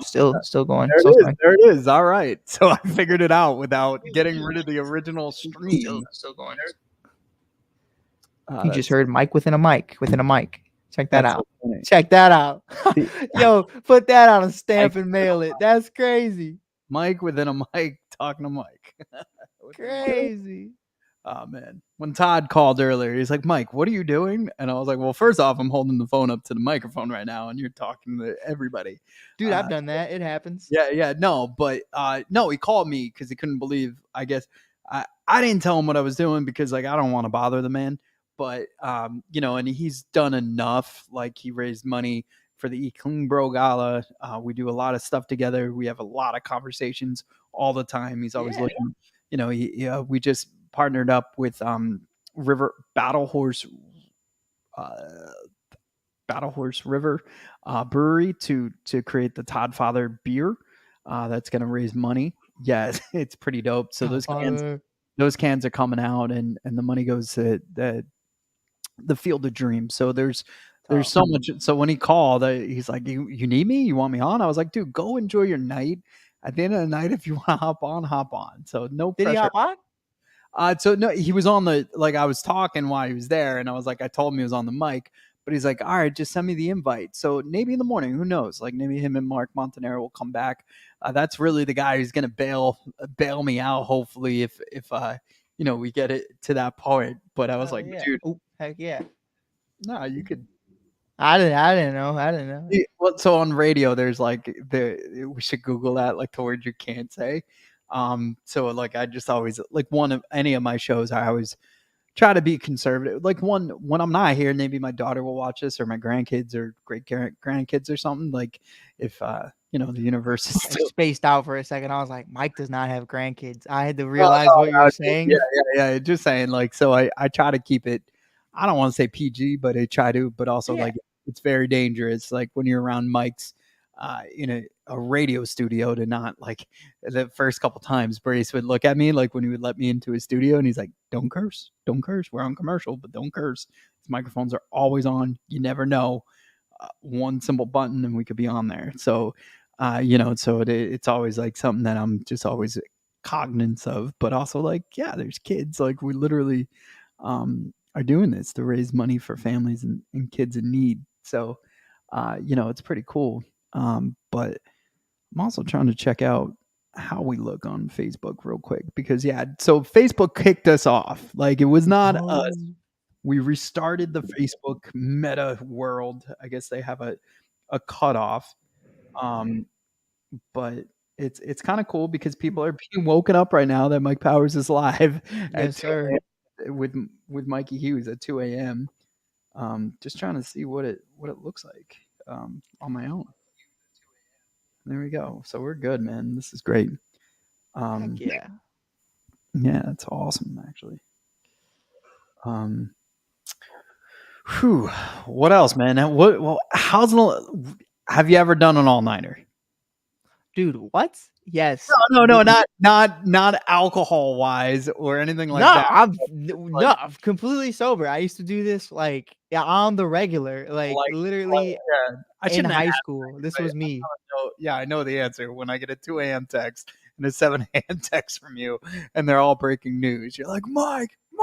Dude, I'm literally Ryan Poles has changed my sleep schedule to like this place to where it's like I don't trust sleep. I don't trust 8 hours, so I have to wake up like every hour, check my phone. I think I even said this right, like literally I have like I'll even pull it up right here on my phone. I have for the day on days I'm off. Like these are all the times I wake up like every day, and it like goes all the way till like 12 in the afternoon. I'm just going and I'm like, huh? Justin Fields? Okay, no. Oh, what? Okay. And like luckily, like the Keenan Allen one happened while I was live. And if you are watching this from the children's hospital, not allowed to watch that because I didn't know how to contain my words and you should not speak the way I spoke. But I was very excited to say the least because it's like one of those things where I was like, when you bring in Keenan Allen, I think that's the moves you're gonna make for the night, especially when it's like 8:30 p.m. I was more excited that I was like, yes, I could sleep tonight. Like this is the move. He's not gonna do anything else. Like, and I did, and it was great. And I woke up today refreshed. I was like, That was finally. awesome. Yo, speaking of getting refreshed, let's take 5 minutes. I want to add some of these donations that were given to me at midnight into the thing. We'll get another tally. So if you want to take 5-10 minutes, I'm gonna put a "We'll be right back" sign up, and we'll be right back. Sound good? For sure. We'll be right back. No, I'm just kidding. I hate it here. No.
All right, so that's my one and only wardrobe change. Maybe, I don't know, if it gets too hot down here, I might have to change again.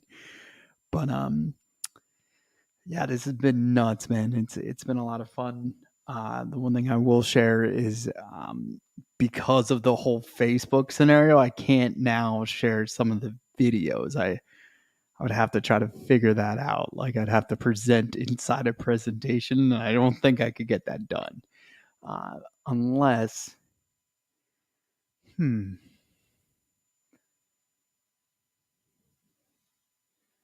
Huh. Am I that smart? Could I get that done? I think I could. So I'll figure that out on my end. Might require another computer. But yeah, I'm gonna wait for Mikey to tell you what's going on as far as donations go. Um,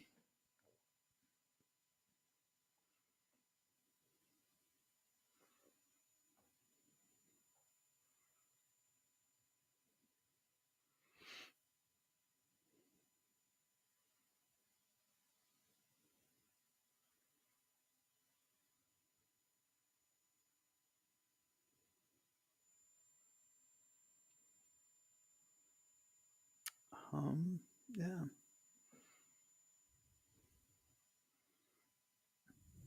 So the coolest thing about the Children's Specialized Hospital is like we've stressed this the entire time is it treats the entire family and the people that attach themselves to this amazing hospital always. Sorry, I had my volume up. It is 2:30 in the morning, so I don't even know uh, what I'm saying anymore. Sometimes I don't know. That's gonna be a take for sure. Look, they treat the entire family. They're there for everybody. They're there for whether it's a sibling, whether it's a parent. It's really they understand that what's going on affects the entire family, and how do we make sure that everybody is living better and treated the right way. So it's really cool. It's unique. Gabby's story is one that I will never ever forget. I shared with everybody Nico, his amazing story. Nico's and this awesome plaque that he made for us for the Todd Frazier Pong tournament, which was just like I said, we had to go on the air right after he presented that to us, and I was in tears. So it was just a great feeling.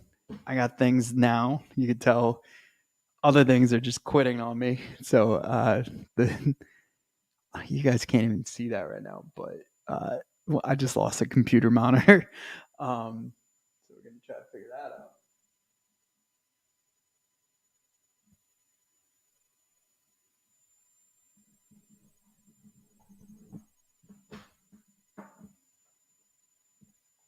Yeah. Whew. It's been a long day for sure. The funniest part is like it's not like, oh, I was off the whole day, I could sleep. There was no prep. It was just let's go. Let's do this. I'm gonna do it. It's 2:30. I could see the light at the end of the tunnel for sure. We're 8.5 hours into this Pod-A-Thon. Like I said, we're trying to raise money for the Children's Specialized Hospital, which their amazing team, our president,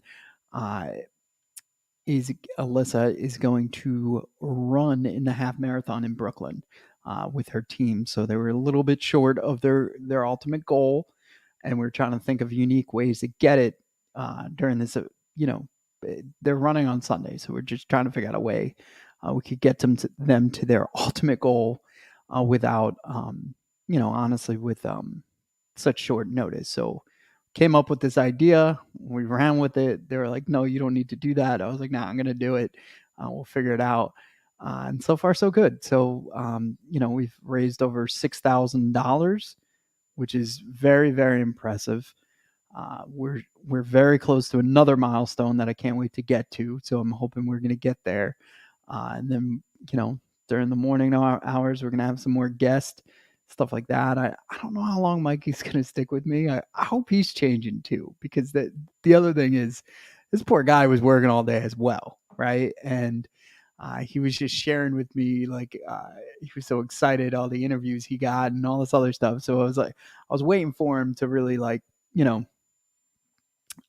tell me like, hey man, I'm going to bed, and I don't blame him for that. I would never blame him for that because this ain't easy. This is my task, but that's the kind of guys that are surrounding this network, and more importantly, the hospital are just people that give back to everyone and are selfless, uh, and just really care about each and every individual and people that need help. And I told him I needed help, and he was like, "Say less. I'm here." He's committed to staying. I'm sure he's talking to his girl right now, and she's like, "Listen, I swear I'm on this thing. It's whatever's going on." But it is a weird thing to try to explain to people, and also like shout outs to, I get it too. Honestly, like some people have caused concerns. They're like, wait, I'm donating to Alyssa or am I donating to Mike? The answer is you're donating to the Children's Specialized Hospital Foundation. We are running a marathon. Our president Alyssa is running it. You're donating to her page. I'm doing a Pod-A-Thon to support their runathon. You get it? Yeah. Also, if you're still with us and you don't get it at this time, I don't know. Look, like it's kind of hard to talk to just yourself. I'm gonna try to figure out a way that I could share this again, this video. So bear with me while I lose some of my equipment in the 2:30 mark of the night. Oh, Mikey's back. Let me get Mike back here. Good. I don't have to talk to myself anymore. Welcome back. Oh, are you muted? You are muted. Check it out. Took a little longer because I'm going to rock this out with you. We're going to be together all night. I don't care. I got my charger. I got 3 waters. Yeah, I got essentials. I got Yo, cards. I got jelly beans. I got everything. Yo, that's so funny. I might run upstairs. I think I have a couple packs of cards that I haven't opened yet.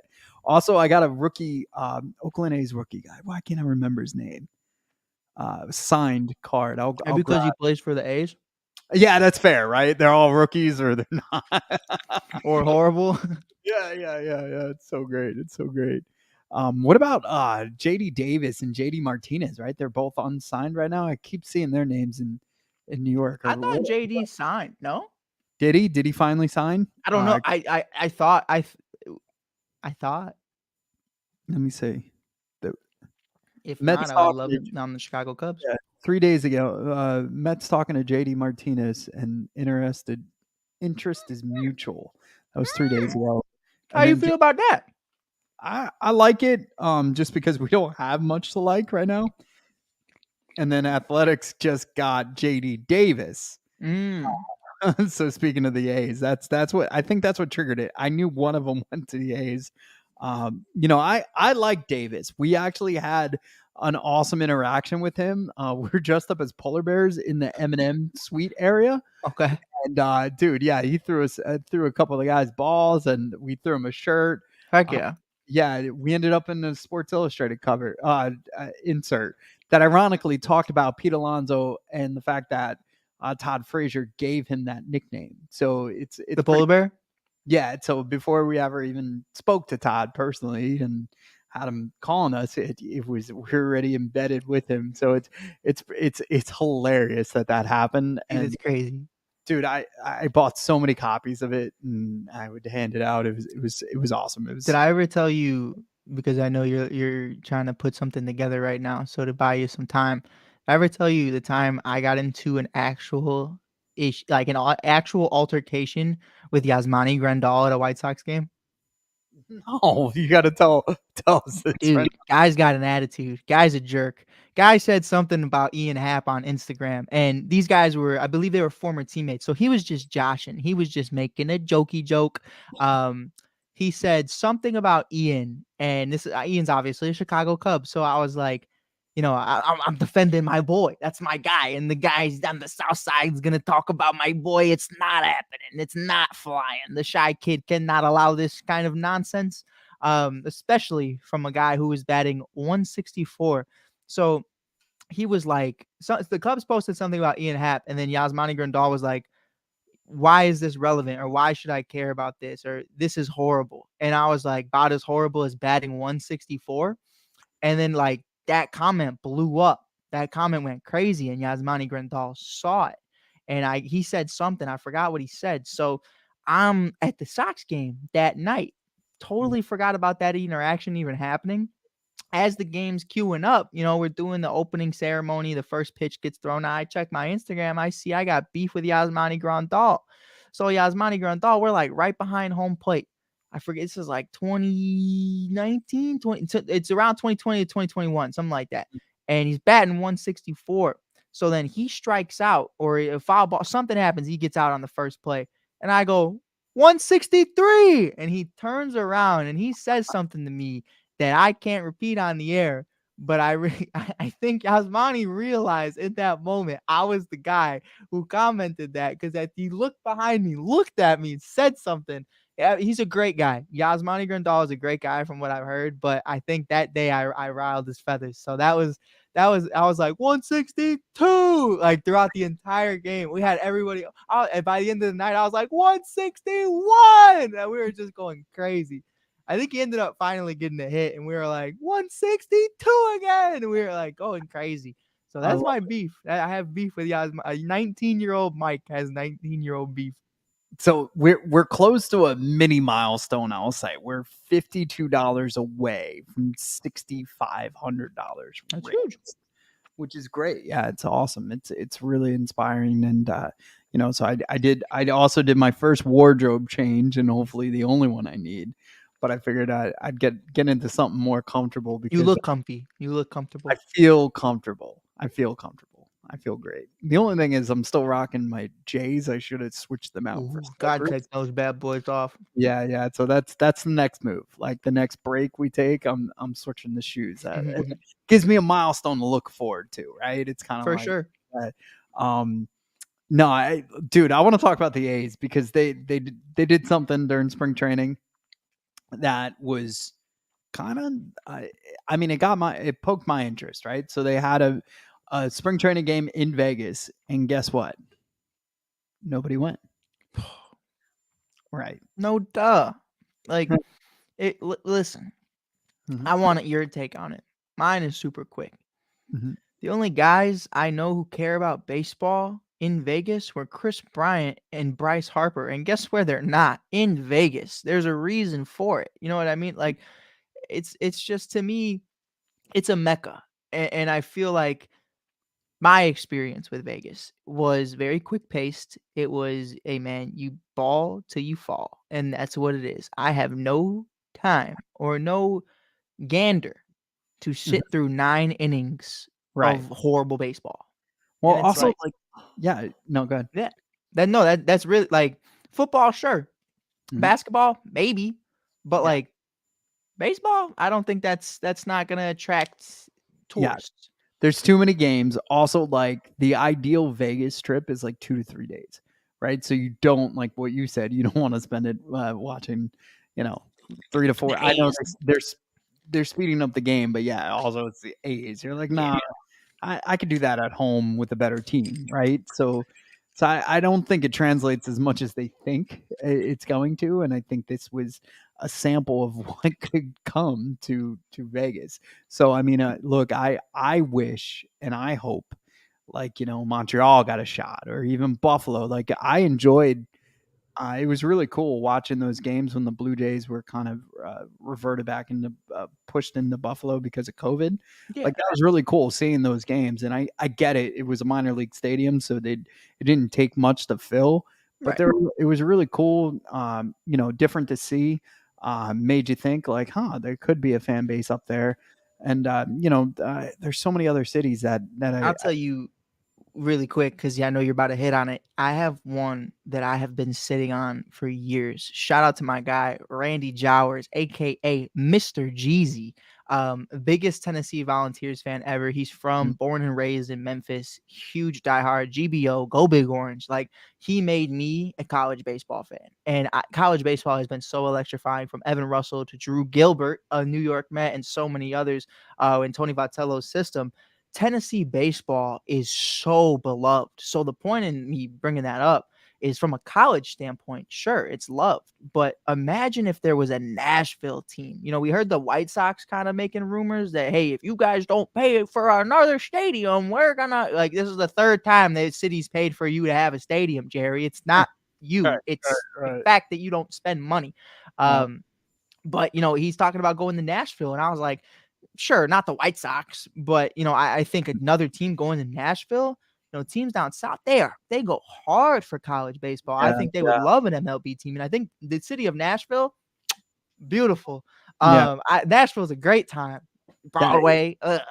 I agree. Like, the Rays going to Nashville would be good for the sport. It'd be good for Crazy. them.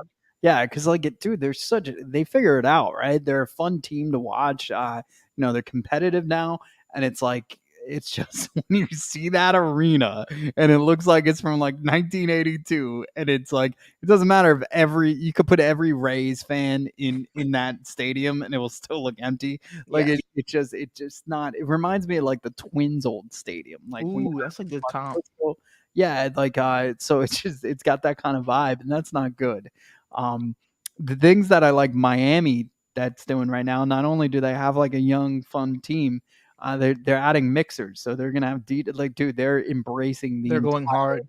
Yes, they're embracing the entire, you know, their heritage, everything, whether it be Cuban, Puerto Rican, and Dominican, and every island imaginable. But their Hispanic heritage is going to be huge in Miami, and I think that is freaking awesome. So they have the horns, everything. It's going to be nuts. Do you find an issue, though, with that happening and it not being marketed better? Because, want to know the truth, you know who broke this down to me? It Who? was Shuffler. It was Sheffield Shuffler on TikTok who informed me that this was. I was like, this is like, I had to actually fact check him, because I was like, this doesn't even sound real. And when I found out it was, I was like, why isn't this on ESPN? Why isn't this being talked about on a national scale, that this is happening? And I just feel like that's baseball. You and I have talked about, like, Shohei Ohtani is a unicorn, and I feel like they don't talk about him enough. And it's like, I feel like there's so many, like, dollar hot dog night. Why is that not on ESPN? Every dollar hot dog night of just glizzies everywhere. Like, it should be there. And, like, the fun parts of baseball, all I see is the snooze fest of the scoreboard keeper, my guy Daryl at Wrigley Field, you know, slowly turning it to 0-1 after 9 innings. But then there's glizzy wars and DJs and parties, and I'm in the corner watching you kiss her. Crazy Kyle Schwarber. I mean, going wild. And Mike, like, do you think that the marketing of baseball is probably the worst in all of sports? Well, you just answered the question. Like, so ESPN doesn't know how to market it. You and Sheffield Shuffler do an amazing job. And that's where I get most of my content from. Like, honestly, you guys keep me in the loop with all this stuff. And then I do a deeper dive, just exactly what you said. So I'm smiling because the answers are right in front of our faces. The reason why it's not marketed the right way, right? Foul Territory is doing a great job. Also, like, trying to get the players' perspective and give the players an ability to vocalize how they feel without the pressure of the press and PR from their team and stuff like that. So as long as they keep that natural to their core, which I think they will. They just added Trevor May. Trevor May's a great podcaster. Yeah, and also I know he plays video games too, I believe. Does he? But yeah, I think so. I remember he's like seeing a streamer. Yeah. Oh, yeah. He got big during COVID. You know, just like a lot of us. But yeah, he's definitely a streamer, and so now he's a part of that. But yeah, man, it's tough. They don't get it, and I think it's because for 10 years ESPN was the LeBron station. You know what I mean? They really just banked on that. It's the same thing that the PGA kind of did. The only marketability was Tiger Woods for so long, and that's why we all grew up like one idol. He's a god as far as golf goes, but he transcends the sport, and that's really what the only time I would ever turn on a PGA tournament was to see if Tiger Woods was playing. You know, so no, facts. Yeah, so I think about that. Like, ESPN has definitely lost the mark where it came from. Like, dude, you could watch. I would sit there in the morning, like with my Raisin Bran or whatever, it's Fruity Pebbles, and I'd watch everything from Cubs highlights to Chicago Bulls highlights to what's going on in Derrick Rose days. yeah, man, it was just information after information and segment after segment that just mattered. And Yup. now it's just like it's fluff. It's Not Mad Dog and Stephen A yelling at each other about the same thing that at the end of the argument, they both realize they're on the same side. And like, I'm like, you guys are making the same argument. Right. It's like, yeah, hold on, Mike. Hold on, Mike. Let me tell you something. But I will say this. Shuffler said that Mad Dog is the humblest, nicest guy he's ever met in his life. So Mhm. I understand the persona. We always get into it and we're like, man, these guys are jerks. But like, it's, you know what I mean? That's their shtick. That's who they Yeah. are. That's Yeah. what made them money. So yeah, who they are outside of it, I'm sure Stephen A is an amazing person. You know what I mean? But when he pretends on his show that he doesn't know who SpongeBob and Patrick are, I'm like, you're lying to me right now. I know you know. I know you know.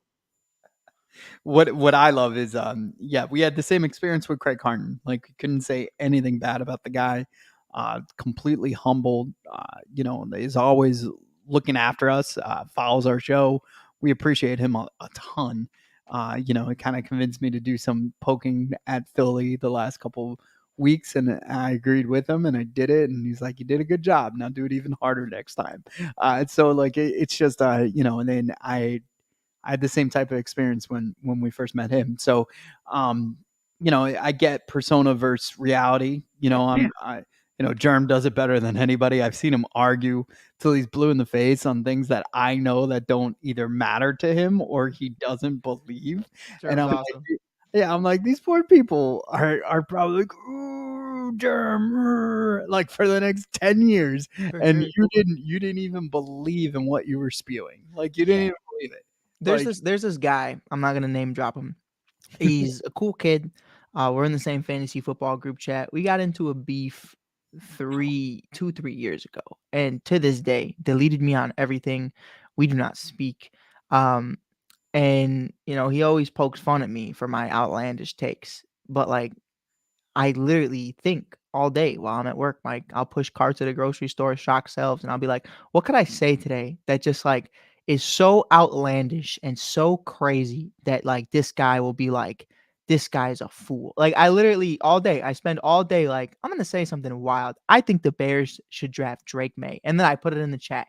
And then like everybody just goes crazy on me. And I'm just like, I don't believe these things. I'm just trying to start some stuff. That's all I'm doing. I love it. I love it. No, it's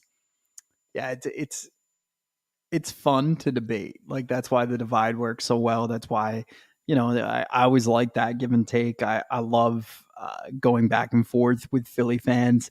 I loved even interviewing them after they lost and they think I'm wearing, so my buddy Towels passed away and I have a maroon Philly like shirt that I raised a ton of money. So I was wearing that interviewing them and they think I'm one of them. And I'm just like, hey, Mets won. How you feel about that? Like, but after that day, I had nothing to smile about because the Mets just completely imploded. And they were already on that trajectory. Like, it wasn't that day, but it was like after that, it was just like there was no hope. There was no hope. And it sucks because it was last year. It didn't matter how many runs the Mets had. Like, it could be 7-1. The Braves are coming back, beating them 10-7. I felt like that was the Braves all year though. Yeah, but no, it was any team. Yeah. Bad example. Mets could not close anything last year, and it That's was fair. because That's very fair. Edwin Diaz was obviously injured. The bullpen was weak, but the starting pitching was great. And now it's the reverse, dude. Like, I love Jose Quintana, right? Like, I love him. I don't. No. So we don't have to lie here. Don't love. Great guy. What Great would you guy. do if he was your opening day starter? Like, honestly, like Man, bro. Like, I look back at Dylan Cease and Eloy Jimenez, and I'm just like, we could have just went after Verlander, and it could have been wraps. Like, we would have went back to back. I truly believe that in my heart of hearts. Now, I'm not saying the Cubs offense. Looking for a big boy word here.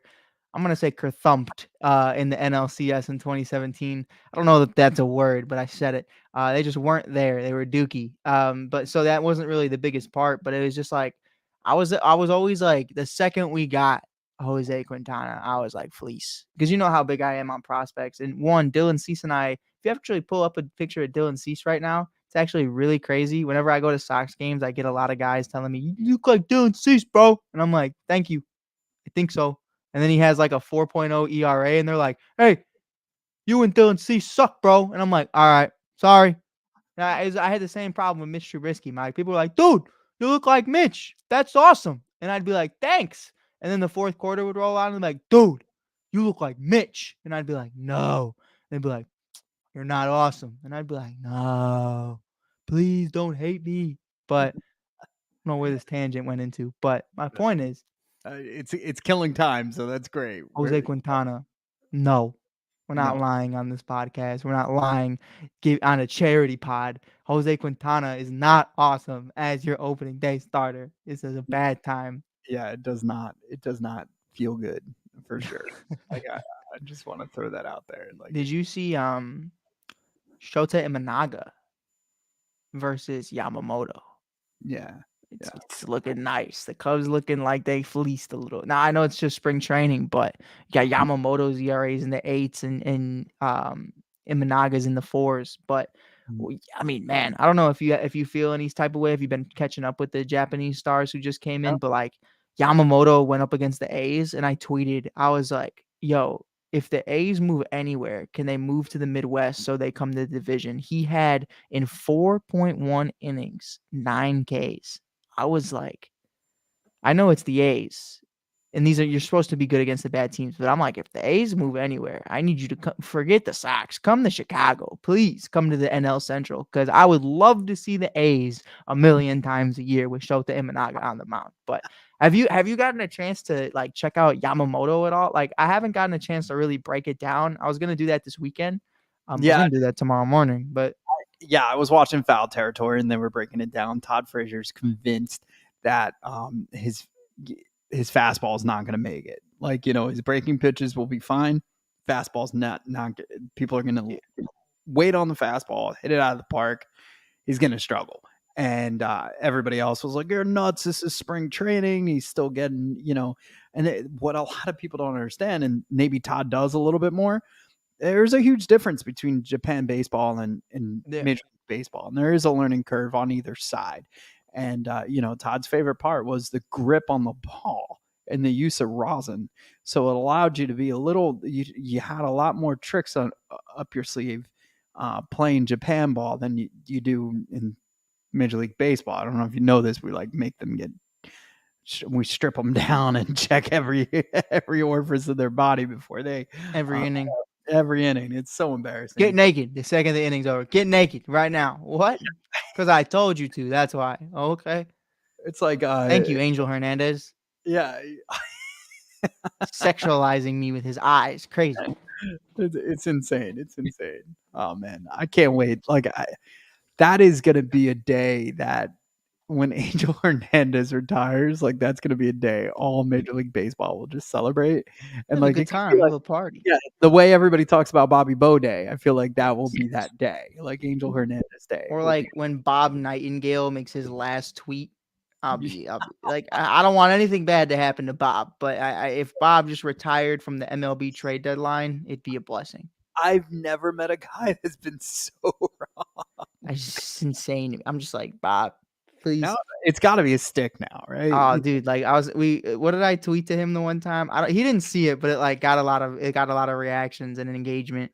Bob was like, and he said something that was true. It was like, I forgot who got dealt. It was somebody from the Cubs. I think it was Dave Robertson. And I was like, Bob, please. The adults are talking right now. And then everybody was like, bro, literally. And I was like, can't stand Bob. Bob, the adults are talking. It's the trade deadline. Please don't say anything crazy right now.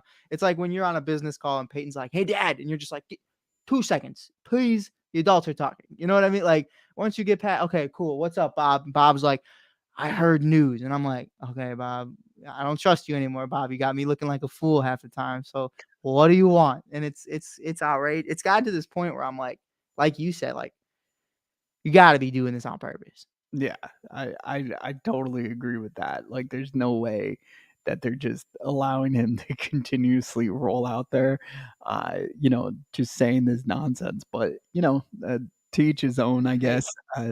works. Yeah, it's working for sure, and I guess somebody's got to be wrong.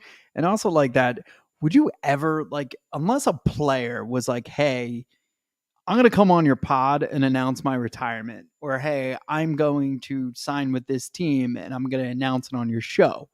Like, that would be dope, right? But like all these people that are like, Ken Rosenthal report said Aaron Judge signed a 12-year contract with the Yankees, blah blah blah, first. And then like when I now tweet it, I have to credit him. Like Yeah. like no, all you did was like, I just hate all that stuff. And I've heard I forgot who exactly said this, but it was like nobody ever talks about where it came from. Everybody just talks about what happened and then they create their own content from it. So it's like the Ian Rappaports, the Wojs of the world, the Adrian Wojnarowskis and all these guys, they're important. You know what I mean? Because that's where especially for guys like me and you know what I mean? Like we could yeah, be that's fair. on TikTok live and get some of the greatest content because we saw their tweet as we were live. But Yeah. like crediting you for just doing your job, like Yeah, that's fair. please. When I worked at a grocery store, was I ever credited for making sure that the displays looked nice or facing every single night just so some schmuck could mess it up an hour later? Like Yeah. no one ever said, Mike, credit to you on your fabulous displays of Campbell's soup. Oh, thank you so much, sir. Well, I am getting paid for this. Like, dude, you're getting paid. Ian Rappaport gets paid millions of dollars to answer the phone and tweet things. I'm not credited. I don't care. Like, I'm making my tweet. I don't care. That's fair. That's fair. Yeah, like I said, it's a very weird thing, and I can never wrap my head around it for sure. But I guess it would feel good if it one day happened to me. But I have like made up stuff, and there's a guy that in the Mets universe, I think it's Mark Gooden. I don't know if you're familiar with him at all. Not Uh, too much, I yeah, don't think. he says uh, he's a sports writer for the Federalist, which is yeah, and he's so funny, dude. But he'll just make stuff up. Like he'll just make stuff up, but so many times people run with it, and it's hilarious. So like I get it. Like maybe when you see Woj report something, it's real, right? It's absolutely real. So that's one thing. But again, being first, like I don't get it. Like like Right. you said, I follow these guys because I trust them to report stuff that's true. But with Nightingale, it's like he's trying And to do you ever notice, and I don't want to say that they don't do this because I'm sure they do, but like whenever some random reporter finally gets one over on Woj or Rap or whoever, and they tweet it first, I never see Woj be like, first to report was, Danny Masterson. I'm just like, what? No, I don't know why Danny Masterson just popped in my head, but that's a real person. But like we're like why you never credit anybody, so why should I credit you? You know what I mean? Like I always just see them retweet it and go official. Yeah, like who is Danny Masterson? I don't know. I'm laughing at this guy. Like, so he did in 2 years ago. He's like, I just voted in my first Hall of Fame ballot, and the only person he picked was Kurt Schilling. As he should, as he should. No, as he shouldn't. Did you see? It happened today in Chicago. The Sammy Sosa stuff today. Did you get a chance to listen to it? No, I didn't. What happened? Dude, all right. Is it okay if I play the audio? Yeah, yeah. Is it bad? No. It's bad, but it's nothing inappropriate. Like it was Lou Canellis, and Lou's like my uncle, Mike. Like Lou is on my TV every Sunday afternoon. And I go to watch Bears games, and it's a beautiful thing. And I was so upset about this interview because it's one of those things where it's like Sammy hasn't been in Chicago for what I was believed to be like 17 years. He hasn't been rocking with Chicago. There's beef between him and the Cubs owners. So they were interviewing him, asking him about like who he is today. And if there's a chance, because there's been rumblings that the Chicago Cubs and Sammy Sosa might reunite, maybe you give Sammy a statue, maybe you give him an honorary something, I don't know. But, and rightfully so. Him and McGwire, who, by the way, it's a beautiful image of Mark McGwire wearing Cubs uniform and Cubs memorabilia on the internet right now.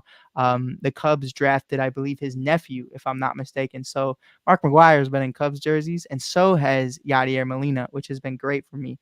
But here's that audio I'm gonna pull up really quickly because it kind of just rubbed me the completely wrong way. Is it time for you and Tom Ricketts to sit down to get back into their good graces? Well, like I say, I'm a mature man. I think that it's a possibility that we can do that. I'm open. I don't have a problem with that.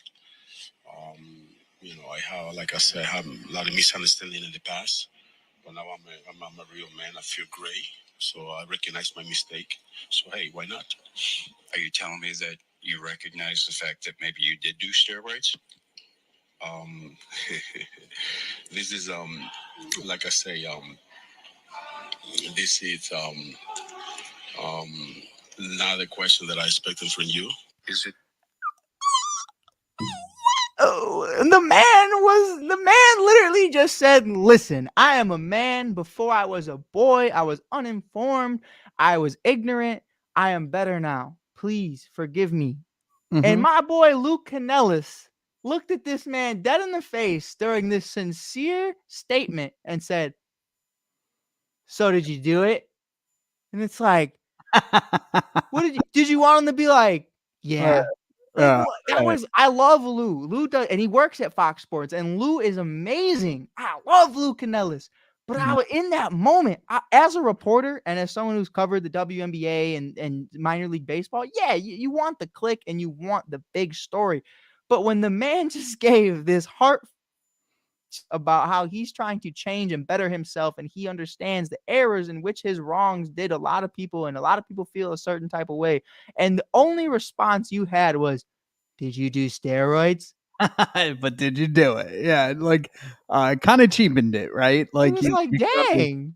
Yeah, they're apologizing, but you want that final. You want that? What are you apologizing for? And your mom used to be like, "But why are you sorry?" And I'd be like, "Sorry." I don't want it. Like, we know what you're talking about. Like, no, I was just talking about the cork bat. Like, imagine if Sammy was. That's honestly what I think he was talking about. I don't think he would admit. I think he'd admit to that first. You know what I mean? Yeah, that's fair. Like, look, that was. It saved baseball. I don't care. Like, the players, again, just like what we were talking about with Barkley and the nonsense that people think that, he owes something to the Giants and the fan base, and he know them nothing. Yeah, he doesn't owe them anything. The owners owed him everything. And same thing with this, right? Like, if Sosa and McGwire don't have that run that they had, baseball is dead. The 93 strike was the nail in the coffin. And do you feel like, I know it's like differently viewed, but like I just feel like the MLB still shows love to Barry Bonds. And I'm like, well, you're showing love to Barry in that same era. I feel like, me personally, and I could be wrong here, I'm not going to speak for anyone, I'm not accusing anyone of anything. I think the only one in that era that I say went steroid free was Ken Griffey Jr. You know what I mean? Like, I think it's really one of the only guys, A-Rod, all of them, obviously they go through what they go through for different reasons. But Sammy and Mark, to your point, I mean, the summer of 98, like, I wasn't there for it, but I've heard about it. And you hear legends and you hear stories, and I watch these guys pimping out home runs left and right, like they're having a dunk contest, like it's effortless. And it's like, listen, I'm gonna tell you something. A lot of people hate me when I say this. Steroids do not make you good at sports. At the end of the day, they make you stronger. They make you better visualizer, whatever. At the end of the day, Mike Powers, if you injected me with any performance-enhancing drug right now, I promise you, 95 mile an hour down the middle, slap dab 3 times in a row. It's 1, 2, 3, you're out, and that's it. Yeah. No, I agree with that. And also, like, with the synthetics and stuff, like the average athlete, whether it's NBA, soccer, like they're all like these genetic freaks. So like the roids aren't as strong as they were, and maybe they're clean. Like everybody claims they're clean. Sure. But like it's like, then why do they look like these like Greek goddess? Like, you know what I mean? Like it's insane. Or Greek gods, I should say, or and goddesses. But like it's like, we've learned a lot of technology, a lot of ways to get to the same result that maybe Sammy and Mark got to without having to, hurt their bodies. And also like the fact was, for me, I agree with you, but I also like as much as I like him and I think he's a great, he helped our network grow, but A-Rod gets way too much baseball. Like he's a great baseball mind. I'm not trying to throw shade Yeah, at him, he is. but yeah, but same And thing. one hell of a tan, by the way. Yeah, but out of all of them, he gets the most time in this sport and the most love after the cheating, right? So it does suck that Sammy can't even go back to Chicago, right? Right. Like that's The thing is, though, I feel like, listen, I'm going to speak for the city here. Mhm. We do not care. We love Sammy. The only problem is with the Ricketts. And the craziest part about it is when this occurred, the Tribune owned the Chicago Cubs. The Ricketts didn't own the Chicago Cubs. So why Tom Ricketts feels some type of way is beyond me. This was way, but you bought the Cubs in what, 2008, 2009, something like that. Like, dude, what are you even pissed about? This was 10 years later. Like, Yeah. why are you mad? If you're pissed, cool. Maybe you had the over or under 60 home runs that year for Sammy Sosa and you put daddy's money on it and that's why you lost. But I don't know. Like, to me, it's like, this isn't your battle. This isn't your beef. The city loves Sammy. The city wants Sammy. Slam and Sammy was the guy. If you ever watched, it's my favorite baseball movie, the best baseball movie, Hardball. Yeah. You take all these kids from the South Side and you get to show them this experience. And whether it's Sammy Sosa or Derrick Rose or Javier Baez or Patrick Kane or the Connor Bedards of the world, or even in my childhood, it was Jay Cutler, but we're going to say for this instance, it was Peanut Tillman or Devin Hester. But like, kids look up to these guys and, no matter what happened at the end of the day, they were the face of so many people's childhoods, and they were some of the reasons why so many people fell in love with the game. Like, sure, Sammy Sosa looked like me with the Chicago White Sox and looked like Dwayne "The Rock" Johnson with the Chicago Cubs. How'd that happen? I don't know. One might assume. But so many years later, it's like, what are you mad for? Like, what do you like? Sammy didn't rob anybody. Sammy didn't get caught like Pete Rose. He's not gambling on anything. You know what I mean? He simply did steroids, but Right. But he saved for whose benefit? Saved the sport. The owners knew what were going on, and the 100%. doctors, they got physicals. They know what's going on. We had Lenny Dykstra on. I'll never do it again. And I was like, "Did you do steroids?" He's like, "I pioneered that stuff," and it was just like, "Oh my god!" He was so proud of it. And he said he walked right into a doctor's office, got a prescription, and he was shooting up the next day. So it was like, and granted, that's 80s, right? So, but exactly the same thing. Like, yeah, he played well for the Phillies. He had a great, decent career. Yeah. He didn't save the game by doing steroids, right? So, there's a few others like he goes on and off, but I swear there's a soundbite of him saying that he tried it, Tom Glavine, and he's like, it just didn't work for me. So, and then they made those jokes. I don't know if you ever saw like Greg Maddux and Tom Glavine trying to hit the long ball. Yeah, it was just ridiculous stuff. But yeah, he admitted to once, and he's like, yeah, it just didn't work for me. It made me feel sick, and all this other stuff. So I think that's real. Like, that's actually a real conversation though, because listen, and I'm not going to name drop on here because one, I don't think we should just be talking about steroids too often on a children's hospital charity event. But when we really break down the game of baseball, I think it's really important. I played with plenty of dudes, and I've had torn labrums, torn biceps. I know my girl is always hounding me on doing physical therapy the right way so I don't fully tear my Achilles again. But I'm just a walking mess, Mike. I can't lie to you. But I'm Derrick Rose in Chicago for all the wrong reasons. There's no MVP here. It's straight injuries. I'm a walking infirmary. But I think I've met so many guys who have done it. Not because they were hurt, not because of this, because they felt like they needed an edge, whether that's mental health and, the pressure from having parents or all of this responsibility of being something bigger than they think they are.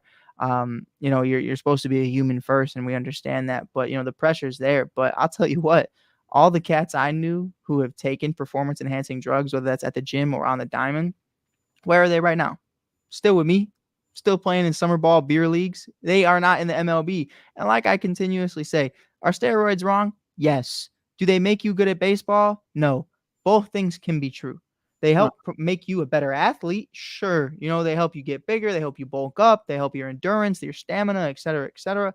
But at the end of the day, my brother in Christ, if you cannot hit a 87-mile-an-hour sweeper, that's just what it is. If you can't touch 90 on a fastball, that's just what it is. Like, it's not going to help you whatsoever. So, like, the cheating the game thing to me is like, but they were solid players and already in the majors before this happened. So, at the end of the day, are we talking about Mark McGwire and Sammy Sosa if they didn't do steroids? And are we talking about baseball the way we are today if they didn't do steroids? I'm not going to sit up here and say they're gods, like their bodies may make them look like they are. But I will say this, they should be appreciated. Oh man, I can't say, I don't even want to say, I don't want to say this because I am not encouraging steroids, but the sacrifice that they put on their bodies for those organizations, those organizations have no right to disown them as if you weren't the ones pumping his arm full of lead to begin with. That's where now, mind you, you are not appreciated if you are a kid watching this or anybody watching this. You are not appreciated for doing steroids in 2024. All I'm saying is 1998, team said, we need you to do this. And they were like, okay. And they did it. And now you're mad about it. And it's like, it's just like the Astros in 2017. Like, dude, you got caught. It is what it is. We're either all together or we're all against each other. And at the end of the day, I'd rather be all together and own it than just saying like, no, he did it. I didn't do it. I just watched him do it and approved him doing it and made revenue off of him doing it. Have you ever seen the clip where Mark McGwire and Jose Canseco like pick Barry Bonds up like he's a little child? Yes. Like, and he's like, you guys are too big for me, or you're too rough, or whatever. Like, that next day was the first time Barry Bonds ever shot himself like with the steroids. 100%. Like, he's like, there's no way. Like, because one, and maybe that's why he gets a little bit of love. Like, he had no choice. Like, people are now he was already a Hall of Famer in Pittsburgh, right? Like, it was like without a doubt of where he was going. Him and Bonilla, like they really played well in Pittsburgh, and it catapulted both of their careers. With that said, you have the Super Smash Brothers, Canseco and McGwire over there in Oakland, just roided up, picking him up at an All-Star game like he's a toddler. Yeah. So like it's just like I'm the face. It's me and Griff. Like, what are these guys doing? Mhm. Oh, that's what they're doing. So you see Griffey go down this road, a lot of injuries, still the greatest swing, the home run derby champ multiple times, back to back actually, right? And so they take two different paths, but do you fault either one? And to me, the answer is no. But it's tough, man, because we all, again, like, so the steroids come out, McGwire is going through it, and then watching Bonds again, like hit these amazing feats. But the fact is, some of these stats are unbelievable, right? Like the fact that he was walked more than he ever struck out. It just, it was a home run. Like the average, like his WAR is insane. It's just any stat they ever create from now to the end of time, Barry Bonds will be on there. So it's just, I don't know. But again, imagine where baseball would be if that McGwire and Sosa situation never happened. So that's it. I don't think the whole Bonds thing, I don't think that would have mattered. A-Rod, that only mattered to the Yankees because they got that one championship in 2009. Right. And they haven't had one since. Tell them again, Mike. They haven't what? Had one since. Oh, okay. Just making sure. And 90s, that was just, I don't know, whatever. Who cares on that? But it's Do you think it's a because I'm gonna play devil's advocate here because I think it's kind of important. Like Lou Canellis is probably just like, dude, just say it. You know what I mean? Like Alex has admitted to it, because a lot of guys got caught. You know what I mean? So I think that's really what it comes down to. You're not admitting to it, but like there was proof. With Sammy, there was never undeniable proof that it happened. And I think the longer he goes of ducking those questions, which by the way, Sammy Sosa and his PR, if you guys want to make a crap ton of money, I would admit it. Make it a special. Make it an ESPN special. You and McGuire can do it together. You can hold hands. Go sit. Remember that Kobe Shaq interview after they finished and they just sat in that room and talked? If McGuire and Sammy did that and talked about everything that happened, name dropped everybody, they would make a killing. And it's like, I think that's where a lot of people get mad, where it's like, well, they just still haven't owned up to it. But like when you hear Sammy say something like that, all right, bro. Like it was forever ago. It was we're, like I said earlier, we're tired of the 90s and I'm over talking about it. No, I'm playing. That's a TikTok trend going around for anybody that doesn't get that. I love it. I love it. Tired of the 90s. Oh man. MJ had no left hand. Oh my god, he didn't need one. And like that's the other fact, right? So Germ's logging in right now. Is he? Oh, okay. No. We're getting close to the time he's about to go play American Hero and be a firefighter, so he might be up soon. He's got the early shift, so he might call in from the firehouse, and that would be dope. But yeah, man. Before we get into our next topic, I just want to bring up the Children's Specialized Hospital Foundation. We are raising money. This is why we're potting all through the night. I want to thank Mikey Hughes for doing the graveyard shift with me. It's been pretty awesome. But yeah, if you could donate, if you're seeing this anywhere and you're like, hey, I don't know, maybe going to the bathroom. I don't know who's up at 3 a.m. or 2 a.m. your time, but if they're up and they're leaving that club or whatever, and you got a few dollars left, let's donate. Let's make some money. And we're $50 away from 6,500, which is insane. But we understand that these are the hard hours. These are the ones that, some of you in my DMs and texts said this is when you would be donating. So I'm here and we haven't left, even though Meta left us for a few minutes. We're back on there, as you could see. So if you timestamp that, we are in our 9th hour. So 9 hours and 11 minutes right now, which is insane. I'll be honest with you. I'm tired of sitting in this chair. My neck hurts more than anything. And also I've been smiling the whole time because we're raising money for these amazing families and kids. And, so my jaw kind of hurts a little bit. Mikey, how are you feeling? Man, my back hurts watching you carry this show right now.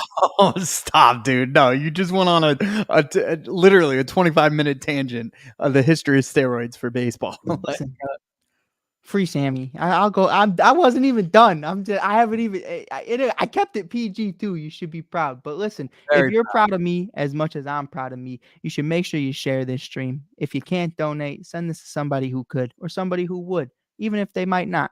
Send it to them anyways. Bother them. It's 3 a.m. Poke them. Facebook poke them. Call them. Text them. I don't care. Whatever you got to do. Send a mail pigeon. Make sure you guys are sharing this out because it definitely matters. It definitely helps out Mike Powers. And like I said, listen, FOMO is a real thing. We got over $6.5 thousand right now. If you ain't joining the party, what are you doing? We are in here like swimwear, baby. Come on, get with it and get to it. That's just what it is. Amen, brother. So before, like, I have a question. Like, we both balled, we both played. What was your ideal drink? Did you require like a dugout snack or something to chew on and a gum? I didn't know where that conversation was going. I was like, what are we talking about? And in terms of drink, I'm assuming we're talking about like Powerade or Gatorade or anything like that. Okay. So with that being said, for me, I know this is not a hot take. This is not spicy. This is not fun. No one's gonna be like, wow, but water. I'm a water guy. Quality, like my boy Bobby Boucher said, that's high quality H2O. And I love water, man. I've always been water. I know. Listen, I come from an Irish Italian household, and my mom said when I was 2 years old, I was walking around. I don't know where I learned this word. Must have been from growing up in the city of Chicago. I walked up to her with my water cup every day and said agua, and she was like, "Where did he learn how to say water in Spanish?" And they were like, "He just did." And I was like, for whatever reason, bro, I've always loved water. I'm not a big soda guy. As for snacks, obviously, you know just as much as anybody. It is very important what you're putting in your body during a ball game. I know this sounds crazy. Shout out to my boy Joe Mack and JoJo Mack. Coach Mack is amazing at what he does, and he helps save so many different baseball organizations in the city for kids everywhere, from the Warriors to the Northtown Pumas, where him and I got Northtown's first high school playoff win in 12 years, which was really cool because he went from my coach to someone I worked with as co-managers. With that, bananas. Yeah. Kawasaki taught me that, and Joe Mack taught me that. Bananas save your life because, as Kawasaki said, do you remember what he said, Mike? Monkeys don't get muscle pains or something, right? Monkeys don't cramp when monkeys eat bananas. And I was like, yes, Kawasaki. And I was like, Bananas are great, and I'm gonna take my first banana break. and I think Big Chew to answer that last one. Big Chew was really Tident. Really whatever the gas station was providing me at the time. If I had to pick one, I think I'd go with Big Chew just because like the nostalgia of being a little shorty and like you remember those man, let me tell you something while you eat that. I'm gonna kill this segment because man, I got beef with my cousin Rick. Let me tell you about my cousin Rick. This kid. You ever seen those Hubba Bubbas where they're the pink circle and then you open it, crack it open like Yeah. it's a little claw and then it's like it's wrapped. It's wrapped and you like slowly it's like toilet paper roll and you just peel off the gum. Man, this kid just grabbed it, bit it down the middle like a donut. And I was just like, "What are you doing?" And he was like, "What?" And I was like, "That's for all of us." And you just and so like So disgusting. so like God, like what is it was Easter too, it was around Easter. I was like, man, this is why mom doesn't love. No, I'm kidding. But it's like, man, bro, like I loved that kind of gum. I forget the exact name of it. That gum was cracking as well. I think it was just Hubba Bubba. No, bubble tape. Bubble tape. Oh, was it bubble tape? Yeah, it's 6 feet of bubble gum. Dude, so good. Then you just have that kid. I was like, oh my God. It gives me PTSD even thinking about it. Let's talk about concession stands. Like one Wrigley thing, Field. I want to talk about like Little League concession stands. Ooh. Yeah, because like it used to to hit right, like after a win or even a loss. Mhm. You go 2 for 3 in a game. You're having like that slushy or whatever they had, and like a hot dog or whatever. But every so often, a player on your little league team, I guess a parent or something, would get them that mid game, and you're just like looking at like yo, bro, you're eating right now, and it won. Like, so I don't know why that popped in my head while you were sharing all because I think that same kid who got the hot dog and slush puppy or whatever you called it, icy, did that same thing where he ate it from there. So I think you just triggered a memory. For me, the drinks, as I think I shared before with you, were all over the place because I thought that was what I was allergic to. Mhm. So like, dude, there was like a Sportaid, like it was like a knockoff Powerade. I Yeah. tried that, or a knockoff Gatorade. I think they only served it like a Cumberland Farms, which I don't even think they're in business anymore. They were like the 7-Eleven, the Wish.com 7-Eleven back in the day. Have you ever had Shaq Fu? I did. Yeah. Shaq Fu is crazy. They used to sell that at our gas station in high school. I didn't mean to cut you off, but that popped out. I was like, Shaq Fu used to hit. Like, it was decent. Speaking of that, like we talked about those things that no longer exist. Sinbad definitely had a movie where he was a genie. Yes. And You everybody just triggered a memory I didn't know I had. right, but they're saying it never happened. But it did. But yes. Yes, they're saying no, that never happened. Like him and Shaq had almost the same exact movie. Yeah, I remember Shaq's is still out there. You could watch it on like Disney or something. Sinbad says he's never done it. people use it as a part of this is a simulation or a different universe, and somehow we crossed into it. And some of us remember it and others don't. And Sinbad's like, yeah, I never made that movie. I don't know why everybody says I did. And I'm like, that's just absolutely crazy. I'm looking at the picture right now. Of I him looked as it up. him Yeah. as Genie? What is Yeah. it called? It's called it's not a great image from Instagram. Let me see if I can move it up. I think it's called Shazam. It's called here, let me zoom in. You're about to see my whole face. I'm so sorry. Oh, my jelly beans. Yeah, it's called Shazam with Sinbad. Can't fool me. Dude, my jelly beans. Jelly beans are everywhere now because of Sinbad as a genie. And I'm gonna have to explain that in the morning. Never played a genie. It says he never did on Google, but if you look up images, you see it. Yep. Interesting. Mike, how did we get here? How did we go from hour 1 when you started this to Sinbad as a genie and the conspiracy and such, and UFOs are in the ocean? It's called sleep deprivation and loss of control. No, we got here because it's an amazing cause and it's a Pod-A-Thon, and sometimes you gotta burn. This is like being on that 4th or 5th mile where you got 10 more to go, so you gotta kind of numb yourself and just talk a little bit of nonsense to get For through sure. it. I got a good one for you. I think you're gonna like this one. I think it's gonna wake you up. Mhm. Top 3 baseball movies of all time from your personal experience. I want a free conversation here. No hate, all love in the chat. Everybody has different experiences. Like, I know we did a Christmas segment on Mike on the Mic with this, and I said Gremlins was one of my favorite Christmas movies, and people were in shambles that I said that. So I don't want any hate here. Mike, top 3 baseball movies. You're free. I'm gonna go with number 1 first because that's the easiest one, Sandlot. Like, that was my not in that era, but I had the 90s version of that childhood, like, for sure. Like, I spent most of my days playing baseball till I couldn't, and trying to figure out a way to play at night. I'd also be a psycho, try to figure out a way. How cool would it be to play a game like in the snow? And people would be like, "That's the dumbest thing I ever heard of." So much fun though. Yeah. So it was all about that. So, Sandlot, definitely I could watch at any given time. The 4th of July segment is one of the best things you'll ever watch, in your life. So that's number 1. Number 2, I'm going Moneyball because then you saw the elevation of the game.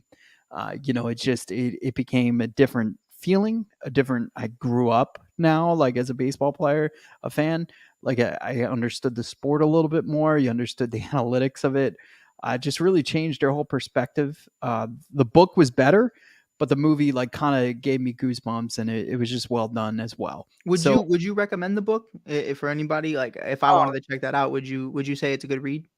Yeah, because it gets more in depth and there's a lot more facts in it, and it's almost like a whole different feeling, and you felt like you were reading like something confidential, like files, like, you know what I mean? And to this point where, I've had arguments with friends and colleagues and people in the baseball industry that didn't believe me that some head coaches or managers come to the ball park and their roster's written for them and they're told what to do, and there's phone calls from GMs that shouldn't happen, or people running down the aisle. There's a lot of that going on. David Ross. Yeah, David Ross. Terry Collins was mentioned it. Tony La Russa with the White Sox. You can't tell me he was putting those. You know what I mean? Like, 90 years old, he's putting these rosters together. Like, we knew where guys were at that time. Nimmo just talked about it with Buck Showalter. He won 2 for 3 at a double and a triple. And somebody from the analytic department walked down, told the trainer he needs to sit. Like, his workload is too high. He needs to sit. So then he started getting creative to figure out how to lessen his workload. He's like, so I had to work with them a little bit better so I could stay in situations like that. And Showalter was losing his mind. He's like, this guy's hot, and they just benched him. Like, imagine getting a double triple, and like you're 2 for 3 on the day, and somebody goes, "Yeah, your workload's over." Ellie De La Cruz steals second, third, and home in one go, but then in the ninth, nah, he's not good in these situations. What do you mean? Yeah. Who do you have a third one? Okay, so my third one, and it's Chicago based. It's Rookie of the Year, baby. Oh. Yeah, no, I know. I love hardball. When the little G passes away, it still haunts me. G baby. G baby, G baby. Yeah, G baby. Oh man, that is by far the saddest thing. If you didn't already mention it, I wouldn't have went with Rookie of the Year. The reason why I went with Rookie of the Year was because I tried to break my arm so that I could play in the major leagues. And I was like, man, at least if I broke my arm, like maybe that would happen. Like as a kid, I legit thought that was a capability. Also, there's a scene in that movie where he's in the basement about to throw the laundry detergent into the dryer or whatever, and he's living out what every single person whoever cared about baseball has done, and it's 3-2 bases loaded and you're on the mound, right? So like it's just that feeling when you're alone. I can't tell you how many times I would take a yo-yo, right, and watch any baseball game in my room and throw the yo-yo as if I was pitching from the mound. So to see that in reality and like it was just a silly, goofy movie. But then also then watching it as a grown-up again and realizing how silly, goofy it was, but also all the things that went over my head. There was a lot of cool stuff in that movie that, like, as a kid, you don't like that dating the mom is crazy. You know what I mean? Like, you're like, wait a minute, like he likes his mom the entire time. Like the guy is his mentor is like is going to date your mom. Like it's crazy. You're so nice to me. It's like, yeah, I'm just trying to get with your mom, kid. The high too. Real. All that Real. stuff. And then also you heat up the ice cubes. And then like icy hot becomes a thing. And I was like, does anybody else think we live in a simulation? Like they created what the guy just was talking about. He was like, the best invention. Some people like to use ice. Some people like to use hot. All I do is take the ice cubes and I heat them up. And he's like, it's the best of both worlds. And then they do create like an icy hot, which is like, yeah, I never thought about that. Yeah, and so I always thought about it, and I don't know, like maybe it already existed, but in my mind, it didn't. So, yeah, and then hardball, like one, I was happy that we lobbied back, right, as a sport and took back what we deserve, and that's the movies, because it was a very similar movie to the Mighty Ducks, but it was done so much better, like honestly, and it depicted Chicago the right way. Unfortunately, the other day, my heart melted. But they were talking about like the other day, it was the first time there was not a single shooting in Chicago. It was like the first time in like decades, and I was just like, well, that's horrifying. So, even seeing G Baby and all that stuff, like that's a reality, unfortunately, for a lot of inner city kids, and it's just it sucks, but that soundtrack is fire too. It is. Jermaine Dupri came out with and Little Bow Wow. Like that's really their last like hurrah, but it was great, and I've used it so many times with different shorts and reels and stories that I'm like, yeah, this is a great song. And Go I think Mid- like what's crazy is like you look at the casting in that movie, Michael B. Jordan and Keanu Reeves before they were who they are. Like if you know how much money it would cost to get those two to do a movie now. Forget it. Yeah, Hardball 2, not happening. Come on, please happen. Please let me be in that movie. I am Irish and I have a gambling addiction and I love baseball. Please. And I coach baseball. Please. Oh man, I'd love it. But yeah, I'm right there with you. I think Moneyball I had at 3. Sandlot I had at 2. Trouble with the Curve was one of those teams or one of those movies that I really loved because it showed the this was like my honorable mention. It showed like the intangibles of what it's like to being a scout, and being a scout is a horrible job if you're anybody other than a baseball fan. If you're a baseball fan, it's awesome. If you're not, it's like you're in the middle of Iowa and you're not getting paid jack to watch this kid. And it's like it's at the end of the day, man, you see how analytics have, like you said with Moneyball, analytics have slowly changed from scouts who just have a good eye to, nah, man, the numbers say he's going to be an elite hitter. But then again, you have that eye test of he can't hit a curveball. You and I talked about it. Your guy, P. Crow Armstrong, who's now my guy. I talked about it vocally. I said, listen, defense, second to none. You know what I mean? Running the bases, he's electrifying. But offensively, I see you going up against a lot of guys in Des Moines, Iowa, and absolutely dominating. But at the big league level, I just haven't seen that pop or that electrifying swing of your bat that's going to keep you in the league. So I love movies like Trouble with the Curve. Kind of recap, because I know we already talked about it. Sandlot is 2.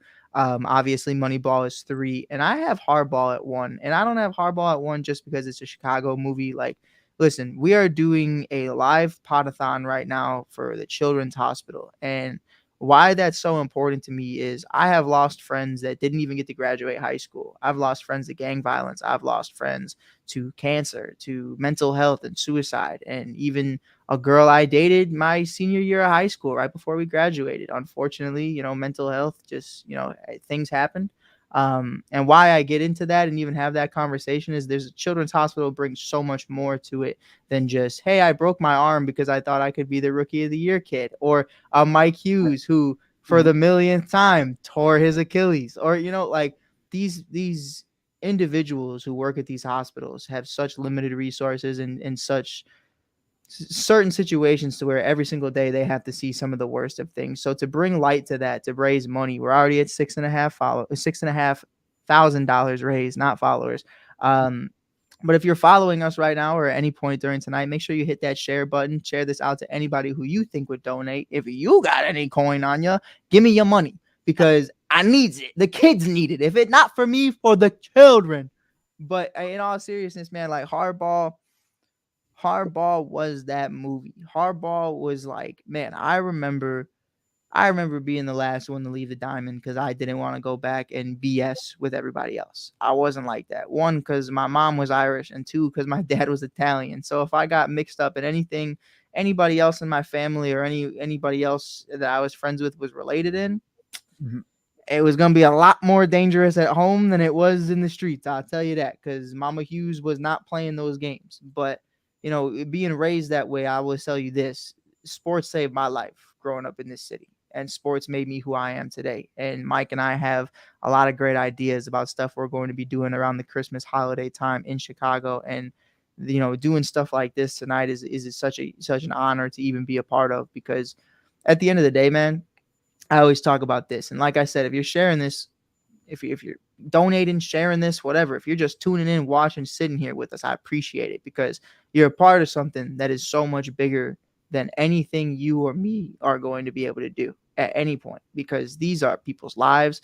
One of these next kids could be the next president. Who knows? You know what I mean? The next LeBron James could be in these hospitals. Like we've talked about the stories of Anthony Rizzo. You know what I mean? Like these are individuals who are going through things right now and need support and need benefits, because, man, bro, I think everybody deserves a shot. So you should give us a shot, and you should share this video and donate some money.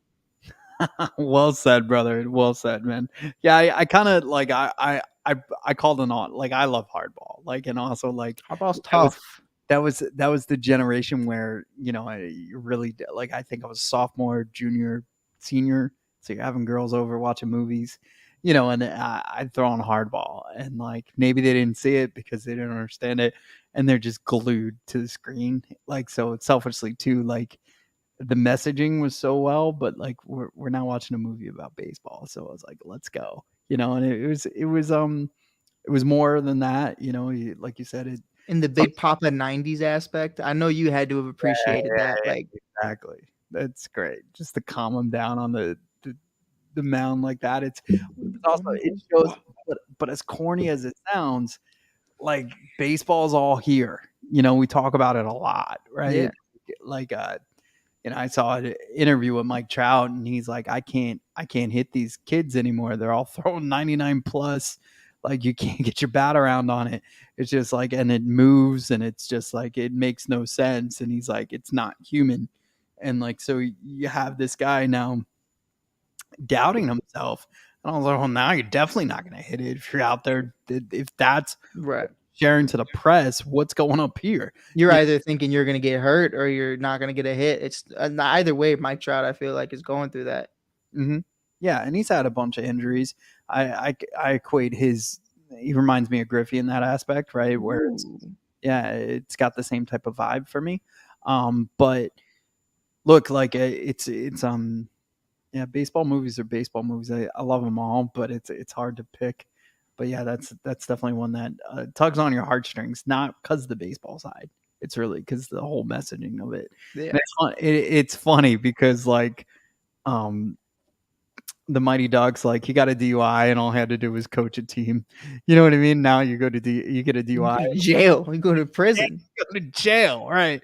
And like now, but the reverse, like he's got a gambling addiction, right? Like, and he's got all these issues, and now he's got to do this. But now, like we gamble every single day, like so. It's And I'll tell you what, the coolest thing, I can't wait to take you here.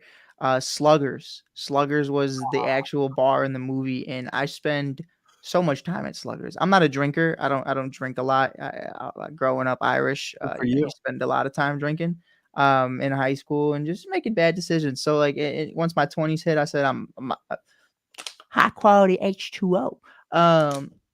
But you know, I spend a lot of time there during Cubs games because you just get to chop it up with some of the best. And what you're gonna love about Sluggers is not only was that the bar they were in during hardball, they got a new sign, which a lot of people are upset about. It's a brand new sign. It gives like Nashville vibes, kind of Florida vibes.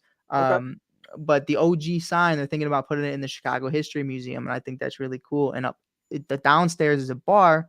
670 the score, and a bunch of other places usually rented out for opening day. Last year, my boy Kevin Lapka was doing producing there for them. It was a lot of fun. But on upstairs, there's an arcade. There's like the basketball, you know, you have a partner and you shoot it into the hoop and you try to see who gets the most. We got when you come over, we got one in the Oh, studio. I can't wait. And then there's an actual batting cage in there. So like you're getting messed up downstairs, coming upstairs, and then there's an actual pitching machine, and you get a bat, and you see a bunch of drunk guys just go. When I tell you, after the trading of the core, Rizzo, Bryan, and Baez, I went to Sluggers, had a couple drinks. I was like, you know what? I'm having a day. I'm working grounds crew at Wrigley Field at this time. And I'm like, man, you could hear a pin drop that morning when everybody was gone. So after that, we all went to Sluggers, and there was a game a couple days later. So we're there. I'm out there. It's the summer of Frank Schwindel, if people remember the name, Frank the Tank, and Patrick Wisdom, who had a phenomenal year as well. You know, they looked like the new faces of the league, and we're in Sluggers, man. I'm drinking a little bit, and I'm just hitting bombs, Mike, like I have never hit before. I'm just ding, ding, ding, and everybody's crowding around. League him. And these are all just a bunch of guys day drinking at 1:20 in the afternoon across the street from Wrigley Field, and we're just league him. And then the next guy would come in and he'd start hitting. We league him. It was literally like, I know I sound way too excited about this, but if you were there in this atmosphere, Sluggers is everything to me about Wrigleyville. You know, you can get rid of, you know, the McDonald's across the street and they can make it into a hotel and the Marquee Network and all that's great. But Sluggers is about as historic as the Friendly Confines itself. And I can't wait to take you there. Well, I'm glad that it still exists, and I can't wait to see it. I also have a lot of, I shouldn't even put this in the atmosphere, but so 2 a.m, Mike. Speaking. Yeah, we had permission to have our podcast at Fenway. We spent the entire weekend there. It was awesome. Went to the historic baseball tavern. And prior to this, like a couple of places that we did live shows, like ceased to exist. Like we're like I guess the kiss of death. So we're like, oh no, this won't happen here. Like 2 years later, dude, it was epic. First off, we're out where there's a window and our backs are towards it. So, but when you look out and the camera pans out, it's Fenway, like right there. Like, you know what I mean? So you're literally doing this podcast from the baseball tavern, which is historic in itself. There was a gentleman there bike riding for cancer. So like we have people. One, we had him on the air. We're interviewing him while he's bike riding, and he does this, and people throw money in the hat. It's great. He just stays on this station bike and just keeps pedaling until he physically can, and he tries to raise as much money. This guy's sweating all over the place. I think he like rode like 50 miles or some crazy amount. It was insane. It's 3 stories high, filled with Boston, Philly, Mets, because it's Mets, Boston. Should have led with that. So I was like, hey, at least we all could agree we hate the Yankees in here. And the whole crowd, I had them, and there was a couple Cubs fans that came in, and they mentioned sluggers. They mentioned that this reminded them of that minus the cages. And like once you described everything, like it took me right back to that second. And then to find out like a year later that the tavern no longer existed and went out of business because they built Boston did them dirty. They built restaurants all around them, and it was just That's like, what that you know, is. That's pretty much what the Cubs are kind of doing. Mhm. They literally there's a hotel across the street. They knocked down the Taco Bell. By the way, Mike, this isn't no normal Taco Bell. I'm telling you, when the Cubs won the World Series in 2016, you know the big Taco Bell sign? Yeah. We took it. It's gone. Cubs fans picked it up and walked blocks down the street with it, and they never got it back. Like we spilled blood here, as Rick Grimes would say. This is our town, and the Ricketts just marquee network. The Rickett Hotel, whatever it's called. I don't even care what it's called. But it's like you get to that point where it's like, as a kid, I remember I have like the craziest Ryan Dempster story. He's why he's my favorite Chicago Cub of all time. Um, I remember being 9 years old with my dad in the pouring rain, and before they reconstructed Wrigley Field, there was a players' parking lot, and kids used to wait there and used to get autographs. And I remember Big Z himself, Carlos Zambrano. It's me after waiting an hour after the game for these guys to come out. Starlin Castro's on the team, Darwin Barney, but Junior Lake, a bunch of other cats. I don't know if it was that early, but it was definitely those kind of guys. We're looking at Giovanni Soto type cats, and it's a horrible team. This is a 60-win team at best. And Carlos Zambrano, it's Big Z. We see him come out. This is no trash talking Carlos Zambrano. It's just what happened. It's me and one other kid. Big Z, please, please. I have my ball in my hand. Please sign my ball. Big Z just looks at us, waves us off, goes in his car, pulls off. Dang. Whatever. So the other kid leaves. My dad's like, "You ready?" I'm like, "Nah." Now my grandma, who just recently passed away, God bless her, she lived about a mile away from Wrigley Field, and I would always visit her. On Friday nights, all my cousins on my mom's side, all the Irish kids would get together and we'd run around Wrigleyville and Lakeview and just have at it and just have a blast. It was Friday night, so we're getting ready to go. I'm like 9. I'm like, whatever. So we're walking away. Next thing I know, I see this man walking in between 2 women. And I don't know who they were to him. I don't even know who he is because I'm 9. If you're not in a uniform, I really don't recognize you at the time, And it's Ryan Dempster. He goes, "Hey, kid." And he's just walking. Just like Ben Zobrist they always say he used to bike to Wrigley. Ryan Dempster's just walking home. He lived in the neighborhood. And he goes, "Hey, kid, you want me to sign that ball?" And I was like, before I could say anything, my dad just boom, elbow to the huh? And I was like, "Yeah, sure." And my dad was like, "That's Ryan Dempster." And I was like, "Yo, like that's Ryan Dempster." And I still have that ball to this day in my room. And but the point of telling that story is now with the renovations, there's like this it's like a gate, I guess. It's a gate, but it has like a tarp over it. So you can't see the players walking in.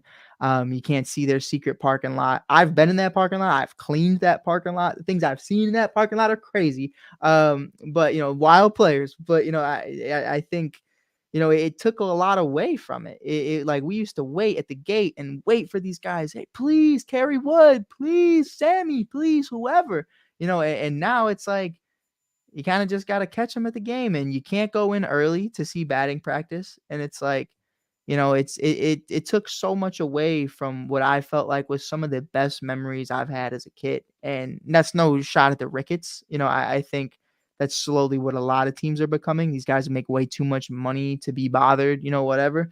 And that's not the case for everybody. Guys like Todd, who are second to none when it comes to amazing people. You know what I mean?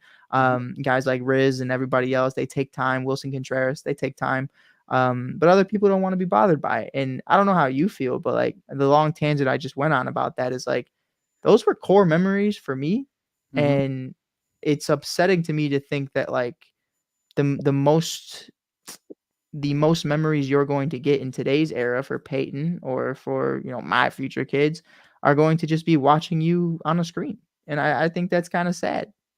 Yeah.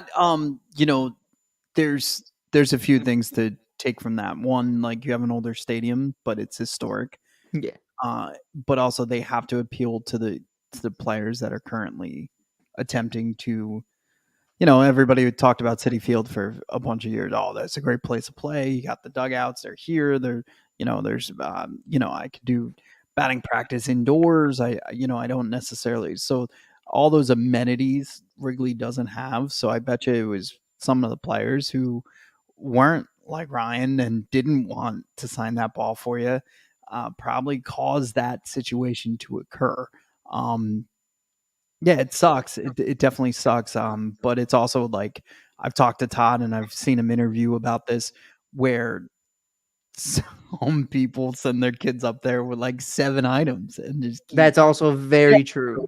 So it's both sides being greedy or not wanting to interact or interacting inappropriately. Right. Yeah, like you said. So the privacy is, it's tough, man. It's always tough. And now, especially now, think about it. Like if you had that type of access with your platform, it'd be lights out.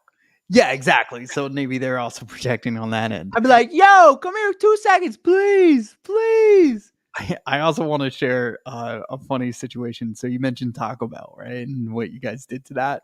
Penn State, I don't know if I ever shared this with you or if you saw it. When their Taco Bell was closing down, they had a vigil. That's hilarious. Like they closed down the Taco Bell and they had a candlelight vigil outside, like a funeral. Like just to remember all the good times. Taco Bell at 2 a.m. is a lot of other people's core memories as well. In the early 20s, I know Mike's probably had a bunch of experiences at Taco Bell's at 2 a.m. Yeah, but also like you always felt like, yo, man, the whole crew could eat at Taco Bell back in the day. Yeah. Like, $10, you could feed 6 people. Like, oh, dude, and like it was like I don't know if you've been to Taco Bell recently, but like I feel like back in the day, Taco Bell was like here. Yeah. And like now it's kind of like what it's like Burger King and Taco Bell to me kind of just like took this drop. But like Taco Bell back in the day, that wasn't just a hey, I'm drunk, I gotta go home. This is a hey man, Taco Bell. And everyone's like, dude, yes, bro. Yes, Let's go. That's exactly how it was. Yeah. So it's unfortunate to watch your heroes fall. And Taco Bell is definitely on the twilight of their thing. They're trying to resurrect. They brought back they're resurrecting the Choco Taco, which is insane. So ice cream taco, which is going to be nuts. They're bringing in chicken nuggets. I don't know how well that will be. I saw they're doing a pizza too. They're doing a pizza? I saw that. I don't know if it was true, but I saw it on Facebook and I was like, I'll try it. I saw KFC making a chicken pizza or some stuff. That was what I saw. I'm so sorry. Yeah. And then but they are making like a Baja Blast dessert as well, like a pie or something. I don't know. But they had like an Apple type presentation of all these new things they're adding to their menu. And it was just hilarious. So they're rolling them out slowly but surely. And my daughter wants to taste. She does not like Burger King. I don't think she's ever had it. She refuses to go. And I was like, yo, man, the Burger King Kids Club when I was a kid was epic, right? So I was like, I don't know why you don't like Burger King, but whatever. I digress. Like, you don't want fast food? We'll eat somewhere else. That's great. But she wants to sample every chicken nugget and rate them all. And so I was like, all right, we'll try it. So she's wait every day. She's like, Dad, Taco Bell got nugs yet? I was like, nah, not yet, pay. So yeah, that's on its way, which is crazy. But yeah, man, similar situation. Like so my dad got us on the field to Shea Stadium, and you can't make this up. So we're sitting there. He knew Pete Flynn, the grounds crew guy, and they were buddies. And he let us on the field. We're on the field. My dad goes, "How does it feel to be standing on the grass to Shea Stadium?" And before I could even look up to him and like have a moment with my dad, some guy comes running over. He's like, "Get off the grass!" And like we're all like, "Ah, shit!" Like we're so scared, and we like me and my brother like hopped back onto the warning track, and it was just like it was epic, but like it was so funny at the same time because I was about to have a moment with my dad, right? And some guy just yelled at. So that was my on-field experience. I did meet Bobby Valentine that day. Again, you didn't really get to like unless you watched like I don't know if you remember like, but all these post game like stuff that didn't occur like even like 12 years ago where they had You to mean with like interviews and stuff? yeah, where the Yeah. manager had to sit up there and explain it. Now there was press, they did have to explain it, but there wasn't like you didn't sit there and watch it an hour after the game, right? Right. So you would hear it like at on the 9 o'clock news or something, right? That's the only time they would play it. So the first time he spoke, I had no idea that's how he talked. And then yeah, so I was like, oh, hi. And he signed a hat, and I still have it to this day. And then we also met Alex Ochoa, who totally underrated player, great player, awesome dude. You got your jelly beans in your mouth? I choked on a jelly bean mid sentence around the Ochoa part, so I Mhm. had to take a second.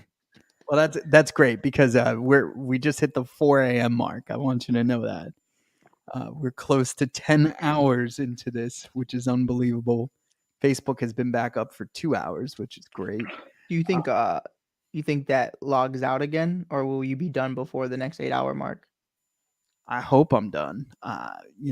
What time are you doing this till? The game plan is until we raise the money. The cool Facts. part is there was people willing to already just give me the money so I didn't have to do it and I could go to sleep.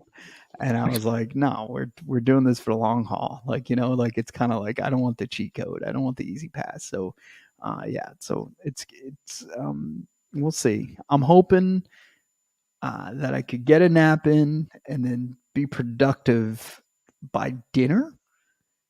So I'm hoping like by 3:30, 4 o'clock, I'm hoping to get a nap in maybe 10, 11 at the latest.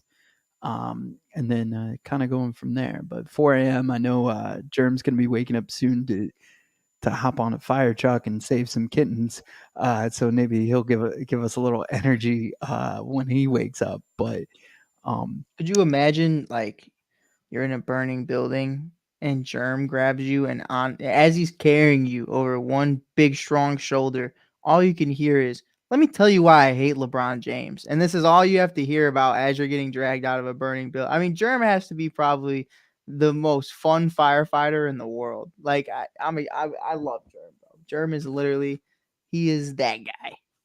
yeah, I always have you ever seen Tacoma FD, Tacoma Fire Department? It's a funnier one, isn't it? Yeah, it's like Yeah, I've seen it. guys who made Super Troopers. They made this. Yes. So, like, the first couple years, I think it was on like regular TV, so it gets edgier as it goes. But it was on for 4 years. We've been watching it now, and it's funny. It's funny, but I'm like, man, I hope he's having a day like this and not a terrible day.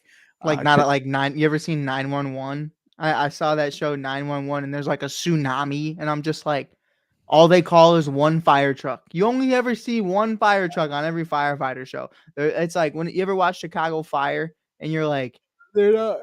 Brother, where are the rest of? Where are the other engines? Where are the other fire truck? Nah, bro, it's just engine 51. Like, Yeah, those ones like over exaggerate it, but also like Yes. make it seem like, why aren't you saving me, Mr. Fire Truck? Well, it's a lot harder than they make it look like on TV. Well, Most this one- definitely. yeah, this one's a lot more lighthearted, and I like that you get to see it, like interactions in the firehouse and stuff. And I was like, yo, do you guys cook like that? He's like, oh yeah, heck Yeah, yeah. they throw down. My uncle was a firefighter at Engine 68 in Chicago's West Side, and I spent a lot of time over there with my cousins. And man, bro, they throw down. I'm talking goat kebabs, lamb kebabs. I'm talking shrimp, cow steaks, everything you can think of. Like, there's a reason. Listen, I'm gonna be real and I'm gonna be honest. Germ is in the minority, especially when you look at the build of most firefighters. You know, when you're young, yeah, you look like the guys on Chicago Fire, but as you continue to eat at the firehouse, you get a good belly on you, and it's not a bad thing. It is a good thing. Like, you get to eat good. Depending on what house you're at, you might get to sleep good too. I love it. I love it. Yeah, no, I was very close to the Philadelphia fire departments throughout the Northeast. They bought TVs. I donated TVs, and we would also donate mattresses because, somebody always had to be at the firehouse, so it didn't matter what time it was and stuff like that. So they're like, we're lucky if we get to take a nap, but also if somebody calls out, yeah, we're rotating on that mattress, being there for 36 hours, especially with everything that has gone on in Philadelphia, and regardless of the year, the decade, and time, you always need that support. So it's really cool. Germ does a great, amazing thing. I don't think I could do. They're always called to horrifying situations, whether it be just a household issue or a massive issue or fire. So I'm always worried every day I talk to them, and and they wear that on their sleeves. It's very tough to um just go home and sit on a podcast after that. Like, I couldn't imagine that. Like, Yeah. my day was mundane, and there was nothing I could ever complain about because, one, my whole family's safe, and two, I didn't have to risk my life to to earn for them. So look, like, we're in the 4 a.m. hour. I want to grab a coffee, so I'm gonna go upstairs, make myself a coffee. If you want to take a break, we could uh, come back in 10 minutes. You cool with that? Mike, totally cool with it. All right. So we'll be right back. I wish I could play a video while we're gone, but I can't because we'll lose meta. I wish you could play like the Jeopardy doom doom doom doom. While it says we'll be right back. I think that would be hard.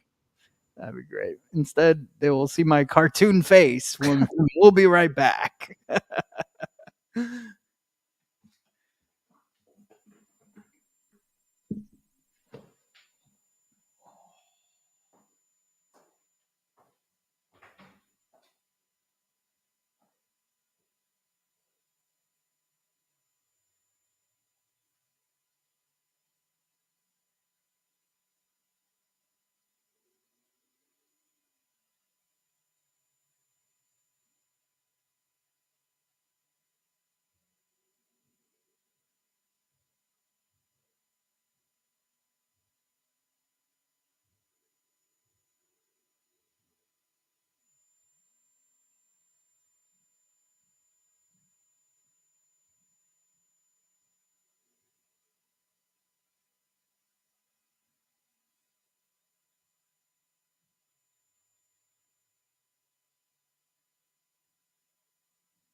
I'll share this with the audience before we get back going here. When I stood up, like it felt like I didn't know how to use my legs. Like I really didn't. It was pretty funny. So while we wait for Mikey Hughes to come back from his break, I'm going to check our donation situation. Whew.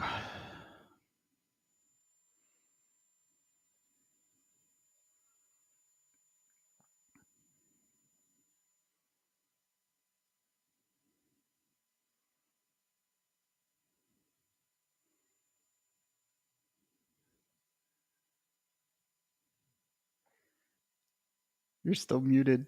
What are you eating? You good? I was chewing. You got it. Listen, the 4 a.m. chews are gonna happen for sure. Do you like my mug? I can't even see it. That's fire. Yeah. That is super cool. What kind of coffee you got? Fast break coffee. It's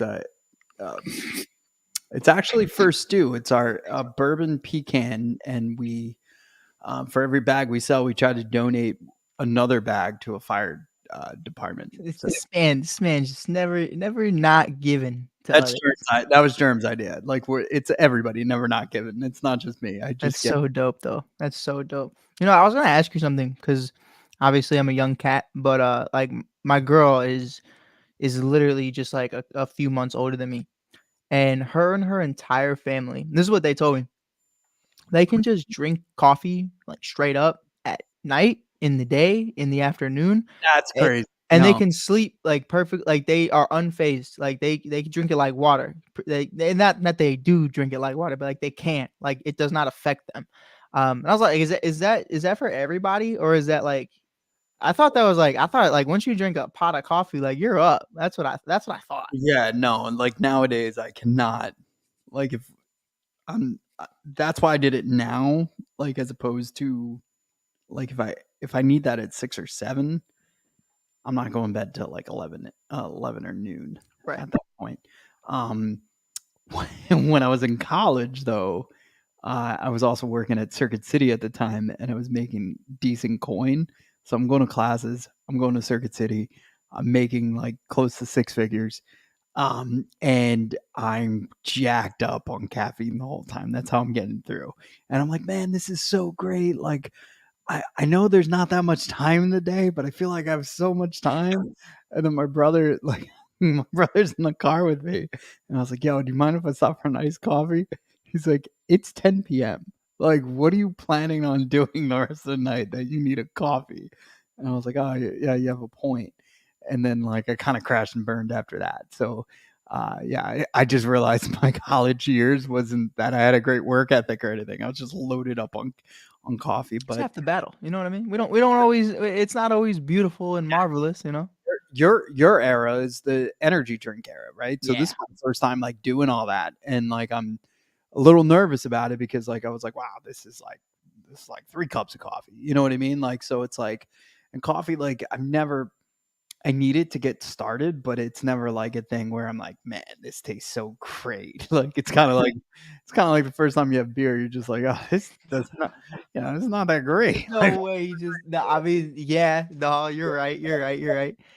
like this tastes like bubbles. Like you know what I mean? Like it just doesn't make any sense.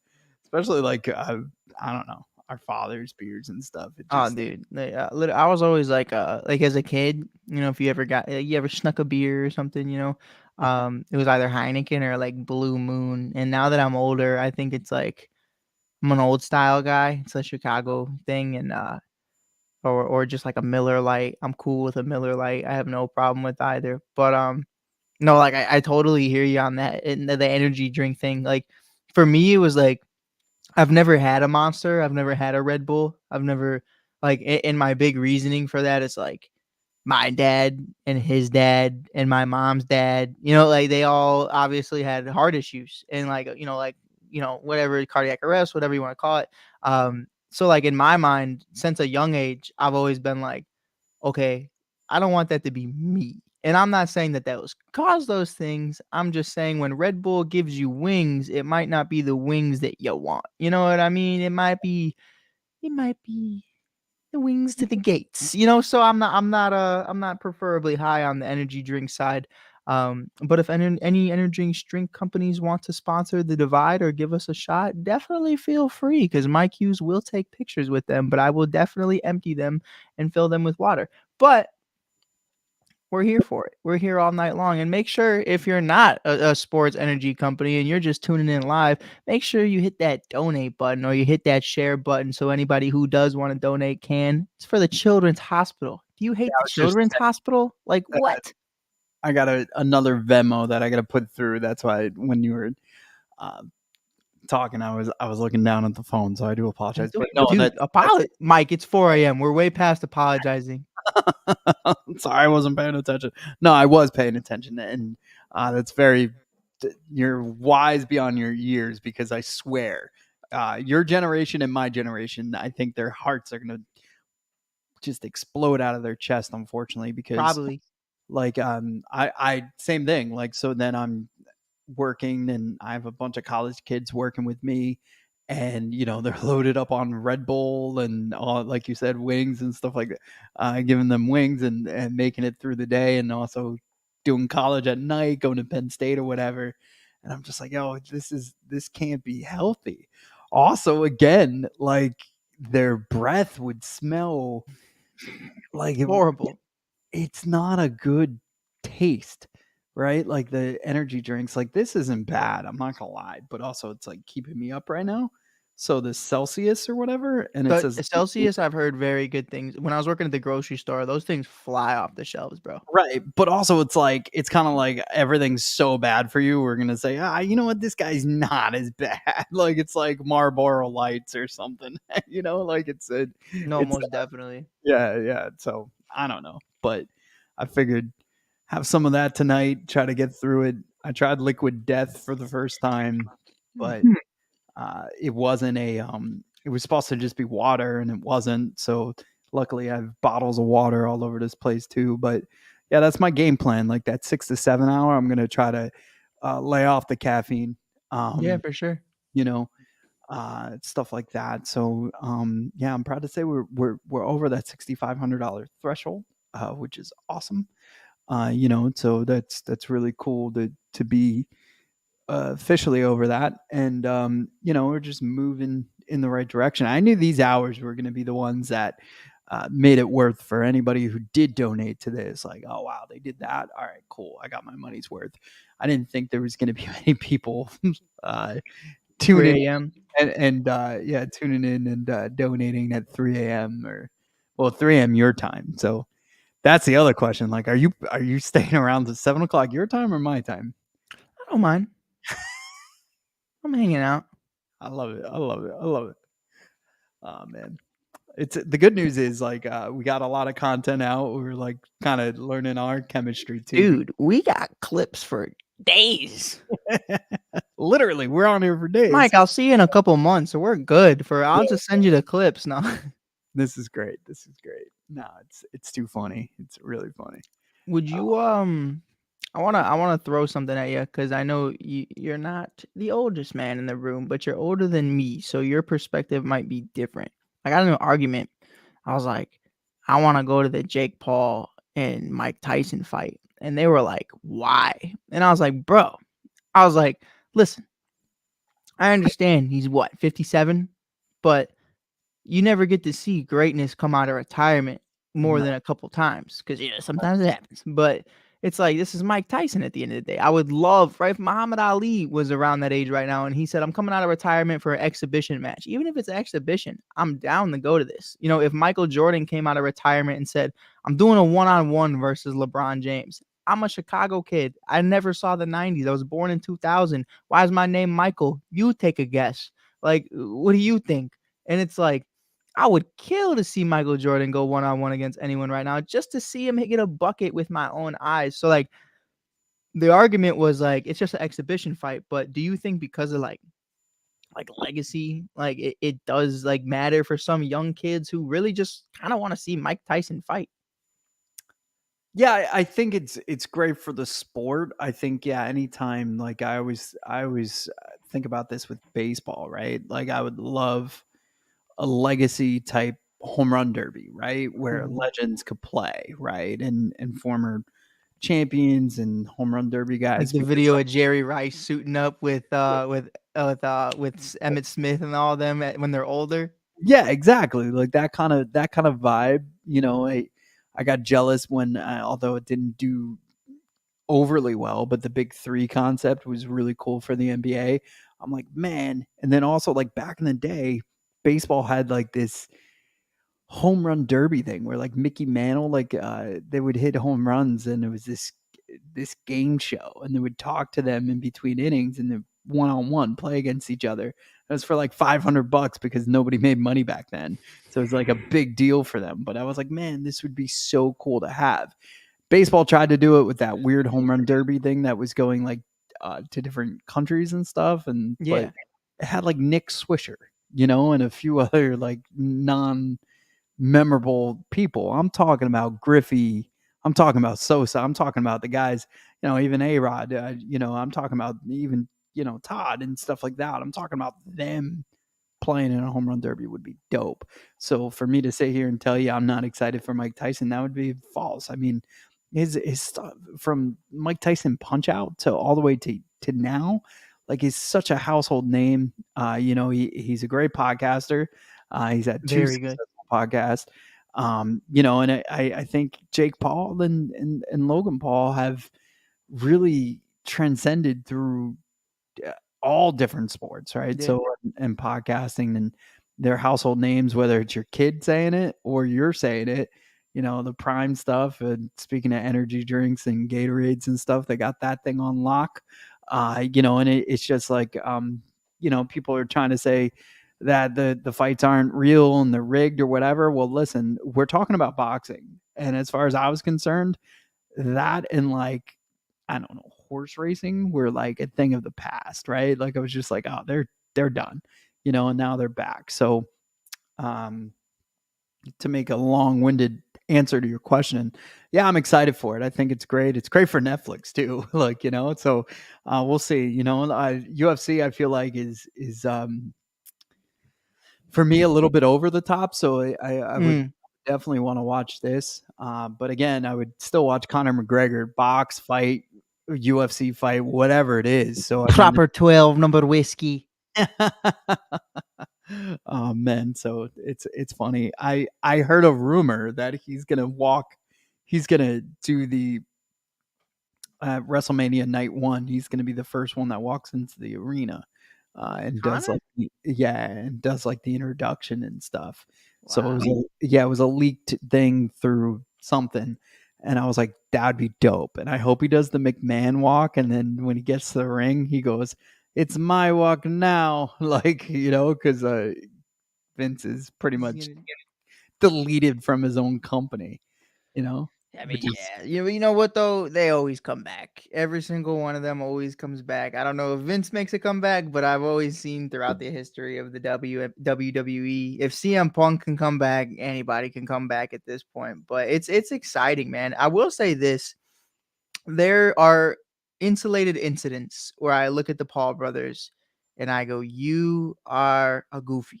You are a clown. You are what you are. Like the forest incident in Japan, that was a whole thing that almost canceled Logan. Of course, like, you're young and dumb, but I'm also 23 and, like, I've never once thought of doing something like that. So, like, I don't care about the young aspect. Sometimes you just got to make smart decisions.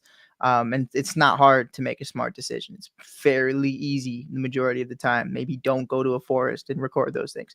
But the point of all of it is, like, they say certain things, but at the end of the day, they have marketed themselves all the way from kids from Ohio, which I don't know what's in Ohio with Kelsey brothers and the Paul brothers, but for whatever reason, there's great brother tandems in Ohio. But I think it's really cool to see them go from, just like me on TikTok. You know what I mean? Like, to go from Vine to Disney Channel to UFC fights to MMA fights to boxing fights to WWE to everywhere around the sun. Like, it's really impressive. And it's like, whether you hate them or you love them, you got to respect the fact that they get it done. You know what I mean? Like, yeah, Buddy knocked out Nate Robinson. Did I care? No. I felt more bad for Nate, but whatever. He signed up for it. Yeah. And Logan on the wrestling side, he I heard he's good. He's great. He's more than good. And like also like teaching them the social media side of it. So he'll jump off the top rope with his cell phone, and then post that. So there's so many things that he does, but he's a great wrestler, man. He reminds me of like Chris Jericho Mhm. way back in the day, like WCW type vibes. I'll And throw you another one too, really quick. Mhm. The Harvey brothers, All Jeff right. Hardy and them. Yeah, It yeah. reminds me a lot of like just like outlandish, wild. Yeah, they were nuts, dude. They were psychos. Like I thought that one of them, I was like, one of these guys are gonna die. Like I thought for sure. Like it was nuts. Them, Christian Edge, like that whole era of just like tables, ladders, and chairs. It was like, all right, let's chill out. Let's use just one. Like used to be a ladder match. It used to be, oh my god, he's got a chair. Now you're putting them all together and throwing people through tables. It was nuts. Yeah. So WrestleMania is coming to Philly, and it's gonna be nuts, dude. So we got two nights, 2 days. Fox Sports The Gambler is gonna have Ric Flair on both nights of WrestleMania in front of the stadium. I mean, first off, we're helping him get as close as he possibly could to WWE right now because he's signed to AEW. But second off, it's gonna be a really fun situation for all. So yeah, he's a nut. He's an absolute nut. I was just like, you never know, because he said it, and I truly believe it. I think he will die in a ring. I do think that. Like, I think that's his plan now. This is his true love, and he wants to do that. So we got that going on. Mark Henry, aka Sexual Chocolate, will be in the iHeart Studios on Thursday. So that's pretty intense. He's going to do an interview in the Duncan Lounge. He's also DJing that night at a club, which is hilarious. It gives me those Shaq vibes. I don't know if did Shaq go to Chicago and DJ? Dude. Because he went to Philly. And he Man, did it. what am I? All right. Business decisions need to be made here. I'm going to tell a version of a story that is also leaving out very key important parts that me and you will talk about off camera. But 2019, a young Mike Hughes wearing a Zach LaVine jersey, probably the only Zach LaVine jersey at Lollapalooza, decided that he was too good to pay for a ticket, mainly because I couldn't afford one. And G Herbo was playing, Ariana Grande was playing, and Shaq was DJing. And all I will say is, next thing I know, the fences were torn down by a mob of people who did not want to pay for a ticket, all around the same age as me. And that night, I got to see Big Diesel. And it was the great. I will not confirm nor deny how I got into the arena, how I got into Lollapalooza, but I will say I did witness the fences go down, and very shortly after, I made an appearance at Lollapalooza. But it was the greatest show I think I have ever seen. And mind you, I'm 18 at this time, so don't come at me. It's been years. I'm reflecting. I have bad legs now. I can't even run down the block. But Mike hates me. I know Mike hates me. No, I don't hate You're 23. No. Yeah, I just laugh. I was like, it only gets worse. No, It I'm only gets worse. I'm here for it. Actually, I'm ready. a lot of my friends who are in their 40s are in better shape than my friends that are in their 30s because I Really? feel like it's so strange. I think once you hit that 40, you're like, if I don't do it now, I'm never gonna do it. Right. So like I think they get back to their 22-year-old self. Like I've seen that like a half a dozen times, right? I'm not saying it's everybody. I feel like I'm on that trajectory. Like even just the fact that, I'm talking about doing this marathon next year. It's crazy. But the funniest thing is, and you don't do it too often, but when you do your little impersonations or accents, they're spot on. Like you're Thank you, sir. Shaq Diesel. Yeah. So Chicago rings. But nah, man, like to be, I mean, it's a pod. No one cares. I mean, No. okay, people care about this pod, but I'm saying no one cares about what I'm about to say. Like sneaking into Lollapalooza is a Chicago tradition. There are so many different ways it can go down. There are so many different things that can happen. I don't know if you ever saw the viral video of the kid with one leg. He had a prosthetic leg trying to sneak in after the fences were knocked down, and he's hopping away. All these kids are running in. I'm gonna send you the link to it in a little bit. And all these kids are running in, and of course, this one kid's hopping, trying to get in, and a cop grabs him like, "Hey!" And I'm like, "Dude." Out of So everybody, yeah, out of everybody, but it turned out a bunch of people like started like a GoFundMe to like get him a ticket in. So he ended up getting in. And Lala tried to take credit for it. We were like, no, bro, that is not what happened. But yeah, man, 2019, me, my boy CJ, my boy Chach, we made it a mission to see Diesel, even though our funds were low. We got on the train, we went downtown, we had an amazing time. I saw the craziest things happen that day that me and you will definitely talk about off air about Chicago Lollapalooza. It is a time. I got to see Paul McCartney one year. I went with my mom one year when I was 15, which was an absolute treat. Seeing Paul McCartney was probably just like we talked about, like Mike Tyson. Like, yeah, it's not the Beatles, but it's Paul McCartney, and it's not going to be around forever. And you have to cherish those things. And let me tell you, like you said, man had his second win, because even in his 80s, this man was running around, going crazy, having an absolute performance. But with Diesel, Big Diesel, oh, beautiful. I mean, this man, it looked like a giant white blanket he was wearing. It was just a white plain Walmart. I bet you he got it at Walmart, just big white t-shirt he was wearing, nothing crazy, nothing fancy. And the man just looked ginormous. And I was just like, man, if this guy does a stage dive, we're all gonna die. And that's really like what my first thought was. It was like, if Shaq dives, I'm gone. I'm dipping. I'm pushing the first girl in front of me, and I will never lose a second of sleep over it. Like, it's me or you, and it's not gonna be me. Like, I'll tell you that. But I want to point out these Sour Patch Kids. You like them? They're watermelon, but they're watermelon slices, so it's not the actual. How do they? Can you put it there? Will it focus? Oh man, I can zoom in real quick. Oh, I could see it. It looks just like a watermelon. Mm-hmm. I didn't know that. But they're so good that I'm eating more. Like, I told myself, I'll eat like one every 10 minutes.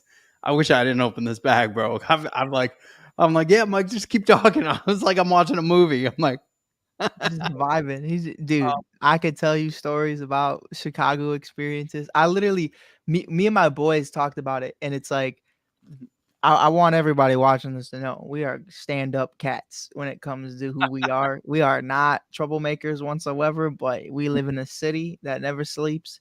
The real city that never sleeps. I was gonna say, none the of us. real. No, we do not like.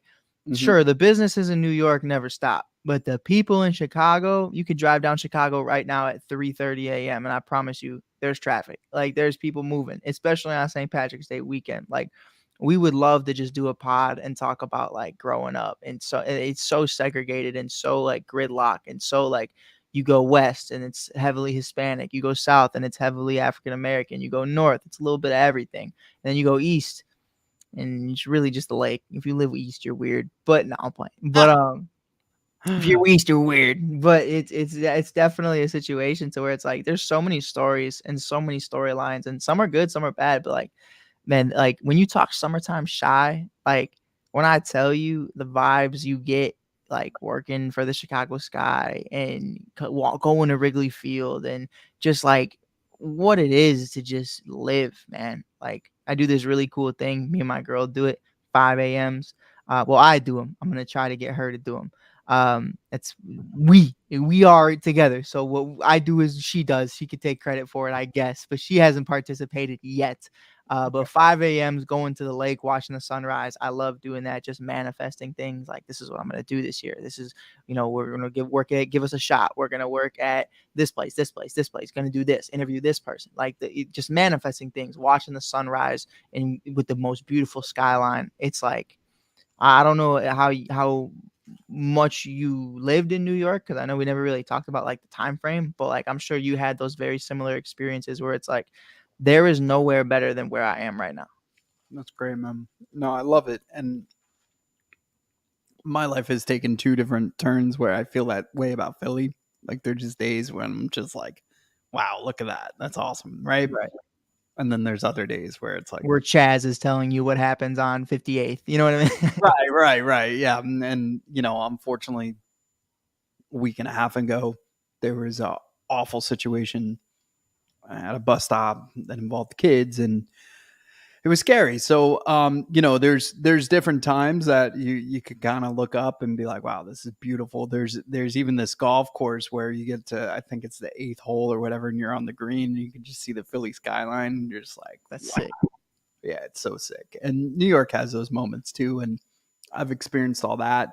The minute you get into Penn Station, like it's just like it's like a flip of a switch in New York. Like you just feel like you're back, and when you see things, when Ty got married, we rented a house in Red Hook, Brooklyn, and I'm cracking up because when I was a kid, like that was a bad area. Like even when I would go back to visit during the summers, because you talked about summertime shy, I am the only kid in the world that would go back to my grandparents and go to Brooklyn for summer. Like everybody else is like, oh, where are you going? I'm going to the beach. I'm going here. I'm going there. I'm going to Brooklyn, baby. And so they'd pick me up in June and bring me back home August 7th because it was my birthday. My parents wanted to see me by then. But it's been like 3 or 4 summers when we moved to New Jersey, back in Brooklyn. My brother would come eventually with us too, and it was just, there's nothing like that. Absolutely, I love New York. So yeah, I get those same vibes, those same feelings for sure. When it comes to that type of stuff. So, there was something I wanted to say, and it had to do with Shaq.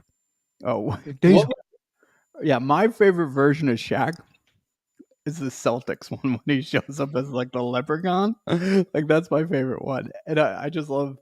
There's so many different things that he's done in his career, but that's if anybody ever asked me, oh, anybody from the Celtics you like that's my guy, because I would just, it's such an obscure thing, like where you kind of forget, because like there's a lot of guys that I think Eric Kratz, who was on so many different teams, right? And there's a bunch of guys that were journeymen and ended up all over the place. But for Shaq to play for so many teams and actually be good, like I said, like with the Lakers, like you didn't know if it was Shaq or Kobe or if it was Right. both. So they both, like when they broke up, it's kind of like the Beatles, right? They had to both prove themselves. He goes down to Miami, gets some championships. Kobe got some on his own. And then I think Shaq went to the Suns at one point, right? Am I right? Man, the Cavs, the Suns, Yeah. Celtics, everywhere, really. It was crazy. It was a downfall for sure. It was a down, like it happened. I felt like it happened so quick. Magic. I don't think it did, because in '92 it's Shaq and Jordan, and I have the card. Jordan's got the ball and Shaq's got his hands up like this. Right. And like, so that's Orlando Magic Shaq, Chicago Bull Jordan. Then the Lakers happened. Then the Heat happened. Like it felt like, dude, he felt like it's a more successful Bartolo Colon, where it's like, oh no. I meant more so like it went, Magic, Lakers, Heat, and it was like okay, but then like after that, it was like every year he was on a different team. Yeah, it just like it was like boom. It wasn't like Boston for a while, Cleveland for a while. It was like, every year I got a new jersey and y'all gotta buy it. And I was like, man, bro, like, and I'm a big, like, I have every Derrick Rose jersey. I have every Jimmy Butler jersey, from Marquette on to Simeon on. And it's like, if I was a Shaq fan, Shaq, Big Diesel, I ain't gonna lie to you, bro. You better send me one of them Walmart shoes, because this is a lot of dough I'm putting out just for a team you're not gonna be on next year. But I agree with you, man. I think my favorite Shaq is, it's not really his skit, but when he was with Ashton Kutcher on Punk'd, I loved that Shaq. That Shaq to me is probably one of my favorite. Like, fun Shaq is the best Shaq. Yeah, that's fair. Like it's just thinking about all these like different ways that and I blame him for Jason Kelsey retiring, because I don't know if you saw. You blame Shaq? Yeah, did you see how emotional he got? And it was like, I stayed in the game too long. I lost my whole family. I lost my loved ones. Some of my family members don't talk to me. Don't let this game ruin you. You need to, when you retire, don't have any regret. And get out the game when you can to preserve your family. And then like a week later, Jason Kelsey retires. So I don't think he was the ultimate reason. Obviously, Jason had less than a year left in him, just from age, wear and tear, body, lifestyle, you name it, and just nobody lasts that long in the league for sure. Like he was especially originally at that position, though. exactly. So, but this definitely was the extra point. Like this was kicking it through the field goal. This was the guarantee, and it was very emotional, very very yeah. It was definitely something that I was like, oh, Would you say, like, as an athlete, forget as a man, forget, standing on business. I'm here for Kylie and my kids. That's great. I love it. Kelsey's a family man. You know what I mean? But when you see Saquon get added immediately after your departure, is there that small part of you as an athlete that's like, you just missed yeah, that's exactly it. Wait, we're running this back, and yeah, I think had that happened a week before, I'd really love to see how long some of these guys, like even Fletcher Cox and some of these guys that could have, like, hold on. yeah, you never know, Hey, can I? But could you, in that, to play devil's advocate, could you afford Saquon Barkley if you have Fletcher Cox and Jason Kelsey on contract? You know what I mean? They're older, but they're definitely not league minimum players. Like Kelsey was a Pro Bowler in his final year. So, and whether you believe, I know a lot of people believe he shouldn't have been a Pro Bowler. Bro, name me 3 better centers than Jason Kelsey in the NFC, like, period. You know what I mean? Who? Cody Whitehair, Lucas Patrick of the Chicago Bears? Get out of here. Get out of here. Couldn't hold his jock strap. Get out of here. Please. And it was such a, I don't even want to call it a roller coaster of the year, because it was like, and then it just, the Eagles just dumped. It was nuts. And there was a lot of tush pushing. Yeah, we talked about this earlier with Barkley doing that. It's going to be insane. I was like, yo, my man could have 2 missing legs and still be able to tush push that in. He's going to have so many touchdowns. It's ridiculous. But that's a great answer to that whole thing, because also he can run a wildcat. We all know he could throw. So there's so many different ways that Barkley adds to the Eagles that it's insane, right? So it's just and I like Jalen Hurts too. So it's there's a crazy guy. I know a lot of people might knock him for, hey man, why you always have a biblical verse every time you lose? Can't you just take accountability? Bro, that is the psycho stuff that I love. Like guys who like, that's an anchor. You know what I mean? And I'm not trying to get religious on the pod whatsoever. I'm just saying, like, this is a man who's grounded, understands who he is. It's like CJ Stroud. You ever seen that clip of like CJ Stroud praises God before the interview starts? And like I forget who cut it, but like whatever network interviewed him, like cut the part where he praises God in the interview and then like only puts his answer to the interview. I'm gonna send it to you.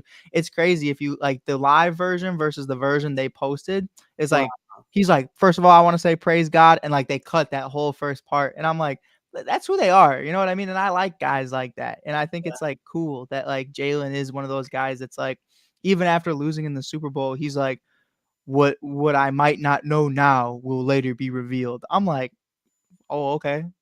I don't know what that means, but okay. Shoot. It's like Dark Knight stuff, right? Yeah, I'm like, okay. Wears the cape. It's the cape who wears the man, or whatever. It's like, all right, man. But yeah, no, it feels good, and he's always confident. The only time he wasn't confident, and a lot of men deal with this, is he shaved that beard off, and I don't know if you saw those viral pictures. Yeah. Yeah, I feel the same way. I get the same way. I honestly do. I was talking to my girl about it, and just kind of like, having that conversation with yourself where you're like, I think I look 12 and I hate it. And it's like, I don't know. I lose that. I ever share this with you? Like, so my wife's out of town. My daughter like comes running into our room and she's laughing. And I'm like, so I wake up. I'm like, what are you laughing about? She's like, wake up, Caillou. And I was like, what did you just say? She's like, you're a grown up Caillou. And I was like, yo, I'm gonna give you a 5-second head start. And I'm gonna chase you, and she just starts running, and she's cracking up. I don't know where she got it from, but like, Yo.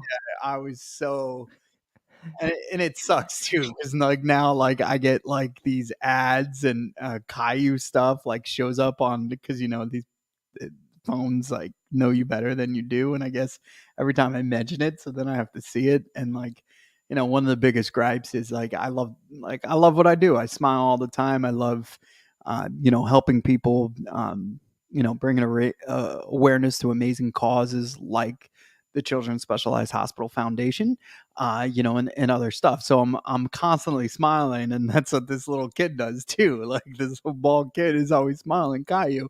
Caillou was a jerk though. My mom never let me watch Caillou. Like she Yeah. said she didn't like the way he would like throw tantrums. And I kind of like I started watching it one day, watching my nephew. I just turned it on because I was like, oh, Caillou's what's up? Like kids like Caillou.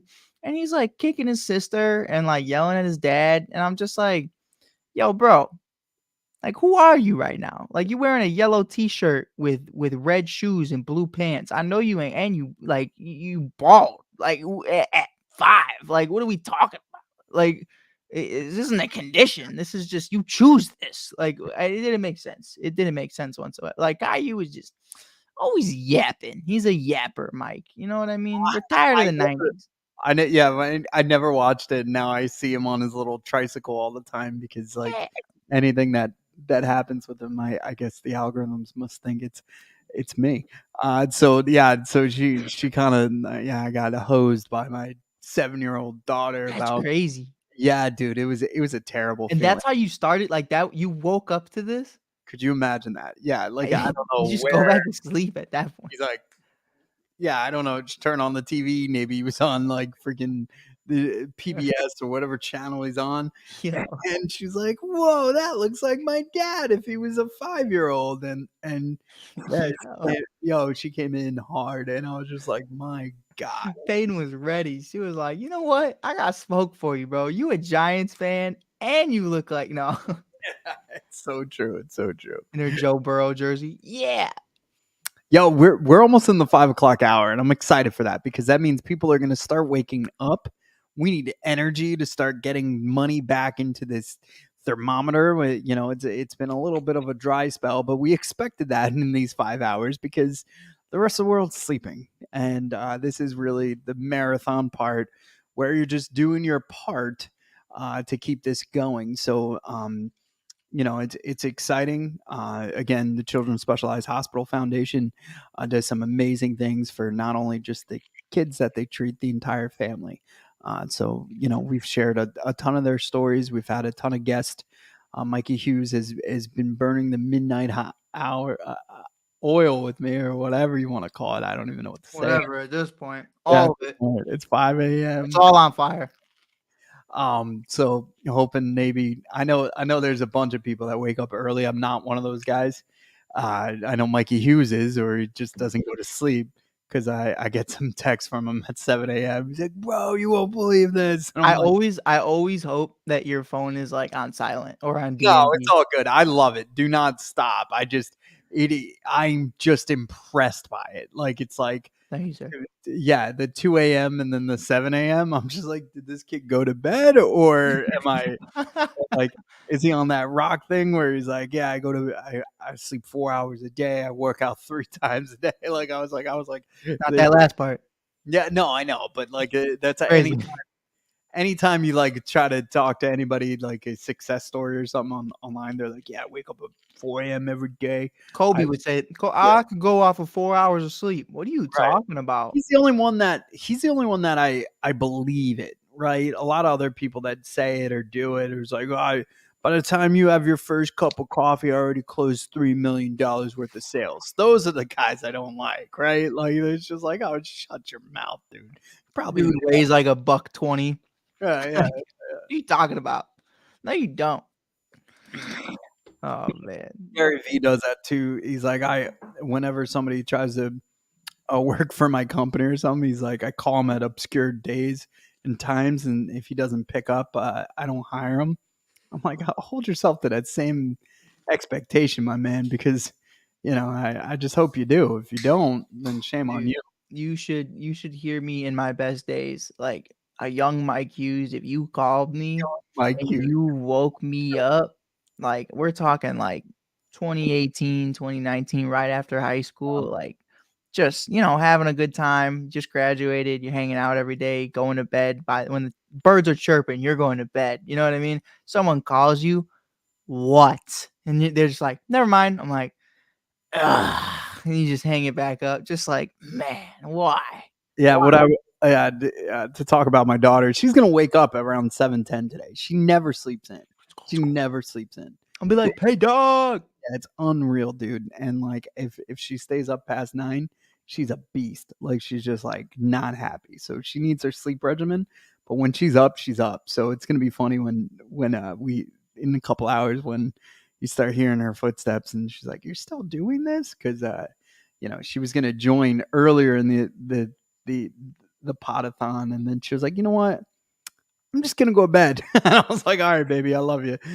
So far, our only guest underage was Jack, and he shreds all over snowboards. And he said you're what? What's up? What did he say you were? Because you don't I'm a Jerry. I'm a You're a Jerry. Jerry. You're a Jerry. We're Jerrys. I'm a Jerry. Tom and Jerry. Yeah. Mike and Jerry. Mike and Jerry. Figure out which one's the Mike, which one's the Jerry. Who knows? I'm cool with being Jerry. I've been Mike for a long Yeah, time. I did share and my buddy Timmy can contest to this because he was on this slope with me. I didn't know what I was doing. I still don't know what I'm doing when going down these hills and stuff. And I was trying to cut through across. A snowboarder was flying down the mountain, freaking hit me. I tumble, I roll, I lose everything. I'm on the ground. Timmy thinks I'm like gone, right? Like I'm not ever. I'm in trouble. I get up like nothing. Like I get up and I just dust myself off. Like it was like one of those movies where I you love get in those. that car and the guy's just like, "Yeah, I'm fine." So he's like, "That was awesome." He's like, "Are you okay?" I was like, "I think so." That was awesome. Like it was like a WWE type moment, and like I guess, like I just realized I was gonna get hit, so I just went really numb, and I just like let it go. And I think that's half the battle. it is. I really do. Like if you're about to listen, I'm not condoning this. Don't do this. But if Right. you're about to get hit by something, I think knowing it's happening is 10 times easier than not knowing it's happening. As opposed to trying to stop it from happening. Yeah, just deep breath in, let it ride. That's how, like when I used to box or I used to play safety, like even playing running back, like listen, everybody listening, if you think I'm this big handsome Rico Suave, you got another thing coming. I'm 5'8", weigh about $120. That's what it is. Now I'm fast, but when them defensive linemen or those linebackers hit me, and sometimes you just gotta tuck the ball, close one eye, and just be like, "Oh, mama," and then just take it, and then that's it. You get right back up. All right, let's do it again. You know what I mean? And then coach is like, "Hold on, buddy. You were on the ground for 15 minutes," and you're like, "What?" You got a concussion. But no, man, I'm with you. I think like when you fight it, it's worse. Yeah, I agree. So yeah, it's been, dude. I feel like it was like yesterday we talked. Like no, it was yesterday. But I'm looking forward to the next time we get to walk around a little bit because, like, honestly, when I get out of this chair, it feels so good. But like I said, my legs like struggled to move at first. So it's like, oh, we'll be right back. And I quickly put that screen on because I don't want people to see me walking the way. Like it's like literally like jellyfish. Like I have jellyfish legs. Like Literally. yeah. Dude, so give me your MLB predictions before we go on our next break. Like Central, NL East, NL West. Like give me all three. We're sticking to NL. I think First NL and then we'll go AL. we could do AL after too. If you want to do after the break, we could do AL. Yeah, that's a great idea. That's a great idea. Look at us. Pumping that midnight oil. But Cubs. and I'll be damned if anybody sells me on anything else other than that. Paul Skeens on the Pirates, cool, don't care. O'Neal Cruz, O'Neal who? Don't care. Ellie De La who? Don't care. Paul Goldschmidt and Wilson Contreras, don't care. We are the Chicago Cubs, and I would name the Milwaukee Brewers, but the only thing they had was Craig Counsell, and guess what, baby? We got him. So I'm in all seriousness, man. Cubs for sure. I think bringing in Cody solidifies that. Shota Imanaga looks solid. The prospects in the Cubs system right now look phenomenal outside of Pete Crow Armstrong. And I think what they've been able to do on all cylinders has just been so successful. So I'm pumped about the Cubs in the NL Central. The West is the interesting one. I'm going to say Dodgers, but I don't think the Dodgers go deeper than Arizona does in the playoffs. And that's just really how I feel. I think the Dodgers are that team that puts up enough wins in the regular season to be like, wow, they're the best team in the league, just like every year, over 100 wins for sure. But I think Arizona once again shows that. And I think it's going to be really interesting to see how that transpires. And then in the NL East, that's the one. And because I'm on a Philly-based pod, I'm going to say the Phillies just so I don't upset anybody. But I did originally have the Marlins originally until Sandy Alcantara went down. I was like, yo, they got some noise. I'm a big TA fan. TA7, back with Jazz Chisholm. I think him and Tim Anderson are going to be able to do amazing things. They still got the Bergmeister. They still got Jake Bugger hitting dingers all day. It's unfortunate they lost Jorge Soler, and especially going to the Giants. I was just like, Jorge, no, why? But at the end of the day, it is what it is. But I think they got a nice little core over there in Miami as well. Mike's Mets. That's all I have to say on that. And Mike's Mets. That's all I got. I know my guy Mike likes him. That's all I can say. That's pretty much it. That's pretty much it right now. But honestly, when you look at the NL East, I feel like some analytical guy walked up to Steve Cohen and was like, "I don't care if you got Ohtani and 10 different versions of him, you're still not. You're lucky to get third place in this division. It's stacked, dude. It's For sure. But and of course, I'm so sorry. Listen, Philly, I love you. Totally forgot Atlanta was in that division for a second. I have to go Atlanta. I don't even think it's close. It's just like the Dodgers, a regular season team that's going to put up the numbers, except I do think they do have experience winning championships as well with that foundational core. How about you? Yeah, no, I mean, I think you're right on par. I think it's amazing. I thought that the Braves were going to take a step back when the whole Freddie Freeman stuff, and I was like, karma will catch up to them for not. Complete opposite. It's the complete opposite, dude. Complete opposite. They continue to sign their players at a young age, at the right time, and they just got a core. But the one thing I will share is the fact that they're like, hey, maybe we don't win the NL East. So, are they going to tank to try to get a wild card? I doubt that. But the fact that the players are actively saying, hey, it's not easy to be off 10 days and then go into the playoffs. So, I don't blame them. I would talk to Todd about it, see how he feels about the 10-day off window. I know you could speak for it playing in tournaments. It's when you have that first round bye and you're just watching everybody else play and you're just sitting there. It's like, I know these guys are sitting at home in mansions, so it's a little different. But it's like, I would rather be there. Yeah, but is it? Now you have time to realize, hey, why is my knee working this way, right? Whereas when it's that everyday grind, you don't have time to notice it. No. Right?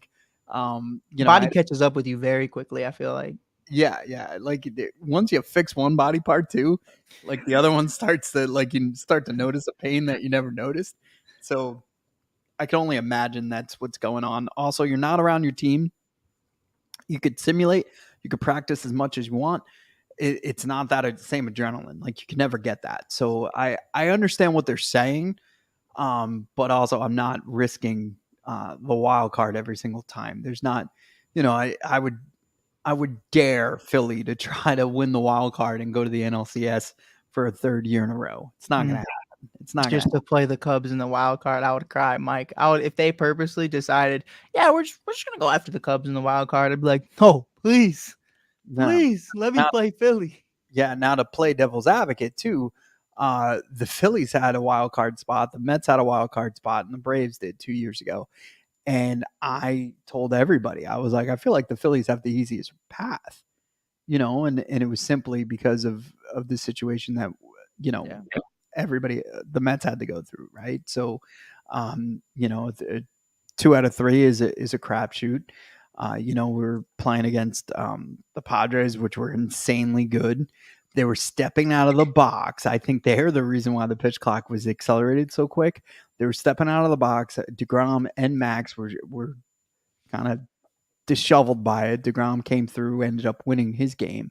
But it just there were so many different scenarios where I was just like, if this dude steps out of the box one more time, they were making every inning like into a 40-minute fiasco until they took the lead and then they sped the game up. So game management was advantage Padres throughout that entire wild card set. And then I was like, man, look at the Phillies. All they got to do is really like beat the Braves and like they're in the NLCS. And the next thing you know, they're in the World Series and they got hot. And it was unreal. But I was like, dude, you're the third best team in the NL East.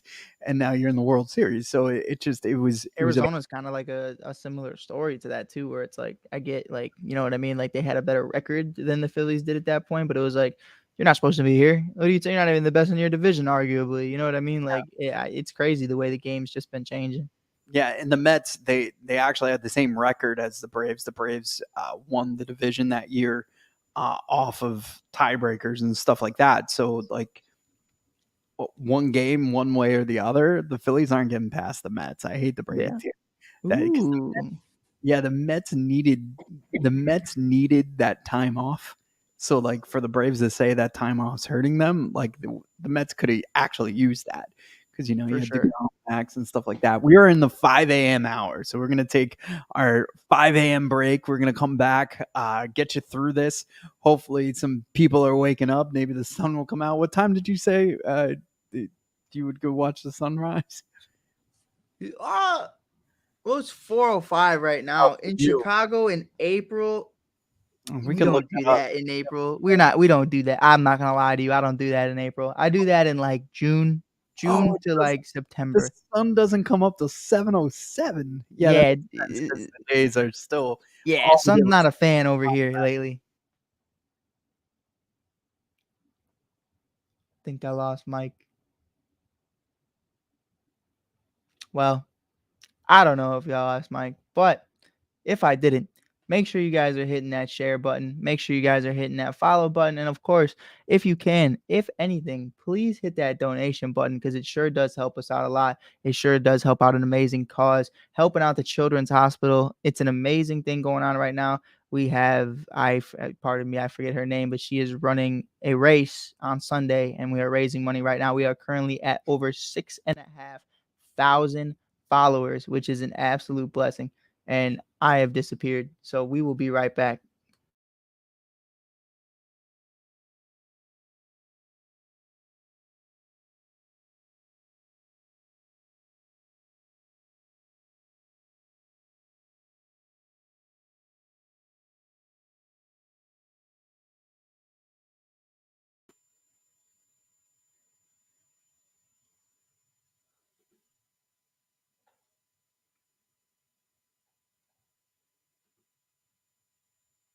Can you hear me? Oh, you're muted. You gotta mute yourself. I thought we would be right back. That's what the thing said. No, that's perfect. That I didn't know if that went through, so I went back in. It went through literally right after I finished. Like I was like, don't forget to share this and donate. And what was the woman's name who's running? Put it on there, Alyssa.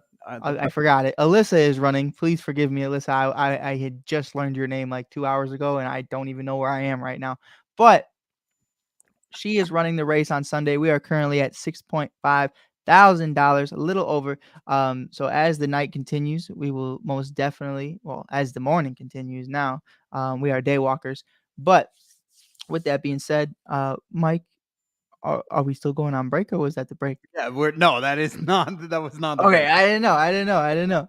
After these messages, we'll be right back.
Mike, you won't believe what I did. Finally took the Jordans off, bro. Let's go. I know them puppies breathing right now. Slippers. It feels like Slippers. it's exactly how like the pillow will feel like when we finally mission accomplished and get to get some Z's in. Even tonight, that's how it's gonna feel because I know I'm gonna have to bounce back rather quick. Saturday. Most definitely. Most definitely. Phew. What was the rest for you, Mike? What's that? You kind of just said Atlanta, and then we went on break. Oh yeah. Oh my God. Well, no, I agreed with the rest. The only other thing. Oh, was, okay. Yeah, I mean, LA is there, like you said. Arizona is. I mean, I kind of agree with that. I think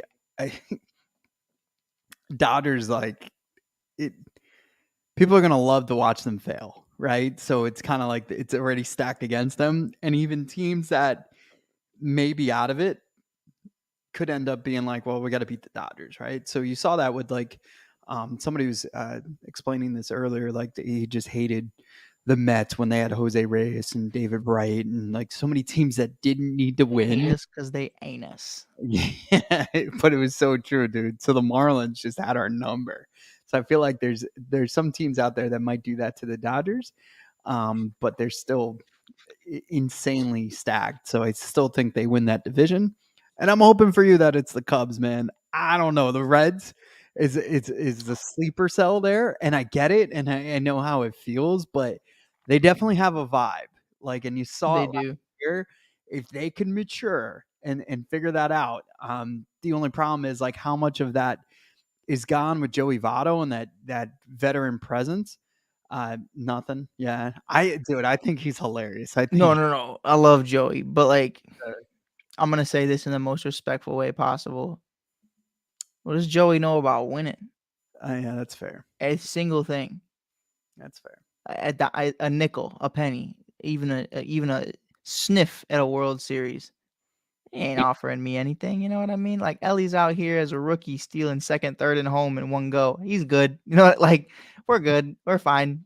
And I think the big thing for me, and I know we've talked about this before, is like the veteran pitchers that they're going to have to bring in, whether that's Bauer or Snell or Montgomery. I definitely think that if they added one of those three or even two, because one of them says he's willing to take the league minimum, I think you're in an interesting situation for sure. I'm definitely looking at the Reds. And I'll tell you what, Mike, you ready for this? I'm ready. Keep your eye on the Pirates. Yeah. Sneakily won over 75 games. You add O'Neal Cruz, who missed the majority of last year, and Paul Skeens, who I've gotten the chance to interview and talk with myself. Dude is crazy, like in all the right ways, like military grid. Like this guy's scary. He's like, you remember Bubbles from Lilo and Stitch, the big super strong guy who is like the civil works or the child protection services. Like he is Bubbles. He is terrifying. Like Paul Skeens is one of my favorite people I've interviewed. But like that man, we talk about guys who are up at 4 a.m. He is up at 4 a.m. and he is driving a tank to war. That man is crazy. I love it. Also, you got Hayes over there in Pittsburgh. That's Key Bryan. Yeah, he's crazy. That's one of my daughter's favorite players ever. And she told me he was gonna hit a home run. I bet it. And she was right, and she took my money. She was like, "Daddy, you're spending that on me." I was like, "You have no idea how much money I just bought." I told her it was $30. It was not. There was a couple more zeros, but it was a great vibe. Like, dude, that ballpark is awesome too. Like PNC Bank. Thank God for it, because like then I feel like all these other parks kind of started taking that mold. They were one of the first, with that awesome, just For sure. I'm with you on it. I agree, honestly. And have you ever had one of those moments? Like I remember I took my girl to one of her first Cubs games this past summer, and it's so unfortunate that I don't remember who they played. I think it was the Brewers. Rangers? It might have been. I don't know. But the Cubs were horrible that game. I'll tell you that. This is like second half of the year, so belly's hot. Everyone's going crazy. And she asked me about Patrick Wisdom. She was like, "You interviewed him before, right?" And I was like, "Yeah. Great guy, amazing person." And she was like, "Well, what do you think's gonna happen?" I go, "Well, I'll tell you what." I go, "Throughout this game, I'll tell you this right now. He is going to go 1 for 4 or 1 for 3, and he's going to hit 1 home run, and it's probably right now." And Mike, I crap you not. Immediately after I say it, he smacks it out of the park. And then the rest of the night, she's mesmerized because he strikes out twice. And she's just looking at me, and she's like, "How do you know this?" And I was like, "You know, some call it obsession. I call it my job." And then it was just some corny line. I was like, and she was like, "No, for real. Like, how do you know this?" I was like, "Dude," I was like, I talk about you all the time to her. I'm like, me and Mhm. Mike watch pointless baseball games in April and May of these guys all year long. I know who Pat is. You know what I mean? He's gonna hit you. He's gonna hit a meaningless dinger, and then the rest of the day it just is what it is. You know what I mean? So like, I'm sure you've had moments like that where like you can call exactly what's going on as it's happening. Yeah, I had a moment with Cliff Floyd where the complete opposite happened. So it was his only walk-off home run as a Met. And right before that, he hit a long, towering ball that looked like it was going out, and it just curves foul just in the last second. So I looked to my wife, then my girlfriend. I was like, "He's going to strike out now." And she's like, "Yeah, with that kind of attitude he is, like, blah, blah, blah. Like, it's a home run." She's like, "Oh, in your face, walk off, they win, blah, blah, But the blah." probability is like, when you look at most So guys after a big knock like that, they're gonna yeah, whiff. yeah, exactly. So Cliff gets on the mic. You know how they do the walk off, like, and somebody like, "Cliff, tell me what's going through your mind." Yeah, And yeah, yeah. blah, blah. So he's being played throughout the Shea Stadium speakers, and he's like, after you hit a foul ball, a long towering foul ball like that, yeah, he's like, "I was kind of walking back to home plate, knowing that chances are I'm going to strike out on the next pitch." He's like, and I just grooved one in there, and I took it for a ride. So he's like, "But that doesn't normally happen. You strike out." So he kept like, it was like he was backing up me, and like she was He's like, like, "I "Oh." got you, Mike." Yeah, yeah, it was like, "Don't worry, bro, I got you. I know I embarrassed you in front of your girl, but I got you on the press game." So like, she kind of got a little closer, and she's like, "Yeah, I guess you do know baseball." My favorite thing to do was take I worked at Six Flags, so we would go to games or whatever as a group or whatever. So like, I'm 15, 16, can't even drive. People are driving me there. They're older than me. They're like 20, 21. Some are even older, and they knew nothing about baseball, right? So the pitcher would be up, and I run around first, and I'm like, "Hey, I bet you he bunts," and they're like, "You're on," like, or like a 3-2 pitch with two outs. I'm like, "Yo, he's gonna run. He's gonna run. I bet she's gonna run." He's like, "All right, here's $5 more. I bet you that too." And the guy takes off. He's like, "How do you know this?" And they just didn't know the simple fundies of baseball and just like how to play the game. And I was just taking their money left and right. They're like, "This guy's a genius." And I was like, "No, you're just an idiot." Like, so I'd imagine that happens to me in some other sports. But it was really fun to do. And it just really made me smirk a lot. And I tell them the truth, and I'd end up giving back their money. But it was just a really funny, like, "Hey, look, you just got outsmarted by a 16-year-old." So You better man than me. That's my money now. That's fine. That's he mine for drove the me year. there, so I gave it back as gas money. So it's like Sure, sure, sure, sure, sure. it's like the Jetsons, where like, you ever see like where she takes the purse or whatever, the whole wallet instead of just the purse. Yes, bro. Yeah, and so that's how it felt. Like, "Hey, you drove me to a Met game," and that was the other thing about Philly, and I think that's why I connect so well with them.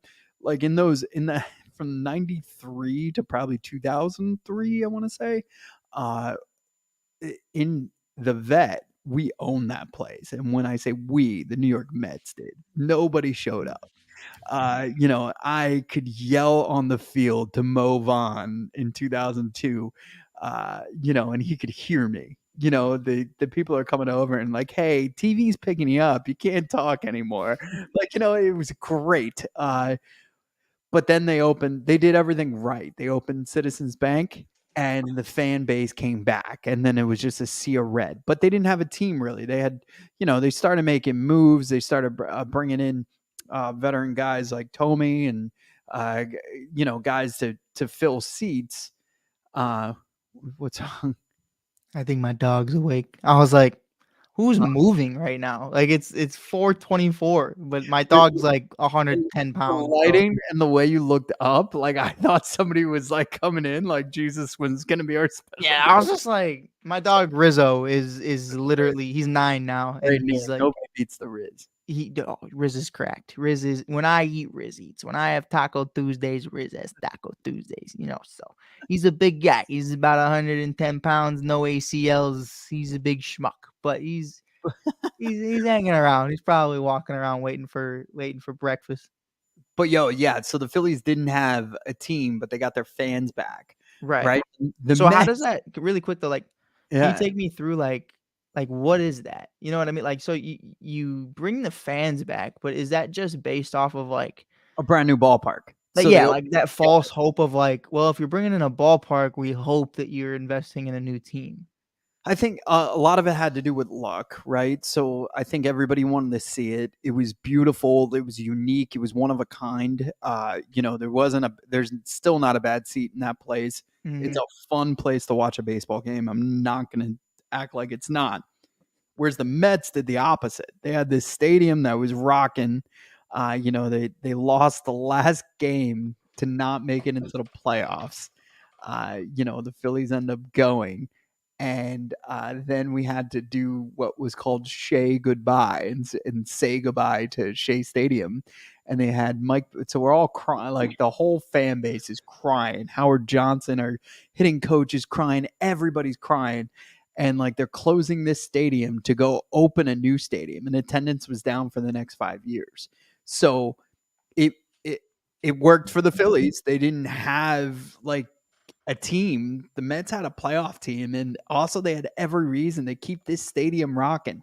Let's send Shea off with the ring. Like there was so much opportunity, and they, Tommy Glavine didn't get out of the first inning. So he gives up 10 runs or something like that. Ridiculous. He doesn't record an out. He's removed in the first inning. And then the fan base had to sit there for 9 innings because there was this ending ceremony where, it was a funeral for Shea Stadium. We were saying goodbye to it. It's going to be imploded in a month from now. And Tom Glavine didn't even give us hope. Didn't even give it, like that's the one thing, like at least in 2015 when the Mets lost to the Royals, like there was hope, right? There was hope. Like the Matt Harvey, everybody wanted him to go back out for the 9th inning, and I don't fault Terry Collins for giving him that opportunity to try to close that game out and have a complete game win under his belt, because Harvey deserved that, like at that point he really gave us hope in that World Series. Make a long-winded story short, it was counterproductive. So everybody had this sour taste in their mind when they saw this brand new Citi Field. They're like, I'm not gonna go. They ripped my heart out of my soul. So their attendance was down, and then the product was bad. So it didn't get better again until 2015. So like it was just like, what are we gonna do for the next few years? So they came up with these gimmicky stuff. There's a lot of cool stuff that was in there. Like they were one of the first teams that had like a wiffle ball field for the kids, and so the Met Stadium's called Citi Field, so we call that Kiddie Field. And then now the Phillies have that too, and I'm like, guys, so What is I know Citi Field is CITI. Mm-hmm. Well, what's up with that? Well, it's sponsored, so it's Citibank. Okay, ignorant. So sorry. Yeah. I'm so sorry. Well, the messed up part is like they were bailed out by our government, but they kept that sponsorship. So it's like, yo, bro, like so yeah, I get it. And it was kind of, that also sucked for the Mets fan base. You got to think about it. We had one stadium, we had the Polo Grounds, but that was the New York Giants baseball team stadium. We played there for a couple years. They create Shea Stadium, and it's made by William Shea, whose family name is retired in the New York Mets, our area. And So that meant something. Shay meant something. It was a historical fact. So now we got Citibank, and it's called Citi Field, and it's not even spelt right, like you said. So like, I'm so glad you asked that, because that's what we were all asking I ourselves. always wondered that. I was always like, is this like, are we just trying to be cute, or Yeah. like, I don't know. But I'm hoping. I mean, there's so much money, so, and he's a businessman. He'll definitely resell it. When the license up, I thought maybe Steve Cohen would get rid of the Citi Field part, but at this point, money's money, right? I mean, look at Staples Center. You know what I mean? At the end of the day, it's Staples Yeah. Center is now what, Bitcoin Arena or something like. Right. And yeah, They don't care if they're getting the coin for it. You know what I mean? Like, it is Mhm. what it is. Yeah. Mike, I need that second wind. Yeah, I'm hoping it's coming. That's why I'm I'm hoping trying. it's coming. I'm hoping it's coming. I think my second wind was around 10 p.m. I can't lie to you. Yo, you had a long day, dude. So Dude, I it's not have it. over. It's not. My day's not over. The St. Patrick's Day parade is at 9 a.m. You're a nut. You need to sleep. You should go to sleep. They're painting the river green, Mike. I gotta see the first drunk guy that falls in. It's tradition. You see the fish just wake up and they just lose their mind. They're like, "What?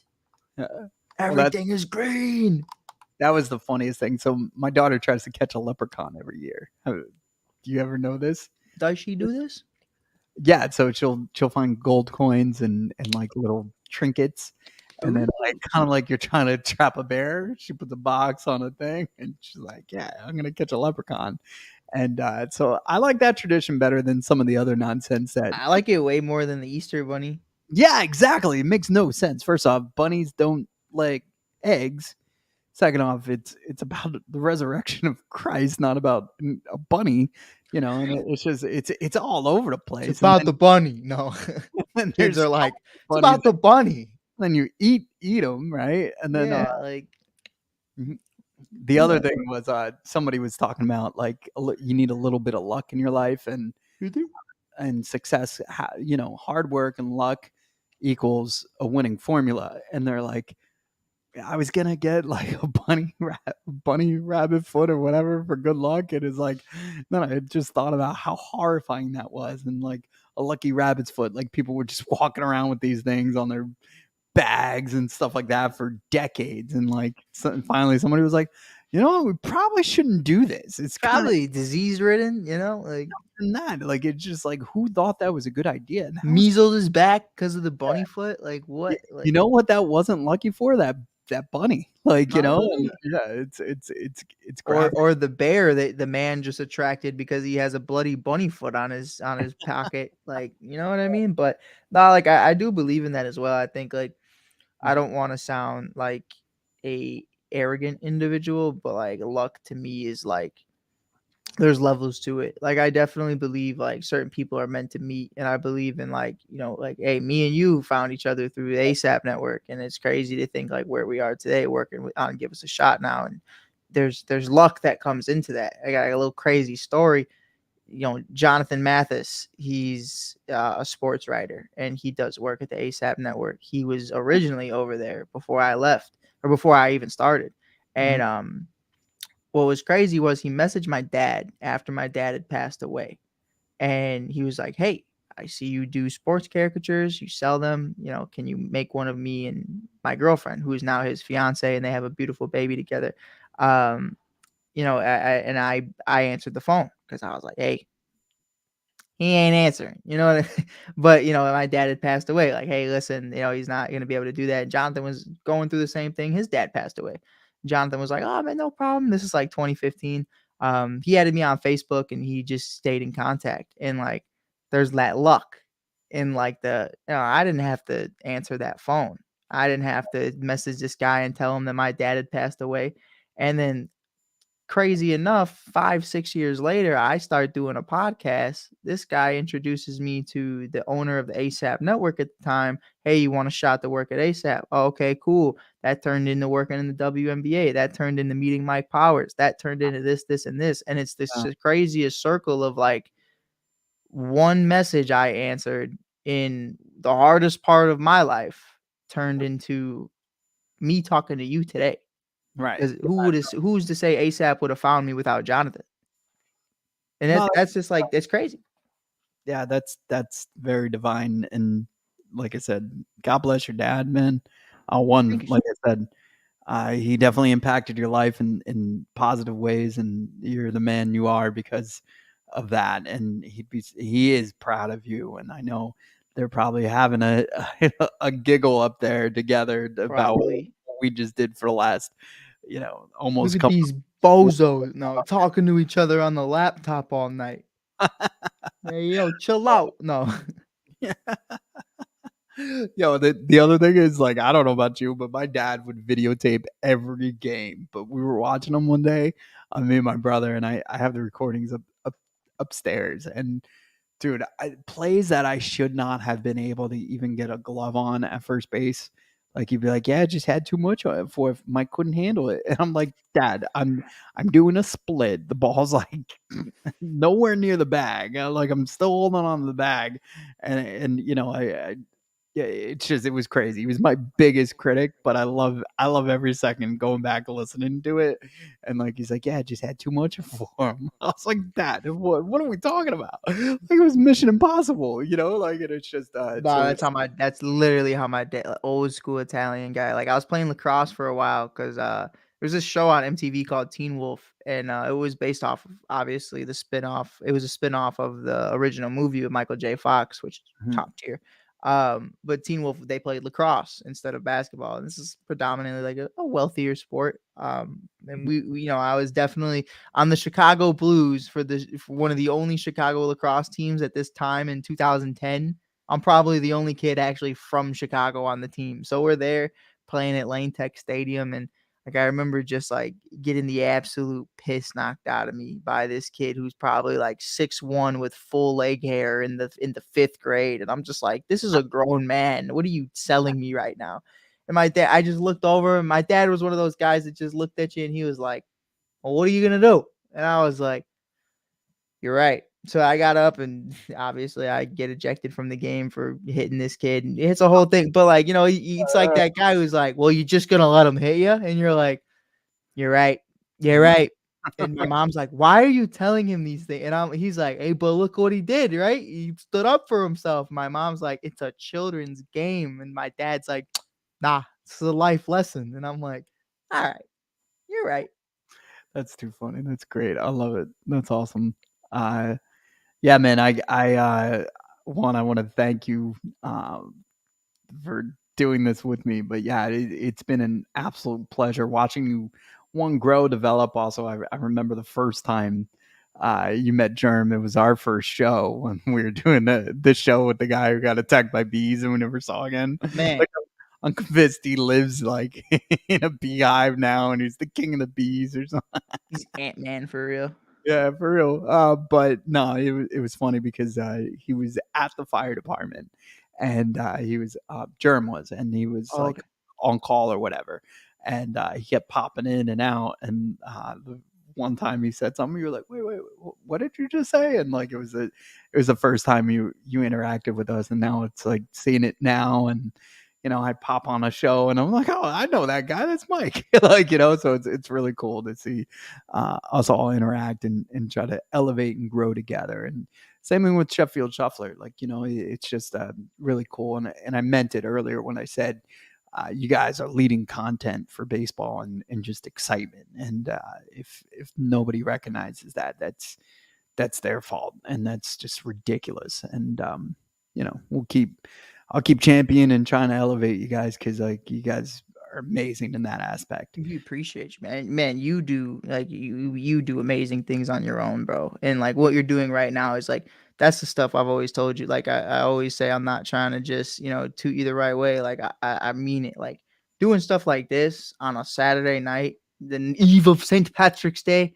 Like this isn't what cats my age are doing. This isn't. I don't want to be around people my age because people my age just want to go to the club. People my age just want to mess around. And it's like, bro, but what are you doing? Like, how are you impacting stuff? Like, I always tell people, like, we always talk about top 5 rappers in Chicago. And I'm always like, Chance the Rapper. And they're like, you're an idiot. And I'm like, they're like Chief Keef, Kanye, Lil Durk, all these guys. I'm dude, Chance the Rapper is the only one actually talking about stuff that I care about. He's actually giving back to the community, giving back to the city, actually being something bigger than, clubs and Hellcats. You know what I mean? Like, that's really what, like, at the end of the day, I don't need a Lambo. I have no relation. So when I always talk about that is like, be you. And I always think, whether you're listening to this right now and you're looking for that donation button while I talk, because you should be donating, because we're getting close to 8,000, 6.5, I believe. So what we're at, a little over 6.5. I'll check that again. Hopefully people are waking up. Please, Jesus, 6.7. Please, Jesus.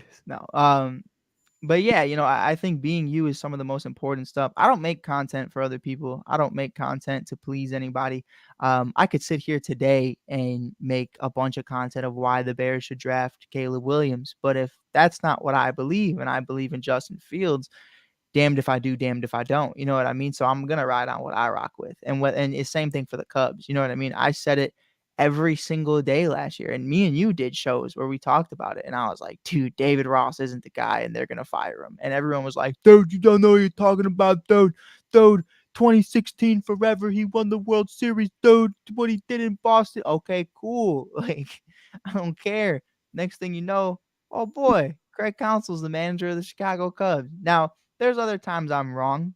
I'm not going to sit here and lie to you. You know what I mean? Like, I remember when Shohei Ohtani first came on the scene, I was like, nah, this guy ain't it. This guy, he can't do that at the major league level. And here I am with a foot in my mouth, and not a good foot either. I'm talking like Skechers right in the, you know what I mean? Glow in the dark. And Love it.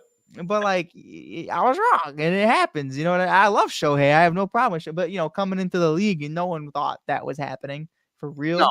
Yeah, I mean, how many? I was like, sure. I remember Fukudomi. I was like, yeah, sure. Said the same thing about Fukudomi. Said the same thing about all these other cats. You know what I mean? Like, we're doing the same thing somewhat now.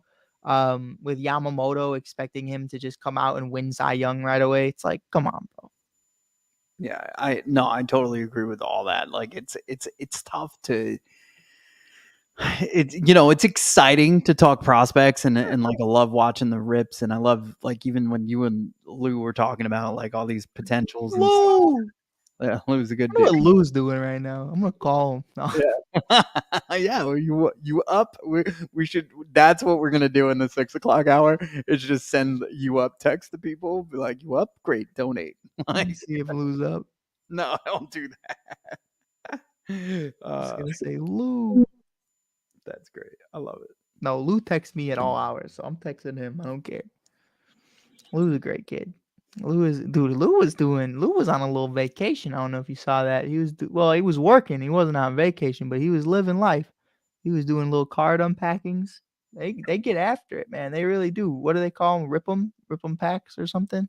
Yeah, I think something like that. Yeah, they rip them. I don't know. Let's do a rip, and then what is on Whatnot? Whatnot? Yeah. Oh my God. Oh, I thought Lou texted me back. I was gonna lose my mind. I was like, Lou, get in here. That'd be great. We need a shot in the arm for sure. Like, we need somebody to come in and like kind of. That's what I'm hoping. Dude, I didn't even tell you. I thought I know this is like crazy to say. So I'm okay. I want everyone to know that. But I thought it was over today. I thought I died. I thought right then and there it was wraps. I had just passed away in my car. It was pitch black outside. I'm pulling out of Target. My girl's going to Mexico for the next few weeks. So Easter is over. So I bought her a big old Easter egg, opening another Easter egg. And there's like a chocolate bunny and a stuffed rabbit and like all this stuff. I should have put a Bible in there after the topics we had tonight, but whatever. So I put the Easter bunny in there. I get in the car, start driving. It's dark and we're going through the woods now here, and all I hear is boom. And immediately I'm like, oh, what just happened? And I just see M80s everywhere in the forest. I don't know what kids are. I'm tricking. I'm telling the cops because I don't know what kids were doing in the middle of the woods last night. Mhm. Just M80 fireworks everywhere, and mind you, they're beautiful. So I'm like, wow, that's cool. But then I also realized it's in a forest, and I'm like, wow, that's not so cool. And I don't know. I thought I would share that because it was like I had like heart palpitations as that happened because I didn't know what was booming. I was like, no, my car, please. No, I don't. Yeah, that's absolutely insane. And like, yeah, you should have sent her home with. You should have sent her on her way with a Bible for sure. Whew, man. So yeah, I was trying to tally up. There was a couple more donations I had to add in. Cool. Keep Venmoing me. It is kind of hard. Like, you live and you learn. Next time, the link will be front and center. So people are like, "Hey, man, I want to donate to what you're doing, but how do I do it? I'm just gonna send you this." So people keep sending money. So we're at the 6.6 marks. No, Yeah, so we got $100 in that hour, which is not bad not considering. bad at all. We appreciate everybody who donated. I mean, yeah, who the heck's donating at 5 a.m.? I don't know. Was it one person donated $100? So it was two, so 75 and 25. Solid. Yeah, I'm gonna get names and everything and to kind of rattle them off towards the end. So I'm about to throw $1 in myself. But look, it's for an amazing cause. The Children's Specialized Hospital Foundation. They make sure all the money is purposed right back to the hospital and the kids and families that need it. And again, the employees that need the proper training to make sure that they're able to, like, we're not talking about just, there's so many different treatments. And like Alyssa explained earlier in the Pod-A-Thon, you have all different scenarios. They have patients that are there until they're of age, which is, amazing in itself. And that there's a facility that's willing to help somebody who needs day-to-day care like that. But also there's rehabs like you saw with Gabby and stuff like that, where they come in, try to get their nerves working. Gabby's situation was the whole left side of her body wasn't working. Next thing you know, thanks to the Children's Hospital, she's got her smile back and she's back on a soccer field playing. So it's quite remarkable, some of the stuff. And again, like what Mark Montanaro and Ed McKenna shared was the simple fact is they treat the entire family. So when you walk into the doors of the Children's Specialized Hospital, they are treating the whole family. It's not just the patient, but more importantly, the emphasis, the health and the treatment of the child is also treating the family as well. So really, really impactful stuff. You've seen some loyal people, Todd Frazier, everybody rallies around this hospital. There's a ton of locations throughout New Jersey, and as we get our sea legs back, I'm going to share some of that stuff. And, I'm seeing people already waking up in the 5:45 hour to our voices, and like, oh my God, these guys are still at it. So, it's crazy, but I'm gonna share Keely. Shout outs to Keely, who gave me a ton of talking points. So For sure. I do think it's wild as I've watched you get the little live clock on the side. And I'm like, man, I jumped in here when it said 5 or 6, like, and we're at almost 12. I'm like, it hasn't felt like that long, but no, that 13 in 13 minutes, it's that 12-hour mark or 17 minutes, and that's a half a day. That's a half a day potting. Like, my throat is starting to scratch, and I'm like, oh, am I coming down? Am I sick? And it's like, no, Mike, you've been talking with Mike for the always yapping. Yeah. So I want to share this. The Children's Specialized Hospital is part of the Children's Health Network at RWJ Barnabas Health. It's the nation's leading provider of inpatient and outpatient care for children and young adults facing unique healthcare challenges, from chronic illness and complex physical disabilities like brain and spinal cord injuries to a full scope of developmental, behavior, and mental health concerns as well. So, listen, like I said, I said it in my own words earlier. I wanted to put it in their words.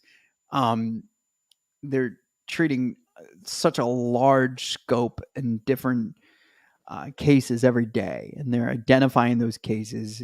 Dr. Mike McDonald does a great job. Matt McDonald does. I'm Mike. He's Matt. We're both bald, but that's about it. He's a doctor, and I'm a podcaster.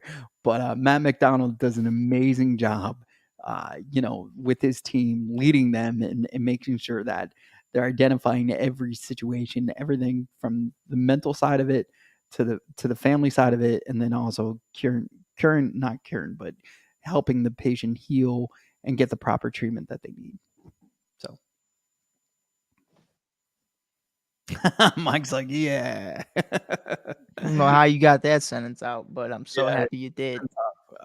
Look, and the cool part is every dollar that's being raised through this Pod-A-Thon and through Alyssa and the team's half marathon, because that's the Pod-A-Thon is to benefit the marathon that's benefiting the Children's Hospital Foundation. But you got hospitals, the children's specialized hospitals all through New Jersey. And I don't know if you get this joke, Mike, but I don't know if you were on with me when I first said it. It covers the Taylor ham part of New Jersey and the pork roll part of New Jersey. Do you know that fiasco at all? Do you know what pork roll is? No. Okay, it's when you're here, it's essentially like I can't even describe it. You got to I eat can it. understand it's like such a big deal for you, and I feel so bad because I don't understand. Yeah, so pork roll is what it is, and a lot of people eat pork roll, egg and cheese. So bacon, egg and cheese, or Oh, yeah, on the yeah, yeah. bagel.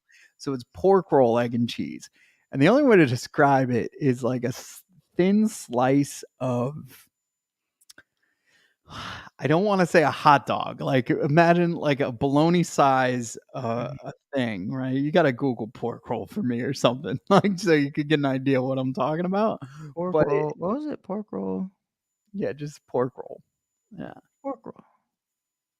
So it comes in this like giant tube. They slice it down and people put it on like look up a pork roll, egg and cheese, Mike. This is great. Yeah, that's Wait. Wait. Give me a second. No. Come on, bro. Yeah, this is as good as we're getting. Yeah, you looked up. Yeah, that's pork rolling and cheese right there, baby. So it's a nice thin slice of pork, right? I like it. But the problem is, you would think that would be enough to just be Jersey, right? No, Sure. of course, we have to be even more divided. So the north side calls it Taylor ham, the south side of the southern parts of the state and central parts of the state, and normal human beings call it pork roll because Taylor ham is the brand.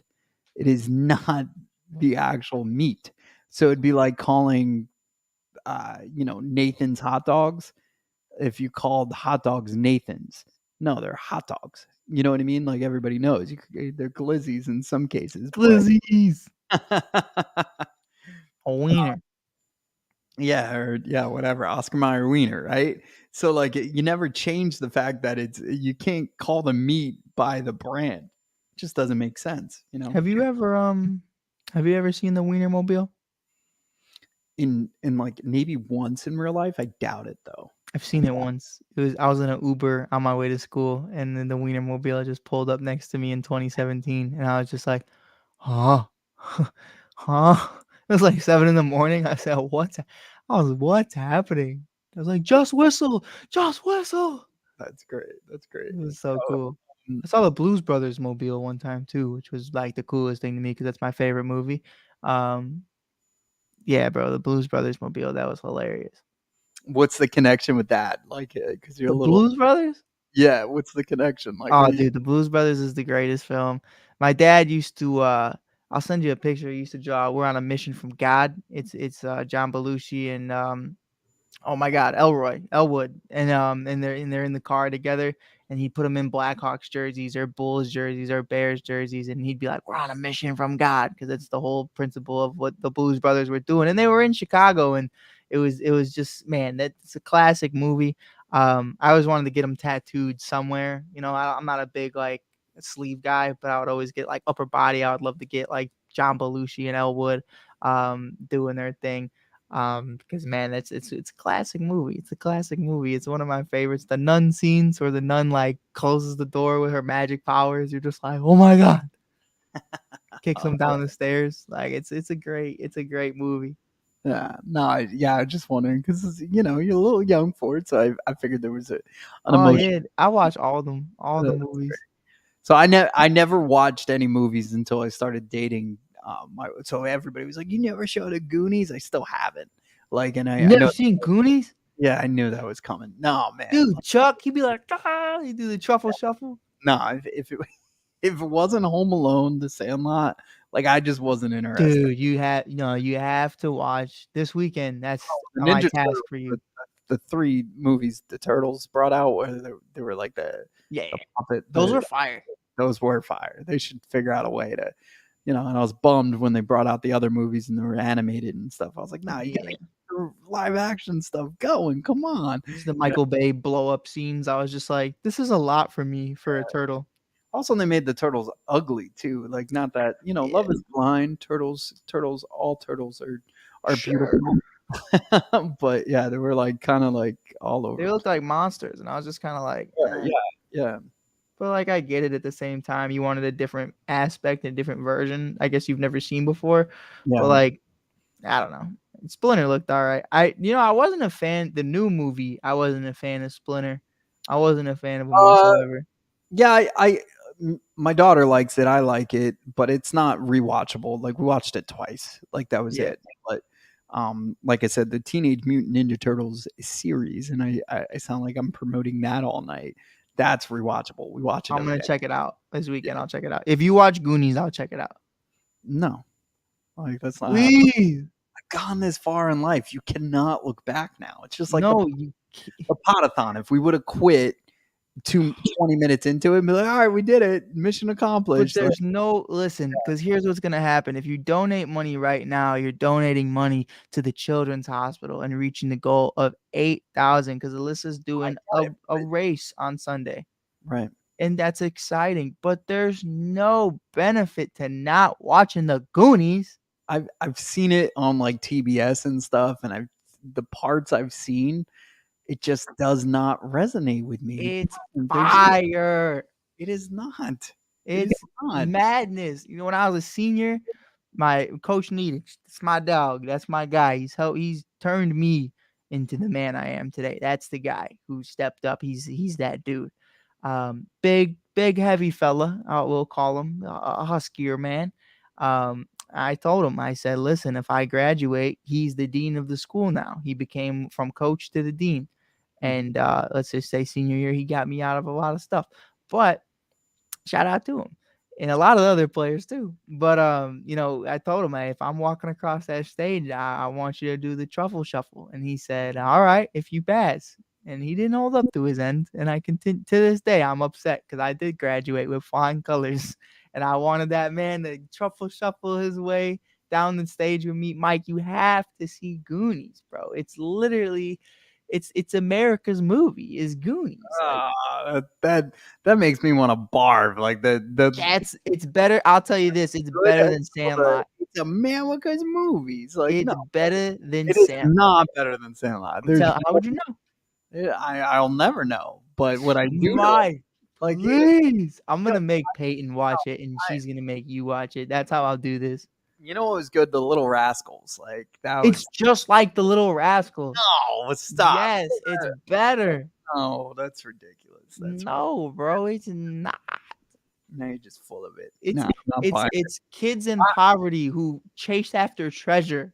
I have a conspiracy theory. Like, everybody hates the Goonies, but everybody pretends just to force people to watch it. So it's like, oh, it's great. You got to try it, and this idiot's gonna try it. Like, that's how I feel about that movie. Stop. No, Goonies is elite. The other day was Pie Day, right, in the office. 2.14, yes, sir. Yeah, so Q102 did pie tasting, right? Blind pie tasting. So apple pie, pumpkin pie, whatever. I've never pie. had pie. You've any type of pie? Nope. You never had a pie. Oh. Oh, yeah, I'm not going to recommend you try it because I don't want to try the Goonies. So nice try. But what I will share is so they were testing different pies blindfolded, trying to guess, and then they put tuna in as one of the options. So imagine like you're trying to have a savory thing, and somebody gives you a scoop of tuna. So you think like maybe it's blueberry, pumpkin, or apple pie. Horrible. Yeah, you should have seen their faces, and it was terrible. And they're like, it was one of the guy's ideas, and I was like, oh man, that great for viral moments, but Guy's not fired. No. Yeah, I was gonna say like as trustworthy employee, nope. Nope. So it was pretty funny, but that's how I feel about the Goonies. Like everybody's like just trying to give you tuna. No. You're expecting dessert. I know there's only one way. I have to get through Peyton, and then I can get through Mike. That's the only way it can happen. Never.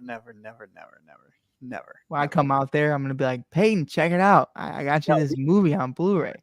We rock the Home Alones in here. They're definitely by far the best. Home Alone is fire. Yeah, she does the. I'll give you the count of 3 to get you stinking, no good, rotten. Home Alone 3, I feel like, is one that nobody talks about too. Home Alone 3 was a great Switched movie. The kid out. They switched the kid out. Yeah, she tried. It just didn't connect. There was too much tech. You had spies now coming in, and it was just like, what are we talking about? Like the original concepts were so good because it was just like it was like these household items that he turned into booby traps. And Did you see the 4th one? I don't think I saw the 4th one. No, I think that was past my thing. Yeah, I saw it on Netflix, or I saw it on Disney Plus over the winter, and my girl was like, "What are we doing?" And I was like, "Not that." And then we just watched Toy Story or something, and I was like, "Nah, I'm good. I don't need this." I was really upset. 2 things happened, right? So the Talk Boy, like I feel like probably one of the best spy things you could ever ask for. Awesome concept, right? Don't understand why they haven't brought it back like as a retro toy or anything like that. And then for Home Alone 2, there was the Talk Boy pen. And I had the pen, and I would go to school with it. And I recorded one time my teacher saying, and she was complaining, she was doing a math equation, and you were trying to find P. And she's like, how do we find P? Does anybody know how to find P? And I recorded every time. She's like, what is P? Or who is P? And I kept playing it. And the girl next to me said, he's got you on recording asking what is P. And she took the pen away from me, and I never got it back. And I'm like, yo, dog, like that pen, like I want my pen back. Like, For real. Yeah, 3rd grade, Miss Tuttle. I want my pen back. So no, it was just ridiculous. Like to think about that. Like, one that was ahead of its time because you record on a little tiny pen. But yeah, Home Alone was the GOAT movie for sure. Because I think about this, I'm literally going on eBay right now and I'm looking at it because I do this to myself every year. I do that too. What are you looking at? So Jingle All the Way, around Christmas every year, the Turbo Man action figure goes up to like $500 to $1,000 on eBay. That's what again, we're talking about Sinbad and Arnold Schwarzenegger. And if you ever seen that movie, it's a great movie about how they're like trying to find their kids' toys, and all they got is Booster and all these other guys. Like they want Turbo Man, and they go like throughout the entire city trying to find him, and they can't. And it's crazy. Sinbad's like a crazy mailman, and like Arnold's like, he doesn't care about his family as much. He's more about into the business, and he learns how to whatever feel good story. But Turbo Man, the action figure, is like, it turned into like a real thing. He's not a real superhero. He's not a real cartoon. It was just a made up guy, a made up character, a made up toy for this movie that it was based off of. And it turned out that, it became a collectible item that every single Christmas, I guess, turns into like $1,000 for anybody that has them. So I'm going to check out Turbo Man right now.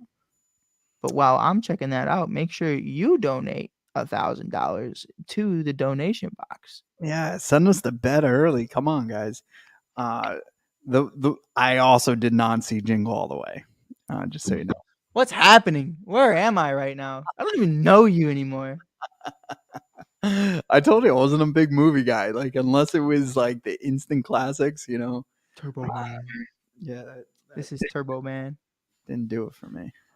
No, I've seen the concept. Just like I know like Goonies, like is whatever. Chuck and I forget what sloth. Yeah, chocolate bars or something. I don't know. It's not chocolate bars. What is it? Not telling you. You gotta watch the movie. Cola bars? Like it doesn't matter what it is. It matters. It does not matter. Sinner.